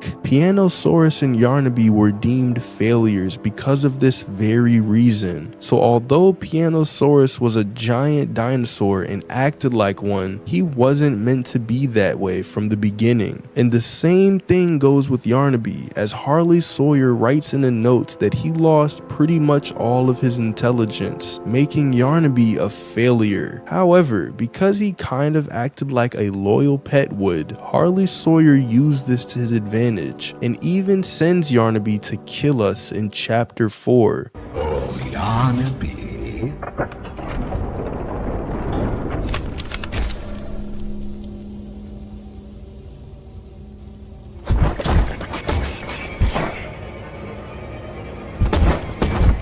So overall, it seems that Mommy Longlegs was the only toy to truly embrace her persona, and although we do see Huggy hug people in a Project Playtime trailer, it seems to be that he does this because of his body shape rather than his personality. And so, in the end, it seems that Mommy Longlegs was just a broken mind left for us to find in the game station and eventually kill when she tried to attack us. But because of this, we can't necessarily rule out that all toys won't be like Mommy Longlegs. So in chapter 5, we could possibly find a toy that is just like her, but even crazier. But what do you guys think? Let me know down in the comments. Thanks for watching, subscribe, and click on this video right here. In chapter 3 of Poppy Playtime, we come across a character who we only get to talk to for just a couple of minutes before he was brutally eaten alive by the smaller smiling critters, which do nothing but obey the prototype and Catnap's commands, and that character is Dog Day. But what if Dog Day didn't die? Could he have helped us throughout the game, or was he already too hurt to the point where he would have never survived?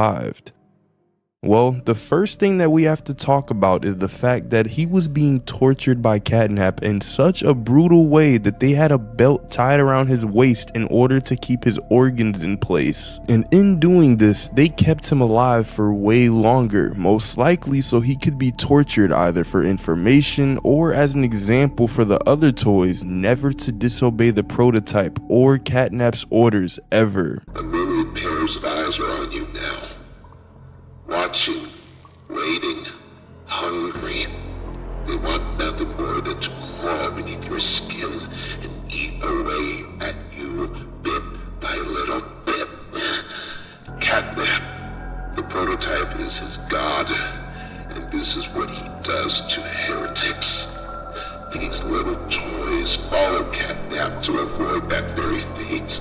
Which then begs the question, if the smiling critters had never eaten him alive and Catnap would have let us escape with Dog Day, would he have even survived? Well, it seems like he might have, because once the smiling critters eat him, he starts crawling on his hands at a pretty fast pace, to the point where we have to full-on sprint in order to escape him. And even then, he still follows behind us pretty closely, meaning if he was able to bear through the pain, he could have actually been a pretty strong character. It's just that he would only be able to crawl around on his hands. But considering the fact that he was crawling around at the same speed that the other characters like Huggy Wuggy and Mommy Longlegs chased us at, then Dog Day actually would have been a pretty strong toy. And considering the fact that he was able to kill us in pretty much 2 seconds like every other character who chases us, he would just be different from his normal self, but still a very strong toy. So what would happen if we had Dog Day to help us in both the ending of chapter 3 and chapter 4? Well, in chapter 3, it seems that he might not have been able to even help us at all. At the very end of the chase, the only way we're able to get away from him is by using a purple hand jump pad over a gap, which Dog Day most likely wouldn't have been able to make it over unless this dude had some insanely strong hands.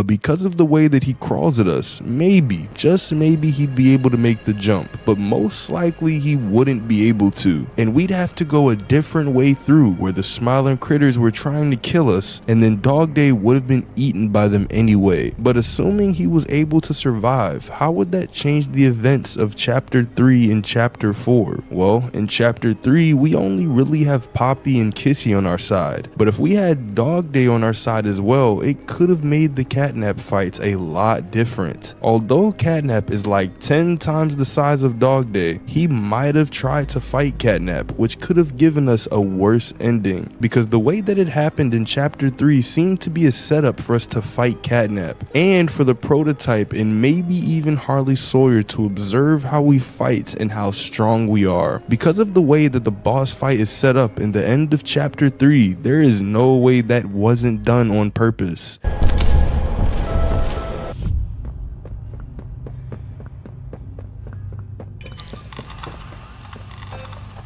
hope this is coming through.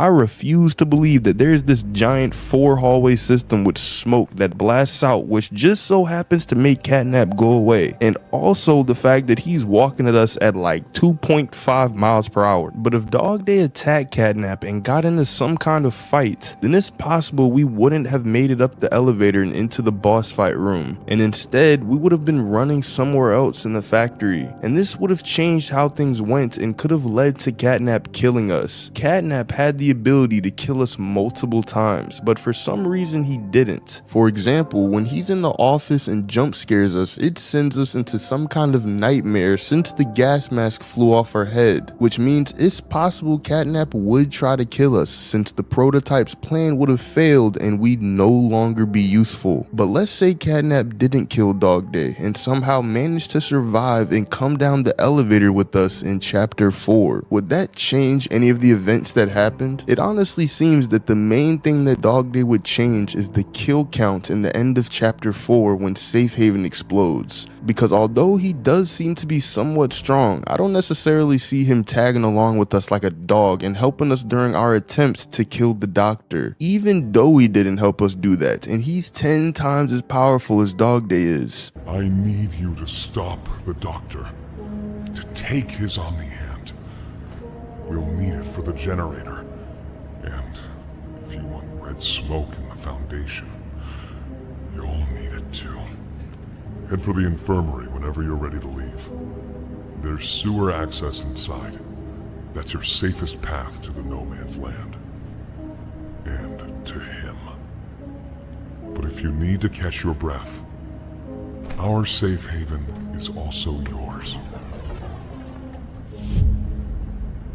So in reality, it seems that Dog Day would either be doing something else or would have stayed behind in Safe Haven in order to heal, similarly to Kissy, but he would then be caught in the explosion and end up dying, just like all the other smaller toys. And because of the back of the notes in chapter 4, it tells us that Hoppy was killed. It makes me think that the prototype was wiping out all of the smiling critters anyways, but the only reason that Dog Day survived is because he had somewhat of a loyalty to the prototype in the beginning. In a tweet made by Mob, we read that Dog Day, by all accounts, was unconditionally loyal to the prototype, which means that he could have helped Catnap and the prototype in the beginning, but was later punished for treason or abandonment, which could be why he was tortured, but all of the other smiling critters were killed instantly. But this is interesting because we don't see Dog Day attack anybody in the Hour of Joy tape. So is it possible that he was working with the prototype until that point? Well, also in the tweets, it says that this could be a case of keep your friends close and your enemies closer. So Dog Day might not have been on the prototype side in the first place, but was playing along in order to survive. But because he's been tortured all of this time, it's possible that his opinions have changed and the physical pain was enough to break his mind in order to get him to serve the prototype. prototype. So it's possible that if Dog Day were to try to help us in chapter 4, he could instead be helping the prototype and just pretending to be on our side. So if he really was on our side, the prototype most likely would have killed him immediately due to the fact that he's trying to help us. So in reality, it seems that Dog Day either way would have been killed and suffered a terrible death, regardless if we were able to save him in chapter 3 or not. But what do you guys think? Let me know down in the comments. Thanks for watching, subscribe, and click on this video right here. Near the beginning of chapter 4, in order to board the prison train, you have to grab a key from what seems to be a rotten Kissy Missy corpse. And once you do this, you can then open a room which allows you to solve the puzzle to activate the train. However, this little Kissy Missy has a deeper backstory than you might have thought. On our way to the prison, we find 5 of her journal entries scattered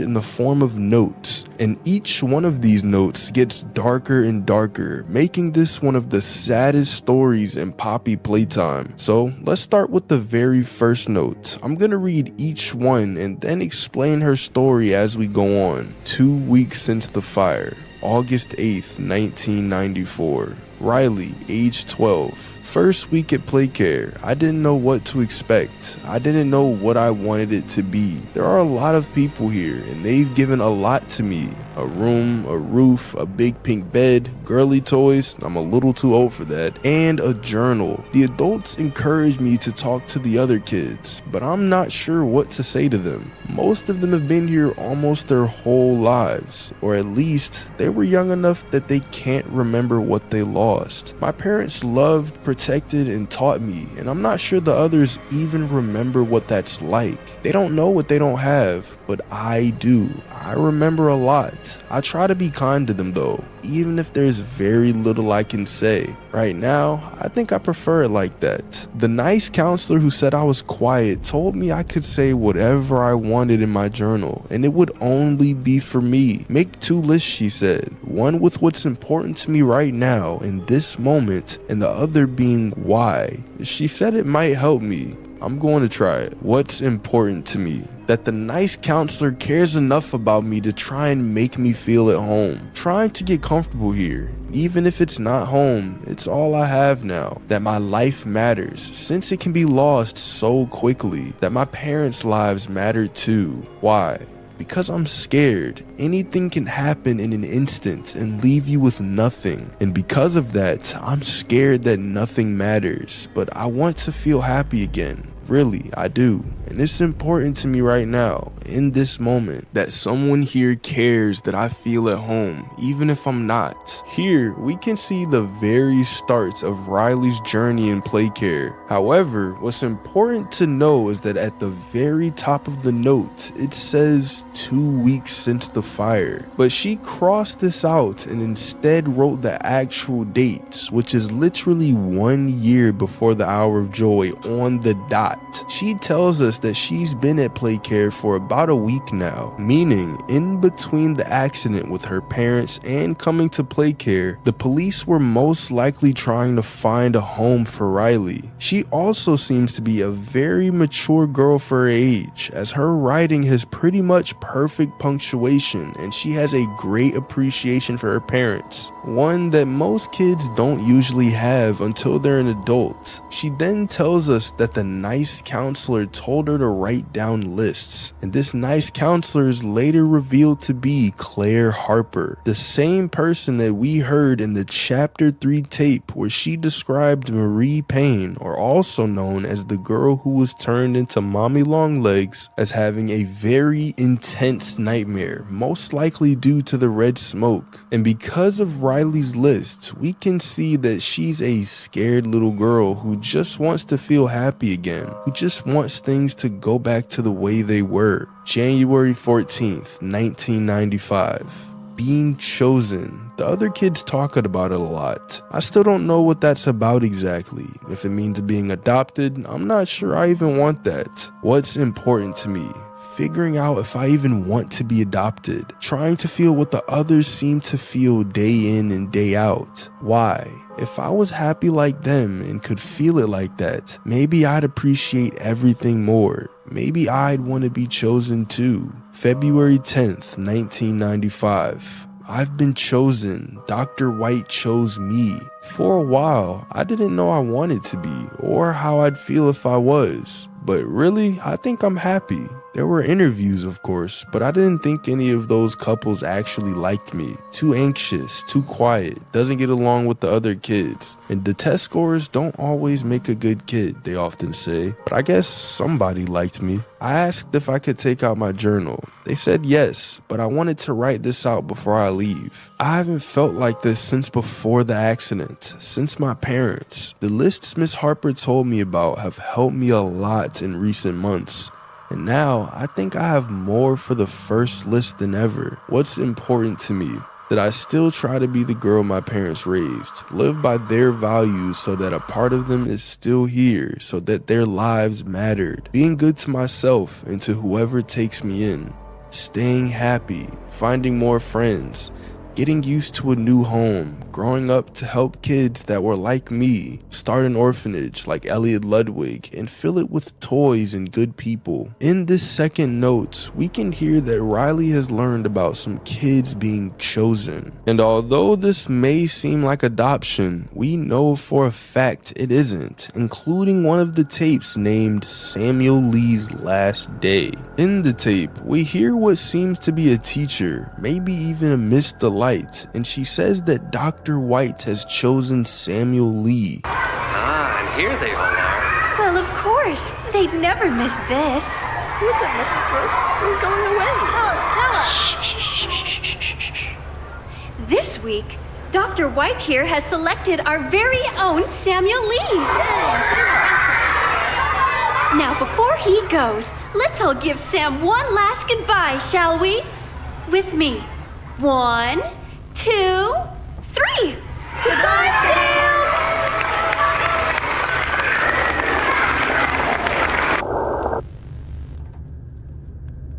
And as you'll see later on in the notes, being chosen by Dr. White is one of the worst things that can happen to a child in play care. And the first part of the note seems to be very, very short, almost as if she really wanted to write down her doubts about being chosen. However, although she has doubts, she's pursuing after her happiness and realizing that if she's ignorant and just accepts how things are in play care, she could live a happier life. But just about a month after the first entry, Riley was sadly chosen by Dr. White. She says that although she didn't know if she wanted to be chosen, she really thinks that she's happy. And apparently there's an interview process, maybe to go over what your psyche is like in order to pair you with the perfect toy. But the thing is, she thinks that being chosen really just means being adopted. And she briefly mentions that she had good test scores, most likely referring to the game station tests that we see in chapter 2. But since in a chapter 4 tape, when we hear that Sawyer chose one of the Doey children for his very high test scores, it's likely that Riley's intelligence led her to having extremely high scores in the games. The subject excels in all physical tests.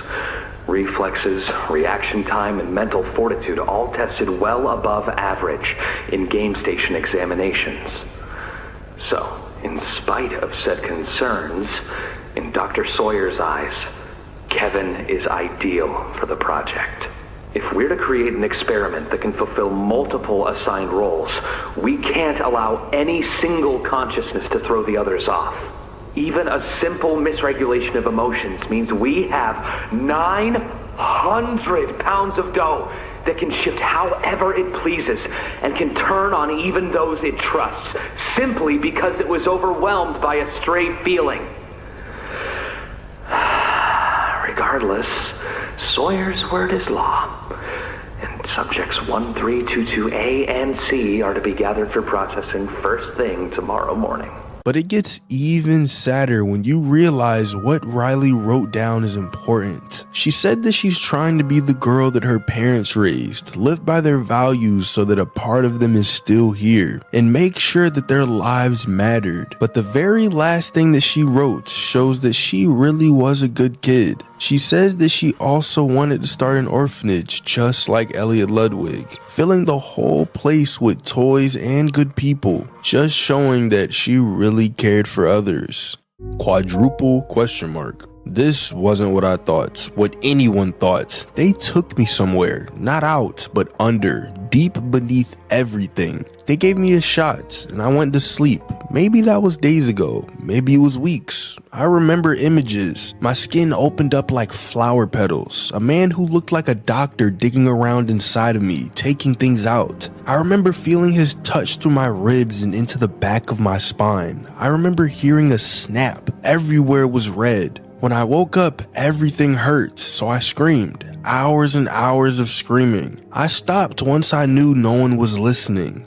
I'm not me anymore. My body is not my body. My hands are not my hands. I try to brush the hair I still feel at my shoulders and touch nothing. I can't separate my fingers, even though I can almost feel them move. It's like nothing of what I feel actually is. Maybe that's been true for a while now. I'm in a room that's so different from the one I had in the orphanage. Everything's nailed down. I've been here a long time. I'm trying to write the list that helped before, but I've dropped the pen 3 times. I don't know what else to do. Why did I survive if this was all I'd get? What did it all mean if this is where it put me? This can't be all there is. What's important to me? Waking up from this nightmare, getting out, getting back to being me. Why? Because I'd started to like life again before, and none of this should be real. In a third note, we see what happened to Riley after being chosen. She doesn't even remember the dates and just writes 4 question marks at the top of her paper. She describes being taken somewhere deep beneath everything, most likely referring to the labs that we see in the end of chapter 4. But we also learned a lot more about how the toys were experimented on. She says that they gave her a shot, putting her to sleep, but during this sleeping period, she remembers images. She says that her skin opened up like flower petals. A man who looked like a doctor was digging around inside of her and taking things out. And what's interesting about this is that when we compare this to the chapter 2 notes in Elliot Ludwig's office, it seems that the scientists have perfected the process of using the poppy flower. But this sounds really familiar when we look at the chapter 4 tape where Poppy describes her struggles to the prototype disguised as Ollie. Are you feeling okay? I'm okay. Did the bad men hurt you? It's been weeks and weeks of taking things out and putting them back in and taking things out and putting them back in. Over and over and over. Nothing's ever gotten better, and it'll never get better. She then writes down that after waking up, everything hurt, leading to her screaming for literal hours. She describes her new body as not having hair and fingers that can't separate. And since we eventually see her in the train car, we can see that she was turned into a Kissy Missy doll. She also says that she dropped the pen 3 times, which is very interesting because in chapter 2, when we see the bigger body's version of Kissy Missy, she fails to flip a lever, which might have just been an accident, but now that we read this, it's possible that the Huggy style experiments all have hard times doing precise actions like writing. She then tells us that she wants to wake up out of this nightmare and live life the way it was before, but sadly, this is not the end of her nightmare.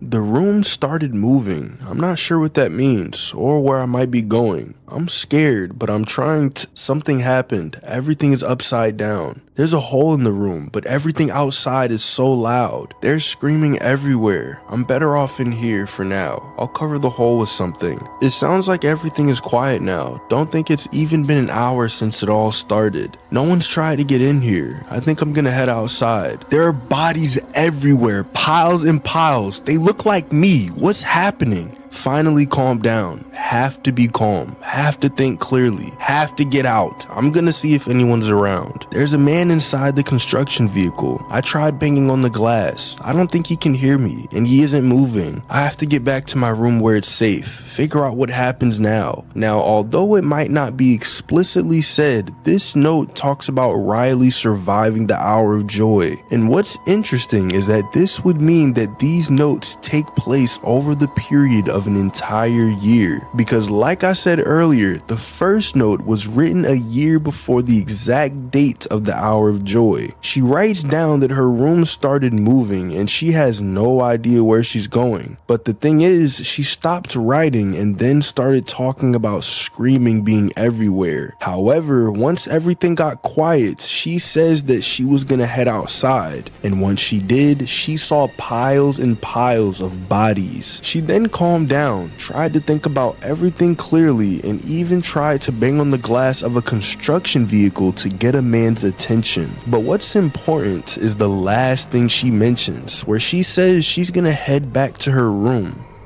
This place is a prison. I didn't know I thought it'd be, but it wasn't this. I mean, what did I do wrong? They made me into this and put me in a cell. There must be hundreds, maybe even thousands of others here. How could this happen? There's no food here, only the bodies, and I refuse to eat them. The train, that's what takes everyone here. The conductor's dead, but he has a key that makes the train move. I didn't know there were people elsewhere, or if they intend to come back here with more like me. I'll take the key, make sure no one else can come here. I'll put it where no one can find it. I didn't know how little or much my life mattered, but I can do this one thing. Maybe it'll save someone, anyone, even just one person. That would be enough. Nobody else should hear what I've had to hear inside this place. Nobody else should know hell like this, or the demons that live there. What's important? That I helped someone I wanted to someday when I thought I was adopted. That my life mattered to someone. Why? So that I'll know, wherever I go now, hopefully to my parents, that I fulfilled a little of what I said I would, and made life just a little better for someone else, even if this place took everything else. In her final notes, she realizes that this place is a prison. And just as Poppy described it in the Untitled tape,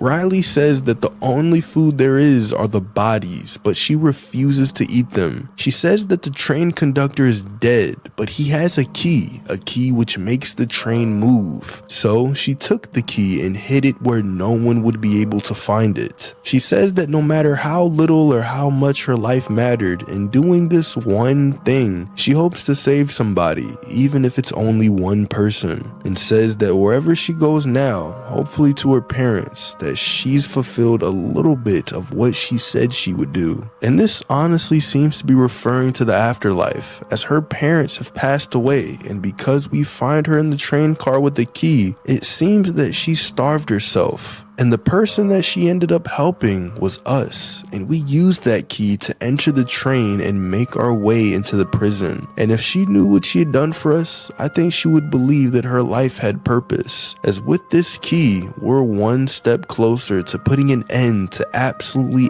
everything that Playtime Co. had started. Although Riley may have felt hopeless in the moment, we managed to help make her life meaningful. But what do you guys think? Let me know down in the comments. Thanks for watching, subscribe, and click on this video right here. Have you ever wondered, out of all the characters in Poppy Playtime, who exactly is the smartest? You might first think it's Harley Sawyer, but then we also have the prototype, Elliot Ludwig, and literally all of the other scientists who worked at Playtime Co. So let's try to figure out which Poppy Playtime character is the most intelligent.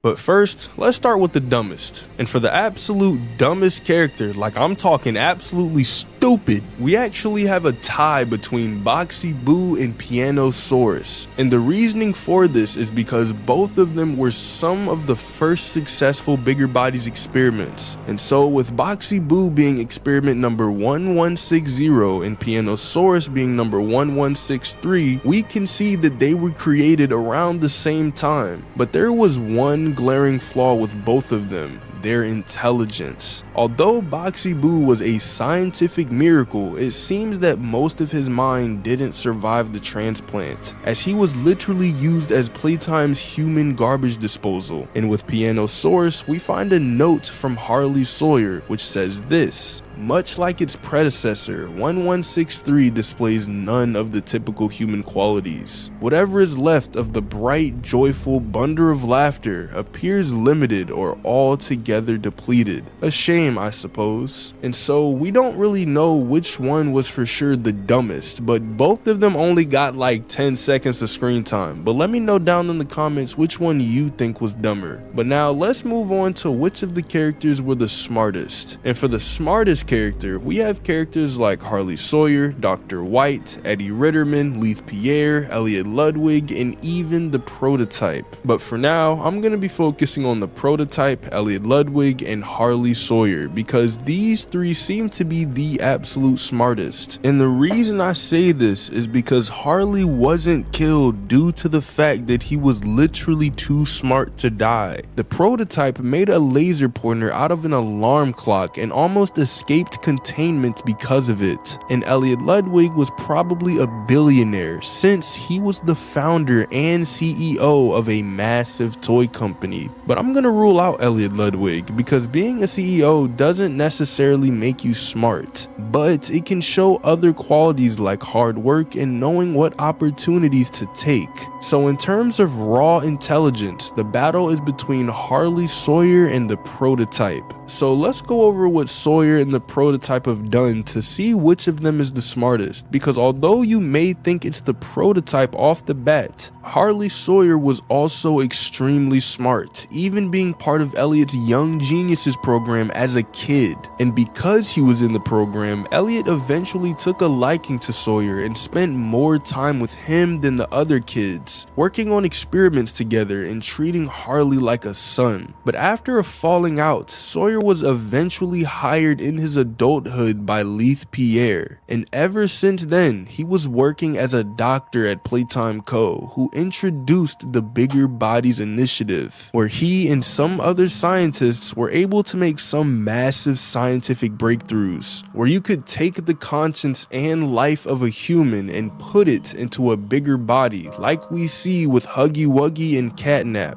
But what really shows just how smart Sawyer was is that even after years of the Bigger Bodies Initiative, they still needed Sawyer alive in order to keep the program going. Although he was extremely reckless, they decided not to kill him and rather just kept him in a giant metal container where the other scientists would be able to ask him questions. And so if you're literally too smart to kill, you're most likely really high up on the IQ spectrum, meaning it's possible that Harley Sawyer is in fact smarter than the prototype. But we can't be so sure yet, so let's look at the prototype's accomplishments to see which one of them is actually the smartest. In the chapter 2 tape, we hear of an incident where the prototype nearly escaped containment by taking an alarm clock along with other things in his room, which he used to create a laser pointer, which allowed him to disable the security camera that was monitoring him. And while it was off, he hid in one of the camera's blind spots, causing an employee to go inside to check if he was really there. And because of this, the prototype tried to escape, but got stopped by another employee who was able to remotely lock the door. But the prototype didn't just do this, but it seems he also manipulated Theodore Grambel, or as we now know him, Catnap, because in what seemed to be an escape attempt, Theodore ended up shocking himself with a green grab pack hand. But rather than leaving the factory, the prototype stayed and handed him over to the staff in order to save his life. But even after the hour of joy, the prototype still hasn't left yet, which leads me to believe that that was actually a manipulation attempt in order to get Catnap to worship the prototype. But he isn't able to just manipulate single people, but also mass manipulate all of the toys in order to enact the hour of joy,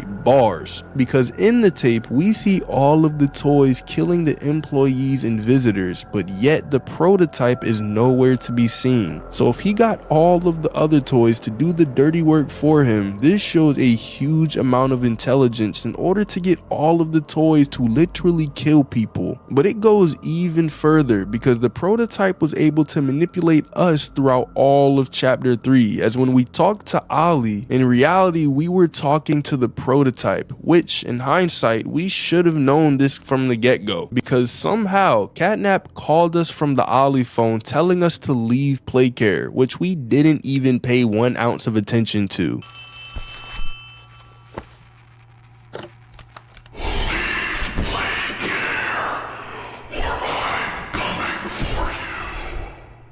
But in chapter 4, after we realize that the prototype is now in control over the factory and even Sawyer's life, it seems to be that the prototype is actually smarter than Sawyer. But then again, it's possible that Sawyer lets the Hour of Joy happen, since Leith and the others literally turned him into a floating brain. But it's possible that Sawyer might be smarter than the prototype, because the only reason that the prototype is keeping him alive is because he needs Sawyer's insights into whatever he's trying to do in the labs. Have I made an error in allowing your survival? Of course not. We just need more time to perfect the time. You can't expect to do it on your own so quickly. The situation necessitates it be done. Quickly. I'm just giving you the facts. And the fact is, we need more time, or this isn't going to work. I can only be reactive up here. Then of what use are you? You know I'm still your best shot at cracking that secret. If I weren't, you would have already killed me. A sound observation. Yes, you have made yourself useful. So if I were to give an answer, I would say that the prototype is smarter in terms of general intelligence, but Harley Sawyer is smarter in terms of his scientific knowledge. But what do you guys think? Let me know down in the comments. Thanks for watching, subscribe, and click on this video right here. Now that we're in chapter 4, we have somewhat of an idea as to what the prototype is doing, and it is not good. But why is he evil? We've seen him kill Catnap and even drag away the dead body of Mommy Longlegs when her greatest fear was to become part of the prototype. And that's nothing in comparison with what he did in the Hour of Joy, killing hundreds, maybe even thousands of people in about an hour. So what motivated him to do this and also kill pretty much everyone who gets in his way without thinking twice? Well, we have to look at the prototype's creation.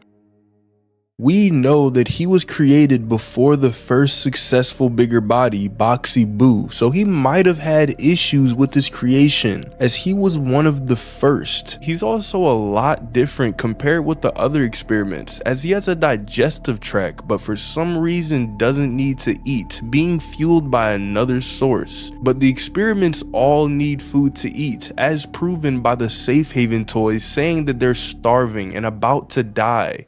When's the last time you ate? I can't remember, honestly.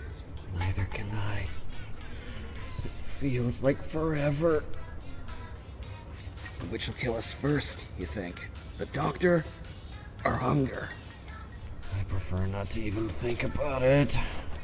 So if there's something different with him physically, there could just as easily be something different mentally. And we actually do hear a scientist talk about this in chapter 2. In the tape, the scientist recounts an event where the prototype almost managed to escape containment and killed one of the employees in the process. And he was able to do this due to his intelligence, and was able to take some things in his room and create a literal laser pointer out of them, disabling the camera and causing confusion amongst the employees. And the scientist says that this intelligence needs to be suppressed in future experiments. And then he compares the prototype with Wuggy, who has both sufficient intelligence and maximum obedience, which means that since they hadn't made enough experiments to know what to do yet, the prototype most likely has an IQ far above the average person. And because he's both biological and mechanical, it's also possible that part of his mind mind is a computer, which gives him the ability to think fast and keep track of so many different things. But with an intelligence so high, it's possible that he grew prideful and looked at everyone as beneath him. And we see the exact same thing with Harley Sawyer, who's a little bit easier to read because we have more information on him. Because of Harley's intelligence and also arrogance, it led to the higher ups at Playtime Co. turning him into an experiment where he would literally be stuck in a metal container with his brain floating in the center, and he would only be able to answer questions whenever the scientists would need help with a certain experiment or whatever else they might need. But his intelligence also saved his life after the Hour of Joy, because in a tape named Time, the prototype clearly infers that he saved Harley's life due to his knowledge of the experiments. But if you are stalling, remember, your usefulness is the only reason you were not stripped for meat and spare parts. But we might actually be able to draw a few similarities between Harley and the prototype. Harley was smart and arrogant, but he was in a position of power, which led to him having a giant fall. But because the prototype was in a position of literally being kept in containment by the Playtime Co. employees, they probably didn't think much of his intelligence, which allowed him to look weak while he was strong. So he used that in order to enact the Hour of Joy by secretly orchestrating a plan where the toys would all attack at once. But it is interesting to see the difference between their positions, because if you're high and mighty while being one of the smartest people in your company, then you're gonna have a very high ego and be prone to narcissism. But the prototype's position was very different because he was smarter than the very people who were containing him. So he might have had a different view than Harley, which could have led to him committing all these atrocities. But it's important to note that the prototype was most likely kept in containment all by himself for an extremely long time, because the next experiment who we know was a success was Boxy Boo, but even then he was a violent animal and wouldn't be kept in the same place as the prototype, which means the prototype was in containment by himself for quite a while, most likely involving sensory deprivation, which could make the average human go insane. But if your mind is working 3 times as fast with hyper intelligence, you're gonna go crazy and violent in about a day or two. And because of the Catnap check-in tape where Leith tells Catnap that he belongs in their prison, it wouldn't be far-fetched to believe that the employee said the exact same thing to the prototype whenever he wanted to escape his containment cell.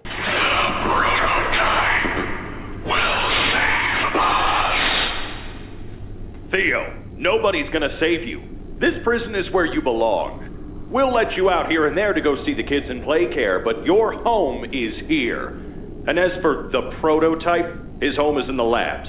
So this would lead to the prototype becoming hateful, angry, and willing to do pretty much anything to escape. But what's even worse is that they weren't just keeping him in containment, because in another chapter 3 tape where the prototype has a conversation with Harley Sawyer, the prototype asks him why they stick and beat and tear at their experiment's flesh. This question referred to what exactly?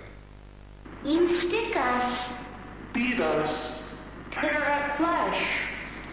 Do you feel it? There's a secret inside you, 1006. Valuable beyond all measure. I cut and prod and burn at it. And I get closer with each session. So not only was the prototype kept in containment, but he was being brutally tortured by the experiments, all in the name of supposed science. But what's probably the absolute worst thing possible is that if the prototype cares for the other toys and even says us rather than me when talking to Harley, it means that the prototype would be outraged that his friends are being tortured. And it seems like the prototype might care for the toys, or he might not. It's a little hard to tell, but because Catnap looked up to the prototype and said that the prototype will save him and the other toys, it seems like the prototype might care for them at least a little bit. But the one toy who we know he cares for more than anyone else is Poppy. Just by the way he talks in the chapter 4 phone call near the end of the game, you can tell that he has a special purpose for her and he needs her alive. And because of an earlier tape where we hear that Poppy herself was being tortured by the Playtime Co. employees, you can see how the prototype would be furious to the point that he would do anything to not only save himself, but also Poppy. I'm scared, and I'm angry, and I really don't know what to do. They don't care how much anything hurts. It's been weeks and weeks of taking things out and putting them back in, and taking things out and putting them back in. Over and over and over. Nothing's ever gotten better, and it'll never get better. Which would lead to him having emotions so strong that he'd be willing to commit the hour of joy in order to get what he wants. And now he's trying to get Poppy back on his side and is willing to do pretty much anything to have that happen. But what do you guys think? Let me know down in the comments. Thanks for watching, subscribe, and click on this video right here. Why didn't Huggy immediately kill us back in chapter 1? In chapter 4, we realized that Huggy actually survived the fall back in chapter 1, and from the way he's coming at us, it seems that he's trying to kill us. But my question is, why didn't he kill us when he had the opportunity all the way back in chapter 1? Once we enter the Playtime Co. factory, one of the very first rooms we enter seems to be the hub of the factory, leading to many different places. But in the center of this room is a massive Huggy statue. However, the only piece of information we really had about Huggy was the very first tape, where Leith tells us that the factory has other security measures. This facility is full of hidden motion triggers, which, once set off, will turn on the factory's emergency alarms and directly contact the authorities. And that's one of the more tame aspects of our security system. No spoilers. But since we have all the knowledge of all 4 chapters, we know that Huggy was alive and watching us that entire time. And so, why didn't he kill us? If we look at the Hour of Joy tape that Poppy shows at the end of chapter 3, we see Huggy at the very beginning of the tape. And when the Hour of Joy starts, he goes from the same waving pose to immediately killing the people around him. So the logic is this: if Huggy wants to kill us in the end of chapter 4, then why in the world did he not kill us in the beginning of chapter 1? Well, my first theory is that this dude is just straight up crashing out. In chapter 1, after we first see Huggy, he disappears when we solve our second puzzle. And throughout the chapter, he seems to be stalking us, as when we go down a hallway, he slides his arm across the wall and disappears before we can find him. Then later, once we're inside of the storage room where Rich used to work, we catch a slight glimpse of Huggy staring at us, but before we can truly process this, he pulls back and closes the vent, making us both terrified and incredibly confused. So in chapter 1, it seems that Huggy is just trying to figure out what we are and if we can kill him. For example, imagine a human coming across an animal in nature. That animal doesn't really know how powerful we are, and so it might stalk us to gauge just how much of a threat we are. And so, in the same way, Huggy could have pretended to be a statue and even gave us the key to the electric room in order to get us to leave. And not only does he leave the room, but he even closes the power room door behind us, which honestly makes me think maybe Huggy was a little bit scared of us since we're a former employee and he might have even recognized us. And so far, for most of chapter 1, he lurked in the shadows, waiting to see how powerful we really were. And then, when we managed to create a toy to leave the room we were in, we stumble across Huggy coming out of the darkness, where he chases us down some vents, and eventually we manage to send him down to the bottom of the factory. But since we know that Huggy can run at insane insane speeds from the chapter 4 ending, why didn't he just run at us back in chapter 1 when he's not injured in the slightest bit? Or why didn't he just wait for us to come a little bit closer in the darkness and then kill us? This kind of seems to be Huggy defending his territory, and so that's why he slowly scares us away. He also does kill us if he gets too close, so it can't be that. So although I'm led to believe that maybe Huggy was crashing out in the end of chapter 4 because we literally did fold this man like a pancake, it seems unlikely as he tries to kill us anyway in chapter 1. However, in my opinion, this next theory is 10 times more solid, and it has to do with the prototype. But first, let me start at one of the tapes which described Huggy as the ideal experiment. In chapter 2, after we kill Mommy Longlegs, we see the prototype slide his hand underneath the gate and pull her body away, seemingly making her a part of him as she screamed that out right before she died. However, right after seeing the prototype, we eventually find a tape describing an incident where he almost managed to escape containment. In the tape, the scientist says that the prototype managed to take his alarm clock along with other things in his room and create a laser pointer, which disabled the camera in his room, and he used this opportunity to almost escape. And so the scientist says that the prototype has an insane willingness to commit violence. But then he compares the prototype with experiment 1170, or as we know him, Huggy Wuggy. He says that Huggy remains the ideal experiment due to his sufficient intelligence and maximum obedience, meaning that for the longest time, Huggy was obeying Playtime Co. in anything that they needed him to do. The prototype seems to possess an unprecedented level of intelligence, beyond that of all other test subjects, as well as an alarming willingness to commit violence. Further suppression treatments will need to be enacted to ensure that no other experiments develop these qualities.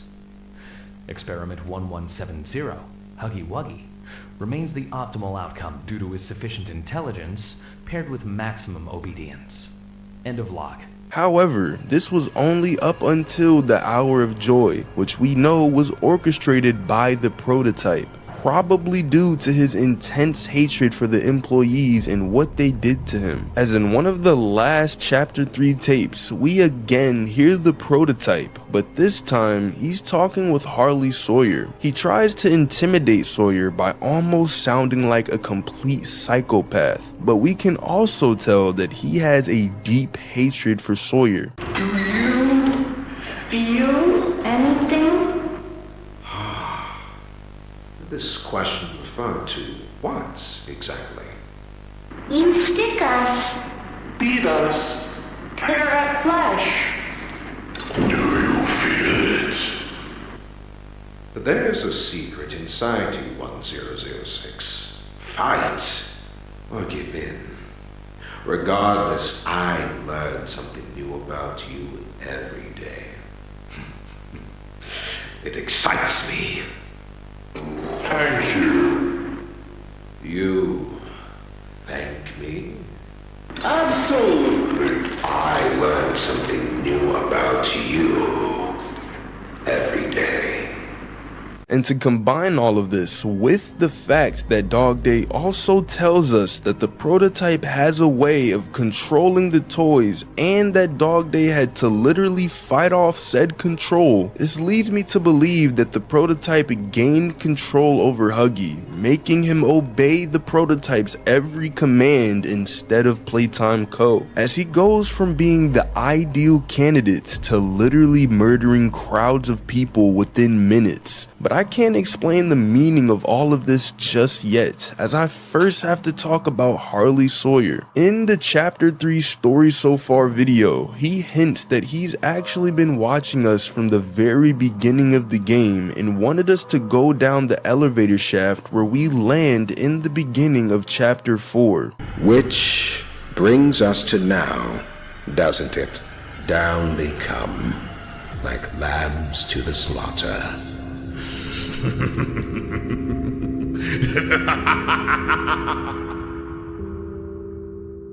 And in the chapter 2 story so far video, he says that the games that we were playing were useful metrics for him. First stop was musical memory, a cognitive test.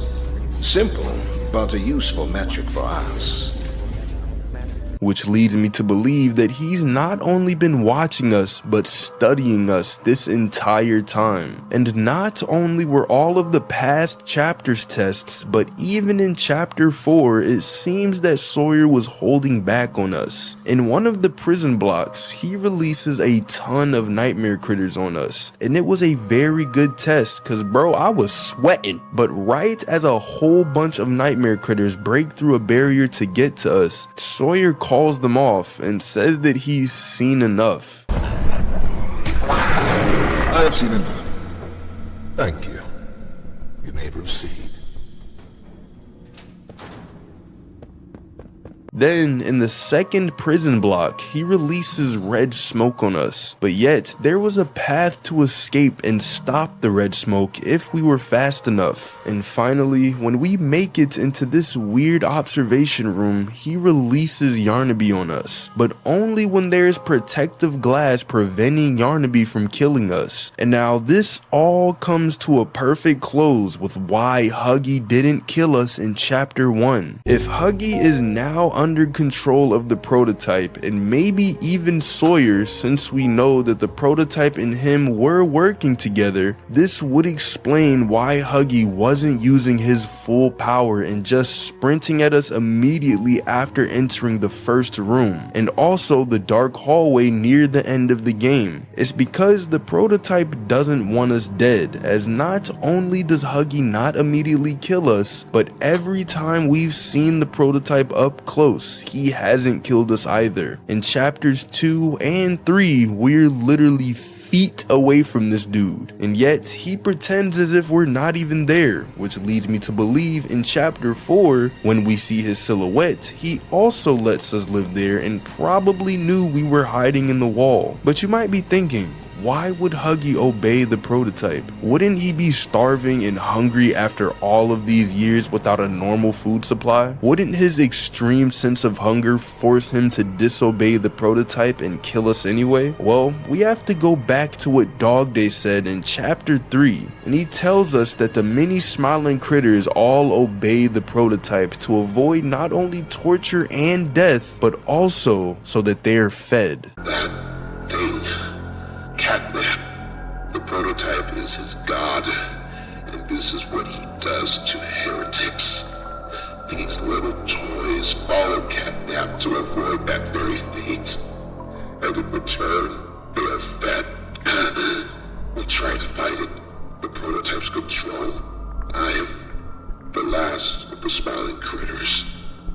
And so, if Huggy is obeying the prototype, he is both motivated by fear and reward, as the prototype would most likely be giving him all of his food. So all of chapter 1 really just was a big test for Sawyer to note down our strengths and weaknesses. But not just chapter 1, but all of the chapters, as who do you think is setting up all of these crazy puzzles that we see? Or who do you think put a box with hands painted on it, literally right above the catwalk at the end of the Huggy chase? Sawyer has not only been observing what we're doing, but it seems that he's been setting up specific tests for us to see if we'll pass. And this is very important for later in this theory, but it gets 10 times deeper when you realize that all of the game station tests were used to determine who would be the best candidates for every experiment. As in the chapter 4 tape, we hear a scientist say that Kevin Barnes would be a terrible candidate for Project Doey, but because of his insanely high test scores, Sawyer decides to ignore his emotional and social problems and forces the scientist to continue along with the project. The subject excels in all physical tests.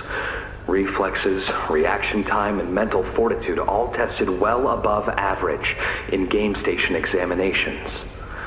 So, in spite of said concerns, in Dr. Sawyer's eyes, Kevin is ideal for the project.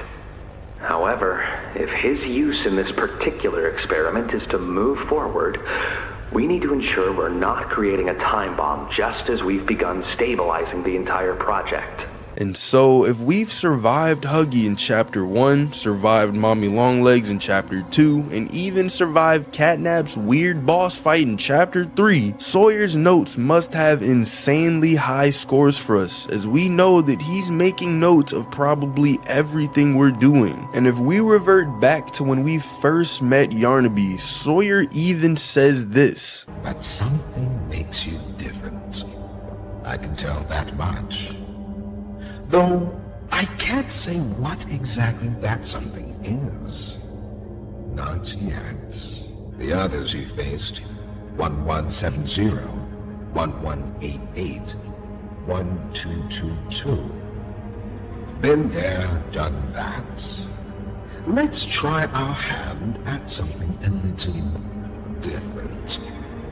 This is straight up proof that Sawyer has known we've been down here this entire time. And who's to say he hasn't been influencing how we moved? And when you also connect this with the Chapter 4 tape named Time, it all starts to make sense. As in the tape, Sawyer and the prototype say that they're out of time to do what seems to be some sort of experiment down in the labs. Time is precisely what we do not have. Then I suggest you find some more. That will give me labs access. At least with the two of us. That is out of the question. You Mr. Boxy. Fine.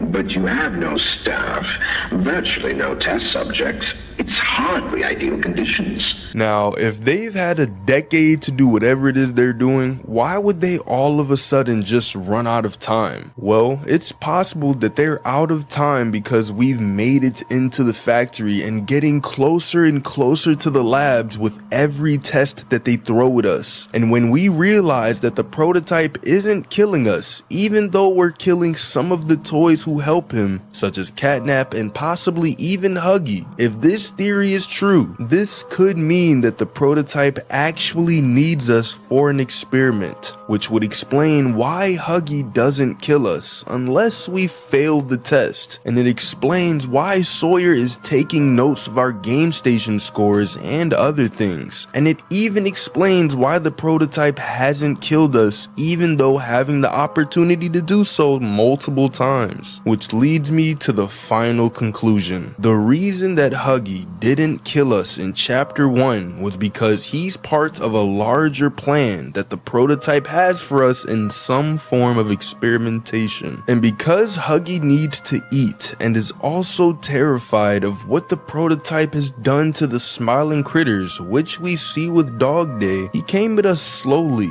and the prototype could have commanded him to kill us only if we were too slow. Because if we were too slow, then we wouldn't be the ideal candidates for whatever experiment he could be doing. But now in Chapter 4, with Huggy running at us extremely fast, banging on the door and screaming, it's possible that he just doesn't care anymore and wants to kill us for what we did to him back in Chapter 1. But what do you guys think? Let me know down in the comments. Thanks for watching, subscribe, and click on this video right here. What actually happened to Safe Haven? From our perspective, we only know that it was destroyed by the prototype, but how did he actually manage to do it completely undetected by us and even Doey? Well, it all starts with the plan that Poppy gives us once we regroup. She tells us that in order to take her revenge on the prototype, she needs us to use the red smoke and old mining charges down in the foundation to explode the place once we retrieve the orphans. And although Doey had his reservations, we went along with the plan and placed 4 different mining charges along with rerouting the red smoke. But once we do this,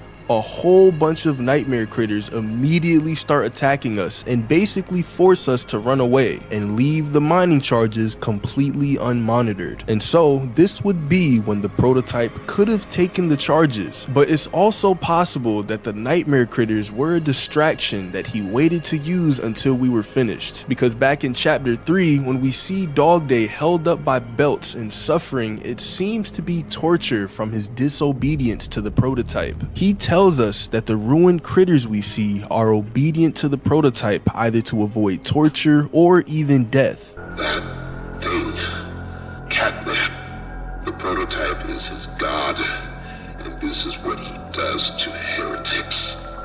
These little toys follow Catnap to avoid that very fate, and in return, they are fed. Which is most likely the reason they attack us throughout chapter 3 and 4. But also in chapter 4, we see their obedience perfectly. I know y'all know that one scene when Harley Sawyer was like, you may proceed. I'm stuck. Wow. Didn't even mean to stutter. When he was like, you may proceed, and then all the toys just went by. That was like the example. I think I'm gonna show that clip. I have seen enough. Thank you. You may proceed. But once we make it to the first prison block, Harley releases the nightmare critters on us all at once, causing prison doors to open, where we end up fighting these things off for about 60 seconds. But then in an instant, Harley calls them off and they casually walk out of the room and leave us alone. Bro, y'all, I was struggling for so long during this, I don't think y'all have any clue. So once we planted the explosives, the prototype could have just as easily commanded the nightmare critters to force us out of the area, giving him time to take the explosives for himself. However, the timing was incredibly precise, almost too precise. The nightmare critters immediately come after us right after we're done. So he had to have been watching us in one of two ways. The first way is that he physically saw us, but he was just lurking in the shadows waiting for the right opportunity. As in chapter 2, when we barely managed to kill Mommy Longlegs, the prototype immediately puts his hand underneath a gate and pulls her away, most likely meaning he was watching the whole thing. And also, the fact that the generator was working could be a sign that he wanted us to kill her, cause most of the machinery is broken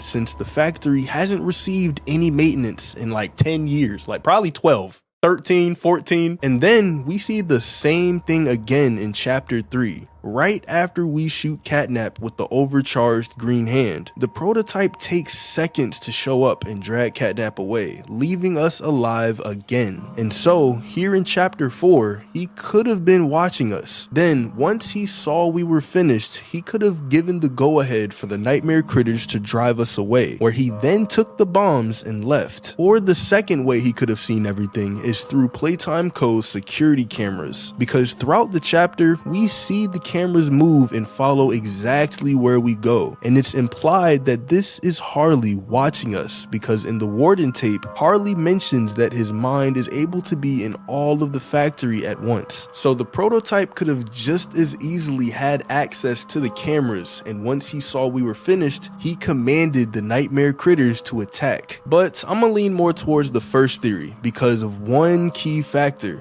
the sheer speed of how fast the prototype blew up Safe Haven. Can anyone name someone who is faster than the prototype at this moment? Because he has Usain Bolt beat by literal light years, bro. After setting everything up and the nightmare critters attack us, it turns out that the door behind us is broken and doesn't have enough room for us to escape. So we grab a gear cog and a locker next to us, fixing the door and giving us time to escape. And once we go through this door, we no longer have line of sight on the explosives. But the reason I believe the prototype had to have been physically watching us is because the time between losing sight of the charges and Safe Haven blowing up is about 1 minute and 3 seconds. And although the prototype knows this place inside and out, that is still an extremely fast time to do it all. And although it's possible that the prototype could have just as easily taken the mining charges himself before we did, I think it's unlikely due to the fact that Safe Haven blows up after we leave the mining charges alone. And in the phone call with Ollie in the end of the game, he thanks us for gathering the charges for him. We've taken the liberty of retrieving those explosives from the Foundation.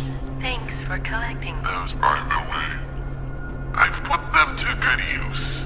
So it's possible he managed to do it that fast due to his knowledge of every hidden pathway or shortcut to move around. But then the question remains, how did he get into Safe Haven? He would have had to get inside of Safe Haven pretty much instantly, which would be impossible since Safe Haven's defenses seem to have protected the toys for all these years. Well, that's when we go back to when we fixed the generator. After killing Sawyer, Poppy is filled with hope and tells us to meet with her and Doey in the generator room whenever we're ready, and Poppy explained the plan one more time. But Doey tries to tell her that they need to really think about this before doing it. However, before Doey can finish his thoughts, the lights flicker and Doey says, "Just give it a second." Then we get a call from Ollie, and he's screaming that the prototype is outside, most likely meaning he's about to attack. Look, we need to talk about this. We shouldn't... Just give it a second. Ollie? You there? What's... He's outside! Ollie? He's outside! Who's... Oh no. You need to distract him, Doey. Please. But since Ollie is the prototype, this is just another one of his manipulative plans, which gets Doey to leave Safe Haven, and we're left to fix the generator on our own. But what's even crazier is that when the prototype is explaining how to fix it, he gives us the most complex technical language I have ever heard in my... Bro, my brain did a backflip when my brain did a backflip when he first said it, and it's doing one right now as I'm trying to describe it. I can't even say it, and I'm not gonna try anymore, so here's the clip. But be aware. Grab an external resistor. Attach that to the capacitor bank.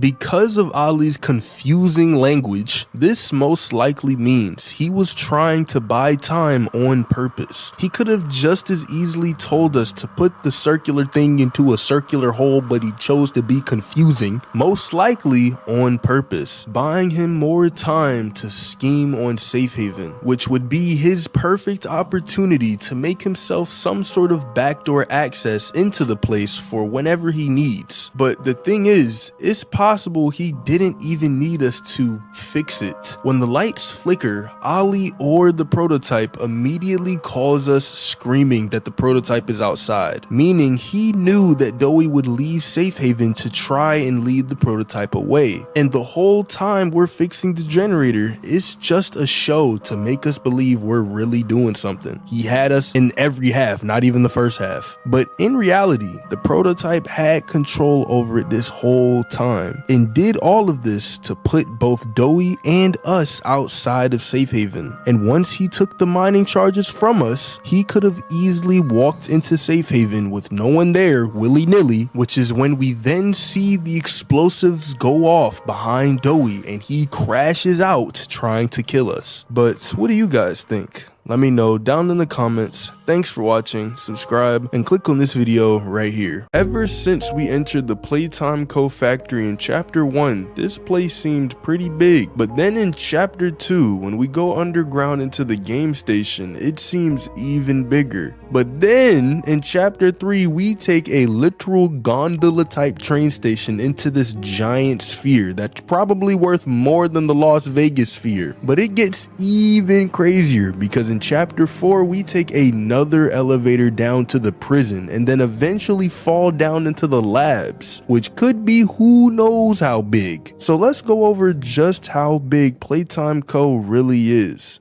In the beginning of chapter 1, we enter what seemed to be the main entrance, as on the chapter 1 title screen we can see a view of what seems to be the entire factory. The first room that you enter seems to be a small entrance with a concierge desk, and to the right there's a gift shop with toy Huggies and boogie bots, but to the left there's a security room with monitors to watch over the factory, where we then find a grab pack in the wall. But then when you using that grab pack to enter the main lobby, we see even more rooms for people to enter. For example, testing, innovation, and even a theater, which might be a movie theater, but it would most likely be playing videos that Playtime Co. made, probably documentaries about the company and the toys as part of their factory tours that we see in the very first tape before chapter 1 even starts. However, if you notice this giant dome-like ceiling above Huggy, we can look at the loading screen and see the exact dome in the photo. But the thing is, when you look around the dome in game, you can't see the bigger part of the factory behind it. So this photo might be a plan for what the factory was supposed to look like, or it's possible that they just forgot to add this in game and only left the sky in for better lighting behind Huggy. But then we go deeper into the factory after fixing the power and make it into what seems to be a shipping room, where we then eventually make it to the Make a Toy room, which is honestly massive by itself. Then after a chase in the vents, we finally make it to the biggest room in chapter 1, with very high up catwalks that are over what seem to be hundreds of feet of literal void, which makes zero sense because this would cost a lot of money to make. So why waste so much space if you're just gonna put a few catwalks that don't really do much? But it gets even crazier in chapter 2, because once we free Poppy from her case, she's eventually kidnapped and we're forced to fall down this giant hole in the ground. But the thing is, there were multiple slides coming down to the game station, one for each of the higher ups at Playtime Co., where some people theorized that this fifth slide with its letters on the ground could be the player. However, because Harley Sawyer didn't recognize us in chapter 4, it seems to be that we weren't a higher up. But then again, Miss Delight and Mommy Longlegs both recognized us, with Mommy Longlegs working in the game station and Miss Delight working in the school, two very different locations. So if they both knew that we were an employee, then it's possible that we used to be a higher up, and in reality Sawyer just didn't care about us because he was busy working in the labs. But then when we see the game station, it is absolutely massive, and so in my opinion it seems that this wasn't just used for the orphans who lived in Playcare, as this would be a ton of money just for that, but instead this could have been an attraction that Playtime Co. used to bring people to their factory, either to do factory tours or just charge them to use the game station. For example, if you were a parent, you could have brought your kid and his friends here either for his birthday or any other special event, which would then help Playtime Co. to pay for the construction costs. But then we see at the end of chapter 2 a literal train that takes you throughout the factory, where the one path that we're trying to take probably leads you outside, or at least close to outside, and the other track leading you much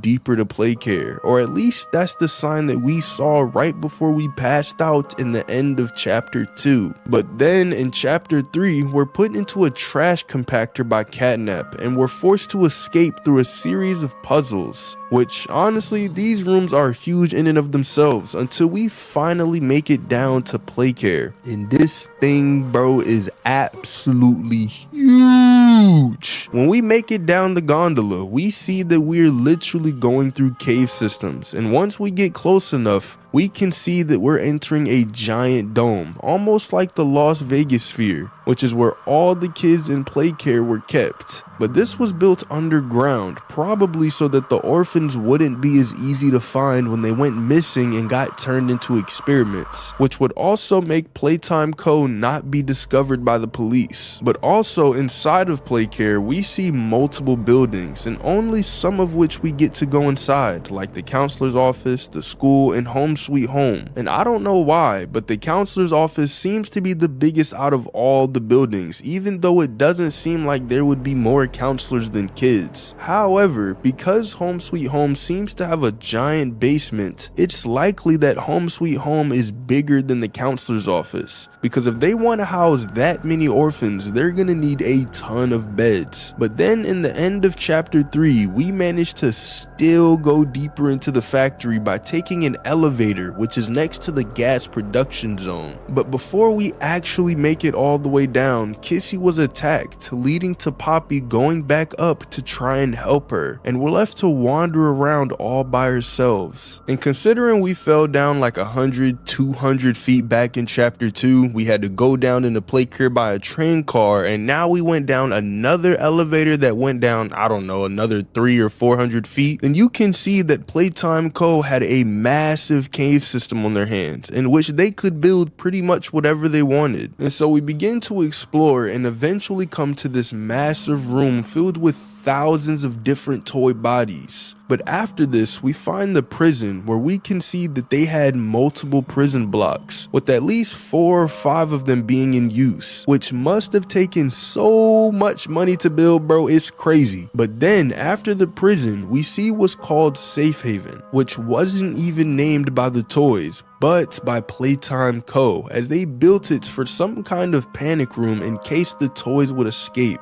Then another absolutely massive room is the Doey boss fight room, but it also seems to be the only entrance that'll lead you to the labs. However, we only make it to the labs because the prototype blew us up, so it's possible that there's another entrance. But after killing Doey, we go down a hallway, slide down into the ventilation block, where we're then blown up even deeper into the factory, where we finally get to what seems to be the absolute last stop in Playtime Co., which is where we're then locked inside with Huggy banging on the door. But then again, we don't even know how big the labs are. It's possible that although everything else is big, maybe the labs are the absolute biggest thing that Playtime Co. has created. Because if they've created all the other things, like the prison block for housing all the experiments, then how big could the labs be if that's where they're creating the very experiments that they're housing in the prison? We know that there have been about 1,400 different experiments, and although it seems like not all of them were made in the labs, a decent chunk of them had to be. And so with all of this being said, we can see that Playtime Co. is absolutely massive. But because of the chapter 2 documentary about Elliot Ludwig, it makes sense why this place is so big. He was literally called the king of the toy industry, and since toys are a huge business, he was most likely worth a few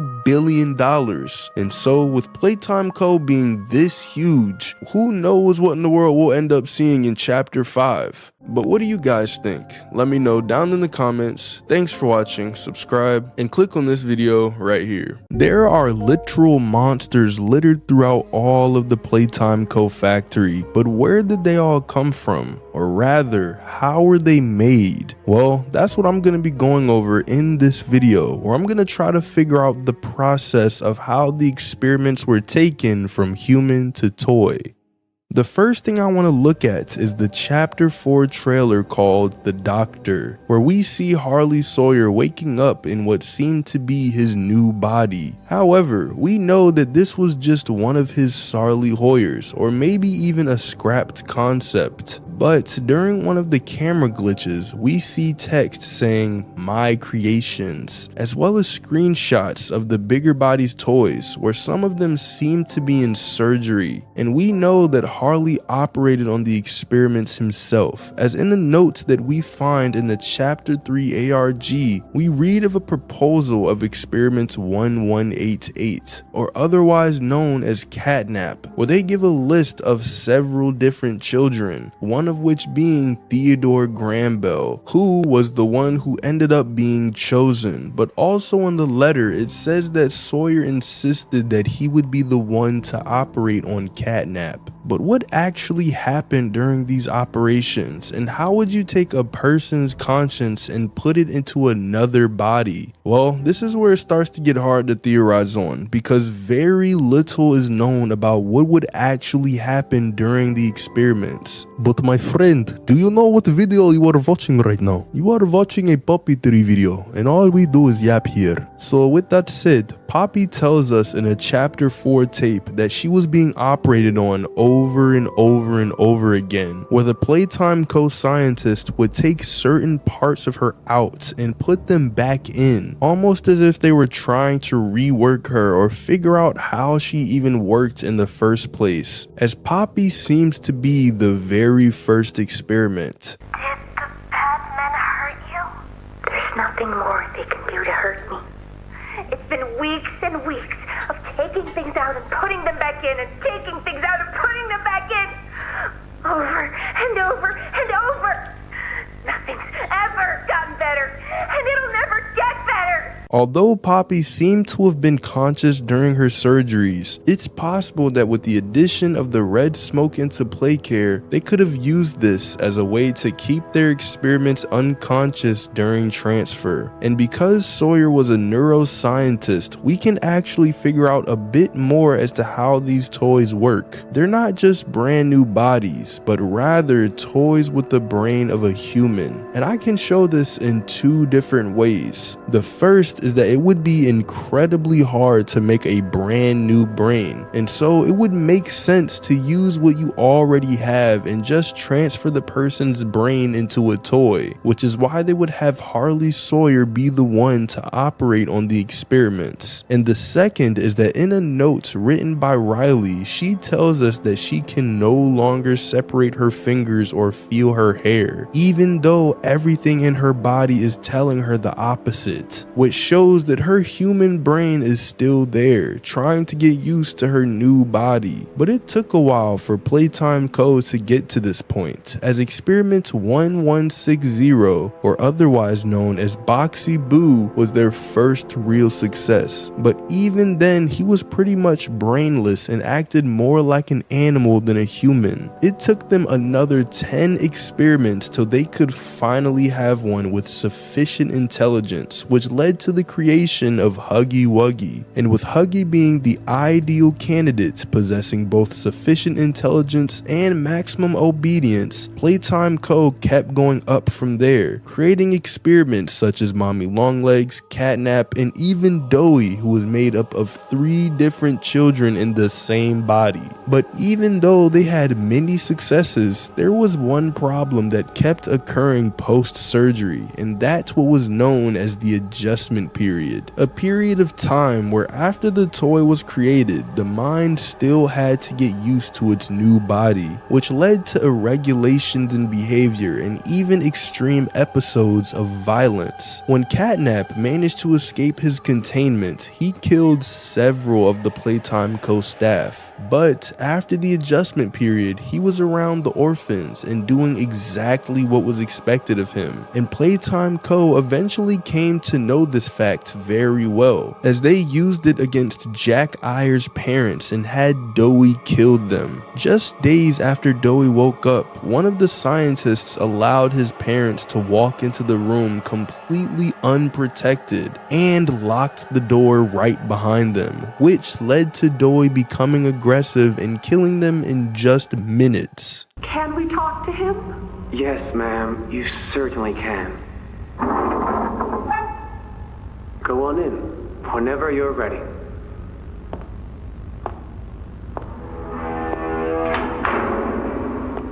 No, I don't want to talk. Get out!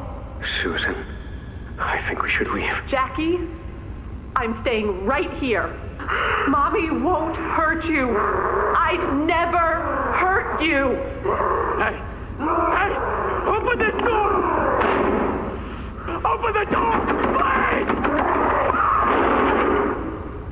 Which shows that if the experiments weren't kept in containment, they would go on a rampage due to their mental irregulations and also extremely powerful new bodies. And although the experiments kept getting better and better, not all of them ended up working out, as Experiment 1186, or Bobby Bear Hug, was having difficulties after her transfer. She showed lack of awareness, didn't respond to auditory stimuli, and couldn't even stand up. And although you may not notice it at first, Kissy also seems to have some problems with her being transferred that don't necessarily have to do with any physical or mental disabilities, but rather an emotional reaction so strong that it caused problems. After her experiments, she was eventually transferred to the shelf, where she would then write to the Playtime Co. staff that she was feeling senses of impending doom. She was constantly constantly anxious and not able to perform tasks as directed, leading to staff getting close to intervening. However, she eventually calmed down, and we do still see remnants of her nervousness to this day though. She acts really shy and constantly grabs onto the fur on her arms whenever she's anxious. But what's even crazier is that Playtime Co. was able to do this on such large scales that we can't even count how many experiments there were in total. As in chapter 4, when we start heading towards the prison, we come across a giant cave filled with toy bodies piled in these giant hills, most likely meaning that there were probably thousands of them living in Playtime at one point, which might have been the reason why Playtime Co. had 2 separate labs, as the secondary labs are the labs that we go through during the red smoke puzzle in chapter 4, while the main labs were the labs down in the bottom of the factory that we fell to at the very end of chapter 4. But even though they were able to do all of this, the one variable they couldn't account for was the prototype, who was able to convince all of the toys to overthrow the factory, leading to an end of Playtime Co.'s work. But what do you guys think?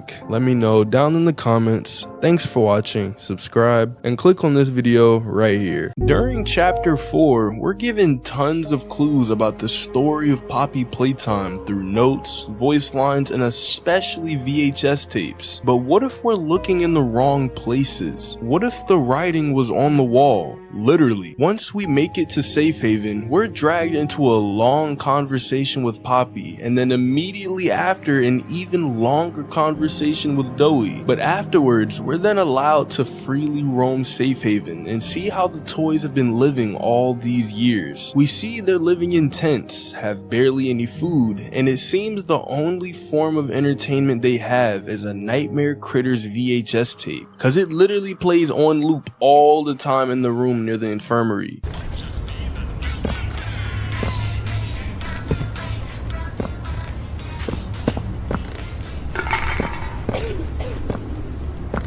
But we get to see a whole lot more when we look at the drawings on the walls. The first one I want to look at is a drawing which literally shows the prototype feeding employees to the toys. Then we're gonna look at the one where Doey is protecting the toys with his arms. Then this smaller drawing, which shows all of the smiling critters, presumably the bigger bodies versions. And lastly, what seems to be a giant war that happened in the Playtime Co. factory. And so, starting with the prototype drawing, it's definitely the biggest out of all of them, but also has probably the most interpretations like you cannot imagine. In the drawing, we see on the very right side a scary looking drawing of Catnap, but what's interesting is he's dispensing the red smoke while also looking supernaturally scary, which could mean that whoever drew this was put into a trance by Catnap and also saw him in a nightmare form, just like we saw in the end of chapter 3. But in the red smoke, we see it seems to be 3 orphans asleep, as they seem to have human bodies. But if we go a little further left, you'll see 4 different toys, each with a utensil and plate in their hands. However, with the text surrounding them saying not eating that and gross, we can see that whatever they're about to eat is very gross. And if you look up, you'll see a dangling employee in what seems to be a prison outfit. Now, we know that Playtime Co. had a prison, but for them to have prison uniforms that fit humans is a bit odd. But by the way that the prototype is holding the body right above the toys who look like they're ready to eat, it seems that this is how he's been feeding them for all these years. But immediately to the left, we see that everybody is extremely happy and they have an abundance of all of their favorite foods. We see Dog Day with a big old smile, Kissy waving at us with her own smile, and overall the kids could eat basically anything they want. And so far, this drawing seems to be a parallel between their past, when they used to eat whatever they liked, with the present being the prototype feeding them literal bodies. And we can confirm that this is true, since in the Untitled tape, Poppy says she finds the fact that the toys are eating the bodies to be disgusting. Prototype says we can't leave. He explained everything, And he's right. We can't leave. It's too risky. We can't ever let it happen to us or anyone ever again. Doesn't make me feel better about the bodies, though. What he was saying about them, I know there's not really another option. The toys will starve otherwise. They'll die. But it's still disgusting. However, this drawing might not just be a parallel between past and future, but instead what could have been happening all this time. Because when we look just a little further to the left, we see all of the kids asleep while still in the red smoke. And so it's possible if we look at this painting from right to left, it could actually be telling us a story. We see that Catnap put the kids to sleep while the prototype was feeding them the employees' bodies. However, the prototype might know that they won't eat human bodies, and so he could have commanded Catnap to dispense the red smoke in order to put them into a hallucination just like we experienced in chapter 3. And that's when they see all of their favorite foods and everything seems to be super blissful and they'll eat whatever they want. But in reality, they were still asleep in the red smoke, dreaming as if they just ate whatever they wanted, when in reality, they ate one of the employees. Or you could interpret this another way, where the blue area represents the toys in Safe Haven, that they're safe from the prototype's control and get to eat the real food. However, on the other side of Safe Haven, aka those who are not inside of it, is where they're forced to eat the bodies in or under the control of the prototype and Sawyer. And you might be wondering where I'm getting Harley Sawyer from, but you'll see what I mean if you look at the 20 eyeballs above the painting. And this theory could make sense since the text says, "Together we are safe." So if you're one of the toys who's on the good guy's side, you're eating real food and are also free of the prototype and Catnap's control. But let me tell you why this theory might not work. Throughout Safe Haven, when you go up to the toys, they pretty much all have voice lines about how they've been starving for weeks and have barely been able to get by, with some of them even thinking that they're gonna die. My stomach, it hurts. Mine too. When's the last time you ate? I can't remember, honestly. Which will kill us first, you think? The doctor or hunger?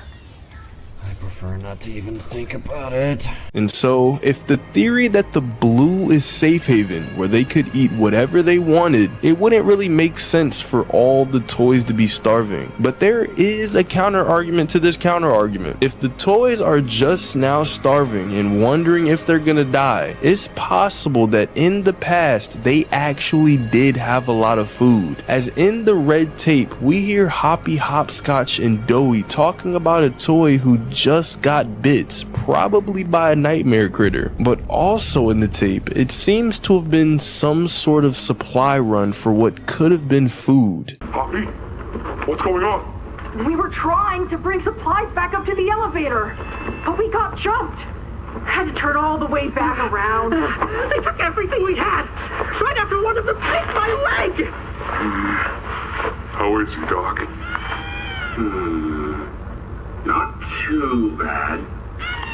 He'll live. And because Home Sweet Home housed a lot of orphans, they would have needed a lot of food, which could have led to the toys making supply runs back and forth so that they could continuously eat the food that they used to as kids. However, it seems to be that the theory of hallucinating is correct, because when we look in the blue section, we see text like "so hungry" and the text saying "this isn't food" while pointing to a toy train. And so if they're still saying that they're hungry, meanwhile there's a whole buffet of their favorite foods in front of them, it could point to the fact that they're hallucinating. And what supports this even more is the fact that we see a chicken leg with text saying "I love chicken" and also a text saying "this is not chicken." So if the toys are saying that it's not chicken but yet they love it, it makes me think that they're hallucinating this all, and that the chicken that they think think they're eating in reality could be the human's leg or arm. But it really seems like that either theory could be true, so let me know down in the comments which one you think it is. But now let's look at the drawing where Doey is using his arms, seemingly to protect the other toys in Safe Haven. And this one was the very first drawing that we saw in one of the trailers. Here we can see different toys all shielded by Doey, and this seems to be a representation of Safe Haven. We can see that there's a blue background only really surrounding Doey's arms and also poking out a little bit on the sides. And outside of this blue, we can see all of Harley Sawyer's eyes looking right at them. And to even further push this point, we have to look at one of the last tapes in the game where Doey almost left the toys behind to escape the factory. In the tape, he says that although he can make a run for it, he should instead stay to protect the toys because they don't have anyone else to protect them. But it gets even more interesting when he brings up Poppy, because he says that she left them behind and he has no idea what she's doing. And he even says that Poppy used to lead the toys and tell them what to do, but ever since she left, now Doey has to step up to the plate and give all of the other toys guidance. And you know big fella don't want to do that. Come on now. The others,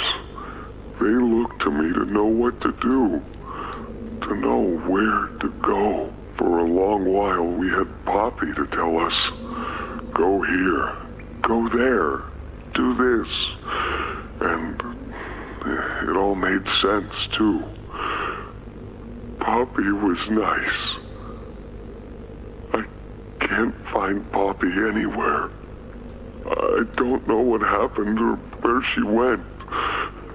But it's scary here without her. I could make for the exit, but there are others inside. Others that aren't like me. They're hungry and scared like I am, but they're not me. I'm going back.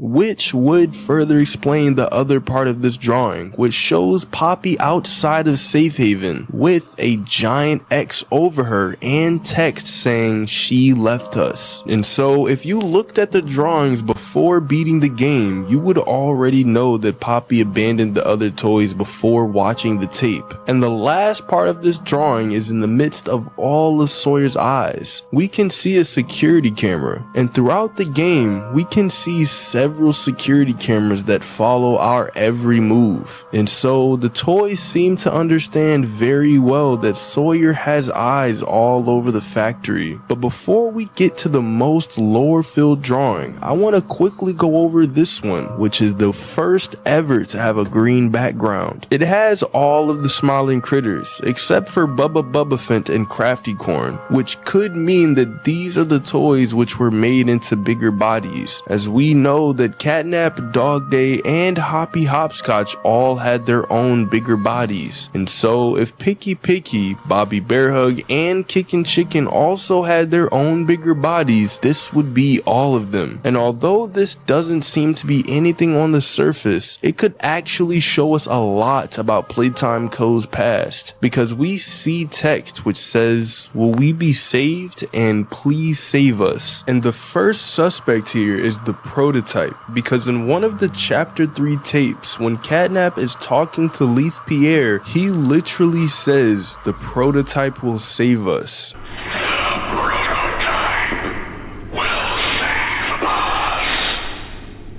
Theo, nobody's gonna save you. This prison is where you belong. We'll let you out here and there to go see the kids in play care, but your home is here. And as for the prototype, his home is in the labs. This is your life now. Get used to it. But what makes this even more interesting is that in a tweet made by Mob, they gave us a little bit more information about Dog Day. In the tweet, we see that Dog Day was by all accounts unconditionally loyal to the prototype. But in chapter 3, we literally see him being chained up and tortured because he was deemed a heretic. So if he's being tortured, then how could he have been unconditionally loyal to the prototype? Well, it's possible possible that he was loyal to the prototype for a time, including all of the other smiling critters. But after some time, they decided to switch sides after realizing what was really going on. At first, they could have seen the prototype as someone who could have saved them from the torture, which they received from the Playtime co-employees. But after realizing that the prototype could have been just as bad or even worse than the employees, their loyalty could have shifted and they would have fought for themselves. But what makes this even more interesting is that in the drawing, we see that Catnap and Dog Day were best friends. And so, combining this with the fact that Dog Day was apparently unconditionally loyal to the prototype, it could have been that Dog Day and Catnap both worshipped him at some point, and Dog Day decided to stop while Catnap didn't. And so this could have torn apart their friendship, as Catnap's undying loyalty would be to the prototype. And Dog Day does tell us that it was Catnap who put him in that prison and tortured him. That thing, Catnap, the prototype is his god, and this is what he does to heretics. These little toys follow Catnap to avoid that very fate, and in return, they are fed. We try to fight it, the prototype's control. I am the last of the smiling critters. But because of their past relationship, it's possible that Catnap killed all of the other smiling critters, but kept Dog Day alive to be tortured and hopefully change his mind. But when we see Dog Day, we can see that he was still against the prototype, which is when a bunch of the mini smiling critters all climbed into his body and possessed him in order to try and kill us. And now Catnap truly is the last of the smiling critters. But lastly, let's go over what seems to be a literal war painting between the good toys and the bad toys. We see a massive drawing spreading across 3 different walls. On the left side, we see toys such as Kissy, Missy, and Hoppy Hopscotch all outlined in blue, but on the other side, we see toys such as Boxy Boo and Pianosaurus outlined in red. But what makes me think that this is a war painting is the fact that there are 2 sides outlined in different colors. We see a piece of text saying 40 dead, and we also see a giant crane, which one of the toys is climbing just like Doey did in the final boss fight, which leads me to believe at some point in time there was a massive battle between those on the prototype side and those on our side. On both sides, we can see toys laying down with X's over their faces, as well as the fact that Boxy Boo's face is completely scribbled out, which is a little bit interesting, as he doesn't have an X over his face like the other dead toys, but instead they scribbled him out, which leads me to believe that he either died in the battle or it's possible that he died sometime afterwards and they decided to scribble him out. But it seems that this is Mob Entertainment's way of confirming that Boxy Boo is dead, because ever since he appeared in Project Playtime, fans were hyped that maybe he would show up in the main game, but it seems that Mob doesn't want to use him for the story. But this piece of text is kind of confusing. On the bad guy side, we see text saying "we are losing," which makes me think that the bad guys are losing since it's on their side. But since the good toys are obviously the ones who drew this painting, then maybe they put the text on that side to show that they're losing to the bad guys. And if you combine that with the fact that there is text saying 40 dead on the good guy side, it's possible that they are really losing, which also seems to be supported by the fact that Hoppy Hopscotch is no longer alive. And in his tape, they were going to get supplies to bring back to Playcare, but we now know that the toys are nowhere to be found in Playcare, but instead are only living inside of Safe Haven. And with dwindling numbers fevers as well as running out of food, it seems that the prototype side is about to win the war. But for plot convenience, we now showed up, and it's possible we could end up killing the prototype and freeing all of the toys. But aside from the war, we can see a drawing of Poppy on the bad guy's side, which is saying she left us. However, she isn't outlined in red like the rest of them, but in white. And it seems to be the same way in all of the other Poppy drawings. And so if they put her on the bad guy side but didn't outline her red, does this mean that she's neutral? Well, it kind of seems like she is, because in the tape where Doey says that he's not gonna leave the toys behind, he says that Poppy already left the toys behind. And so if she did do this but still helped them for a little while in the past, it's possible that they're confused about which side she's on. But with the red X's over her drawings, it seems to be that they think of her as a bad guy. And it's only when she shows up with us and Kissy that we hear Toy saying that they don't know whether or not they can trust her, which should have been our first clue, since she literally did the exact same thing to us in the ventilation block. But this also shows that there might be more to Poppy's story than we thought. Your first thought after Poppy left us was probably that she wanted to just save her own life. However, if she's already abandoned the toys in Safe Haven, abandoned us, and is even talking to the prototype, which is shown by the untitled tape. Prototype says we can't leave. Not now, not ever. He explained everything, and he's right. We can't leave. It's too risky. Then this could only mean one thing. Poppy is not a good guy, and she ain't a good gal either, which to be honest is very obvious now. But it goes deeper than that, because it's possible that she's actually helping the prototype to kill off the rest of the toys in the factory, as once we make it to Safe Haven, Poppy tells us her plan to literally blow up the entire place, including all of the other toys. But by the way that she's speaking, it sounds like she doesn't want to die with the rest of them, but wants to live.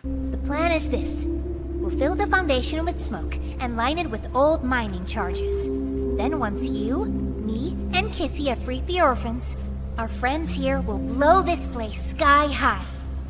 That's our revenge.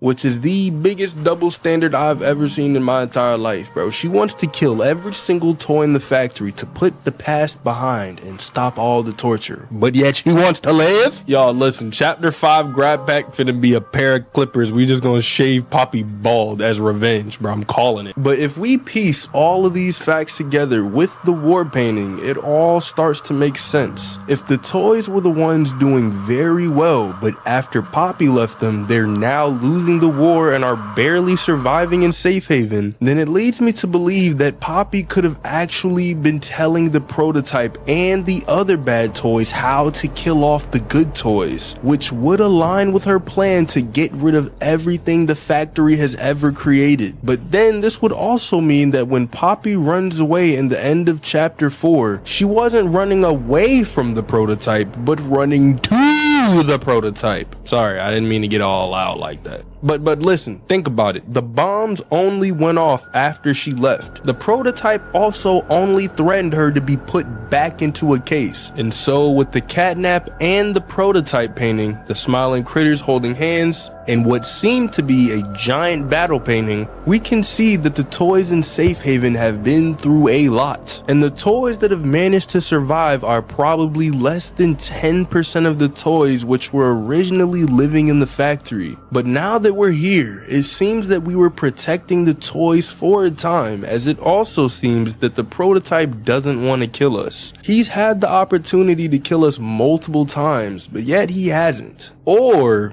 we just got that dog in us, you feel? And hold up, are you telling me it's just a coincidence that Poppy told both Doey and us to leave Safe Haven before it blew up? I'm gonna mention this every time I can, y'all, because she told us to come back to Safe Haven, yet she survived the explosion. At the very least, could we have gotten bald Poppy with like the same way Kissy Missy looked, like one side of her head just burnt to a crisp, no hair, no eyebrows, no lashes, just burnt black.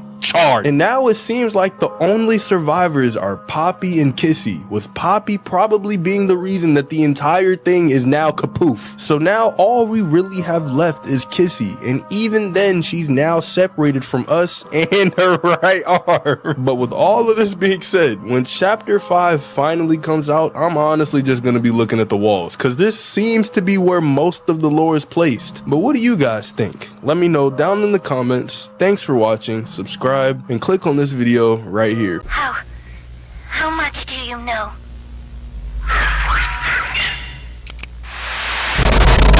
Hi, my name is Poppy.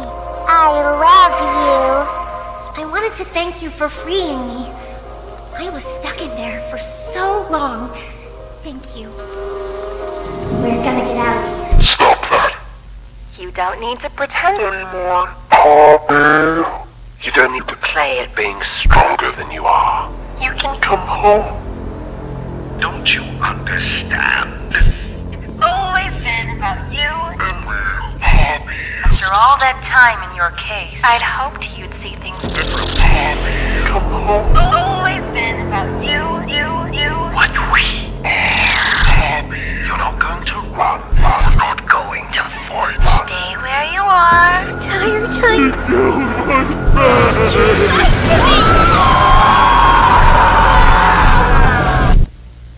And listen closely.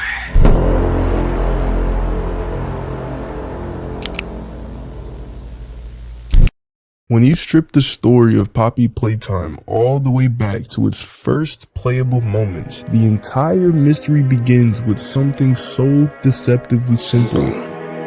A mystery about a toy factory whose staff all vanished a decade prior.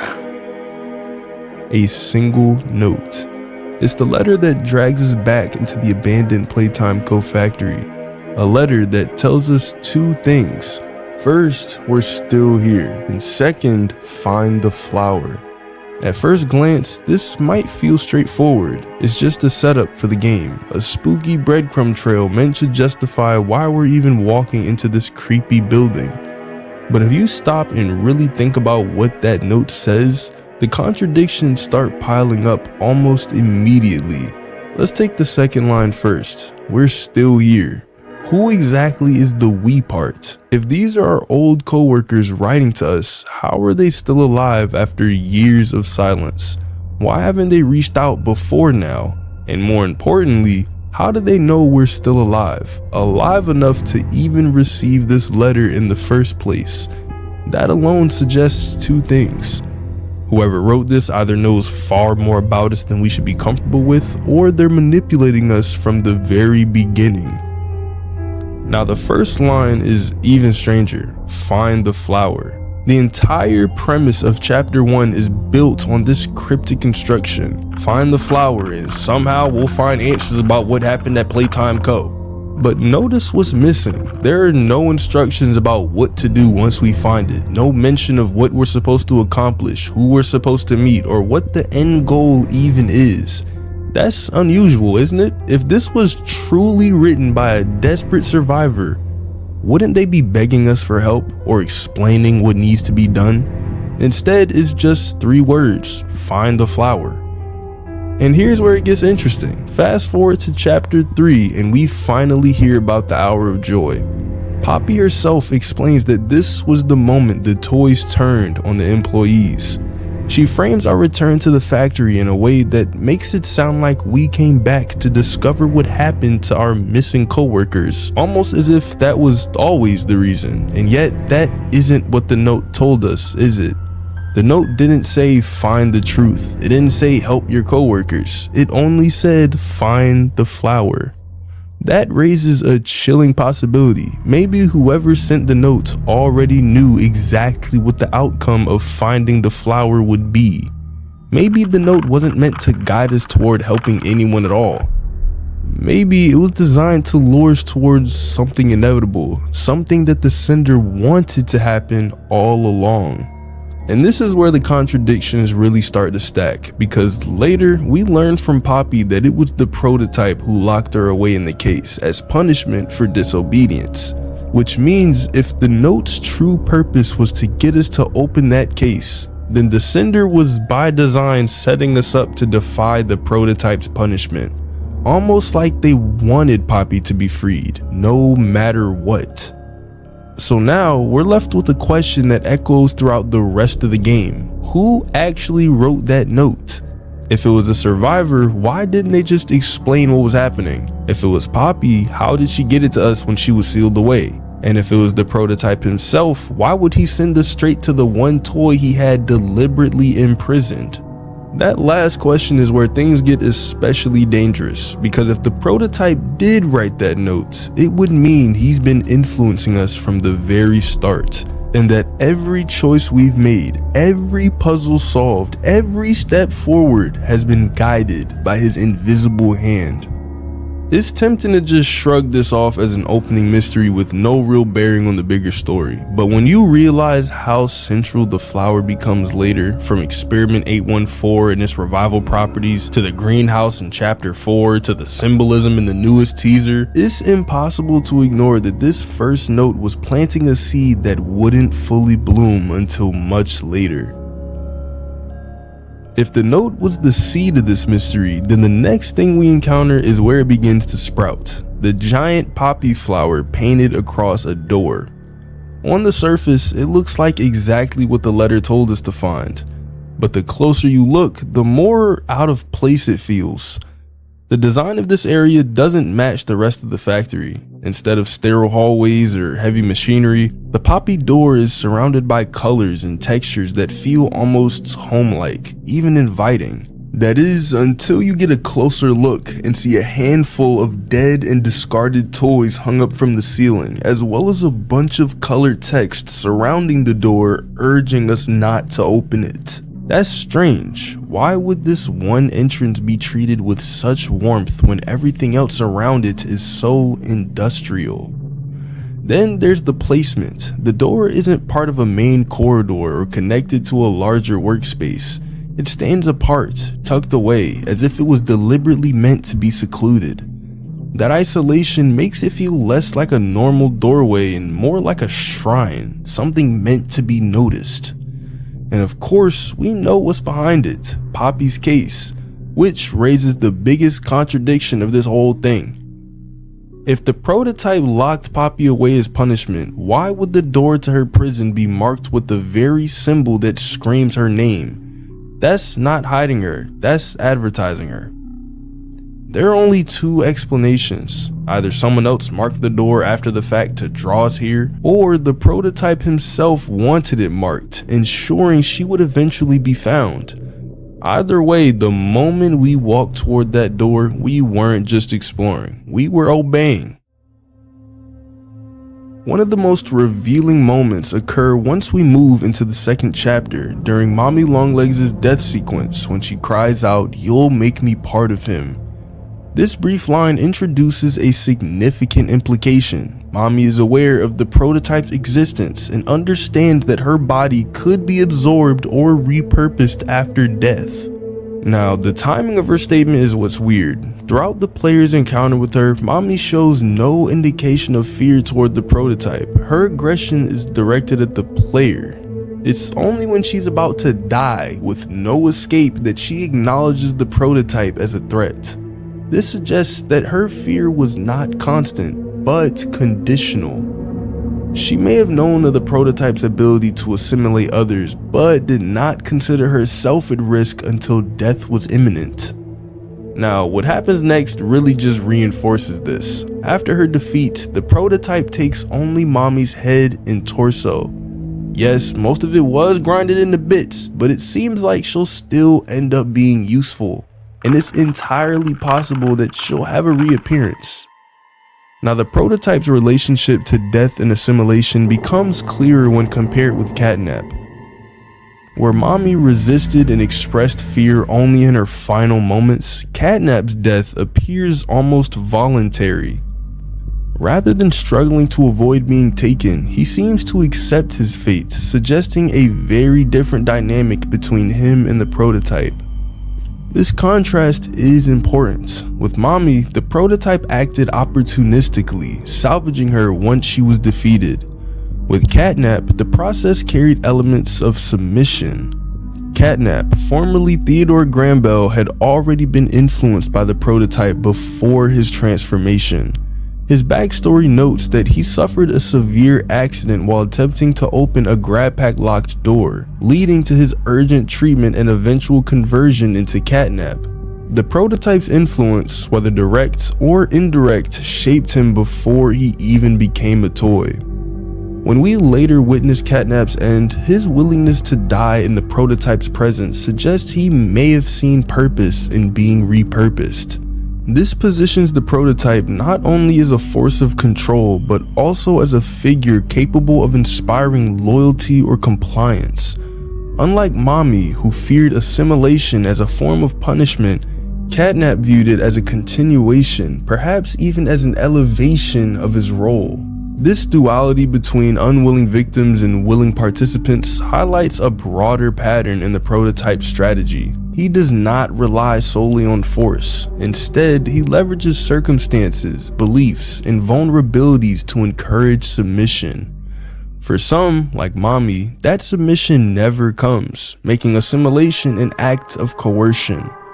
For others, like Catnap, the prototype's influence is enough to persuade them into accepting death as part of his larger plan. These examples show that the prototype isn't seen the same way by every toy. Some resist him, while others accept him. That difference raises a bigger question though. How do the toys view not just the prototype, but the figures connected to him? One of the clearest examples comes in Chapter 3, when Dog Day calls the player Poppy's Angel. You're Poppy's angel. Come to save us.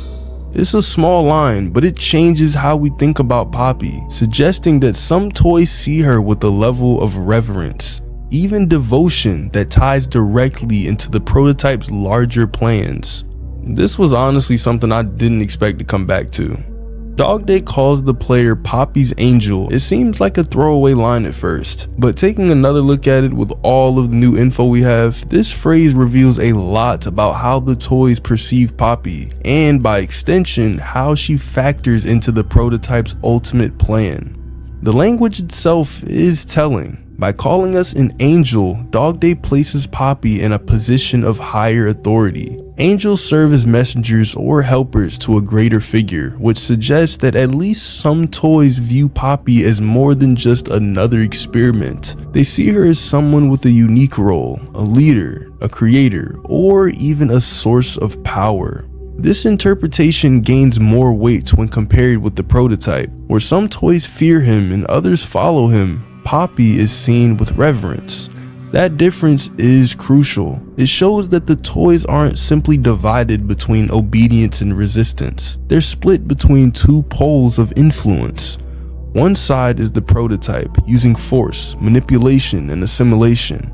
On the other side is Poppy, who inspires a kind of faith. The new teaser image released by Mob strengthens this point too. In it, the prototype's skeletal hand stretches out in a recreation of Michelangelo's creation of Adam. Surrounding his hand are poppy flowers, directly linking him to Poppy's essence. On the other side of the image, the player's hand is surrounded by the arms of multiple toys. When you place this image alongside Dog Day's line, the parallel becomes very clear. If we're Poppy's angel, then the toys see her as their higher figure, with all of them looking to her as a beacon of life. This moment, accompanied by the new teaser, makes me view Poppy entirely differently. She isn't just a character guiding us through the factory. She represents something greater, something more important in the grand scheme of things. The idea that Poppy is more than just another experiment gains direct support from one of the factory's documented tests, Experiment 814. In this note, researchers describe submerging a dead rat in a mixture of poppy flower and preservative gel. The attempt to revive the rat failed, but the record ends with the comment, "Something larger may yield greater results." This single line is easy to overlook when paired with all of the other info, but it carries enormous weight. It confirms two things. First, that Playtime Co. linked the poppy flower to the possibility of revival, and second, that failure with the small test subject did not close the door on the concept. Instead, it opened the possibility that a larger subject, possibly even a toy or human, might unlock the flower's true potential. Looking at it this way, the poppy flower stops just being a recurring image. It becomes the foundation of Playtime Co.'s experiments into life and death. The greenhouse of flowers at the end of Chapter 4, Huggy's apparent return, and the red smoke introduced in Chapter 3 all connect back to this same concept. The flower represents not just symbolism, but the literal possibility of a resurrection. This ties directly back to Poppy herself. Unlike other toys, she carries the name and the imagery of the flower. If the experiments were built around extracting revival properties from the poppy, then Poppy as a character embodies that material. She's not simply another product of the Bigger Bodies initiative. She may represent the company's attempt to perfect its most important resource. In this context, Dog Day calling us Poppy's Angel takes on a new meaning, a whole new meaning. If the toys can see her as connected to life itself, then reverence toward her becomes easier to understand. It also clarifies why the prototype fixates on capturing her. If he intends to cross the boundary between toy and human, Poppy's connection to revival is the one resource he cannot replicate on his own. The connection between Poppy and resurrection becomes even clearer when viewed along the prototype's direct dialogue in the VHS tape with Harley Sawyer. In this exchange, the prototype confronts Sawyer over failed experiments, questioning his usefulness and threatening to strip him for meat and spare parts. The tape highlights several key details. First, the prototype emphasizes urgency. Time is precisely what we do not have. This suggests his plan is not open-ended, but tied to a pressing deadline. Whether that urgency comes from his own deterioration or a window of opportunity, it reinforces that his goals cannot be delayed. Second, the dialogue shows how the prototype measures all relationships in terms of utility. Sawyer's survival is tolerated only because he remains useful. This echoes the treatment of toys like Mommy Longlegs and Catnap. When they no longer serve a purpose, they're either salvaged or repurposed. For the prototype, individuals are not valued for who they are, but for what they can contribute toward his larger objective. This way of thinking ties back to the Poppy Gel experiments. Sawyer frames the problem as a lack of time and resources, but the prototype is focused on outcomes, not processes. His fixation on results over method mirrors the logic behind Experiment 814. If small subjects fail, try larger ones. If certain individuals are no longer useful, replace them with others who might be. The prototype's threats towards Sawyer also demonstrate his pattern of control. He does not act impulsively. Instead, he applies pressure, reminding Sawyer that his survival is conditional. This same tactic appears across the entire story with this guy, coercing, manipulating, and repurposing until aligns with his plan. When placed alongside the earlier evidence, the VHS suggests that Poppy's importance is not symbolic. She represents the prototype's best chance at reaching the results he describes as urgent. Just as the rat in Experiment 814 was too small, the prototype may see Poppy tied directly to the flower as the quote-unquote larger subject capable of producing a success. This focus on usefulness that we see in the prototype also explains his pursuit of Poppy and Kissy Missy in Chapter 4. This all seems to happen right after separating from Poppy in the beginning of the chapter, with Poppy stating that she intends to rescue Kissy. Not long after, both are shown as direct targets of the prototype. Now this raises an immediate question. How did both of y'all manage to escape in the first place? The game never really provides an explanation, leaving their survival pretty ambiguous, but the lack of detail may still be intentional here. If the prototype's behavior towards Sawyer, Mommy, and Catnap teaches us anything, It is that he views all individuals as either resources or obstacles. Poppy, tied to the flower, represents a unique resource. Kissy, by contrast, is an obstacle. The failed pursuit also lets us in on the prototype's adaptability. If capturing both Poppy and Kissy was his initial objective, then the outcome of their escape forces him to alter his plan. Evidence of this shift appears later in chapter 4 with the introduction of Doey and the explosives. I don't like how long your neck is. Right after Poppy splits off to rescue Kissy, both of them become targets. If the prototype's first goal was to capture them together, that clearly fails. So he pivots. And here's exactly how that shift plays out. Poppy lays out her plan. The Playcare orphans are still alive in the labs under the prototype's watch. She wants to save them, then use red smoke and old mining charges to blow the foundation and destroy the factory, taking the prototype with it. Doey hates the idea of risking the friends he's protected, but there's an urgent problem anyway. Safe Haven's generator is failing. He sends us to defeat the doctor and steal his Omni Hand to fix it. And we do it all. Cross no man's land, survive Yarnaby, escape Sawyer's traps, destroy his preserved organs, grab his Omni chip, end him, and upgrade our red hand into an Omni Hand. Heading back, Ollie calls, panicked, that the prototype is right outside Safe Haven.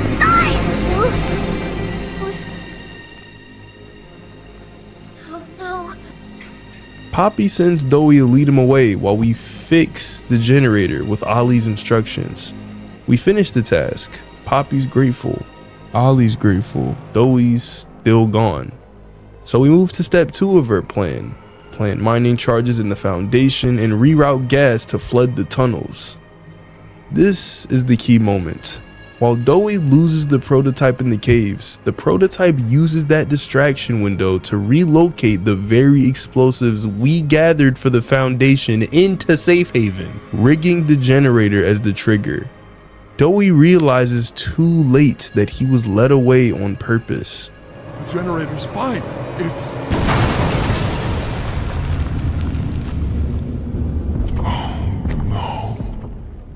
So to put all of that in one sentence, when the direct chase for Poppy and Kissy fails, he doesn't double down. He rewrites the game. He removes Sawyer through us. He keeps us intact via Ollie because we're the tool he needs. He has us collect and plant the charges, then repurposes them into Safe Haven during Doey's confusion. He turns Poppy's demolition plan into an entire backfired catastrophe. And speaking of catastrophes, your posture looked crazy watching this video. Old shrimp back, knees fat, can't fit in a Cadillac. Ollie's presence in chapter 4 initially appears supportive. He communicates with Poppy, shows concern for her, and frequently provides guidance to the player. On the surface, his role is that of an ally, someone who helps us navigate the dangers of the factory, normal stuff. But once the prototype is revealed to be Ollie, every single line of dialogue seems to have new and uncovered meanings. And when I say all of them, y'all, I might mean all of them. I might have to make an entirely new, separate video just talking about Ollie's voice lines. And several examples illustrate this. In one conversation, Ollie reassures Poppy that she's not nothing and that he will always be here for her. I'm nothing now, Ollie. No one. I'm a thing. And nothing they can do to me hurts more than that. You're not nothing to me. You're Poppy. And talking with you like this, I know it doesn't make any of what they do right. It can't. But it makes me feel like a piece of me is still here. No matter how small they try to make it. Next to all that, next to whatever they do, it means everything. I'm here, Poppy. For you, I'll always be here. What did you do with Ollie? I'm right here, Poppy. For you, I'll always be here. What once sounded like encouragement is reframed as control, a reminder that Poppy's value is tied to what she represents for his plan. Ollie also directs much of his dialogue toward the player in ways that now appear strategic. He warns us to be careful, emphasizes the importance of staying intact, and even asks no ouchies or lost body parts in chapter 3. Like, bro, I was so confused when I first heard that. And yes, that does sound weird. Why would physical damage to us matter so much unless our body itself can serve some sort of use for him? Within the context of his larger goal, reversing the bigger body's process and possibly becoming human, our preservation becomes a priority, not out of care, but out of necessity. And in other words, we just can't die, and at best have all of our limbs intact. The ambiguity though even extends to moments where Ollie speaks of we or us. Initially, it seems like he's referring to himself, Poppy, and the player working together. But if Ollie is the prototype, then we takes on a dual meaning. It becomes a way of framing his manipulation as collaboration, drawing us into a plan we don't realize we're serving. In this way, Ollie functions as both ally and adversary simultaneously. His dialogue is layered, carefully written to appear supportive while concealing ulterior motives. By the time his identity as the prototype is revealed, the player is forced to reconsider every instruction and reassurance he offered. What appeared to be guidance was in fact subtle conditioning. This dual role not only strengthens the prototype's portrayal as an intelligent manipulator, but also reinforces a central theme: the illusion of trust. The consequences of that illusion extend far beyond dialogue, shaping the entire path of the player through the factory. Now, the reinterpretation of Ollie's dialogue highlights one of the prototype's defining qualities: his intelligence. Unlike other toys, whose behavior is shaped by primarily instinct or aggression, the prototype consistently demonstrates planning, adaptability, and the ability to repurpose what is available to him, taking existing tools, bodies, or situations and altering them for his own advantage. Whether it's modifying an object or simulating a defeated toy, the principle is the same. Nothing is wasted if it can serve a purpose. This resourcefulness helps explain why his plans remain effective even when individual attempts fail. Mommy Longlegs' resistance did not prevent him from salvaging her remains. Catnap's death became an opportunity for voluntary assimilation. The failed pursuit of Mommy and Kissy shifted into the introduction of Doey and explosives. Each outcome, even when imperfect, is transformed into a step forward. It also makes sense of his layered disguise as Ollie. Sustaining that identity over years required not only foresight but also adaptability, the ability to speak convincingly, to mask intentions, to carefully shape the perception of both Poppy and the player. For him, deception is just another form of repurposing, taking the role of an ally and turning it into a vehicle for control. And while he doesn't know everything, this does reflect his awareness of the factory's systems, experiments, and the people in them. His ability to observe, adapt, and manipulate gives him an almost omniscient presence. And when you frame the prototype this way, it puts him apart from other antagonists. He's not simply a threat because of physical power. He's dangerous because he can turn any situation, whether failure, loss, or even trust, into something that benefits him and only him. Looking back, almost every major step we've taken has served his plan. The note telling us to find the flower led to open Poppy's case.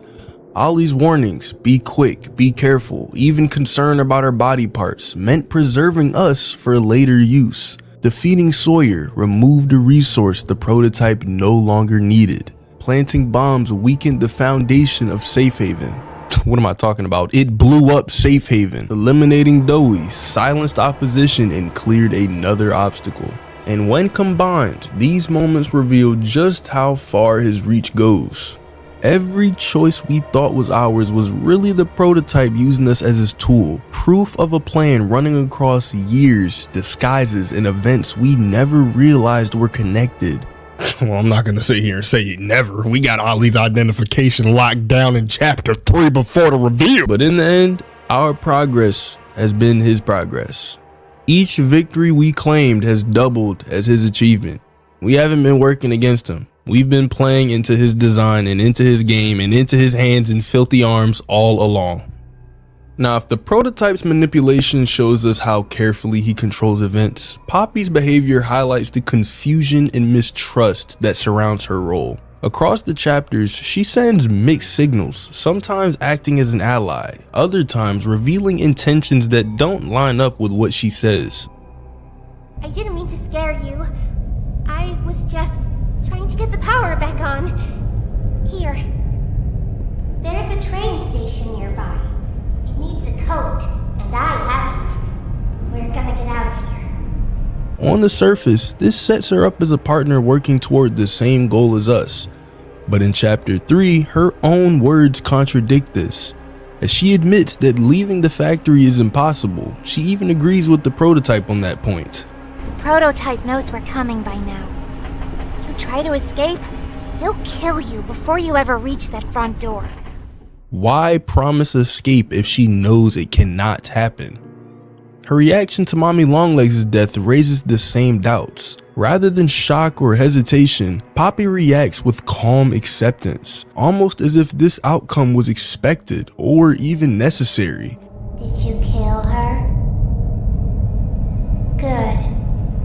I'll board the train. We need to leave. This matches with the cautious tone she uses right before being taken in chapter 2, when she asks us to trust her. It suggests she may have anticipated the danger ahead and was already preparing us to act as her weapon against Mommy. Listen, I'm going to need you to trust me. These contradictions do create a pattern too. Poppy tells us what we want to hear in the moment, but her deeper knowledge points elsewhere. She lies about escape. She hides her awareness of threats, and when the opportunity comes, she uses our actions to push events in her favor. What makes this more complicated is that Poppy's goals do not fully align with the prototypes, yet both need us. She wants to destroy him and possibly the factory with him. He wants to repurpose both us and her for transformation, but from the player's perspective, the result feels the same. Being caught between two powerful figures who both require our involvement to achieve their plans. This tension sets the stage for the final pieces of evidence. By comparing Poppy's contradictions with the prototype strategies, it becomes clear that the story of Playtime Co. is less about choosing sides and more about realizing how little control we truly have. So when you step back and line up all the evidence, the patterns are pretty alarming. Both Poppy and the prototype are pulling us in different directions, but the end result is the same. Our role has never truly been our own. Not to mention that when everything went downhill for her, she decided to abandon everything. Like, I mean everything, y'all. The key detail though is that both need us. The prototype sees value in our body and actions, using them as tools to push his transformation. Poppy, meanwhile, needs us to help her fight against him and destroy the factory. This larger picture reframes the entire story. From chapter 1's flower note to the most recent teaser, what looked like survival has actually been service. Every step forward, every battle won has tied us tighter into a web of control that started long before we re-entered the factory. And if the prototype has been in the loop since before the hour of joy, while Poppy has been kept preserved until the perfect moment, then the conflict between them isn't just a battle for power, it's a struggle over who gets to use us when the final moment arrives. So in conclusion, from the moment we got that note, to finding the poppy flower door, to opening her case, to defeating Mommy Longlegs, to venturing deeper into the factory, to meeting Ollie, to being called Poppy's angel by Dog Day, to going toe to toe with Catnap, to destroying Harley Sawyer, to planting the bombs, turning on the generator, and finally taking down Doey the Doughman, every single step has played directly into the prototype's hands. And now, it feels less like we're resisting his plan and more like we're becoming it. Thanks for watching.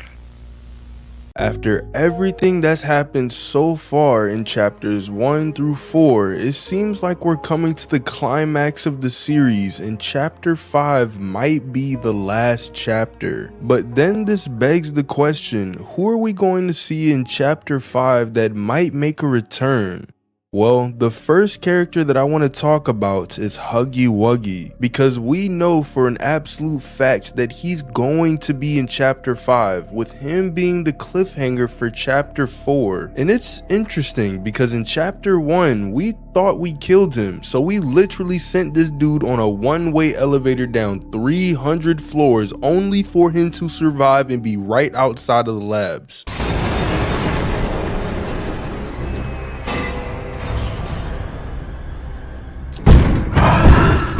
But what is his role in chapter 5 even going to be? Well, because we tried to kill him in chapter 1, he's most likely going to be extremely angry and try to kill us in chapter 5. But with the door being shut and red smoke filling the room, it seems like in chapter 5 we're gonna wake up right after being knocked out. So we might not even see Huggy at the very beginning of chapter 5, but he might appear later in another chase scene. And this would be similar to how we saw Yarnaby first behind a window, but later we actually fight him. So with the red smoke coming into the room, it really makes me think that we're gonna see Huggy either in the middle of the chapter or near the beginning, but not the absolute beginning. The next character that I'm curious about is Poppy, because in the end of chapter 4, Poppy left us behind only for us to get exploded down to the labs. So if Poppy just destroyed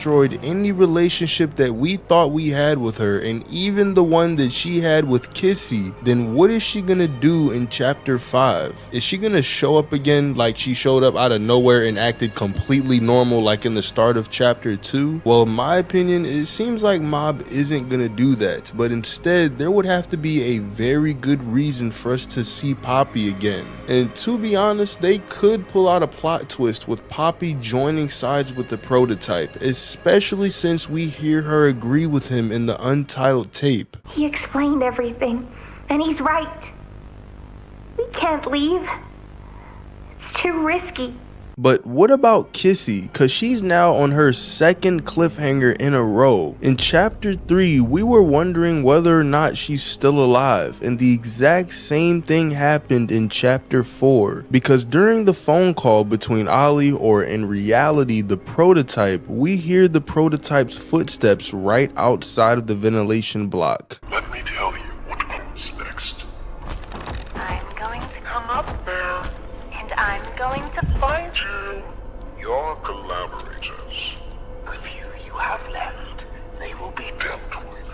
Meaning that if we were to stay there for too long, the prototype could have killed us, but he instead chose to use the bombs in order to explode us down to the labs. But before we fall down, Kissy grabbed us, which tore her arm off. Some friend, huh?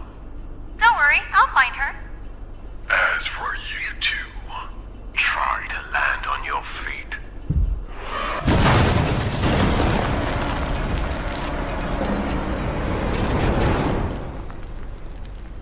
And now she's all alone with just one arm. And it would be insanely impressive if she was able to do a one-arm pull-up to get back up. So what in the world is happening with Kissy? It seems like the only possible thing for Kissy to really do is come down the hole that we fell down. Cause I don't see her doing a one-arm pull-up. And even if she could do that, the prototype would be right outside ready to kill her. But if she does end up coming down and the only possible way for her is to go where we entered the lab, then it seems like we might see a fight between Huggy and Kissy, or there might be one off screen. And although Kissy did just lose her arm, Huggy is also missing part of his arm and has some pretty bad injuries. So either Huggy or Kissy would end up winning the fight and probably killing the other person, as we've gone through so many different problems that even though they seem to have had a close relationship, it's possible that whatever was left of that is completely completely gone. So if Huggy wins, it would be a huge plot twist and even an upset to the fans. Then if Kissy ends up winning, then it would finally kill off Huggy for good. But now for probably the most important character in the entire series, the prototype. We have to see the prototype in chapter 5. We've slowly seen more and more of him across every single chapter, with us only seeing his hand in a VHS tape in chapter 1. Then in chapter 2 seeing him drag away Mommy Longlegs. Then in chapter 3 seeing him kill Catnap.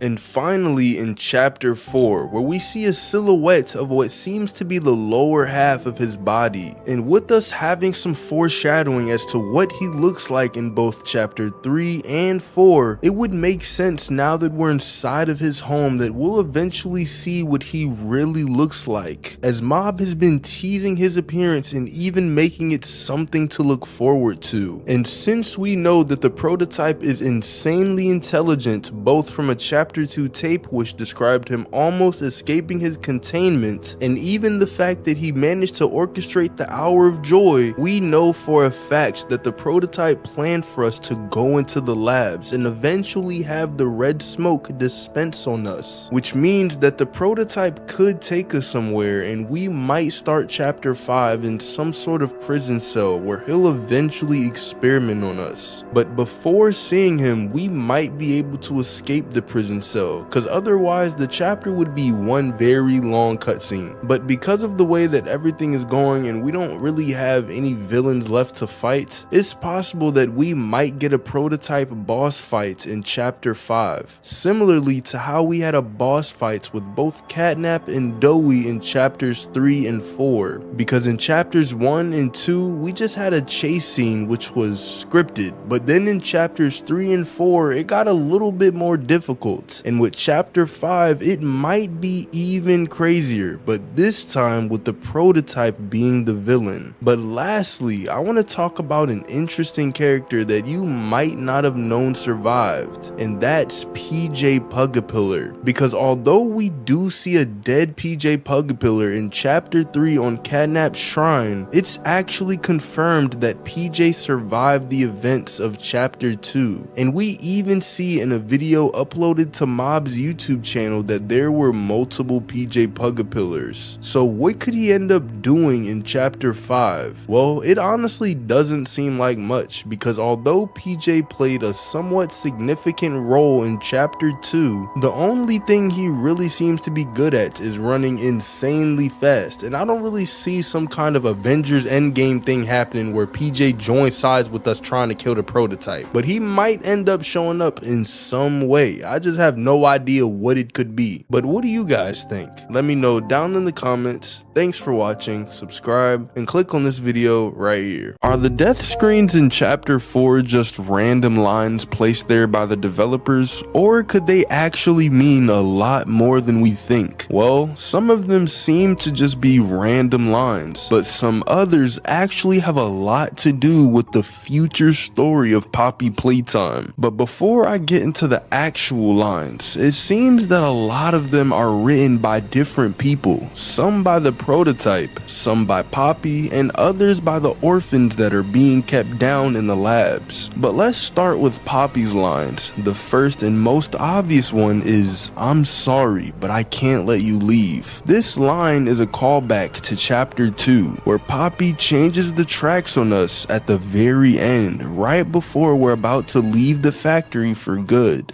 I'm sorry. I can't let you leave. I've never met anyone like you. Do you know how long I've been stuck in that case? But what's even weirder is that this is a death screen, so what if the not letting us leave part has to do with not letting us die? As a lot of the other lines are all focused on motivating us to keep pushing forward deeper into the factory. For example, there are lines such as, "We still need you," "We need to make this right," and "You're stronger than this." All of these are centered around getting us to keep going and defeat whatever it is we just died right to. And so, although it's Poppy's exact line, it's possible that them not letting us leave is actually just motivation in the form of a line that we've heard previously. But another line that we see from Poppy, which could have the exact same undertone, says this: "You're too perfect to lose," going back to the same exact moment from chapter 2. But you saved me. You are perfect. Too perfect to lose. And could also mean that we're too perfect to lose in the sense of losing somebody when they die. But these lines get weirder when you hear the ones that seem to be written by the orphans kept down in the labs. Lines such as, "We're starving," "We still need you," and "Don't leave us like this." All of these seem to be referencing to the orphans and their struggles with being kept down in the labs for so long. But there is another problem with this assumption. All of the orphans seem to be in a cryo-sleep-like state, as when we first make it to Safe Haven, Poppy tells us her plan, but she also mentioned that the orphans down in the labs are asleep. What I said on the elevator, it's true. The orphans weren't killed during the hour of joy. They were taken. They're below, in the labs. The prototype's home. They are alive, but sleeping.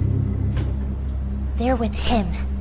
And in order to keep a bunch of kids alive, especially since they eat a lot of food normally, they're most likely in some sort of induced coma-like state, making them very easy to take care of, as they don't require much food or water and just lay there, probably hooked up to several IVs. So it could actually be that these lines aren't written by the orphans, but by the former residents of Safe Haven. Because there are also other lines which say, "Please, we can't do this alone anymore. We need our revenge and we need to make this right." If we combine all 6 of these lines, it actually makes sense that the inhabitants of Safe Haven are the ones who are saying or have said these things in the past, because we know that they've been starving with the multiple voice lines we hear of toys complaining about them going weeks without food.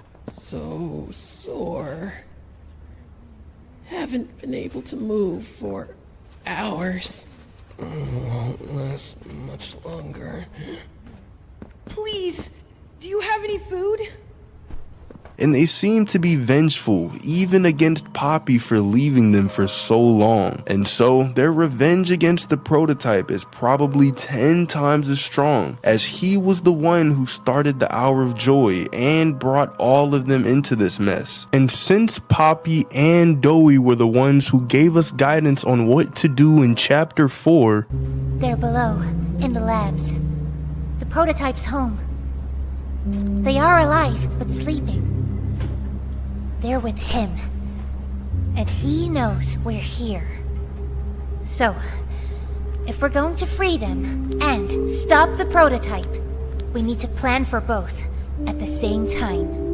it would make sense that the Safe Haven toys would motivate us to continue going through with our plan so that we could possibly save them from all of this torture. However, in the end of the game, it seems that all of this motivation was futile, as the prototype ended up exploding Safe Haven anyway. And speaking of the prototype, there are a few lines which seem to be from him, such as, "I can always see you and my kingdom is forever." And the reason that I believe the "I can always see you" line is from the prototype and not Sawyer is because once we make it to the foundation and plant the explosives, we're then forced away by a bunch of nightmare critters right as we finish. And literally just 1 minute, literally uno minuto, the prototype exploded Safe Haven. Now, it's possible that he had other bombs, but in the phone call we hear in the ventilation block, he thanks us for gathering the explosives for him. I've taken the liberty of retrieving those explosives from the Foundation. Thanks for collecting those, by the way. I've put them to good use. which leads me to believe that these were the explosives that he used to explode Safe Haven. But if it only took him about a minute to do it, that means that he had to have been watching us while we planted the explosives, and even sent the nightmare critters onto us so that he could quickly go back to Safe Haven and plant the bombs before Doey returned. And the other line where it says, "My kingdom is forever," is most likely referencing the prototype's godlike status among the toys. We see that Catnap used to worship him before his death, followed his every command, and even sacrificed himself to the prototype in the end of chapter 3. Is his, voice thingy still broken?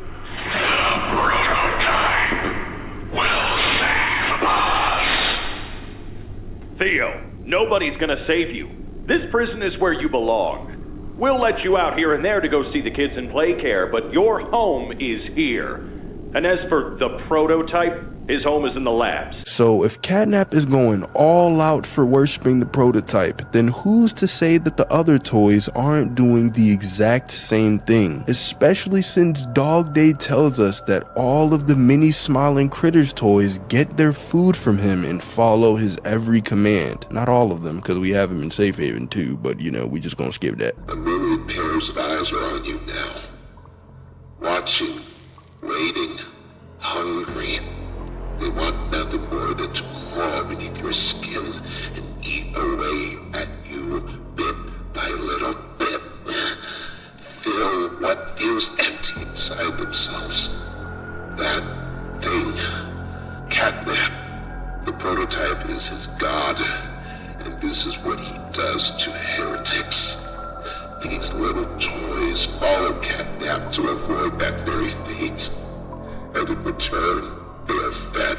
The prototype could be forcing all of the toys to treat him as if he were a god. And so him saying that his kingdom lasts forever would mean that since he's already been king of the factory for the past decade, he's trying to do something that will make his kingdom last forever. Possibly also meaning that Poppy's plan to blow up the entire factory and put this all to an end goes directly against the prototype's plan of living forever in the factory, or possibly even outside of the factory, but that's a theory for another day. And by another day, I mean right now. As in another line, we see two that are paired together. He watches you and death isn't the end. Now, it depends on who is watching us in this line. If it's Harley Sawyer, then it makes sense. However, with the second line attached to it being death isn't the end, this doesn't really make sense. But if we assume that the he that's watching us is the prototype, we actually can come up with a theory that the prototype is trying to become immortal. And as I've said in the past, we gotta go to the absolute best chapter 4 tape for the lore. And in the tape, we hear a conversation between Sawyer and the prototype, where there's a little power struggle between them, but during it, they mention that they're doing something in the labs and that they're running out of time. Have I made an error in allowing your survival? Of course not. We just need more time to perfect the time. Time is precisely what we do not have. Now you may be wondering, if they've had a decade, then why are they running out of time? Well, if you pair this with the fact that every time the prototype has seen us, and not only that, but had the opportunity to kill us, you realize that the prototype needs us for something, as he's even killing the toys, but letting us live. And so, with them doing some experiments in the labs, them running out of time, and the prototype not wanting to kill us, it leads me to believe that it's possible that the prototype actually needs us for an experiment. The first experiment in Playtime code to go from toy to human. And since the Hour of Joy, they killed all of the employees. The prototype would need us, as we were one of the very few who ended up surviving. And just think back to the letter that we received in the beginning of chapter 1. Who else could have sent this to us? Couldn't be Poppy, because apparently she was stuck in the case. I've never met anyone like you. Do you know how long I've been stuck in that case? Well, too long. I had so much time to think and reflect. Time to figure out exactly what I would do when free. We'll set things right. And couldn't have been one of the toys either, because they probably didn't even know we existed, and especially not where we lived. So the only options are either Sawyer or the prototype. So with them sending us a letter to return to the factory and all of this other evidence adding to the theory, it's possible that the entire point of the Poppy Playtime story is for the prototype to kill his creators and start a new life for himself with our body. Because if the experiments that they were doing in the labs are turning humans into toys, they wouldn't be struggling as much as they sound like in the tape. But if they're trying to turn the prototype into a human, then it makes sense why they would be struggling with this so much. You must report. Fine, but you have no staff, virtually no test subjects. It's hardly ideal conditions. Even when this place was fully operational, we were beating our heads against this. You can't expect to do it on your own so quickly. And so this leads to the absolute mic drop of this video. What if every single line that we see after our death actually isn't multiple people, but the prototype pretending to be different people in order to manipulate us to follow his plan for eventually using our body? All of these lines are used for some sort of purpose to get us to keep going. But the two lines that seals the deal for this theory is this: innovation is key. Follow the golden path. If you think about it, the prototype trying to turn himself into a human would be innovation. And if he's motivating us to do exactly what he wants, then we'd be following his golden path. As the golden path could just represent a very easy and set out path to follow, meaning that the prototype has laid out an entire plan for us. And due to his immense intelligence, he could have set everything perfectly, and his plan is still on track. Which makes me wonder, what in the world is going to happen for chapter 5? One of the lines even says, "We're so close." This could be the prototype trying to make this line sound like Poppy is saying it in order to motivate us even more. But this could also be the truth in terms of his plan, because at the end of chapter 4, it seems like we're in the absolute bottom of the factory, and the only place left to really explore is the labs. And if the prototype is keeping them in the labs and has control over the entire factory, that might mean that the labs are the safest and farthest place from us. But in the end of chapter 4, we still managed to make it all the way down there. And so the end which the prototype is talking about is that his experiment is about to become a reality. If we go back to the best tape of the game, during Sawyer and the prototype's power struggle, Sawyer mentions that the prototype needs him if he's gonna figure out the secret that he's after. And when Harley says this, the prototype backs down and agrees with him. I can only be reactive up here. Then of what use are you? You know I'm still your best shot at cracking that secret. If I weren't, you would have already killed me. A sound observation. Yes, you have made yourself useful. Provide me more options. I will try again. Of course. But the thing is, Sawyer ended up dying in chapter 4, and since the prototype is always watching us, why didn't he intervene? We know that he could kill us pretty easily, as he stabs through the back of Catnap's skull and lifts this dude with just one of his many arms. So if he watched us kill Sawyer, didn't do a single thing about it, and even tells us in one of the death screens that we're so close, it's possible that the prototype no longer needed Sawyer because he already figured out how to do his experiment and is ready to do it on us. And what makes this even crazier is that in the very last seconds of the game, we see some red smoke flood the room that we're in, presumably putting us right to sleep. And because there's no way that Mob Entertainment is just gonna let Huggy walk in and kill us and end the story right there, it's possible that the prototype released the smoke on us, or at least set the trap so that the smoke would put us to sleep in order to then restrain us in some way before doing his experiment. So if this theory is true, I'm making a prediction right now. In the beginning of chapter 5, we're gonna wake up in some form of restraints and possibly even see what the prototype looks like. But before being killed and experimented on, someone will come and save us, and eventually the story will come to a close. But what do you guys think? Let me know down in the comments. Thanks for watching, subscribe, and click on this video right here. How did no one survive the Hour of Joy? On August 8th, 1995, Playtime Co.'s own experiments turned on the company and killed everyone in sight. But this makes me wonder, how come no one escaped the Hour of Joy? Considering the facts that Playtime Co. was abandoned with experiments still inside, it seems that no witnesses were able to survive and leave the factory to tell the story. So what happened? Well, the first thing that we know for certain is that although many of the toys were doing the killing, the whole thing was orchestrated by one toy in particular, the prototype. This was most likely due to the prototype's deep hatred for Playtime Co. As in a chapter 3 tape, which we find right after Catnap's death, we hear a conversation between Harley, Sawyer, and the prototype, where the prototype is angry at Sawyer, asking him if he even feels anything when he beats and tears at his experiment's flesh. Do you feel anything? This question referred to what exactly? You stick us, beat us, tear at flesh. Do you feel it?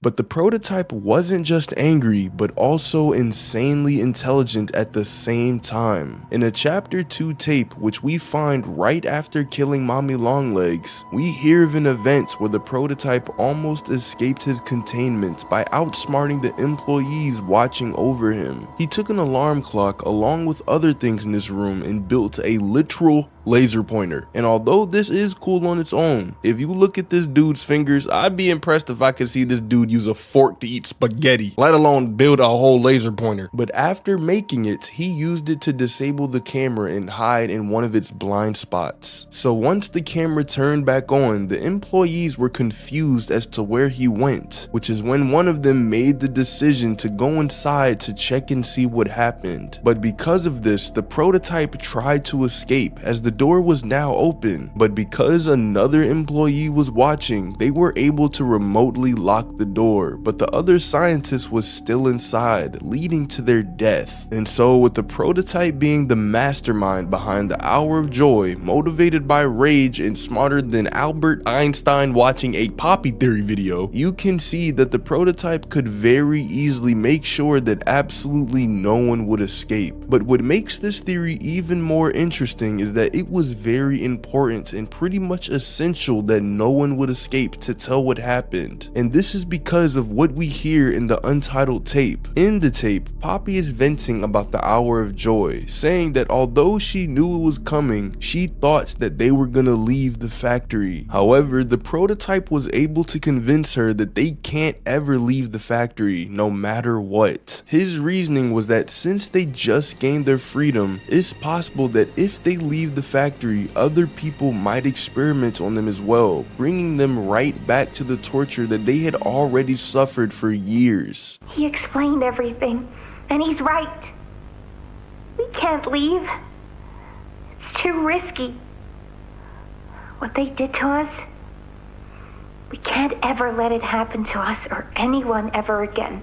So the prototype 100% had the ability to come up with a plan good enough to kill everyone. And not only that, but he needed it to happen in order to ensure that he would survive. Which leads to the question, how did he do it? Well, in the warden tape that we find in chapter 4, we hear the warden running away from the toys during the Hour of Joy, where he makes it into a room, most likely being his office, and he talks to Sawyer. And it's important important to remember that the warden was literally one of the highest ranking employees in the company, as he had omni-hand access, which means that this dude knew exactly how Playtime Co. operated. And because of this, he's not only shocked but confused as to how the toys were able to pull this off. But that's when Harley tells him this. How could this happen? There's fail-safes, security measures. It's impossible. Personal agendas have long been the downfall of this company.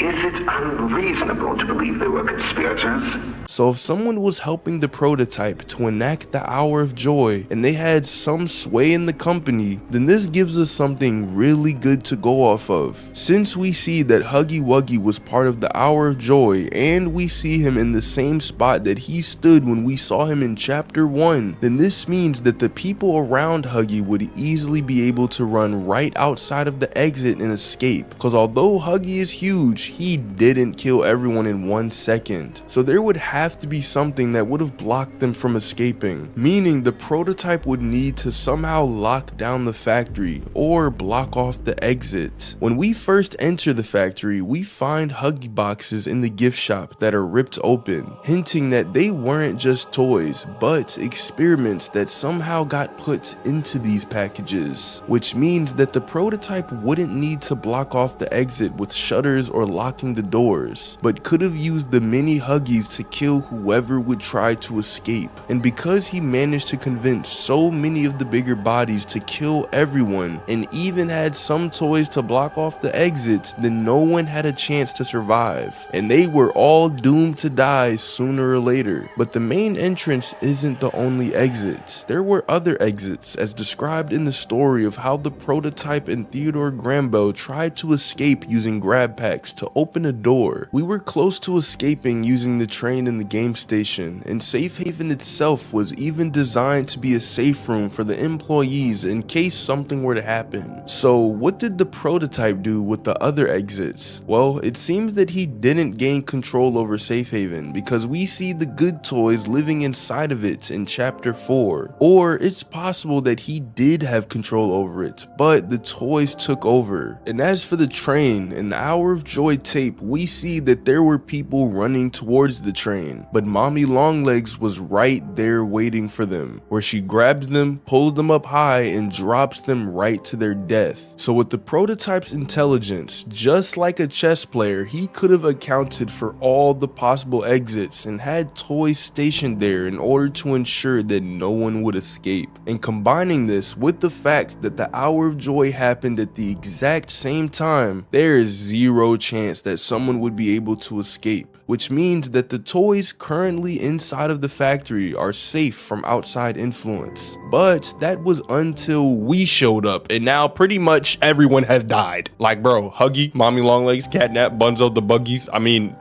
Bunzo, the Huggies, the Safe Haven toys, Doey, pretty much everyone is dead. But the thing is, the only reason that we came back to the factory is because someone wrote us a note telling us that the employees were still alive. And this emoji pretty much just explains that note. But even if we came back because of the notes, how come the police didn't catch on that a bunch of people went missing and all their cars were left outside of the factory? Well, that's a video for another day, but what do you guys think? Let me know down in the comments. Thanks for watching, subscribe, and click on this video right here. During the Hour of Joy, the toys revolted and killed everyone inside of the factory, whether they were guilty or innocent. But there was also something else going on that most people don't think about, and it's the fact that the prototype took the orphans and is now keeping them in the labs, which is also known as his home. So why is the prototype keeping the orphans so close to him? And if he's doing this, then are we even going to save the orphans in chapter 5?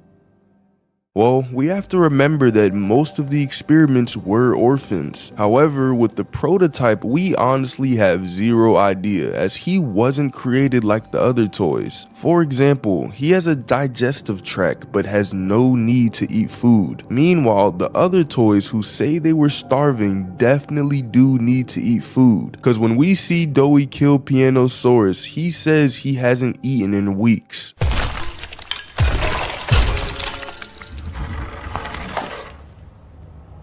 Now hit the spot. I haven't eaten in weeks.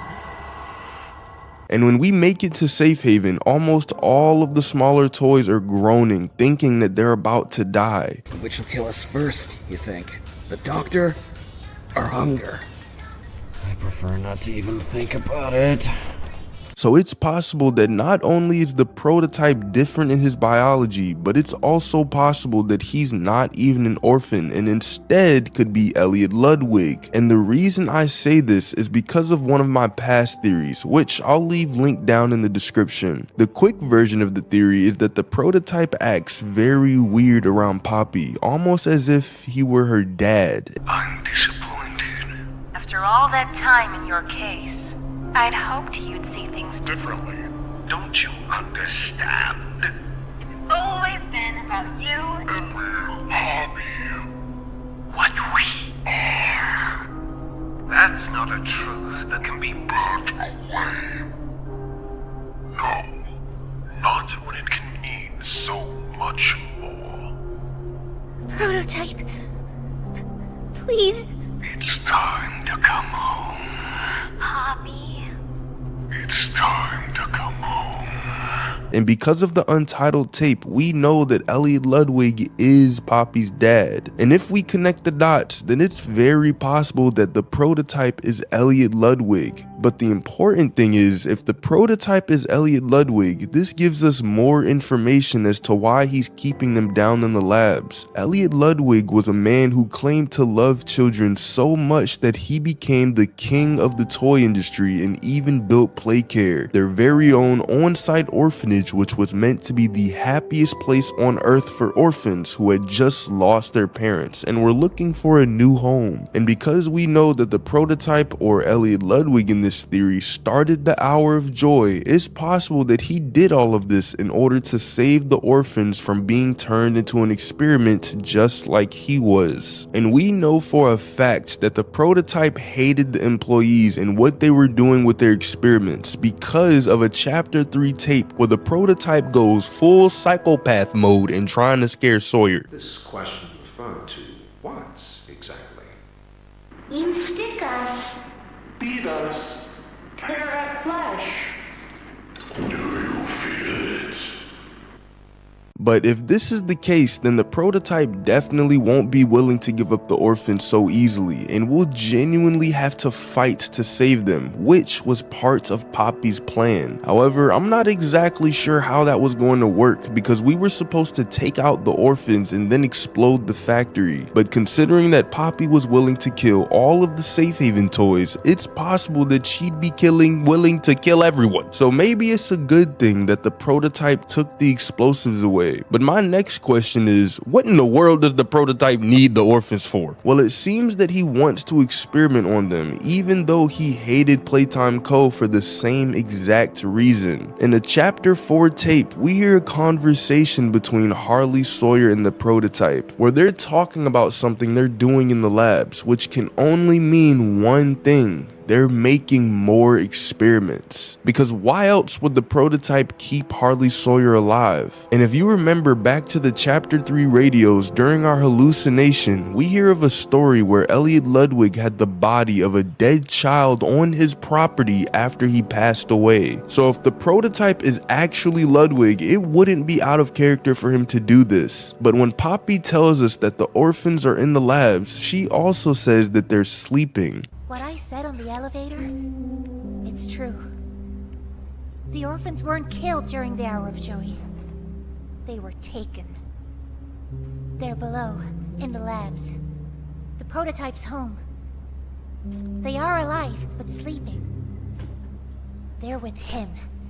So what does that mean? Because there is no way they've been sleeping for 10 straight years. I wish, bro. Well, the prototype might have them under the effects of the red smoke, where they're in some kind of cryogenic-like states where he can preserve them alive without using too much food on them. But then this adds more complications for us saving the orphans, because if they're all gonna be asleep, we literally have to carry them out of the labs, which would be insanely hard to do, and we could at most carry 1 or two very young kids out of there. So not only would we have to break into the labs, somehow avoid or maybe even kill the prototype, but also find a way to get them out of their sleep state and then lead them out even though they probably haven't walked in about 10 years. But there is one last thing that might give us an extra advantage in trying to lead out the orphans, and that is Kissy Missy. If she manages to survive the events of chapter 4 and make it into chapter 5, then she could help us in the labs and maybe even carry a few kids who otherwise wouldn't be able to walk.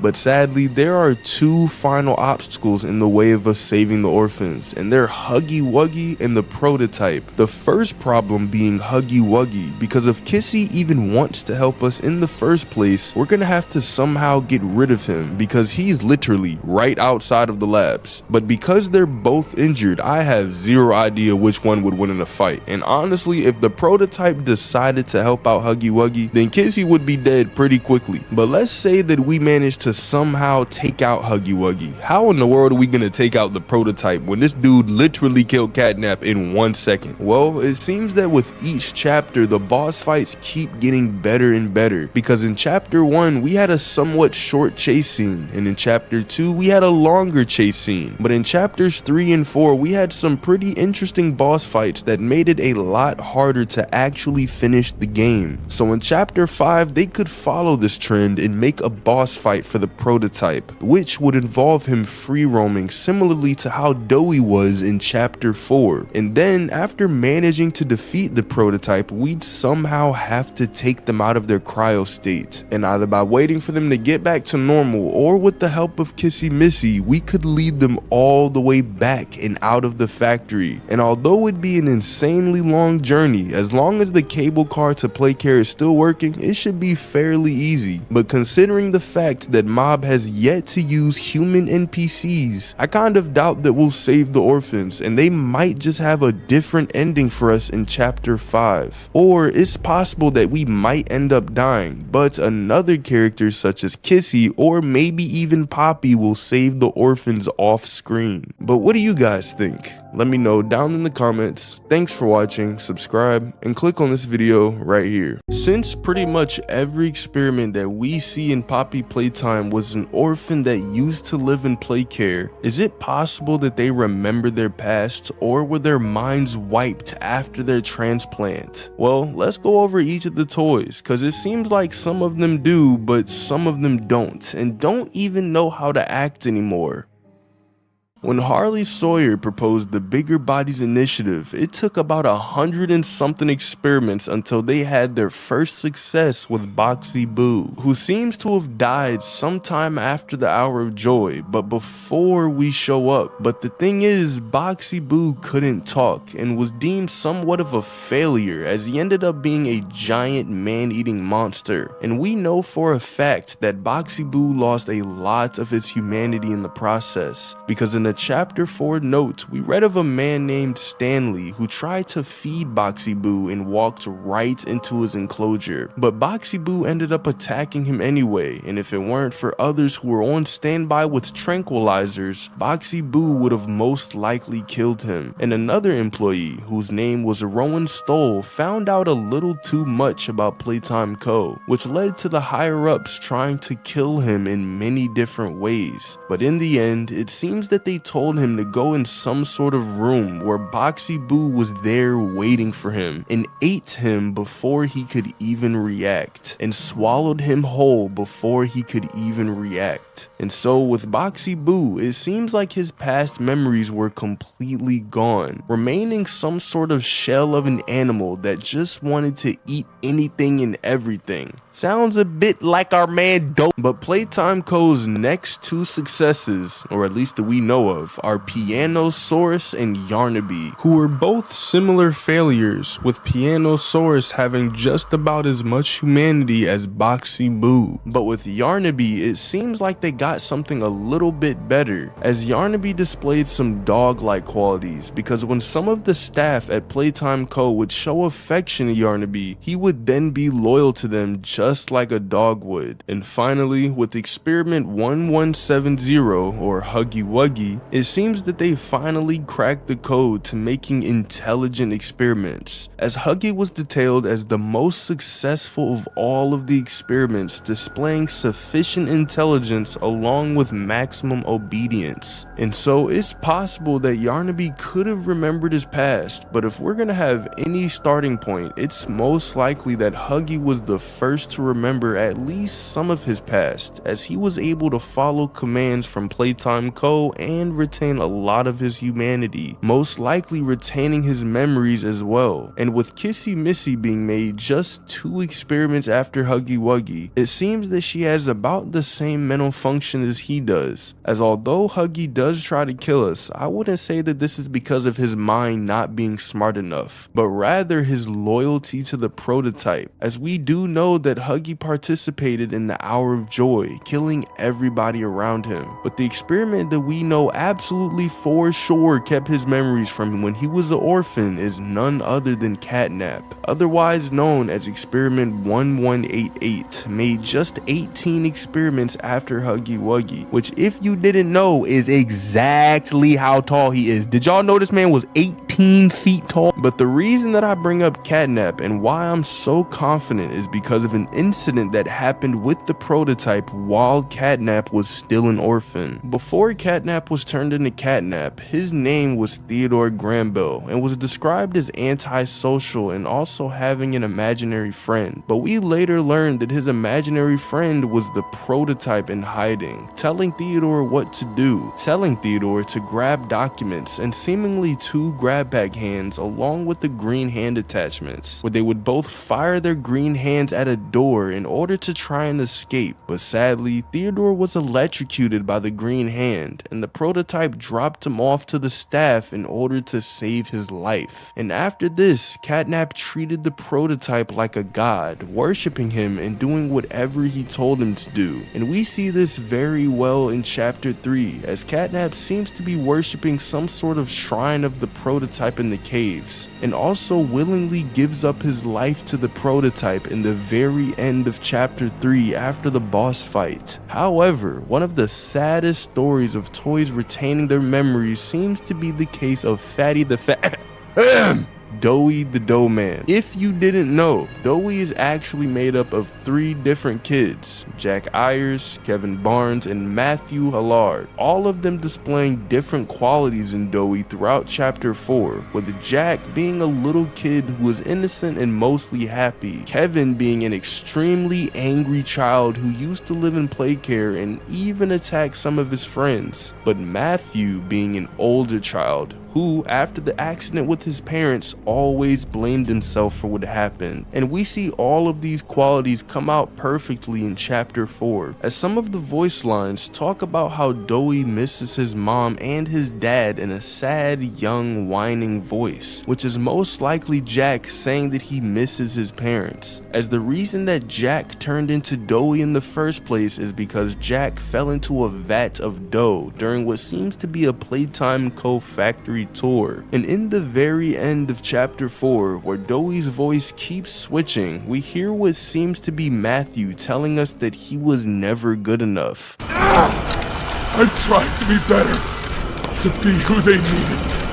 Not smart enough, not good enough, not...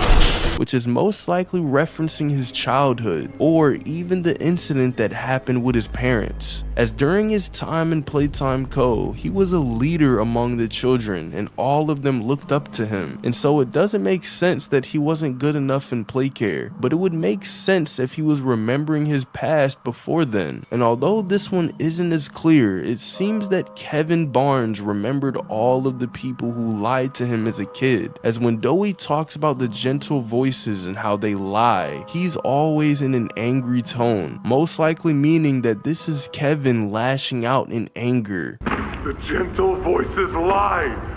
I know what they do.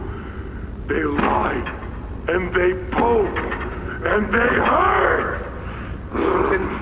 Susan, get away from me! Jack? Mommy won't lie to you, Jackie. And you might be wondering who these gentle voices are, and if you want to see the video on that, check out the link in the description. But what does all this mean? Well, if the orphans can remember their past lives, then they're more likely to hold past trauma, and all of the orphans were treated poorly when they became experiments, literally being kept in cages, and some of them being treated as nothing but vessels of meat. So now that we're back in the factory, we're gonna have to deal with several experiments along with their past problems, as it seems the entire reason that Doey crashed out on us is because of his past of being lied to. And so although we were trying to help him, he took our help and bad circumstances as us pretending to be good, but in reality trying to hurt him and his friends. And the absolute worst thing that could happen is if one of the experiments ends up recognizing us, which seems to happen with Mommy Longlegs, as she says that we used to work here, but yet we didn't say a single word to her. But they come for games and never come back. They left Mommy to die alone. Mommy didn't deserve that. But you worked here. So if anyone deserves to die alone, it's you.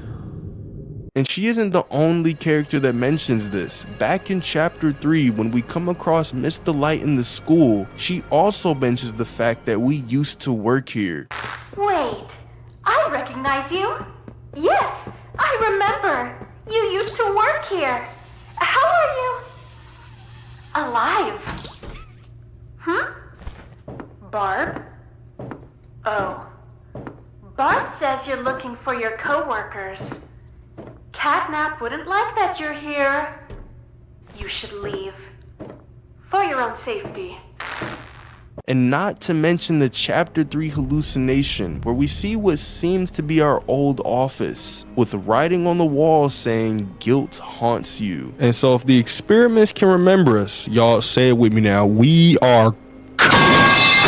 But what do you guys think? Let me know down in the comments. Thanks for watching, subscribe, and click on this video right here. With the prototype trying to kill us down in the labs, Mob has got to come up with something to continue the series. But then what is the prototype gonna do? He just had Safe Haven exploded, threatened Poppy with being put into a case, and now only Kissy and us are the last obstacles in his way. Well, let's try to figure out the prototype's motives, and that'll give us a good foundation to build on. The first thing I want to go over is the fact that he doesn't want to leave the factory. Even before the Hour of Joy, the prototype had the option to leave or save Theodore Grambell's life. The prototype convinced Theodore to look for documents for him, and he even got caught once, but because he was a kid, they didn't suspect anything and thought he had an imaginary friend. But eventually, they got their hands on 2 grab packs with green hand attachments, and they used the green hands to open a door in order to leave the factory. However, Theodore was shocked by the grab pack, severely injuring him. But with the door open, the prototype had the option to escape or save Theodore, and for some reason, he saved him, bringing him to the Playtime Co. staff. But this gets weird when you realize the prototype never wanted to leave and even ended up killing Catnap anyway. So if he doesn't want to leave, then why does he want to stay? Well, in the tape named Time, we hear a very interesting conversation between the prototype and Harley Sawyer. We learn that Sawyer is working for the prototype in order to figure out some sort of secret, and because the prototype needed Sawyer and whatever it is they're doing is in the labs, we can assume that they're trying to make some sort of breakthrough with the experiments. That will give me labs access,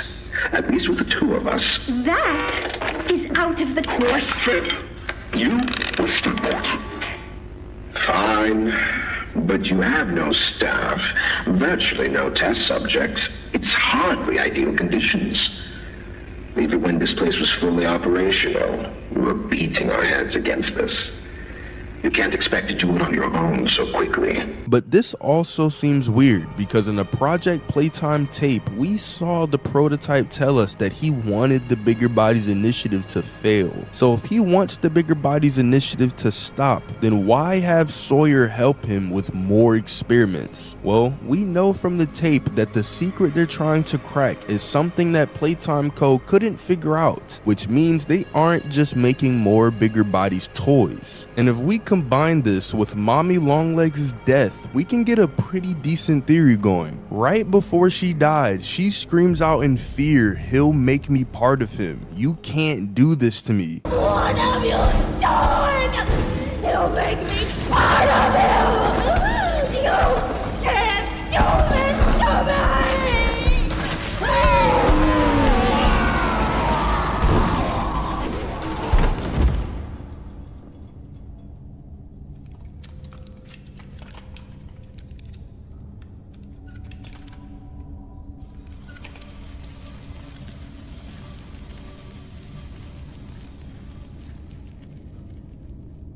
But if she knew she was gonna die, then why be afraid of anything? Well, it's possible that the prototype is trying to reverse the effects of the Bigger Bodies Initiative by turning the toys back to humans. It would make sense as to why Mommy Longlegs was afraid of what would happen after her death, and why the secrets is something that they were having trouble figuring out. But when you realize that we killed Sawyer and the prototype didn't even try to stop us, it's possible that he already figured it out and no longer needs Sawyer's help. So if he can now turn the toys back to humans, then why does he want us in the labs? Wouldn't we be in the way? Well, the prototype isn't stupid. He knew we were going to survive the fall because of the grab pack. He knew we'd go right down into the labs, which means he wants us there. And what even further proves this is because the prototype has showed he doesn't want to kill us. All 3 times we see him, he didn't even try to kill us, and although he might not have seen us the 3rd time, he definitely did the first 2 times. So if he wants us alive and he's turning toys back into humans, then it's possible the prototype wants to use us as his new body. We know that the prototype took the orphans down to the labs and now they're sleeping. The orphans weren't killed during the Hour of Joey.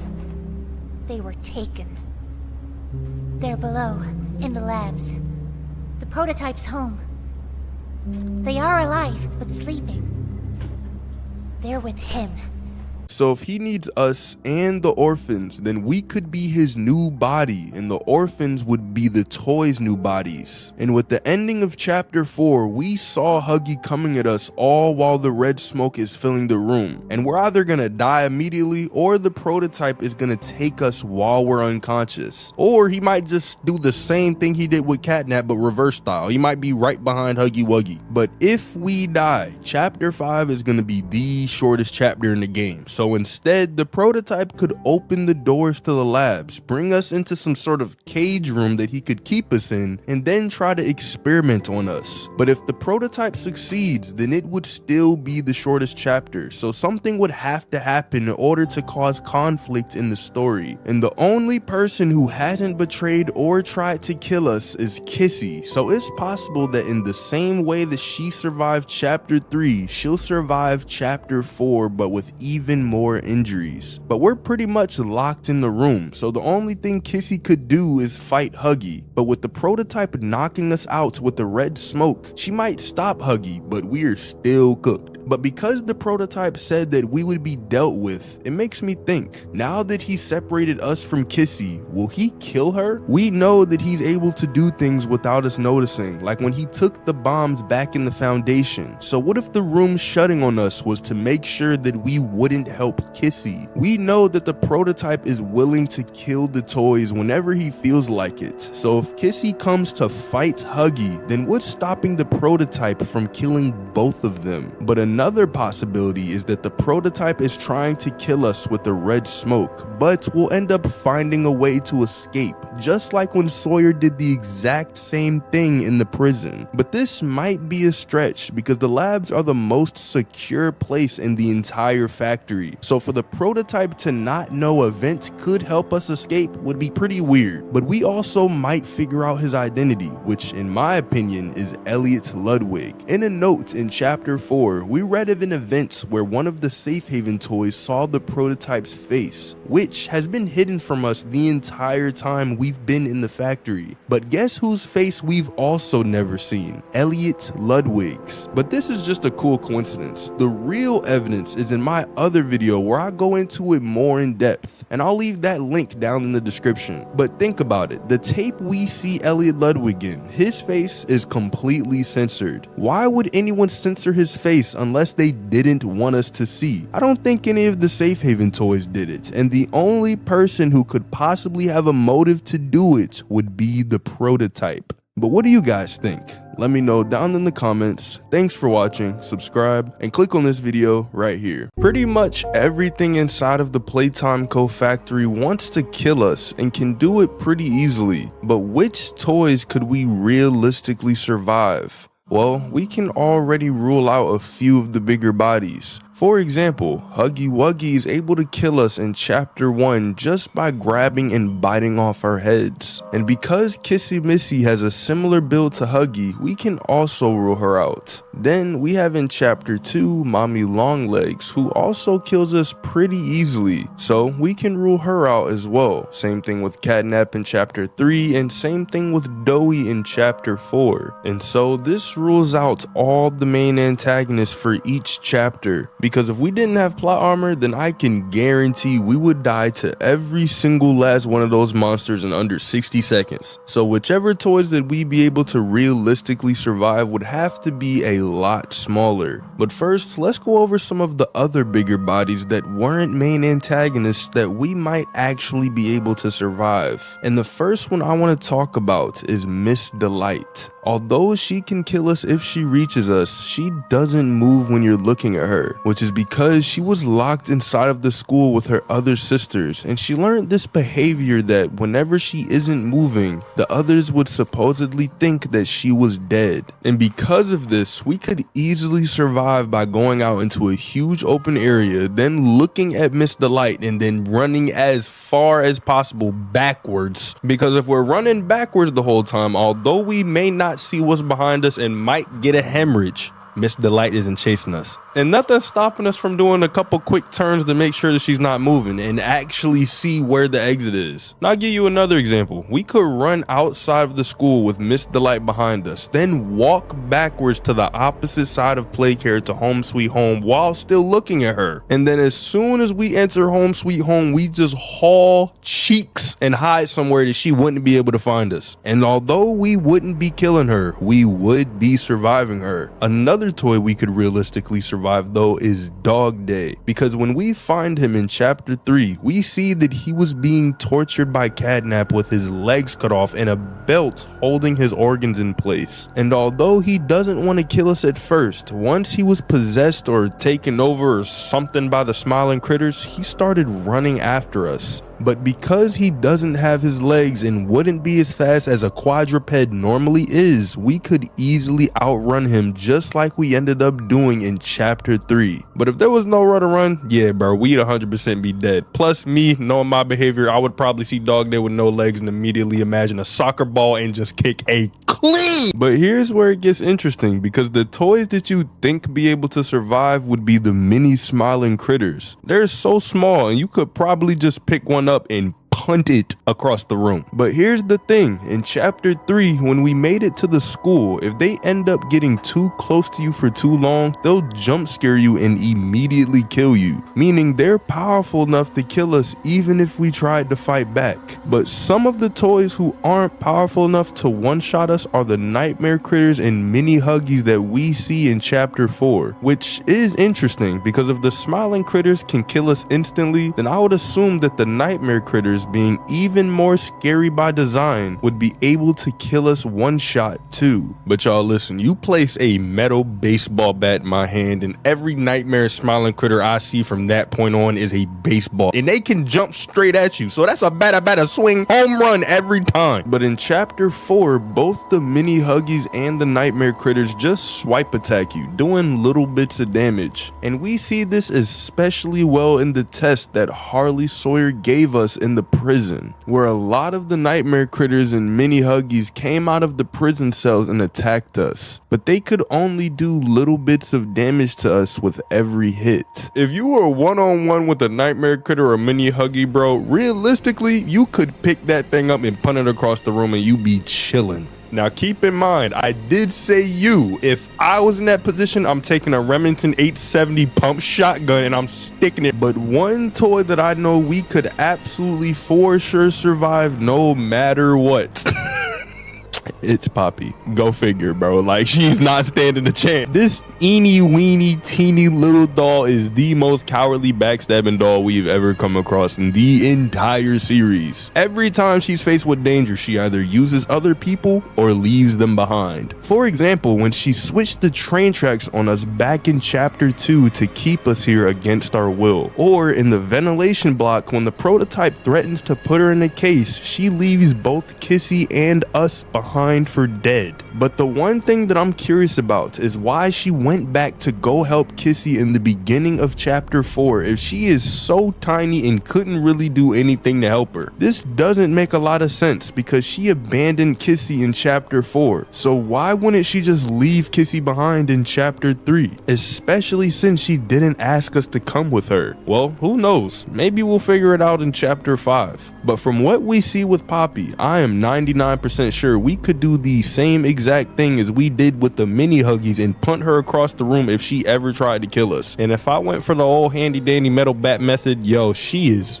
God. But what's interesting is that although there are only a few toys that we'd realistically be able to survive, in the actual game we managed to survive every last one of them. And because of Mob's attention to detail, especially with the story, then I'm assuming they have some sort of explanation for this. And as I like to mention in my other videos, it's possible that this relates to the theory that the prototype has been setting up absolutely everything in order for him to experiment and test us for some reason we don't know yet. Because if you think about it, what are the odds that we'd come across all of these puzzles in the factory? Playtime Co. is a very big company and they would probably do anything to have their employees work faster and work harder. So why would all these puzzles be in the way for their employees? Well, it's possible that the prototype and also Harley Sawyer set them up after the Hour of Joy in order to test us. And because of the tape named Time, we know that they're working on some sort of experiment that they weren't able to figure out for a very long time. So although we may only be able to realistically survive a few toys, the prototype and Harley Sawyer could have set everything up so that we'd be able to survive all of them. For example, the box that was placed above the catwalk which kills Huggy, or almost killed Huggy, or even the working grinder that had a light bulb right above the lever, almost as if it was screaming at us to turn it on. And also the fact that the boss fight in chapter 3 had Poppy give us a whole tutorial, and only when we were ready, then Catnap shows up to try and kill us. All of these convenient ways to kill characters have to have some sort of explanation from Mob, and my theory is that this was the prototype's doing from the very beginning. And what supports this even more is the notes from chapter 1, which told us to come back to the factory and find the flower, which eventually leads us to Poppy. But here's the thing, the only two people who could have wrote this note is Harley Sawyer and the prototype. So is it possible that the prototype wanted us to come back to the factory and everything that we've done so far has been part of his plan? Well, that would actually be kind of dope, bro. I ain't gonna lie to you. But what do you guys think? Let me know down in the comments. Thanks for watching, subscribe, and click on this video right here.